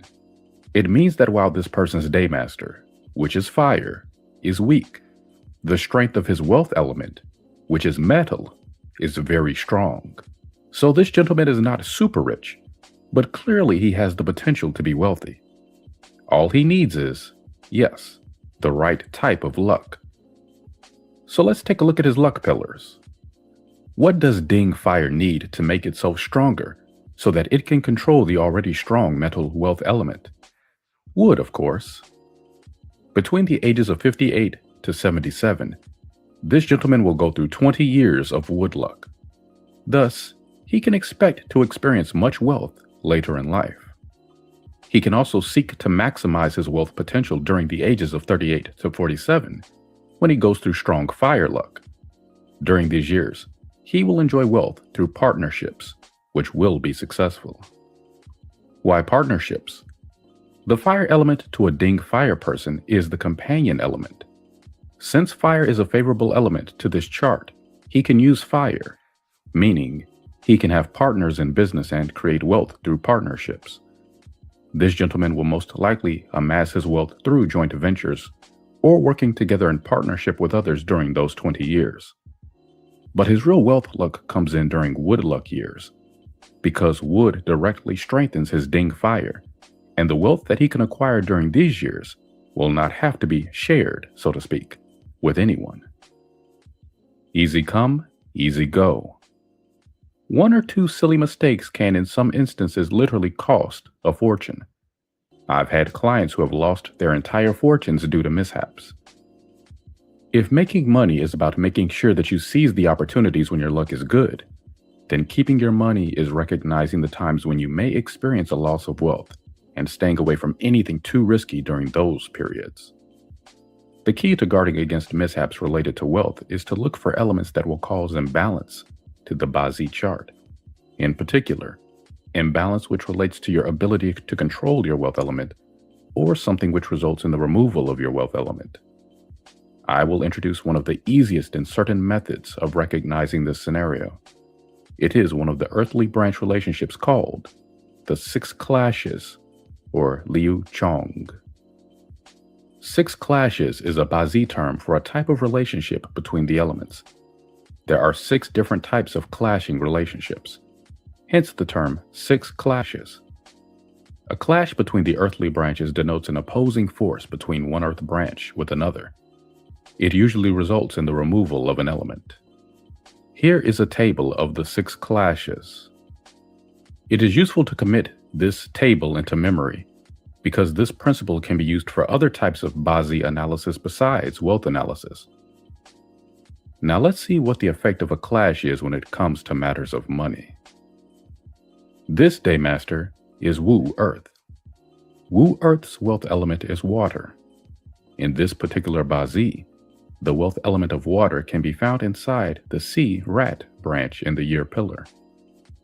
When this person enters the Wu Horse luck pillar in his destiny, the Wu Horse will clash with Sea Rat.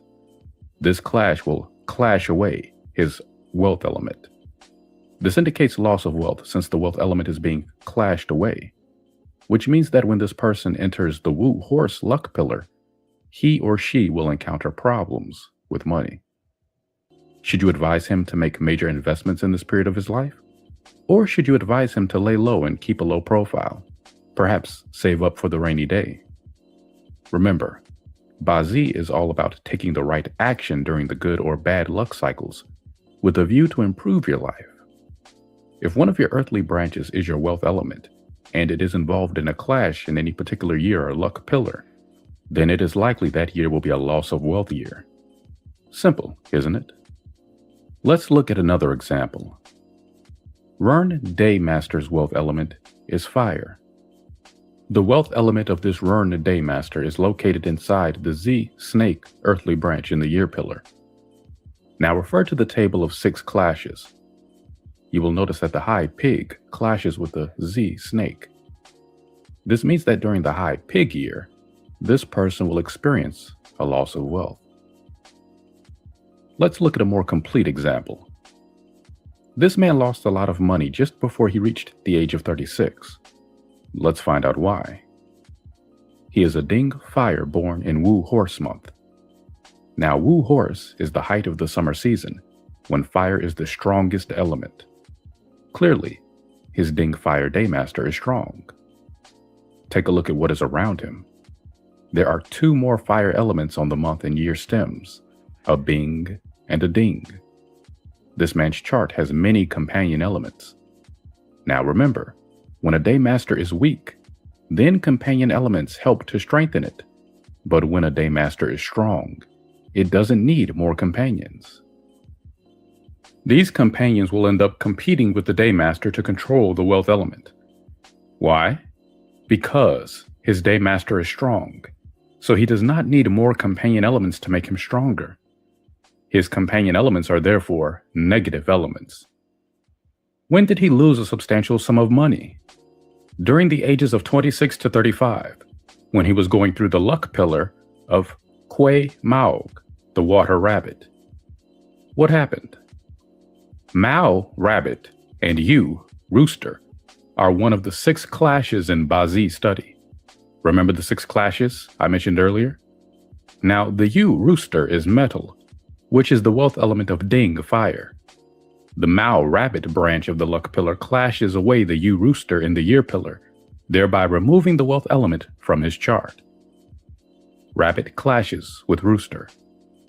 Furthermore, the Mao, rabbit, is wood, and wood in this man's chart is an unfavorable element. Why? Being a strong fire element, he does not need to be strengthened any further by a resource element. Wood strengthens fire.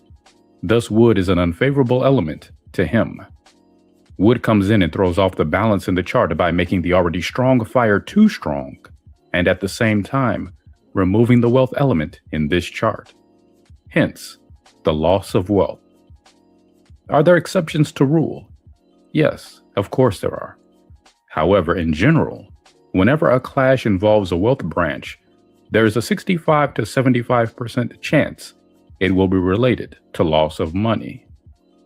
Of course, there are exceptions and one has to qualify the clash on the basis of its severity, but these are advanced methods of analysis that I will share in later books. For now, look out for these clashes in your chart. They could literally save you a fortune. Who wants to be a millionaire? Much of our world today seems to revolve around making money in the fastest, shortest possible way. Have you seen that TV show, Who Wants to Be a Millionaire? It's a good illustration of how today we worship individuals who get rich overnight on a single stock market trade or IPO, who go from rags to riches on a TV show, who receive a windfall, as it were, from the heavens by winning the lottery. I think the question when it comes to wealth should never be if you can be a millionaire, but if you can stay a millionaire. Remember, easy come, easy go. There are people who may well be able to reap a great amount of money in a short span of time, but in the same amount of time, manage to squander it all. That is why in Bazi analysis of a person's destiny code, we look for wealth and source of wealth. Just wealth alone is not enough to ensure long-lasting financial fortunes. You need to have continuous source of wealth. So what do we look for in a Bazi that indicates a continuous source of wealth? Essentially, you also need the output element to support your wealth element.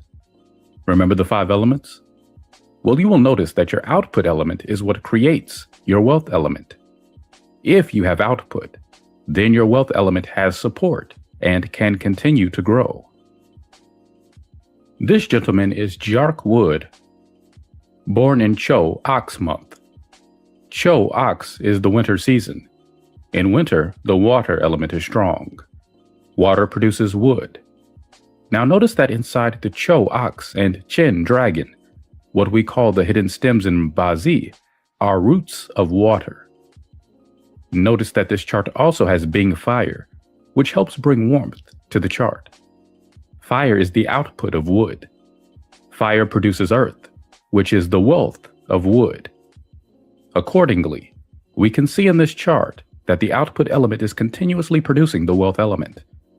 The wealth element is supported by its source, indicating continuous growth. The Daymaster element is strong, wealth is strong, and there is perfect use of output star. This is a Bazi chart of a wealthy individual. A word on wealth and windfall. Pennies do not come from heaven. They must be earned here on earth. Margaret Thatcher. Many Bazi practitioners will tell you that in many consultations, people like to inquire about Pian Kai, or wealth from the heavens, better known as windfall gains. Usually, This relates to questions about the stock market or whether or not they can win money from gambling or the lottery. I am no expert in stockbroking. Asking any Destiny Code analyst about stockbroking is like asking a fishmonger how to write a computing program. Stock picking is an art and a special skill. There are experts in this field, and it requires much study and research. It is not that much just about luck alone. It's the same with gambling. Winning at the casino is not just about a game of luck and chance. It's a game of statistics and probability. People who win at gambling have very special charts, or at least they go through very special timing in their destiny. Not many people have such charts. Bazzi analysis of a person's wealth is not about forecasting the ups and downs of the stock market, telling them what stocks to pick or whether they should buy a lottery ticket at 34. A Bazzi analysis of a person's wealth is mainly about understanding his wealth amassing capacity and through what fields or work can this be maximized. Bazzi is not an art specifically designed to predict trends of financial markets either. The Heavenly Star method might be a better choice for this purpose, but that's not the topic of discourse here. Bazzi is an art designed mainly to assess a person's destiny, not the market's destiny. Does the market have a date of birth? Is it a male or female? You get the point? If you want to pick stocks or play the market, you need a different kind of personal chart. So what about Warren Buffett or Li Ka-shing, you might ask? Stock picking is like any other profession. It has rules, it has skills, and you need a talent for understanding the market, the complexity of the market, and read the trends. Usually in Bazzi, we look for the capacity of a person with regards to what we call indirect wealth. And of course, the right luck pillars do help. You must have the correct Bazzi chart, one that already has the capacity in its code, and the right supporting luck pillars in order to excel and win at the stock market or make windfall gains. In every market's rise and fall, there are those who make money and those who don't. This is because there are those who go through wealth luck and those who do not. Bazzi is not specifically designed to help you gamble and make windfall profits. Though over the centuries, many people have been intrigued by the fact that there is a slight possibility that gambling can be calculated with Bazzi. I do not rule out this possibility, but definitely this is not an area of my expertise at the time of writing this book, and I personally do not endorse such a practice. You can gamble for fun, but I don't think you should gamble your fortunes away. It is definitely not a wise way to live, and not a correct way to practice Bazzi.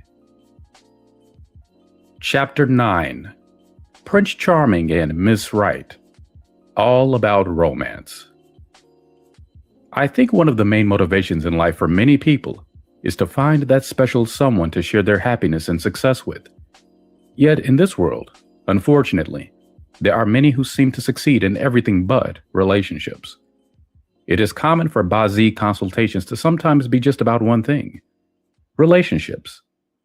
Women, although increasingly these days men as well, usually want to know, when will I have a relationship? When will I meet Mr. or Miss Right, or that special someone? When will I get married? The Love Code. Bazzi for relationships. In some respects, evaluating your relationships through Bazzi is like having marriage counseling.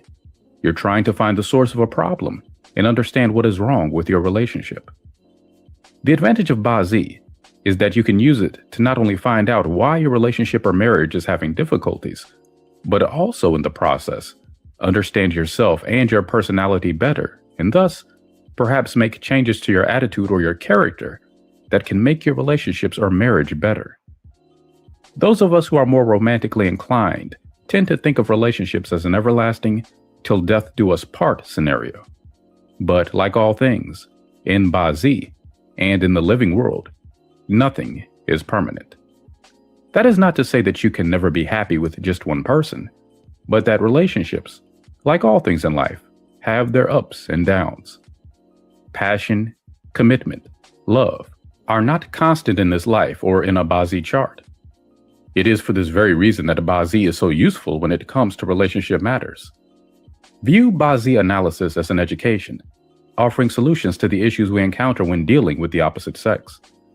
But remember also that when you are evaluating your Bazi, you need to think in an objective, unbiased way.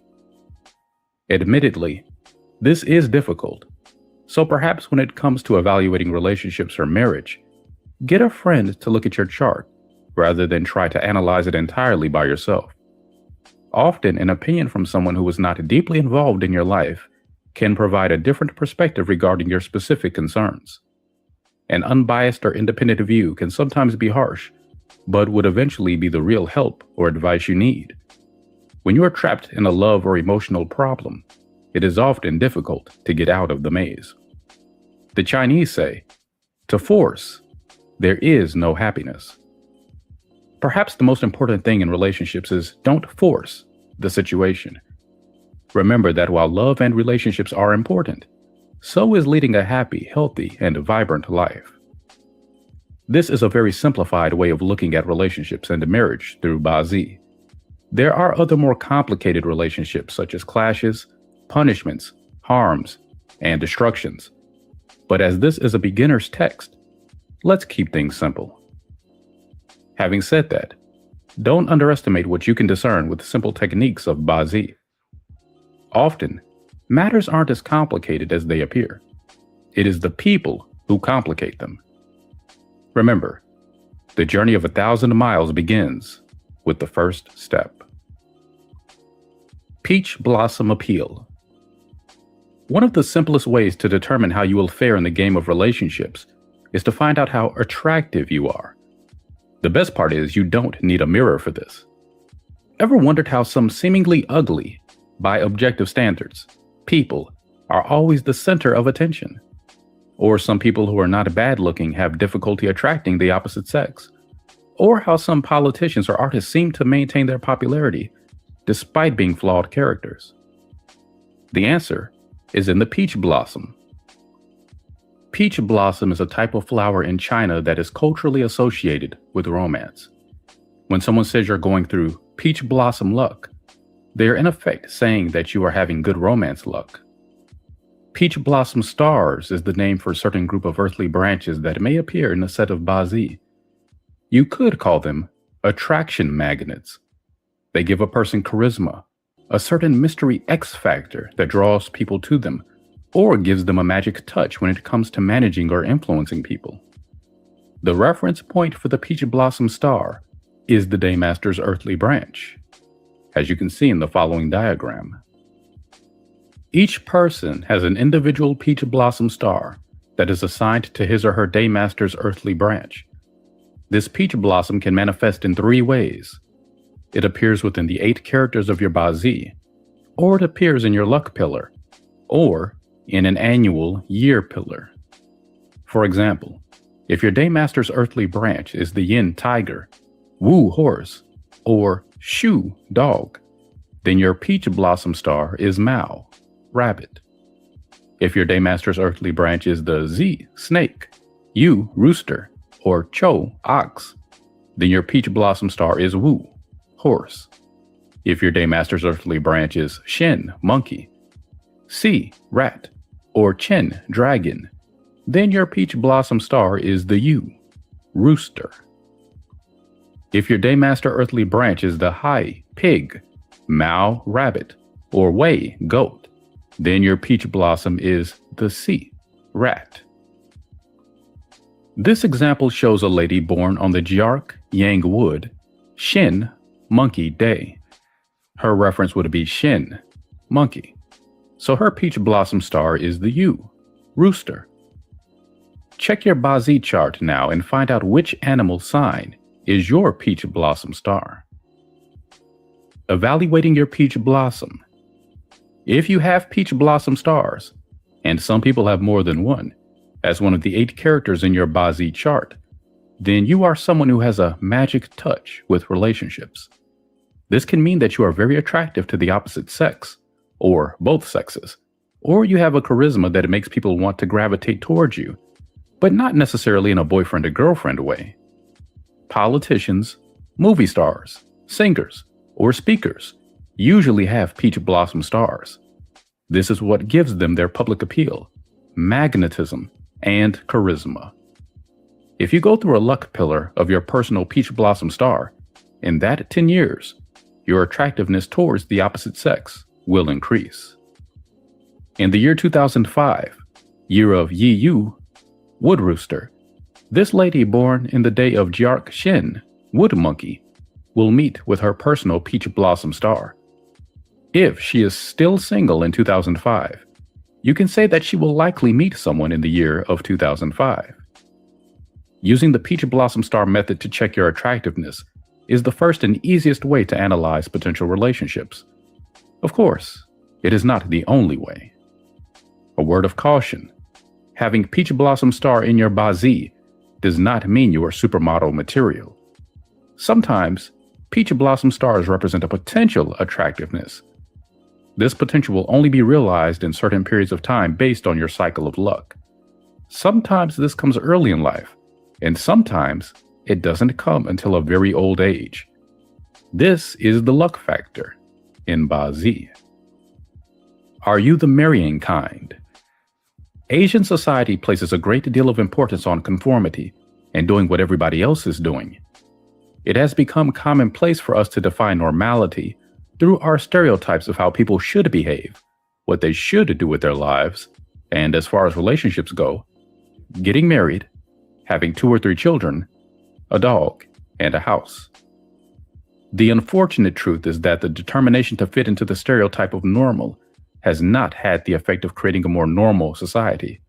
In fact, it is quite the opposite. Divorces, broken families, misfit children, or children with issues caused by their poor family background seem to be on the rise these days. When you are evaluating the issue of relationships, specifically marriage, it is important, if you wish to make full use of the knowledge that comes from bazi, to ask yourself this one very pertinent question. Are you really the marrying kind? The truth is that as far as destiny analysis goes, some people are better off being single. While some people may find their lives improve upon marriage, others may find marriage is not all that it is cut out to be. Some people have excellent luck with relationships because their bazi indicates they will have enjoyable and fruitful love lives. But it's also a fact that very few people have it all. What is having it all? A good love life, a good career, good wealth luck, respect, status, power, a harmonious family, well-behaved and successful children, and a good end to their life. The perfect life, hassle-free, only happiness, and no sorrow. Now, wouldn't that be ideal? But, like there is yin and yang, so the world can be incredibly unfair. All those people with good charts, and incredibly fair. No charts are forever good, or forever bad, or good in every single aspect equally. Some good-looking people flit from relationship to relationship, finding no satisfaction in any one of them. How is it the school geek seems happily married? When it comes to your destiny and relationships, some people meet their soulmate early in life, some later in life, some meet no one, and some only can admire from afar. Whatever you have in your chart or do not have in your chart, remember that it's not about the hand you're dealt, but how you play the game. Finally, timing is one very important and crucial factor in bazi. So sometimes you have to wait for your turn. Trying to win the game early, so to speak, may bring a temporary gain, but could ultimately lead to a loss. Evaluating your marriage luck. The idea of living with someone you love and sharing your success, indeed your life, together, is a very precious thing, not something that many people would turn down. And yet, you have probably heard about the guy or lady who, despite being very attractive, just keeps falling in love with the wrong person or the wrong type. Or people you know who are trapped in terrible relationships, but just don't seem to be able to get out of those relationships. You may be the marrying kind, but have you got the marriage luck? Does your destiny support your romantic or personal aspirations? There are people out there with beautiful destiny charts that give them not just the chance, but the certainty of such a life with someone special. And there are people out there with more money than they can ever spend in 2 lifetimes, trying to get out of their marriages. In the above example, we have a woman who has had a very unhappy marriage and is now divorced. What is the cause of her relationship woes? She is Rern Water, Yang Water, born in Mao Rabbit Month, which is the peak of spring. Now, wood is the strongest element in spring, and wood absorbs water, so this water daymaster is pretty weak. Her daymaster needs to be a bit stronger, which means she favors her resource and companion elements. Unfortunately, her daymaster has little support from the branches or stems in her chart. Not even the metal in the U rooster branch of her hour pillar is enough to strengthen her Rern Water daymaster. Now, ladies, remember that when your daymaster element is weak, you do not like to be controlled by another element. Thus, this weak Rern Water does not like her influence element, Earth. Quick reminder, Earth controls water in the 5-element cycle. Accordingly, Earth is now an unfavorable element for her. In the study of Bazi, for a woman, the element that controls her daymaster element is called the husband star. Thus, in the above chart, her husband star is an unfavorable element. Now, imagine if your unfavorable element is your husband element. What would you make of her relationship with her husband? The obvious answer would be bad, of course. The more she tries to force a marriage, the more the unfavorable element affects her. She has to wait for the time in her luck pillars where a certain favorable element appears to alleviate this flaw. When that time comes, her marriage or relationships will work out naturally. Decoding relationship luck through Bazi. Generally, there are 2 methods for evaluating a person's marriage luck: evaluating the spouse palace, evaluating the quality of the wealth element for men, or influence element for women. Using these 2 methods, we are trying to ascertain if this person will have a good or bad relationship with their spouse, but also whether marriage is favorable or unfavorable. This is also sometimes used to evaluate if early or late marriage is preferable for a person. The spouse palace. The spouse palace represents your relationship with your spouse. This palace is located directly under your daymaster. In a majority of cases, if you have a favorable element located in your spouse palace, you will enjoy a good marriage in the sense that your relationship with your spouse will generally be good.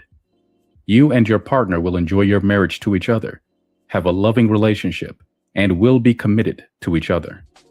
Chances are that as long as you are not an unreasonable spouse or put needless pressure on your relationship, you will have a good marriage. However, if in this palace you have an unfavorable element, then you might not feel that you would have a wonderful relationship with your spouse. This does not mean that you will not get married. It may simply mean that in the duration of the marriage, you do not feel satisfied with the relationship for some reason, or you are simply not as lovey-dovey as some couples are. So what do you do if this is the case? As commonplace and trite as the answer is, you simply have to work harder at your relationship. I do not think I am by any means saying anything revolutionary when I say that people do have to work at their relationships, marriage or otherwise. People with favorable elements in their spouse palace simply don't have to put in as much effort as those who have an unfavorable element in their spouse palace. This does not mean that they do not have to work at maintaining their relationship. For example, keeping the spark, maintaining the zing in their marriage, appreciating their other halves. You know the drill. Indeed, it may well be the case that people who do not take their marriage for granted, or know from their bazi that their marriage luck is not so good, would do better simply because they make the effort. They go the extra mile to make their marriages work. Now, I'm sure it probably seems a bit depressing to see all these less than good marriage charts. So let's take a look at what the chart of someone with good marriage luck looks like. This is the bazi of a lady named Mrs. Chan, who enjoys a happy marriage. Mrs. Chan is Yi Wood, born in Si Rat month, which is the winter month. In my next books on Bazi, when I cover the combinations, you will learn that Si Rat and Cho Ox is known as a half-winter directional combination. This means that the water element in this chart is strong. Now, with half of winter in the chart, obviously, this Bazi is also quite cold. To keep the analysis simple, this is how you read this chart at the present level. In winter, the water element is strong. Water, of course, grows wood. So we can say that wood is strong in this chart. Strong wood usually requires output to reduce the strength of the wood and to balance the chart. Wood's output is fire. Now look and see where the fire element is to be found. Smack inside her spouse palace is the Z, snake, which contains, in the hidden stems of the earthly branches, the favorable Bing, fire element. Mrs. Chan has her favorable fire element in her spouse palace. A favorable element in the spouse palace usually indicates satisfying relationship with the spouse. The untouchable palace. Every relationship has its ups and downs. Some couples argue throughout their life together but still remain together. Some couples go through huge arguments, then break up on a small issue. Some couples suddenly find after 20 years of marriage, they don't like each other. By using Bazi, you can actually try to spot or foresee these arguments and conflicts, and in some instances, stave off the breakup. Remember, I asked you to memorize the 6 clashes earlier. In case you haven't committed them to memory yet, here they are again. In Bazi, a person's spouse palace is sacred. I call it the untouchable palace. Ideally, you don't want this palace to be clashed. A clash in the spouse palace usually denotes a problem associated with your relationship with your spouse. There are major clashes and minor clashes. Pay attention to major ones, such as a clash due to a luck pillar, as these are the ones that hit a relationship hard. Minor ones, such as a clash from a year pillar, are not as bad. Now let's look at an example of how to evaluate the impact of a clash in terms of relationships or marriage. This chart belongs to a G, Earth Lady. Her influence element, which represents her husband, is wood. When she enters the 10-year luck pillar of the U, Rooster, and in the year of the U, Rooster, within those 10 years, a serious threat to her relationship can be expected. Why? Because U, Rooster, which is metal, clashes with her Mao, Rabbit, which is of a wood element. This clash occurs in the Daymaster's earthly branch, which is her spouse palace. When both the luck pillar and the annual pillars pose a double whammy into the spouse palace, this normally indicates an extremely strong likelihood of a turbulent period when it comes to the marital relationship. Looking at wealth and influence. Remember in earlier chapters, I talked about the husband star and the wealth star? To the men, their wealth star represents their wife. Remember, wealth is what your Daymaster controls in the 5-element cycle. And to the women, their influence star represents their husband, since it is what controls your Daymaster in the 5-element cycle. Just a quick pointer here. The term stars here is merely a term used by a Bazi practitioner to describe what a specific element represents. Don't focus too much on the names or terms at this point. We're at the beginner's level, so keep it simple.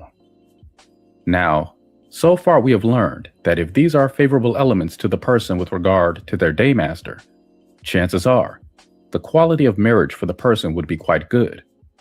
If these elements are unfavorable, these usually belong to people who have a hard time enjoying their marriage or have a bad marriage. To analyze the quality of a marriage, you also can look at the quality of the wealth or influence star, and I'll show you how to do that in the following examples. You may be curious to know, though, what does a really good marriage chart look like? One thing you must remember, Bazi readings for relationships are based on what some people may regard as a bit of an old-fashioned viewpoint on marriage and relationships. In today's world of the working career woman and the age of the house husband, the idea of what is an ideal marriage has probably changed since the time of Grand Master Xu Xiping from the Five Dynasty era about 1,000 years ago. Grand Master Xu Xiping is the founding father of Ziping Bazi system, the system of Chinese astrology we are using now to decode a person's destiny code. Of course, what you believe to be an ideal marriage is an individual opinion, but for now, let's focus with what Bazi considers to be the ideal marriage. I will deal with the modern view of marriage in my next book. Traditionally, a good marriage is a tall order. The woman is a good, loving wife who takes care of her husband. Her husband is reasonably rich and takes care of their children and their home. The children are reasonably successful and respectful. Finally, she will have the opportunity to see her grandchildren married before she dies. Regarding the chart on your screen now, this lady was in her 80s when she died. She was married to her husband for more than 60 years. At her funeral were her grandchildren and great-grandchildren, along with hundreds of family members and friends. This lady was Kuei Water, born in Shen Monkey Month, the autumn season where metal is the strongest. Metal produces water, so her water is reasonably strong. Now, her influence element is Earth. Where is her husband's star then? Right next to her, in her month pillar. See the Wu Yang Earth in the month pillar's heavenly stem? What makes this lady's marriage look good is that her daymaster combines with her husband's star. In advanced Bazi, Wu and Kuei are called a heavenly stem combination. This means her husband loves her a lot. Now, her husband's star in this chart is no slouch either. He is well supported by the fire elements in her chart. Fire produces earth. So both her self-element, Kuei, and her husband's star, Wu, are reasonably balanced. What about her children?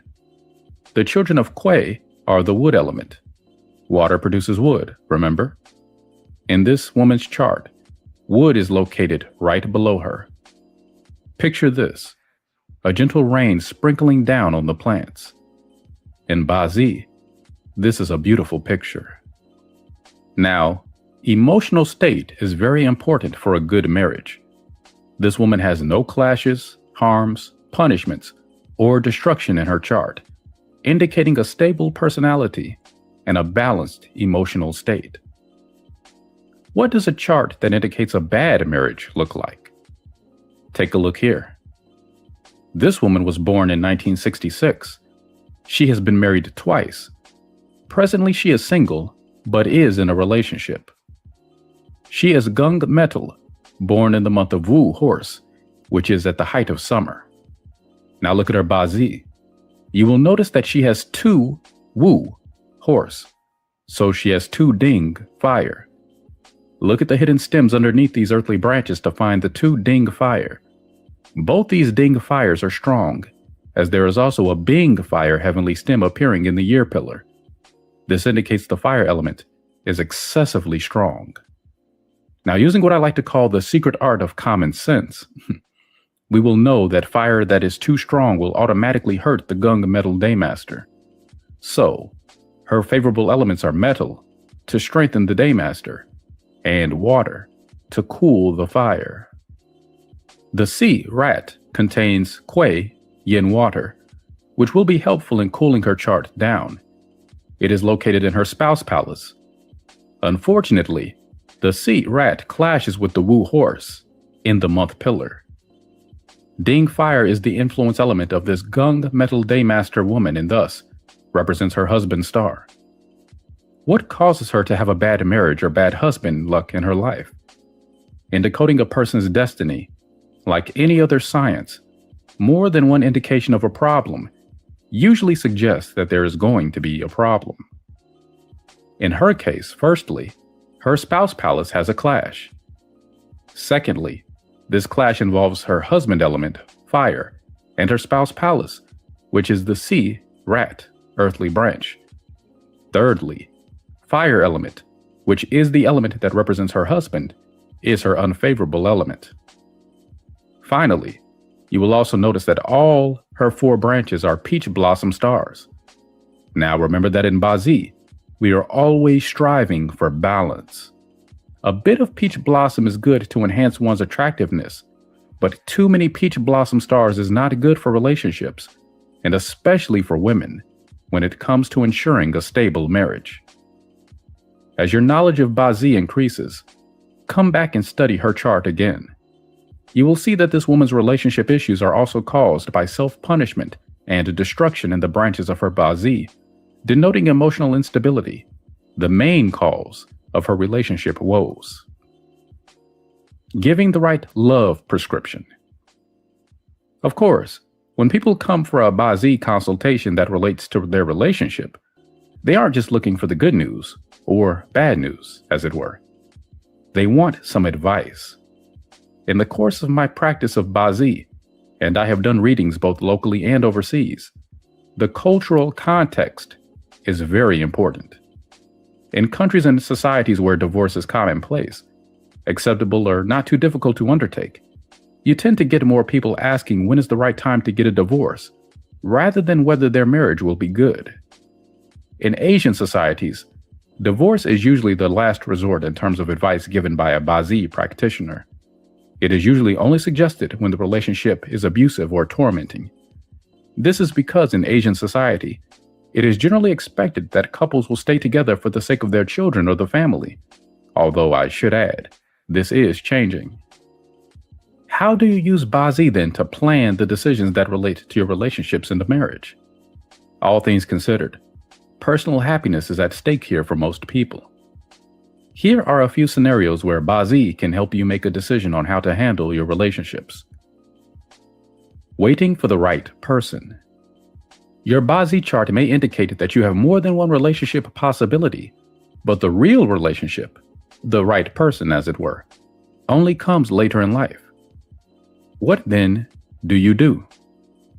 If you chose the first person who comes along, there is the possibility of running the risk that when the real Miss or Mr. Right comes along, the earlier relationship runs into difficulty or problems of the third person kind. Hitting the clash. What do you do when your Bazi reveals a clash with your luck pillar and your spouse palace? When you are in a relationship, 2 to 3 bad years might seem like an eternity, much less 10 years. It is often at these points that people contemplate the path of divorce. If your Bazi tells you that your marriage is going to hit a rough patch at that point, then you can make use of that knowledge to get around the problem. Perhaps you just need to tolerate your other half more, or close an eye to some of the difficulties, or attend counseling. Perhaps your spouse or yourself may consider working overseas for a period. As they say, absence makes the heart grow fonder. Also, temporary separation through overseas work can help fulfill a Bazi chart clash in a controlled manner.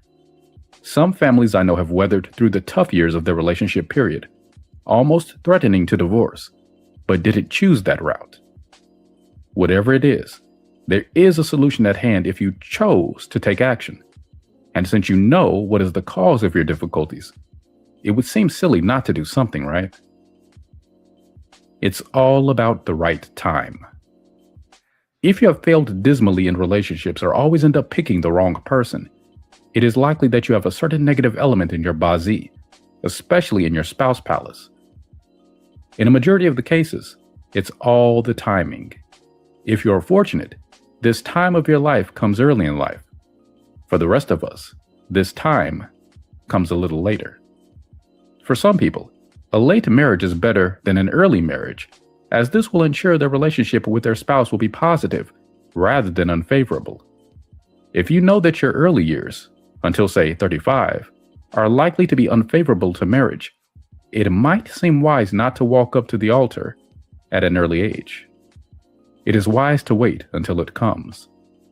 In the meantime, try working in areas where you will achieve much better results. Work with your Bazi chart, not against it. Your time can be spent more productively doing something which has a good chance of achieving results, or that we are good at.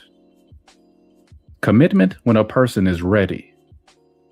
One of the situations where a marriage turns sour is when people are forced to commit to marriage when they are not ready.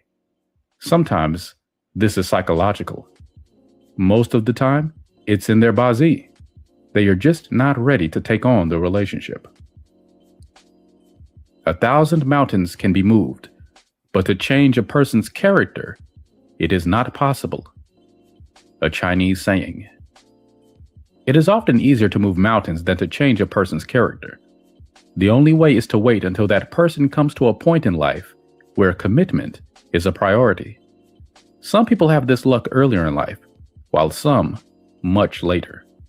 Hence the need to understand and accept these factors in life. Neither party should be forced into a situation that they don't want to be in. Whose problem is it? Now, I realize this is a book about Bazi, with a little bit of feng shui thrown in, so it seems a bit odd to sound like a marriage counselor. But many people often refuse to acknowledge that sometimes their marital problems are caused by their own attitudes. In the many professional Bazi readings I've done, often I encounter clients who think the problem is with their partners or spouses, never with them. It's amazing how human nature is. Others are always wrong, and we always think or feel we are right. Men who find their wives are naggy or a pain in the butt, or who feel their marriages have lost that loving feeling, as it were, sometimes don't realize that their spouses have not changed. They have simply not kept up their end of the bargain, or not bothered with the relationship, or they have changed. Before people put the blame at the door of their spouses, they should first evaluate their own Bazi to see if perhaps the problem is them. If it's not, then you check your spouse's chart. If your influence element is what is causing your chart to be unbalanced, then it is probably your work that is putting a strain on your marriage. The answer: work harder at putting in quality time at home, even if it means you have to be a bit more organized. If your output element is dominant in your chart, your problem is likely due to your overly high standards or demanding attitude. The answer: expect less from your spouse, and you will be happier. Admittedly, it is not easy to undertake some of these changes, easy as they seem. To change a person's attitude, indeed, approach to life, is very difficult and requires a lot of effort. So you must ask yourself at the end of the day, if this relationship matters to me, what can I do? Or rather, can I do what it takes to make it work? If you believe in soulmates, and there are few of us who don't believe in the existence of someone special, someone just right for us, then let fate and destiny do its job. If your time comes, this person will come. If it is not at the right time, then focus on what the time is right for: your career, making money, personal satisfaction, personal growth. Bazi, above all, is about taking the right action at the right time, taking advantage of your luck.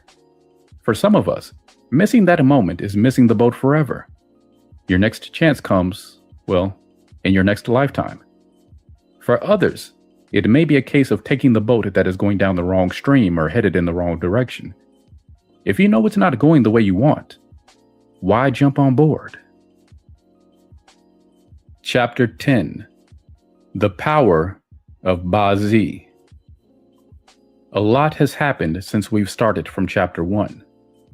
By now, you would have grasped the basic idea of decoding your destiny through Bazi. You have begun to understand your destiny code. You should be able to tell at this point, by reading your own chart, if you are enjoying good luck or suffering bad luck. This is achieved through the analysis of favorable and unfavorable elements. Once I taught a class, a student came up to me and said, "Okay, we've learned Bazi. We have decoded our own destiny code. Now what do we do with it?" Knowing one's destiny code through Bazi helps us understand ourselves better and enables us to make better decisions. Decisions based on our true capacity and ability. Bazi reveals to us our potential and our capabilities.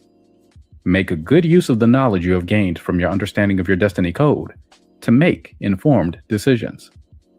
But the essence of Bazi is in our action. It is not good enough to just know.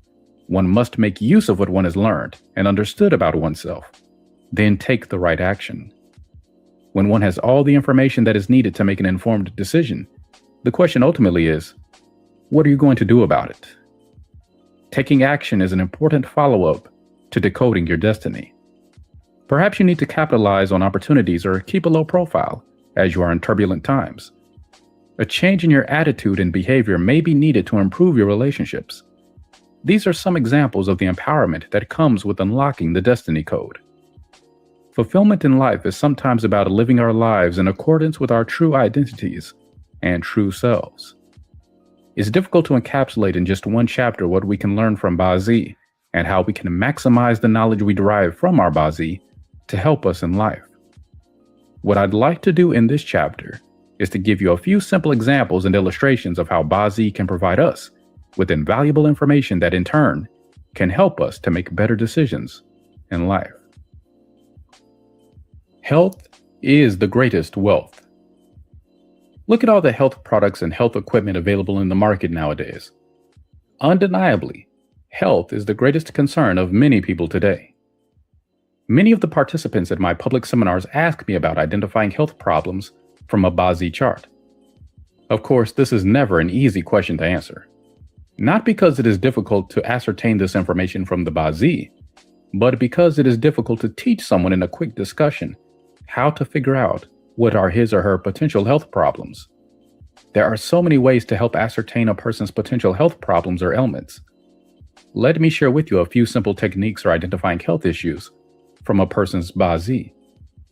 One quick way of identifying health problems is by evaluating the strength of your Daymaster, as we did in Chapter 6, and then finding out your unfavorable element.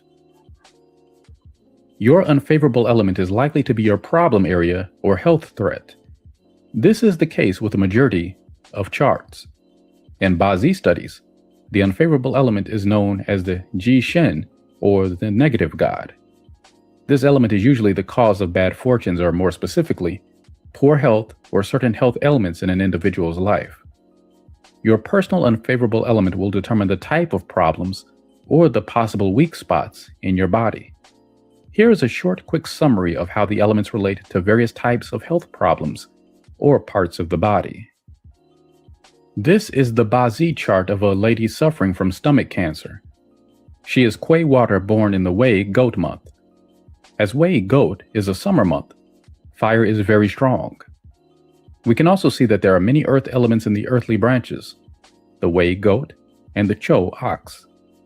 Therefore, we can conclude that her chart has a lot of fire and earth. Accordingly, her Kuei water Daymaster is extremely weak. Her unfavorable element is earth. We know that the earth element corresponds with the stomach region, so we can already see that her health problems are likely to relate to her stomach. What kinds of problems are related to the stomach? The Wei goat and Chou ox contain Ji earth inside, hidden stems. Earth is mud, soil, and dirt. Ji heavenly stem also represents stomach and diaphragm. What happens when you mix dirt into water? It becomes contaminated and dirty. In Bazi, contaminated water is an image of poison. In reality, this usually denotes malignancies. Hence, this suggests stomach cancer. From this example, you can see how Bazi can help us understand our potential health problems and health conditions. This allows us to plan ahead by recognizing problem areas in our health and health weaknesses, and enabling us to prepare for problems by knowing which areas will need attention when age catches up. It is extremely advantageous to have early knowledge of prospective health problems, so early treatment and appropriate medical attention can be sought. Understanding personal relationships. One of the main uses of Bazi is to help us understand our relationships with the people around us. Often, human beings behave, react, and respond differently to different people around them. Even with the same person, sometimes we behave differently. The elemental effect from the time factor, luck pillars, annual pillars, and month pillars all play a role in shaping how we relate to others at different points in our lives, or even different months of the year. By looking at the relationship between the elements in your Bazi chart, it is possible to ascertain what your relationship will be with someone or something. There are generally two important perspectives that can be used to evaluate Bazi in terms of relationships with others. The first method is to look at the pillars as palaces. This method enables you to evaluate the nature of your relationships with something, such as your career, or someone, spouse, parents, children. The second method for reading a Bazi is through the 10 gods. This is a slightly more sophisticated method that requires we delve more deeply into the 5 elements and the 10 different stars, commonly known as the 10 gods. We will focus on the palace method, which is quicker and easier to apply in this book. In the palace method, each pillar in the Bazi represents one of the following. 1. Grandparents, extended family members. 2. Parents or superiors. 3. Spouse or home. And 4. Children or subordinates. The palace method of assessing your Bazi is the easiest and quickest way of assessing the above 4 types of relationships. Now, let's say if, in a particular luck cycle, there is a clash with the element in your month pillar. Immediately, you can ascertain that the problem might involve your relationship with your parents or your superiors. If, for example, you have an unfavorable element in your year pillar, then this indicates that your grandparents will not be very helpful to you in life, or that you do not have much affinity with them. It may also indicate a less than good family background, for example, a broken family or perhaps a dispersed family, or that you or your parents will have to be self-made, as you or your parents do not have anything inherited from your grandparents for you or your parents to gain a head start in life. If your favorable element is in your children palace, this indicates that your affinity with your children will be good. They are likely to be respectful children or have a good relationship with you. Conversely, if you have an unfavorable element in your children palace, then this indicates that you will not have a good affinity with your children. What is affinity? It is difficult to translate this concept into English. In Chinese, it is known as yuan. Poor affinity can mean many things. It may mean separation by distance. It may mean that many obstacles or hindrances have to be overcome before you can be together. Poor affinity with your children might mean that you are separated by distance. You live in different countries. Or in especially bad cases, it may mean miscarriages or the early death of a child. In a mild case, it may simply mean that you and your child have different outlooks or perceptions about life. In extreme instances, parent and child simply cannot get along with each other.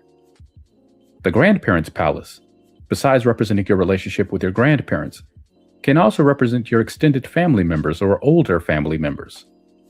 Your parents' palace represents not only your parents, but also your superior or boss or a mentor. Your spouse palace, besides representing your relationship with your spouse, also represents your home and living conditions. Your children palace does not only represent your children, but also your subordinates and people under your care. This is a quick and fast method to establish what your relationship or affinity with various individuals in your life will be like, using the relationship between the elements and your daymaster. This is your life. The palace method can also be used to provide a general picture of your life in 4 phases: young age, youth, middle age, and old age. Here's a quick method of checking to see if you can expect smooth sailing or rough waters through the difficult life phases. Where your favorable elements are located can tell you a lot about a person's life path.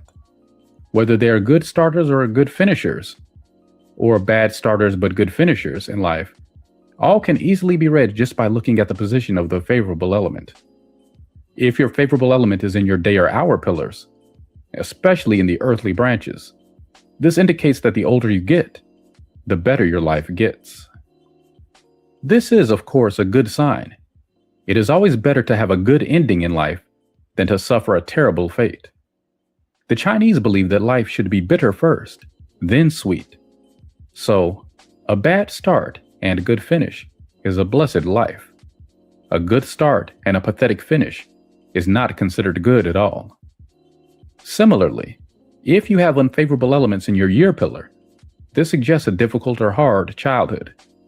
Unfavorable elements in your month pillar indicate that life truly gets better for you after 40, and that your early life might be hard, tough, or bumpy. Individuals who enjoy good fortune from young age usually have favorable elements in their year and month pillars. Bazi for crisis management. When written in Chinese, the word crisis is composed of two characters. One represents danger, and the other represents opportunity. John F. Kennedy. Bazi is not just about knowing the good things in life, but about bracing ourselves for the not-so-pleasant events in life.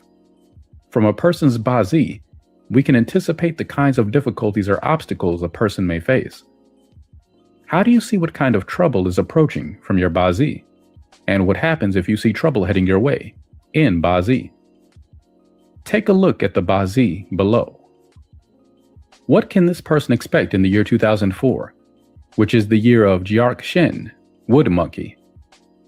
This gentleman is Kuei Water, born in the Shu Dog month. Shu Dog month is the autumn season. Metal is strong and water is reasonably strong. This is because metal produces water. That's why in the metal season, water can be strong. The gung metal beside him and the hidden water roots found in the Cho ox makes this Kuei Water a strong daymaster. What element then is needed in this Bazi?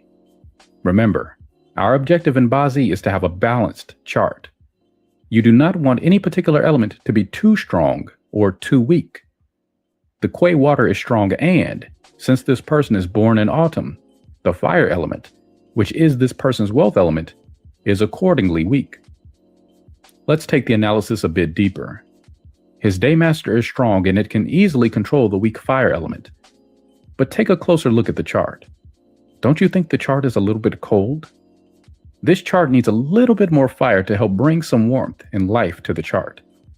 This is called the regulating useful God selection technique, which we will explore in later books. Now, where can we find the fire needed to warm up the chart?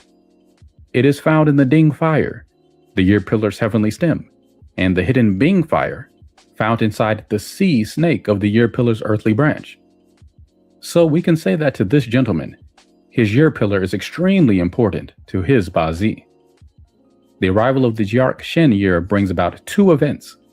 The Shen monkey clashes with the Yin tiger branch and the hour pillar, and combines with the Z snake in his year pillar.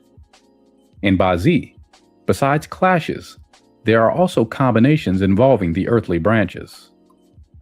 Now, a clash or combination does not always denote trouble. How do we know if it will be trouble? By looking at what the elements that are clashed or combined represent, and what the combination itself represents. Inside the Z snake is the Daymaster Kuei, water's wealth element, Bing, fire. Now we know that the wealth element denotes wife, spouse, or girlfriend. When Shen monkey comes into combine with the Z snake is combined away.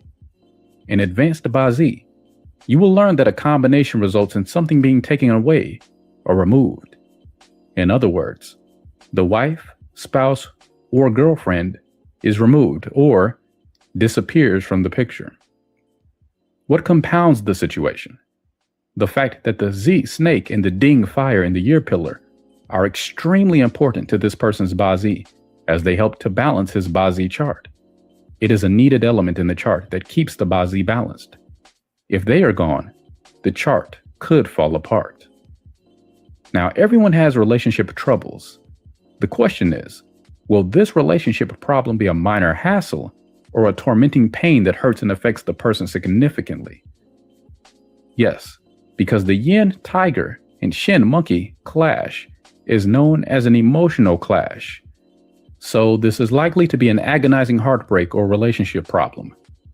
As the Yin tiger wood element represents Kuei water's output, his thoughts and thinking, this clash disrupts his life and causes disharmony and distraction. Accordingly, for this gentleman, we can say that the Jiark Shen year is likely to bring emotional problems that affect his work, and the source of the emotional problems is a breakup with his girlfriend or spouse. As this situation is revealed in the heavenly stems, this means that it is obvious to all, since it's exposed on the stems, that it is emotional problems. Obvious to all here means that all his friends and people who know him will know about his problem. If the clash or combination is hidden, that means no one knows about it. Now you may be thinking, every 12 years, a monkey year rolls around. Surely this gentleman cannot expect that every 12 years there will be a breakup, right? Remember, the annual heavenly stem and the person's luck pillars also impact on the situation. So no, the next monkey year will not necessarily herald another breakup for this person yet again. Forewarned is forearmed. It's one thing to know what's going to happen, but it's another thing to deal with the situation. While Bazi can help you see what is coming, you can't always do something about the situation, unfortunately. Why? Well, you can exert all your man luck and willpower to try to avoid the situation, but sometimes that is just not enough. So, if you can't avoid or sidestep a problem, the best thing is to be mentally and psychologically prepared for it. Brace for the impact. You can't always change your destiny entirely, but you can surely soften the impact. Dealing with an obstacle, hindrance, or crisis that is coming is like getting ready for an exam. What do? You prepare. And if you are prepared, chances are you'll come out of it better than if you did not prepare yourself at all. Knowing your Bazi is like having a cheat sheet with you during your exam. You already know the questions before the test. Another analogy of Bazi is a bit like checking the weather forecast. If you know there will be showers tomorrow morning, you'd probably go out armed with an umbrella. Bazi is not at all about fortune telling in this modern day and age. I prefer to view it as a tool that helps us prepare for events and situations and guides us on what is a suitable recourse or action to take. Here is a personal example of how Bazi can be used to avoid obstacles, hindrances, or hassles when applied properly. Last year, I was interviewed by a journalist about my teaching work in London. The interview was very cordial and I personally thought it went very well. 2 months later, the article comes out and the phone didn't stop ringing. The content of the article was accurate, but it also gave the impression that I was an arrogant person with a seriously inflated ego who had made certain comments that could be misconstrued as offensive or critical of others. Obviously not an ideal outcome and did not quite reflect what I had meant in the context of our earlier interview. Now, my Bazi at that time was being affected by a very strong 7 killings or influence element. This combination indicated trouble caused by misunderstandings or miscommunications. Surprise, surprise. What would have been the solution then to this problem? In Bazi, cures come in the form of actions. In my case, knowing that my Bazi was being influenced significantly by an overly strong 7 killings element, it would probably be wise to have been very careful with the way I spoke to the journalist, or perhaps to have my secretary on hand for the interview to ensure that the wrong message was not conveyed. Action is the cure. To understand how action is the cure in Bazi, you need to have a good understanding of the 5-element cycle, as is seen in the chart here. This chart translates the 5 elements into human actions. In effect, the way to resolve or counter a problem that is revealed by your Bazi is simply to take the right action in accordance with the 5 elements. In Feng Shui, a cure involves using the forces of nature, your environment, or earth luck. In Bazi studies, it is about actions and decisions. Let's say that a chart has the problem of too much of the wealth element. Remember, having too much wealth elements in a chart is a problem because it causes imbalance in the Bazi. So what is the solution or cure? Refer to the diagram on the previous page. Based on the control cycle, what do you think controls the wealth element? The companion element, of course. The companion element helps wealth. In Chinese, we call this Bijian Feng Kai, meaning companions help share the wealth. By helping you share the wealth, they also at the same time lend your Daymaster strength to control the wealth element. So, it's a win-win situation. So how do you use the companion element? The key is to find out what the companion element represents. In most cases, the companion element represents your friends, your siblings, or someone very close to you. If a person is troubled by excessive wealth element, then the advice is to seek a business partner to work with, or a sibling or friend. What if a Daymaster is strong or excessively strong, and thus can control the wealth? Then these people do not need companion elements, and usually will be people who cannot participate in joint venture opportunities or business partnerships. Let's take a look at this example. This Bazi chart belongs to a male, born on September 12, 1956, in the Z snake hour. Let's start by evaluating the strength of the Daymaster. This gentleman is a Rern Water, born in the U Rooster month. U Rooster is an autumn month and is part of the metal season. In autumn, the water element is strong. The presence of a gung metal inside the Shin monkey, the year pillar's earthly branch, also helps to strengthen the Daymaster. So clearly, this is a strong Rern Water. To a water person, fire is the wealth element. In this chart, the fire elements are pretty strong. How do we know they're strong? The Ding and Bing, seen on the heavenly stems, are rooted in Z, snake, and Wu, horse. In previous chapters, I talked about roots in a Bazi, which are the hidden stems. Rooted means that a particular heavenly stem has the same element and the earthly branches. When an element is rooted, it has a strong, steady, and proper foundation, like a tree has roots. An element will have a truly strong presence in a person's chart if it is not only present in the heavenly stems, but is also rooted in the earthly branches. Where the Daymaster is strong and wealth element is strong, you will know that it belongs to someone who has considerable financial capacity, because the Daymaster is strong enough to control the strong wealth. What makes this chart also exceptional is that there is only one visible water element, and it is a strong water element too. This means that the wealth in the chart is not shared with others. This also demonstrates how the quantity of the elements in a person's chart does not always tell the whole story. It is much more important to look at the quality of the element. Herein lies the difficulty in reading. If a person's Daymaster is strong because of the presence of companions, it means there potentially will be people who share in your wealth. If, on the other hand, a person's Daymaster is strong because of resource elements, then this person will not have to share his or her wealth with others, since resource will never participate in sharing of the wealth. What's the favorable element in this Bazi? The Yi wood. Why? Strong water needs to release its strength, so it is best used to produce wood. Why not choose the wealth or influence elements?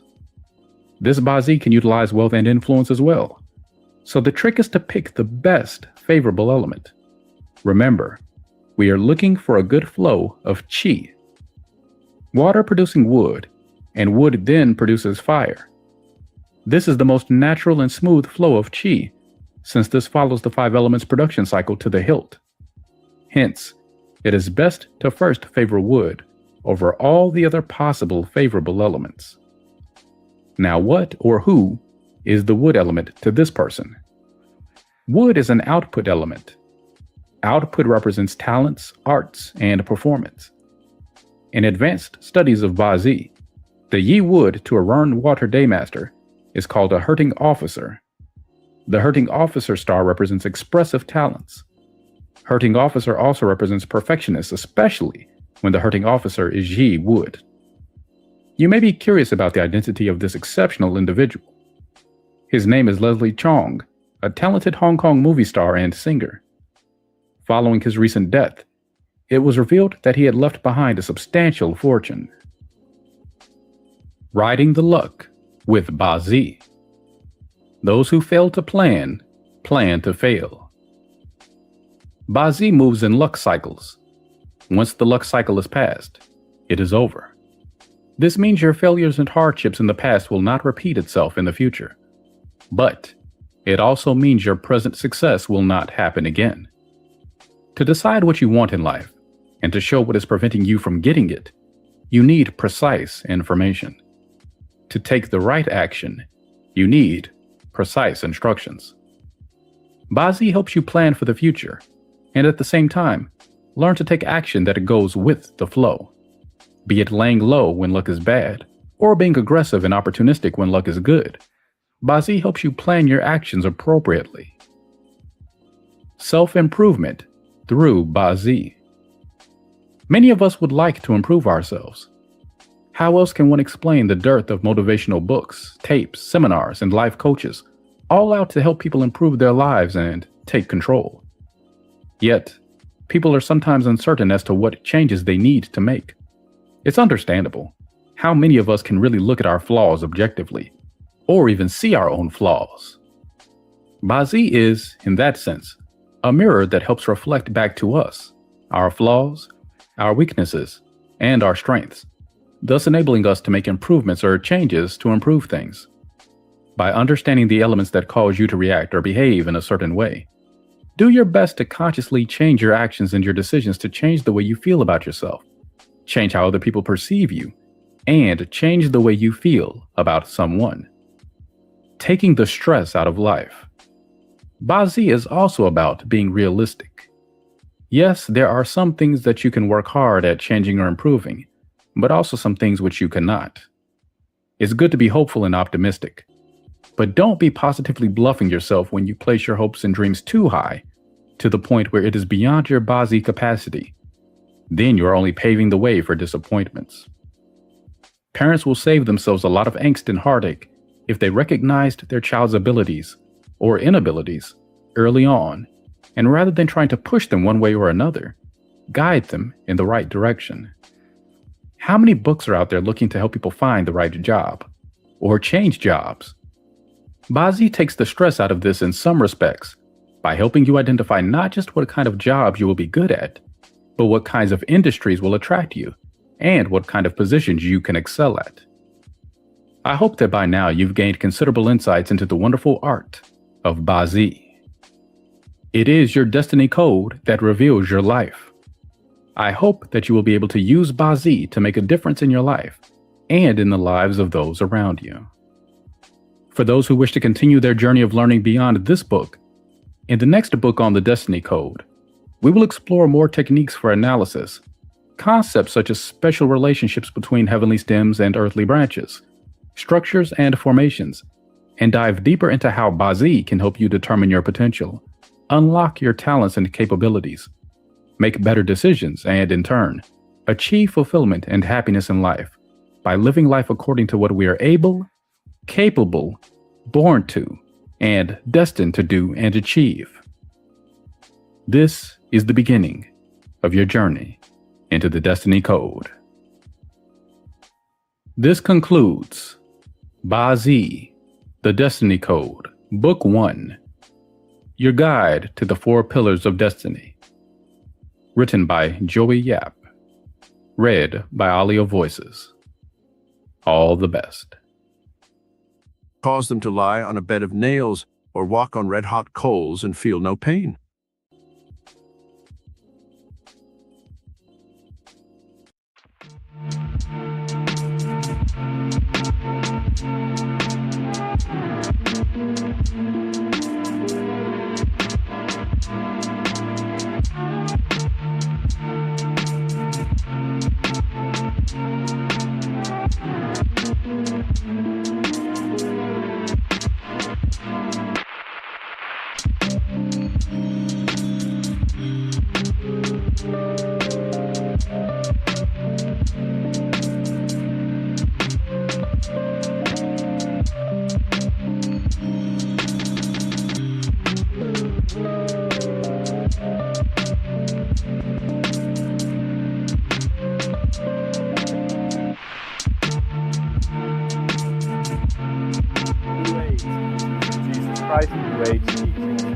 Spirituality that brings us to this point of recreation of this universe and this planet. It's good to have you with us via tape, television. We're in the book of Revelation. One of the things, before you get into the book of Revelation, I wanted you to see, because there are some of you here this evening that were not here this morning, and in the same way with you folks on television, you may not have had an opportunity to see. When you start thinking of everything that you look in the Bible, do not look at it geographically on the basis of its fixture in the planet or in the earth. Look at things as they are in mysticism. You have the east, you have the west, you have the north, and you have the south. And when you look north, east is always on the right side. And that's where I want you to understand what God is talking about, what the Bible is always speaking of, the right hemisphere of the brain. If you were in a crash, do not sign anything from the insurance company yet. Look what came in today. That's what we learned a great lesson of this morning about the vineyard, because it says that God has made the vineyard with his right hand, and let your hand be upon the son of your right hand. And it's always referenced to the right, which means, and it is the right hemisphere of your brain, your mind. And that's where that is placed as far as in the Numbers 2, in the second book of Numbers in the Bible. The tribe of Judah is in the east, representing the spirit. The tribe of Dan in the north, the emotions. The tribe of Ephraim in the west, the intellect. And the tribe of Reuben in the south, the physical. And why I wanted to show you something. We were talking this morning about the husbandman who takes care of the vineyard. And we located the vineyard, that God plants the vineyard with his right hand, meaning the right hemisphere of your brain is the vineyard. But there's an interesting thing. In Genesis chapter 2, that's the first book of the Bible. In Genesis chapter 2, verse 15, talking about Adam and Eve. Now, if you're talking about Adam and Eve, forget about talking about two people. You're not talking about two people. You're talking about your physical body, Adam. You're talking about your mental aspect, Eve, and that which is the serpent, which is the human spine. You're talking about humankind, body, and mind. And where God initiated this, or where the scriptures initiated this, you'll see in Genesis 2, chapter 15, you're talking about what? And the Lord God took the man and put him into the Garden of Eden. Where am I? I missed it. Okay, chapter 8. Chapter 2, verse 8. Genesis chapter 2, verse 8. And the Lord God planted a garden eastward in Eden. That's what I wanted you to say. The Lord God planted a garden eastward in Eden. In other words, that which was the divine garden, which was originally planted, was the garden which is located on the right side, to the east. And there it says, and he put the man whom he had formed, and there it was that, in verse 15, he put the man into the Garden of Eden to dress it and keep it. In other words, we initially had been given the right hemisphere of the brain to dress it and keep it, to take care of it, to see that it wasn't overgrown with weeds. And of course, what happened? Most of us didn't even know we have a right hemisphere of the brain. The thing was totally corroded and corrupted with weeds, and all of the fruit coming out of it was the result of our neglecting it, and the result of that was the stress and all of the difficult things that we've experienced in our lives. I just wanted to show you that because it's very, very important as you get to understand this book. I had a young lady here this morning, and she says, you know what you've done? She says, I've been in this New Age stuff for years and years and years. She said, but you've made the Bible respectable. I never knew that the Bible was involved in this. And she says, now I find myself opening a Bible. I can't believe it. And I'm all excited about it because what you've been able to do, which hasn't been done in the past, you've linked the Bible to the great mystery. And this is what you've got to be able to do as you look at it. This book is written absolutely 100% in code. And it is encoded to keep those who approach it literally from understanding it. The only way you can understand it is if you approach it spiritually. Okay, so Revelation 21 and verse 5. Now you've reached a point in the book of Revelation where you're doing brain surgery. This is the point in the book of Revelation where actually the entrance is made into the human mind. You've overcome all of the terrors and trials and tribulations. You've lifted yourself up into this high experience of the human mind. And it says in Revelation 21, verse 5. Is that where we are? Yes, Revelation 21. Hold on just a second. Where am I here? Have I got the right one? All right, Revelation. Huh? No, I did that already. Okay, Revelation 21, verse 6. I'm sorry, I got thrown off there. I am the Alpha and the Omega, the beginning and the end. I will give unto him that is athirst or thirsty of the fountain of the water of life freely. All right, we let's get together again. I will give unto him that is thirsty of the fountain of the water of life freely. Mr. Tilton, freely. Freely. You don't need a credit card. You don't need to tithe. You don't need to give a penny to anybody. It's free. Absolutely free. And that means free. It doesn't cost you a nickel. And that probably is one of the most bizarre commentaries on the intelligence, I would say, of people and the inability of people to think for themselves, that they can actually think that they would not get healed if they weren't able to get a MasterCard or a Visa. But this, where God would say, I'm sorry, we don't take Diners Club here. We only take MasterCard. If you have a MasterCard, you can get healed. If you don't. But look at what it says. I will give unto him that is thirsty of the fountain of the water of life freely. But there's another thing you should underline in that little statement there. I will give to him that is thirsty. Wait. If you were detained at any California women's prison, such as Chowchilla Women's Facility, Folsom, or California Institute for Women, a global settlement may be coming in 2020. California staff allegedly engaged in inappropriate behavior now more towards than inmates. 600 lawsuits are already filed, just like the Catholic Church and Boy Scouts cases. What if my story doesn't count? Most people never file because they think their story doesn't count until it's too late. Once the final lawsuit is filed, the door slams shut forever. It takes just 60 seconds. Most people are absolutely filled to the brim with what they've drunk down of their own beliefs and their own traditions and have no thirst at all. The reason that you don't come here is because you're not one bit thirsty. That's the only reason. I mean, I don't need, I'm obviously not here to fill seats. If I was an Eagle Chip now, I could put my name on all of this stuff. People only come when they're thirsty. Very few people are thirsty for this. Or you just turn on the television, and if you turn on the Christian television right now, they're on another campaign, and they're rolling in money by the millions. I mean, millions of dollars. And they are told, and I watched them today, and I watched them yesterday, that if they will send in this money, God will return it to them in 100-fold. And it's coming in by the bucketful.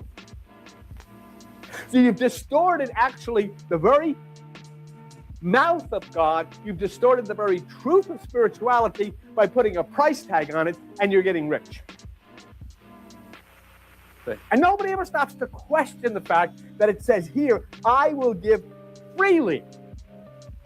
What part can a person on welfare play in that fiasco? What part is a person playing who's sitting in a gutter somewhere and doesn't have enough maybe for a piece of bread? What part does he play? He can't afford, so what happens to him?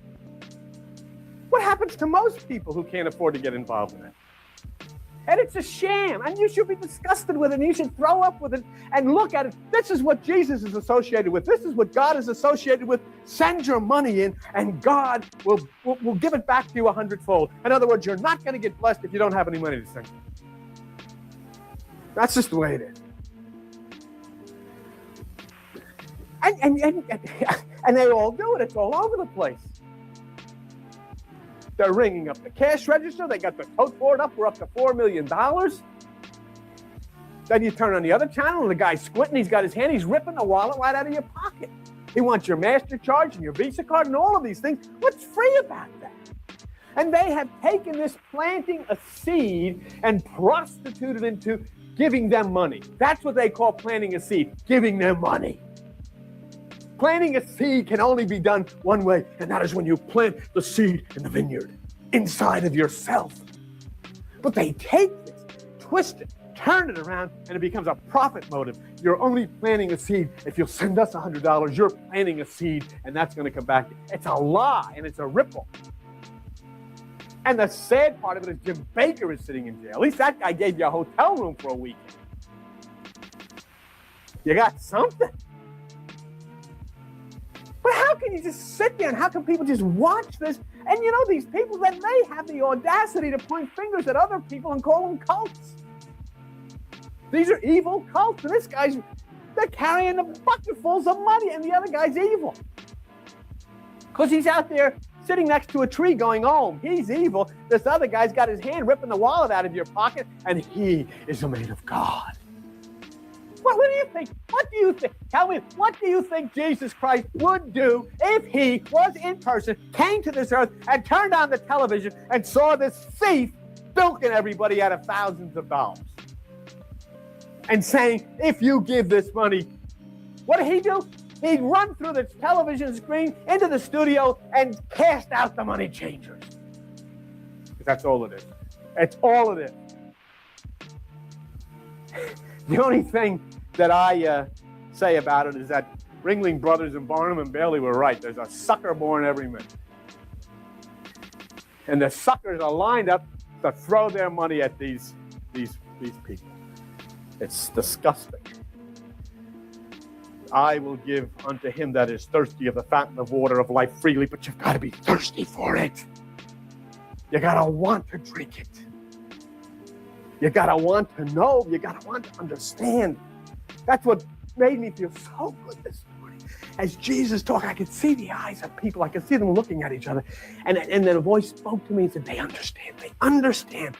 Finally, I felt they understood. It's very, very important that you understand. Jesus Christ says, unto you is given to know the secret of the kingdom. Do you know what the secret of the kingdom is? The Garden of Eden.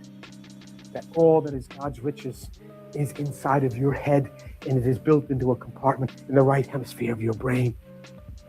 And that by raising your consciousness up to that place, you begin to activate it, and you take upon yourself the mind of God. And all that is required is to sit in that high tower and watch the enemy, which are your thoughts, entering into your mind, and just cut them off at the pass. Say, get out of here, or listen to Tangerine Dream. Bang, bang, bang, bang, bang. Or or whatever it takes to drive those thoughts out of it. Drive them away. You say, well, that's too loud for me. I can't hear myself think. That's exactly what it's supposed to be. Let them drive all those thoughts out. Drive them out, drive them out, drive them out. So there is nothing left but the absolute silence. Even if you're standing on top of a train locomotive, even if you're sitting on top of a 747 plane, and there is the loudest roar that could be heard on the face of the earth, there will be absolute silence, because silence only comes when there is no thought. Otherwise, there is no silence. So, the fountain. And why do we say a fountain? Why do we say a fountain? Let's take a look at a fountain. And this is always a big religious or a spiritual symbol as a fountain. You know why? Because the waters come down from heaven and they fill the water down here, and the fountain throws it back up. If you got hit, even if you were not driving, you need to try this. Because if you were in a car accident in the last year, you could be owed a large cash payment and not even know it. Even if you weren't driving, all you have to do is click the link in this video. And when the water comes back up to God, it takes on all of the blessings of the higher mind, and it comes back down again to give you new life. God brings the water down. The fountain sends it back up to be enriched and to be blessed and to become holy water. And it comes back down to touch you and heal you and bless you. Taking a little young girl like that, 22 years old, with cancer, gets up on a stage in front of people. Oh, it wasn't out of the blue. Nobody just laid a hand on her head, went away. She discipled herself to Christ. She discipled herself to Christ, did what he said. She obeyed her doctors who treated the outside, but she heard the words of Jesus Christ who said, physician, heal yourself. And she put in motion that healing mechanism, which is Holy Spirit mechanism inside, and bang. And she went to people and she saw people, strange people. What could it be? Oh, my goodness gracious, you're a doctor out there. The people that you hang around with, they'd spin in there, start church if they ever heard of it. We have a fella comes to church here on meditation night, and he's into karate, is it, or Tai Chi? You know what the Chinese do? No, And he took her up to see a Chinese doctor in Chinatown in New York. And she said to the Chinese doctor, "Oh, I know all the techniques because I've been studying the techniques and I've been reading about it by the doctors that are into mysticism in the New Age." And she says, "They've got me imagining that the cancer tumors are packed, like I'm Pac-Man, and I'm going around and chewing up all the cancerous tumors and clearing them all out." The Chinese doctor said, "No. You visualize that it's perfectly healed and beautiful and nice and normal. No Pac-Man chewing up tumors. Just beautiful. You visualize that it's all." And she did. She just was so excited this morning and thanking each one. But still, it couldn't have come unless it come from within, from the holy place. So it's just a beautiful, beautiful. And so here, as you see, the fountain comes down. Understand, in the same way that the water comes down from heaven to fill the fountain before it can go back up, out of the claustrum, that which is called chrism comes down out of your brain into your body. The claustrum is the holy place, claustrum. When a mother breastfeeds a baby, that is called claustrum. In the ancients, they knew that the gift of life of the holy oil came down from the claustrum, so this became known as the holy cloths. You still know it every December 25th as Santa Claus. The holy cloth, Santa Claus, because it comes from the claustrum. It's the gift of life. And in the same way that the water comes down from heaven, replenishes the fountain so it can go back up, the chrism, or which is the holy oil, which becomes part of the semen of sexual intercourse, that through prudence and meditation is returned back up to the Father's house. The chrism rises back up to the Father's house. It becomes the oil that lights the lamp. It becomes the fountain.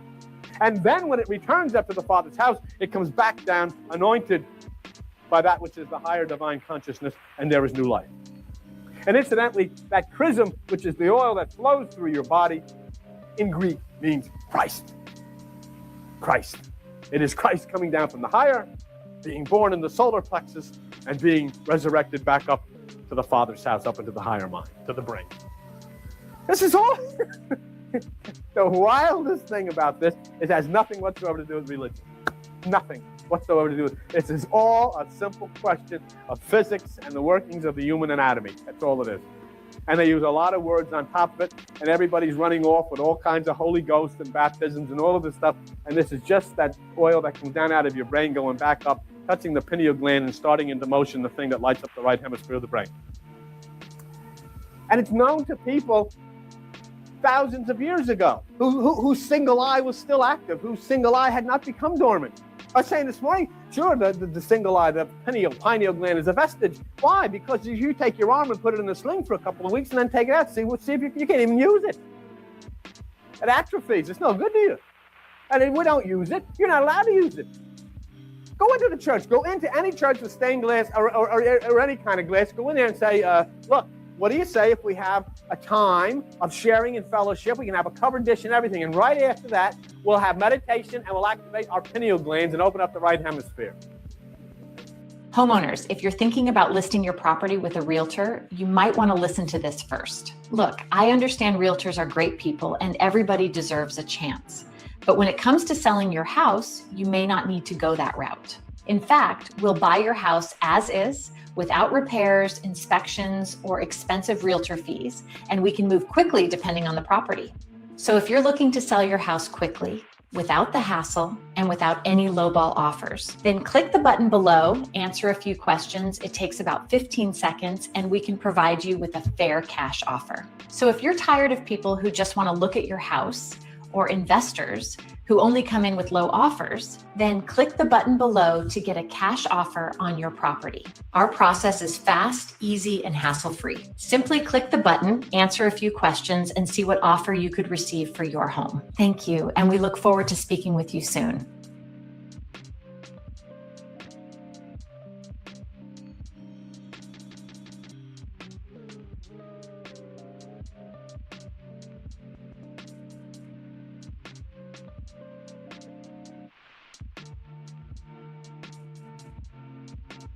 Stop scrolling. If you've been in a car accident, what I'm about to tell you is way more important than whatever video or reel you're about to watch, because the next 30 seconds could be the difference between, hey, I got Christmas money, and holy crap, I got life-changing money. After my car accident, my insurance offered me $6,000, which sounded all right. And then I remembered how sleazy insurance companies are. I thought about the pain, the missed work, the stress, the hospital visits, the sleepless nights. $6,000 was an insult. So instead of just accepting that offer, I clicked the link below and did a free 30-second check. Same crash, same injuries, same person. My final payout, $52,000. All from 30-second check I almost didn't do. Let me tell you why that happens. Insurance companies are not trying to pay you what you deserve. They smile, they sound caring, but behind the scenes, their job is simple. Save their company money by paying you less. So they hit you early with what looks like a pretty good offer, hoping you don't talk to a real accident lawyer. Don't figure out what your case is actually worth, and definitely don't push back. And once you sign that offer, that's it. It's over. There's no do-overs. Or you tap the link below and take a different path. You answer a few simple questions about 30 seconds of your life, no legal dictionary,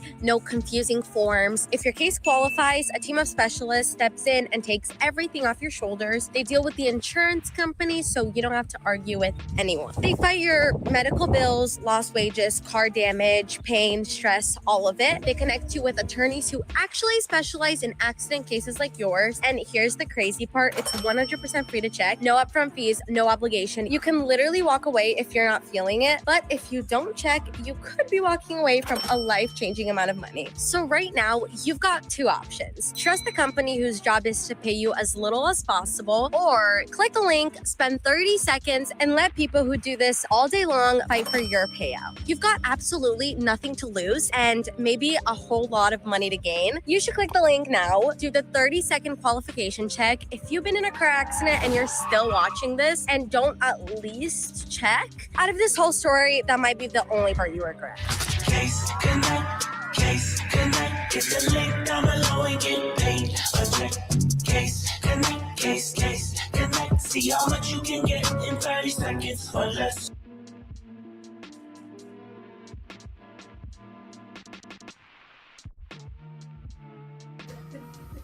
The cops will be there. The insane asylum will be there. Everybody will touch you out. It's foreign. It's scary, spooky. Nobody can hear that. And yet that's a very simple thing that should happen. I mean, you take people, friends, let me tell you something. Buddha, who many of you have shared in teachings, no one who ever lived aside from Jesus Christ was such a holy, compassionate, loving, concerned person. All he ever lived for was to alleviate suffering. And what do you, if you tell a pastor you're going to study Buddhism, oh, stay away from it. Stay away from it. Stay away from love and peace and healing and compassion. There is a man who lived in your lifetime who was equally as touched by God. A man who lived for one purpose only, to help you reach a stage of consciousness to overcome all of this stuff. And he has the same reputation among Christians as Buddha. His name is Edgar Cayce. What did he ever do? Oh my God. He manifested the Holy Spirit and showed people how to manifest the Holy Spirit and communicate spiritual things. And he is put upon as a devil or something evil. But I look in the Bible and you know what it says? They'll call evil good and good evil. Because they don't know. But Jesus said they look and look, but they don't see. So all of those who have walked this earth and who have reached out and allowed the Spirit of the living celestial universal God to come and pour forth are castigated as evil. But there was a young man of 30 years old who did the same thing. They couldn't deal with him either. Long hair, hippie with sandals, and they killed him too. But you can't kill that. You can't kill that. That Spirit of Christ, that Spirit of Edgar Cayce, that Spirit of Buddha, Krishna, of all of those, of the Emmett Foxes and the Joel Goldsmiths and the Hilton Hotimas, Blavatskys, all of these people who in ages gone by have shouted out the things of the inner kingdom. You can't kill that out. And there has never been a time, I don't believe, when it has been as powerful now as it is now, at least in our age of knowing. And it's growing and growing and growing, and it's going to get stronger and stronger and stronger as the great clock swings towards this time of Aquarius. So what comes down from the fountain is the renewed mind. Look at page 480 of the Old Testament. Go to the book of Psalms, Psalm chapter 36. And you know, those of you who find this and are bored with this and don't have enough time to take this seriously and do this, go and watch in the mirror. You get constantly older, constantly more screwed up until one day you're dead. I'm serious. And it doesn't mean you have to become 90 or 100 years old to have that happen. All of a sudden, something happened. Oh my God, what happened? He was so young. What happened? Because you're totally out of touch with what life, and you are doing everything that you can possibly do to overcome and overwhelm this world, and you'll lose. You'll lose. What did I say? Psalm what? 36, verse 9. For with thee is the fountain of life. In thy light shall we see light. If your eye be single, you'll see light. If your eye be single, you'll see light. If you activate the pineal gland of the brain, you'll see light. You're not going to see it any other way. That's the place in your brain when you activate it through the meditation that light happens. That's what Jesus Christ said. If your eye be single, your body will fill with light. That means if you practice that, which is meditation above the divine realm, into the divine realm above human thought, you will fill with wisdom and understanding. That's what light means. This is what I always get about. Oh, somebody said, oh, you know, they put the thing over my face and I saw a great light. So what? It could be a train coming to run you over. What? A great light. That's not what it means. It means I see, I understand. Light is wisdom, understanding. You can see a great light. Who do you know? Guy's got a flashlight. It's the back of a car. What does it mean? Nobody. People who think they're mystical can get just as literal as those who are not mystical because they see all of these things. So you saw a light. So what is that? Oh, that's God. How do you know it's God? But when you understand that, hey, I know, I understand, I am filled with this wisdom, then you've seen light. Otherwise, you haven't seen light. And that's what light means.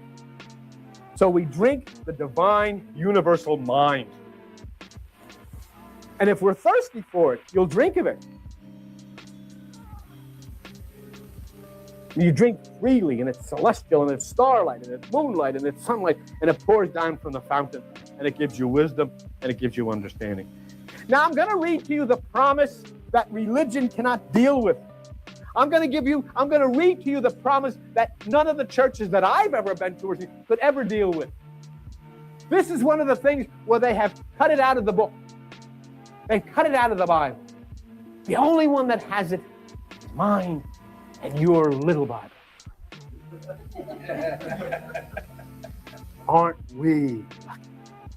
Hey, it's Shaggy, and I'm proud to support St. Jude Children's Research Hospital. Families never receive a bill from St. Jude for treatment, travel, housing, or food, so they can focus on helping their child live. When you become a partner in Hope, your monthly gift helps kids facing cancer, sickle cell, and other life-threatening diseases. And you'll get your own This Shirt Saves Life t-shirt as a thank you. Donate today.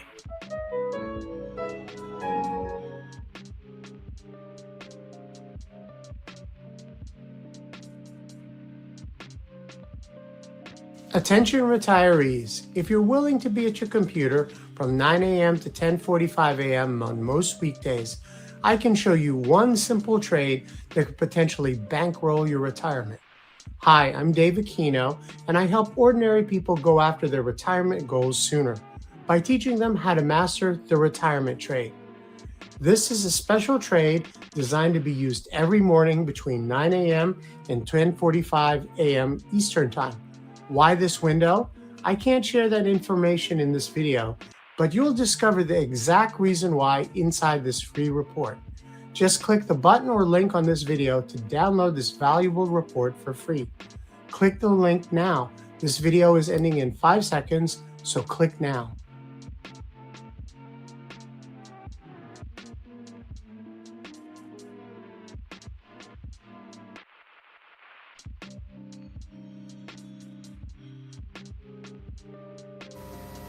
Page 239. Run there quick before they cut it out on you. Hurry up.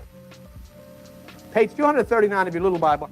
For the rest of you, go to Revelation 21, verse 7. And watch this very carefully because Christians, believers do not like this. He that overcomes shall inherit all things, and I will be his God, and he shall be my son. Ah, do you believe Jesus is the Son of God? So is Albert, so is Rita, so is Claire, so is Sue, so is Dave, so are you, so are you. If you overcome the thoughts of the human mind, you are just as much of a son of God as Jesus was. That's what it says. Do you have it in yours? Did they rip it out yet, or do you have it? Do you have it in yours? My God. Don. Oh, there it is. Come over here, would you please? Can you see Don? Don, say hello to everybody in Oshkosh and all over. Hello, everybody. This is Brother Don. Tell him, is it in your Bible? Yes. I missed it before. Okay, Don. Okay, Brother Don. My what's on the floor? Oh, okay. Did you see it though in the book? What's the big deal? They say they come in with me and they got these Bibles, they're going to shove them down my throat. Don't you believe that Jesus is the Son of God? So what? Big deal. So is Ethel. That's what it says in here. Do you get the impact of this? He, meaning he. What this thing of he is always mankind. They use, I wish there was another way we could put it. It, no, that can't be it.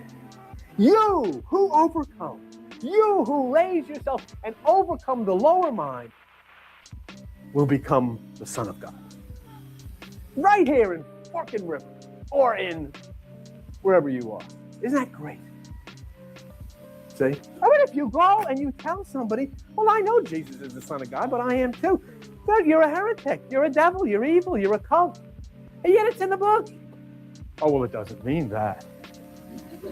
What does it mean? Well, I don't know, but I'm going to check with my pastor. My pastor knows.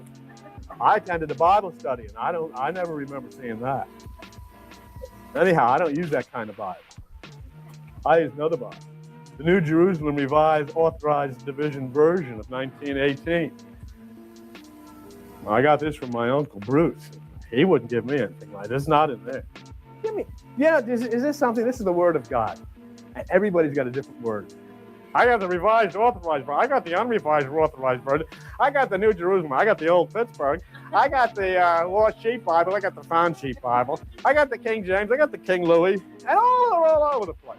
And every one of them is different. And they're all the Word of God. Can you imagine this? I remember one time 3 guys came down. They really giving it to me. We were going at it. And we were starting to look at the Bible. And they said, well, what about this? And the other guy said, well, I don't see that in mine. And I said, well, it's sure not in mine. But what about this? Well, I don't see that in mine. But it's sure not. Oh, my God. The Word of God is... The Word of God is the mind, the imagination. It's called manas. In the Egyptian pyramids, it's called manas, M-A-N-A-S. In the Egyptian pyramid, in the king's chamber, there's a place for the manas, M-A-N-A-S. That's the mind of God. That's what the manna coming down from heaven is. But do you know there are people who believe that 400,000 people were loping along in the desert and all of a sudden cheeseburgers started falling out of the sky? I have mine with cheese and a little bacon, please. There it is. Say, now come on. Hidden, that manna which comes out of the sky is when you are traveling in the desert, wilderness, meditation, even when you're starting to become discouraged, out of the higher divine realm of consciousness will come food for your soul. That's what manna is. Manna is the mind of God. Hidden manna. And Jesus Christ says in Revelation 2:17, to those who overcome, I will give to eat of the hidden manna. It means the wisdom, food, bread, okay? The bread of life. So that's a tremendous, you are the Son of God, okay? There's St. Elliot over there on the camera, and St. Al. I'm going to meet you at St. Al. I'm going to come over here and introduce you to St. Al, right over here. Can you see St. Al? Did you know that you're being canonized tonight, the St. Al? Really? Look over there and say congratulations. Congratulations. Isn't this great? Great. Doesn't it make you feel good? Certainly does. Because you're the Son of God. Yeah. What's he up to? The Son of God.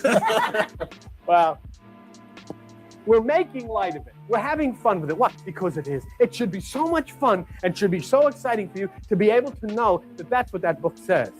All you must do is overcome all of that lower stuff, and you blossom up into that higher realm of consciousness, and you are the Son of God. And then the same voice comes down upon you as came down upon Jesus. This is my beloved Son. This is my beloved daughter in whom I am well pleased. Everybody, not just one. That's what Jesus tried to tell you. Remember the things we went through, the Jesus story? All of the things he tried to tell you. You can do everything that he did. Yes, you can. Yes, you can. And you can do that by the power which dwells within you, which we call the Holy Spirit. That's great. It really is. But there is a group of people, the overwhelming majority, who are described in Revelation chapter 21, verse 8. Let's take a look at this. They think they're religious, just like they did in the days of Jesus. Look what it says. But the fearful and the unbelieving and the abominable and the murderers and the whoremongers and sorcerers and idolaters and liars shall have their part in the lake which burns with fire. In other words, they're not going to be entering into the kingdom. Why? Look who's first on the list? The fearful. The fearful. Do you know how scared people are to come down the stairs that you come down up to come into this place? Stay away from there. You don't know what you're going to get into. Scared to death. Scared to death. They're afraid. They're afraid because their whole faith is built on fear.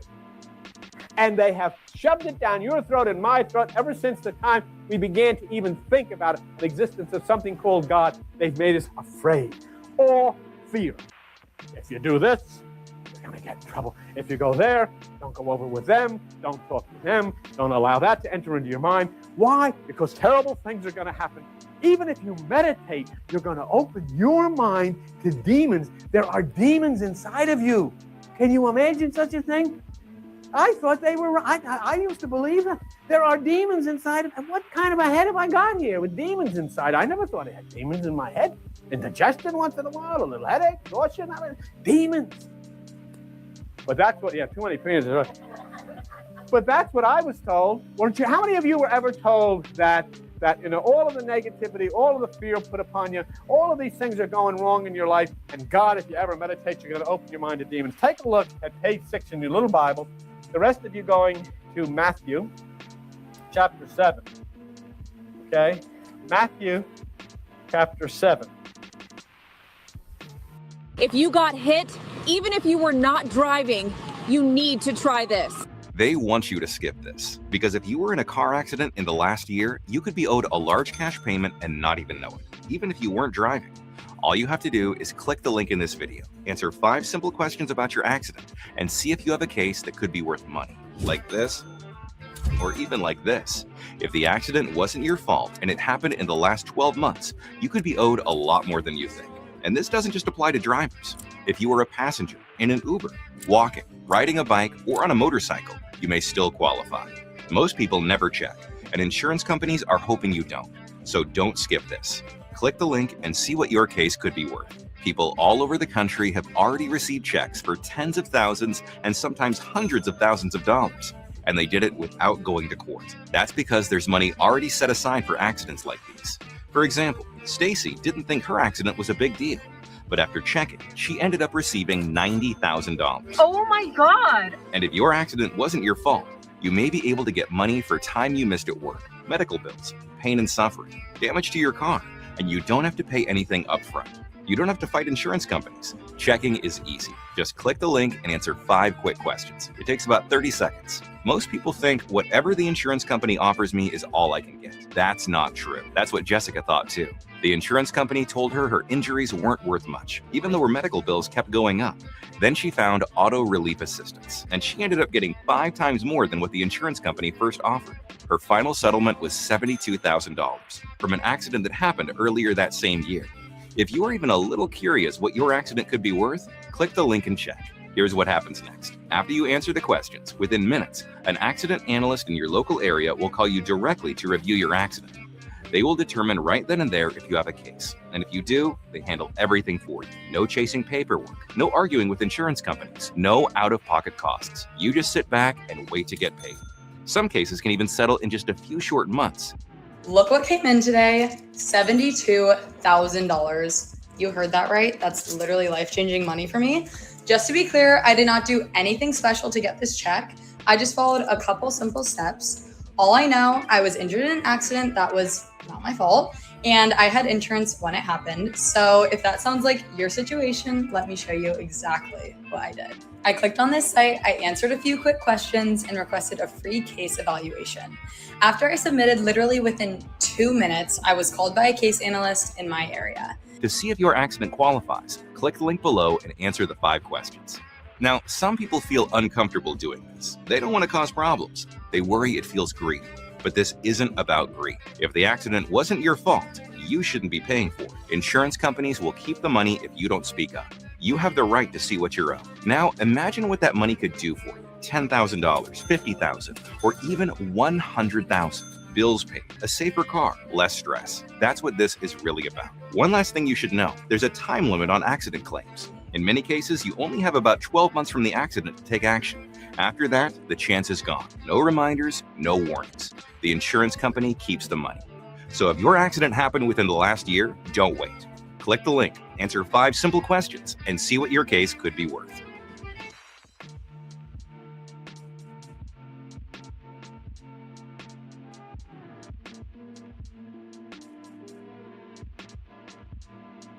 Si te chocaron, aunque no fueras tú quien manejaba, tienes que probar esto. Si tuviste un accidente, aunque tú no estuvieras manejando, necesitas ver esto. Porque si estuviste en un choque en el último año, podrías tener derecho a recibir una compensación grande en efectivo y ni siquiera saberlo. Lo único que tienes que hacer es dar clic en el enlace de este video, responder 5 preguntas sencillas sobre tu accidente y ver si tu caso puede valer dinero. Así. What's it say? Jesus Christ is talking. What man is there of you? If his son asks for bread, will he give him a stone? Or if he asks for a fish, will he give him a serpent? Well, if you then, being evil, know how to give good gifts to your children, how much more shall your Father which is in heaven give good things to them that ask him? I mean, shouldn't that be enough to say that you can dwell within yourself and ask for enlightenment and ask for renewing of the mind and ask to ascend up into the blessed nirvana, the holy place, and not be afraid that there's a God up there that's going to trick you and stick a serpent in your ear? Shouldn't that be enough for you to understand that there is nothing to fear? Because as long as you are afraid of meditation and the divine mind, you'll never see heaven. It's impossible because heaven is the divine mind. You can't see it. And if you go in to one church after the other, and it may be here in New Jersey, it can be in Washington, in California, it can be in Michigan, it can be anywhere. You go in on a Sunday and start talking to these people about meditating above the thoughts of the mind, and they be scared to death. They're afraid. They're afraid. And here in the book of Revelation, it specifically says, those who are fearful will never see it.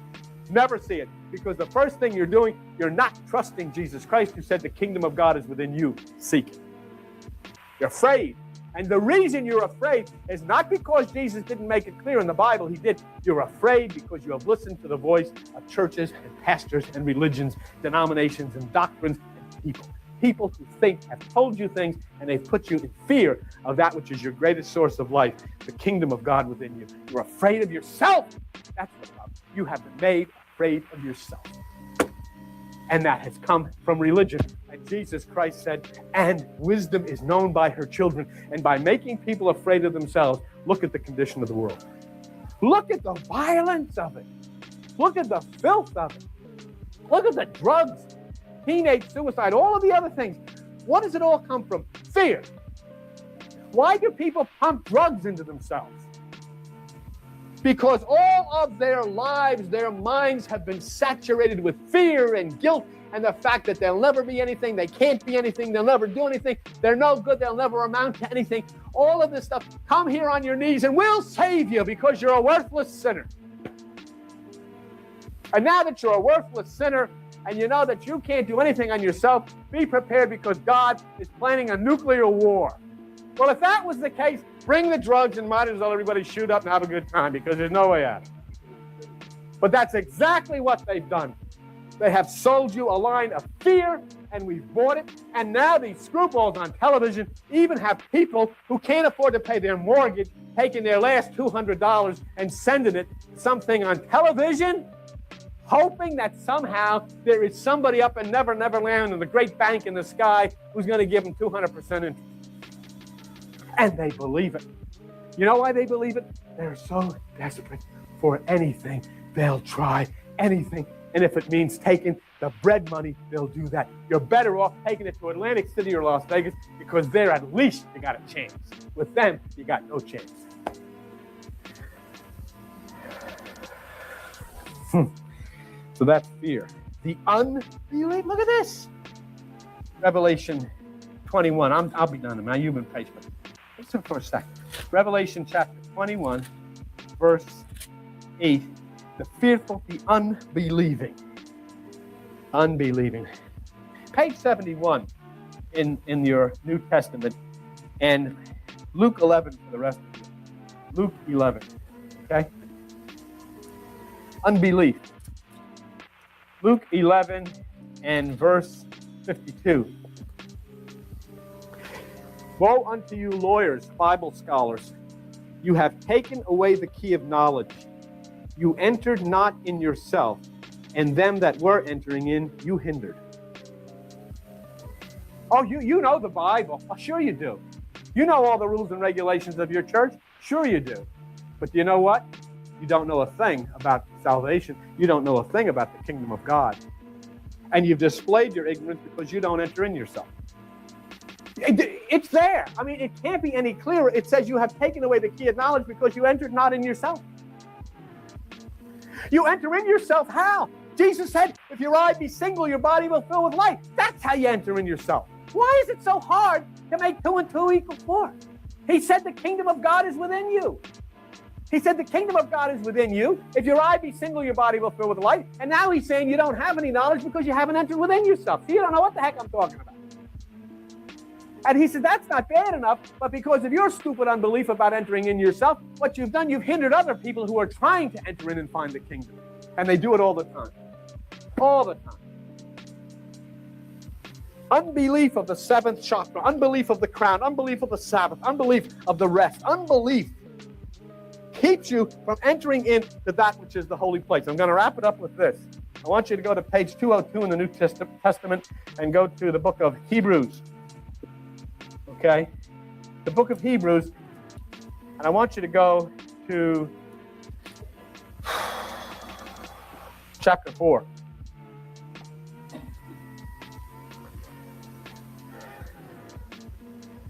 Let us therefore fear, I don't like that word here, but anyhow, lest a promise being left us of entering into his rest, any of you seem to come short of it.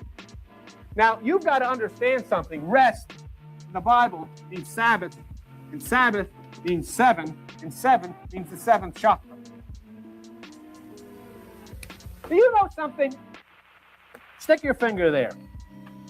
I want you to look who you're reading about. I want you to understand who you're talking to. Who you're reading about in this Bible. Go to the book of Acts. See if you can find the book of Acts in your Bible, okay? Go to the book of Acts. In the book of Acts, go to chapter 18. What is it? Yeah, okay. Go to the chapter 18. Let me show you something that makes me furious every time I see it. This is a real tax return from someone making $284,972 per year in a W-2 income. Take a look at this. Line 16, the federal tax alone is $85,231. Now you add in state tax and their total tax burden jumps up to $114,000. That's 40% of their income gone. And here's what baffles me even more. They're taking the standard deduction. There's no itemizing. There's no business structure in place. There's no real estate tax strategy. There's no planning around capital gains. Let's break this down. If this person had a side hustle and elected S Corp status, they could have saved around $15,000. If they had a solo 401k, that would have let them defer $22,500 tax-free. A cost aggregation study on an investment property could have easily created over $18,000 in extra depreciation. And if they have smarter timing on capital gains, they could have saved another $12,000 in taxes. That's $48,000 in missed tax savings this year alone. I see this every day. Smart, successful people getting absolutely destroyed by taxes because their CPA is asleep at the wheel. This return maybe took an hour to prepare, a basic compliance job, and there's zero strategy. With 5 simple restructuring moves, this person could have legally paid $65,000 instead of $114,000. That's $49,000 back in their pocket every single year. I reviewed hundreds of returns like this. Same mistakes, same missed opportunities. And when I restructured my own finances using these strategies, I saved over $250,000 in taxes and built an 8-figure net worth. And the thing is, the IRS doesn't hide these strategies. They're all legal, they're all published, and they're all available. Your CPA just isn't using them. This week, I'm teaching the 5 tax strategies that could cut your tax bill by $30,000 or more and add $50,000 to your investment portfolio. You can implement these before December 31st and change your entire financial future. Click below to register for free and stop letting your CPA rob you of your wealth.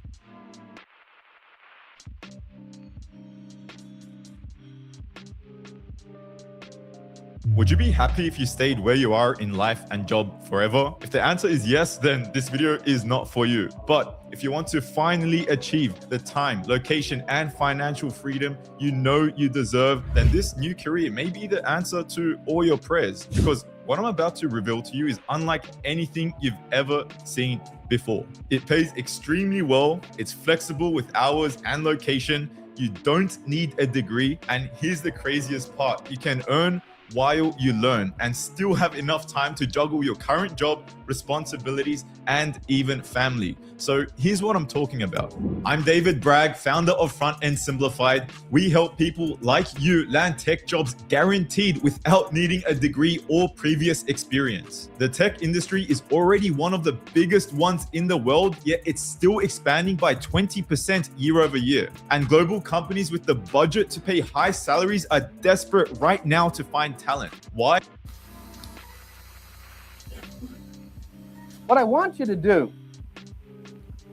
in chapter 18 of the book of Acts, now I'm looking at for it right now, I'm kind of ad-libbing it, but there is a place where the Apostle Paul came in contact with a person by the name of Dionysius.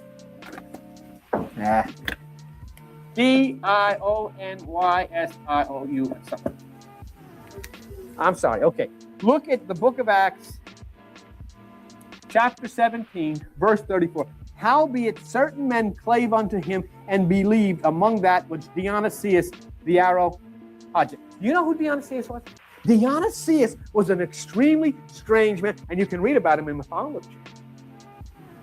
Dionysius the Areopagite was one who instructed people on the elimination of self and the rising into a blissful consciousness above the thoughts of the mind. Paul was hanging around with Dionysius the Areopagite. And what Dionysius would do was to display physically the fact that he had cut away from all of the thoughts of the mind. Dionysius would shave his head. Now, I want you to see that in Acts 17:34, this very strange man, whose name only appears once, Dionysius the Areopagite, meets Paul.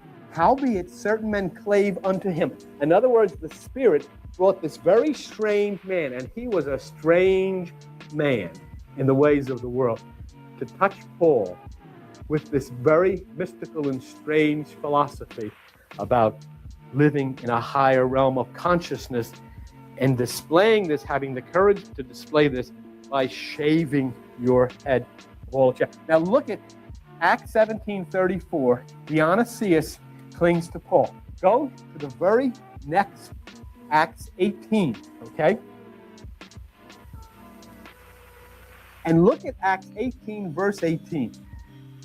And Paul, after this, tarried yet a good while, then took his leave of the brethren, sailed into Syria, and with him Priscilla and Aquila, having shorn his head, for he had a vow. You see it? Right after his meeting with the strange Dionysius, who shaved his head to display the fact that he was no longer attached to the things of the mind, the Apostle Paul shaves his head, for he had a vow. And that vow that he made was, now I will no longer take from that which was the lower, but I will take from that which is the higher. But not until the strange rendezvous with Dionysius had that happen. Look up that word. You can find it in some of the ancient mystical writings of Blavatsky and some of the old mystical writers. Great stories about Dionysius the Areopagite. A very strange man to all of a sudden appear out of nowhere in the middle of the New Testament and change things radically. But we were at Hebrews chapter 4, verse 2. For unto us was the gospel preached as well as unto them, but the word preached did not profit them, not being mixed with faith in them that heard it.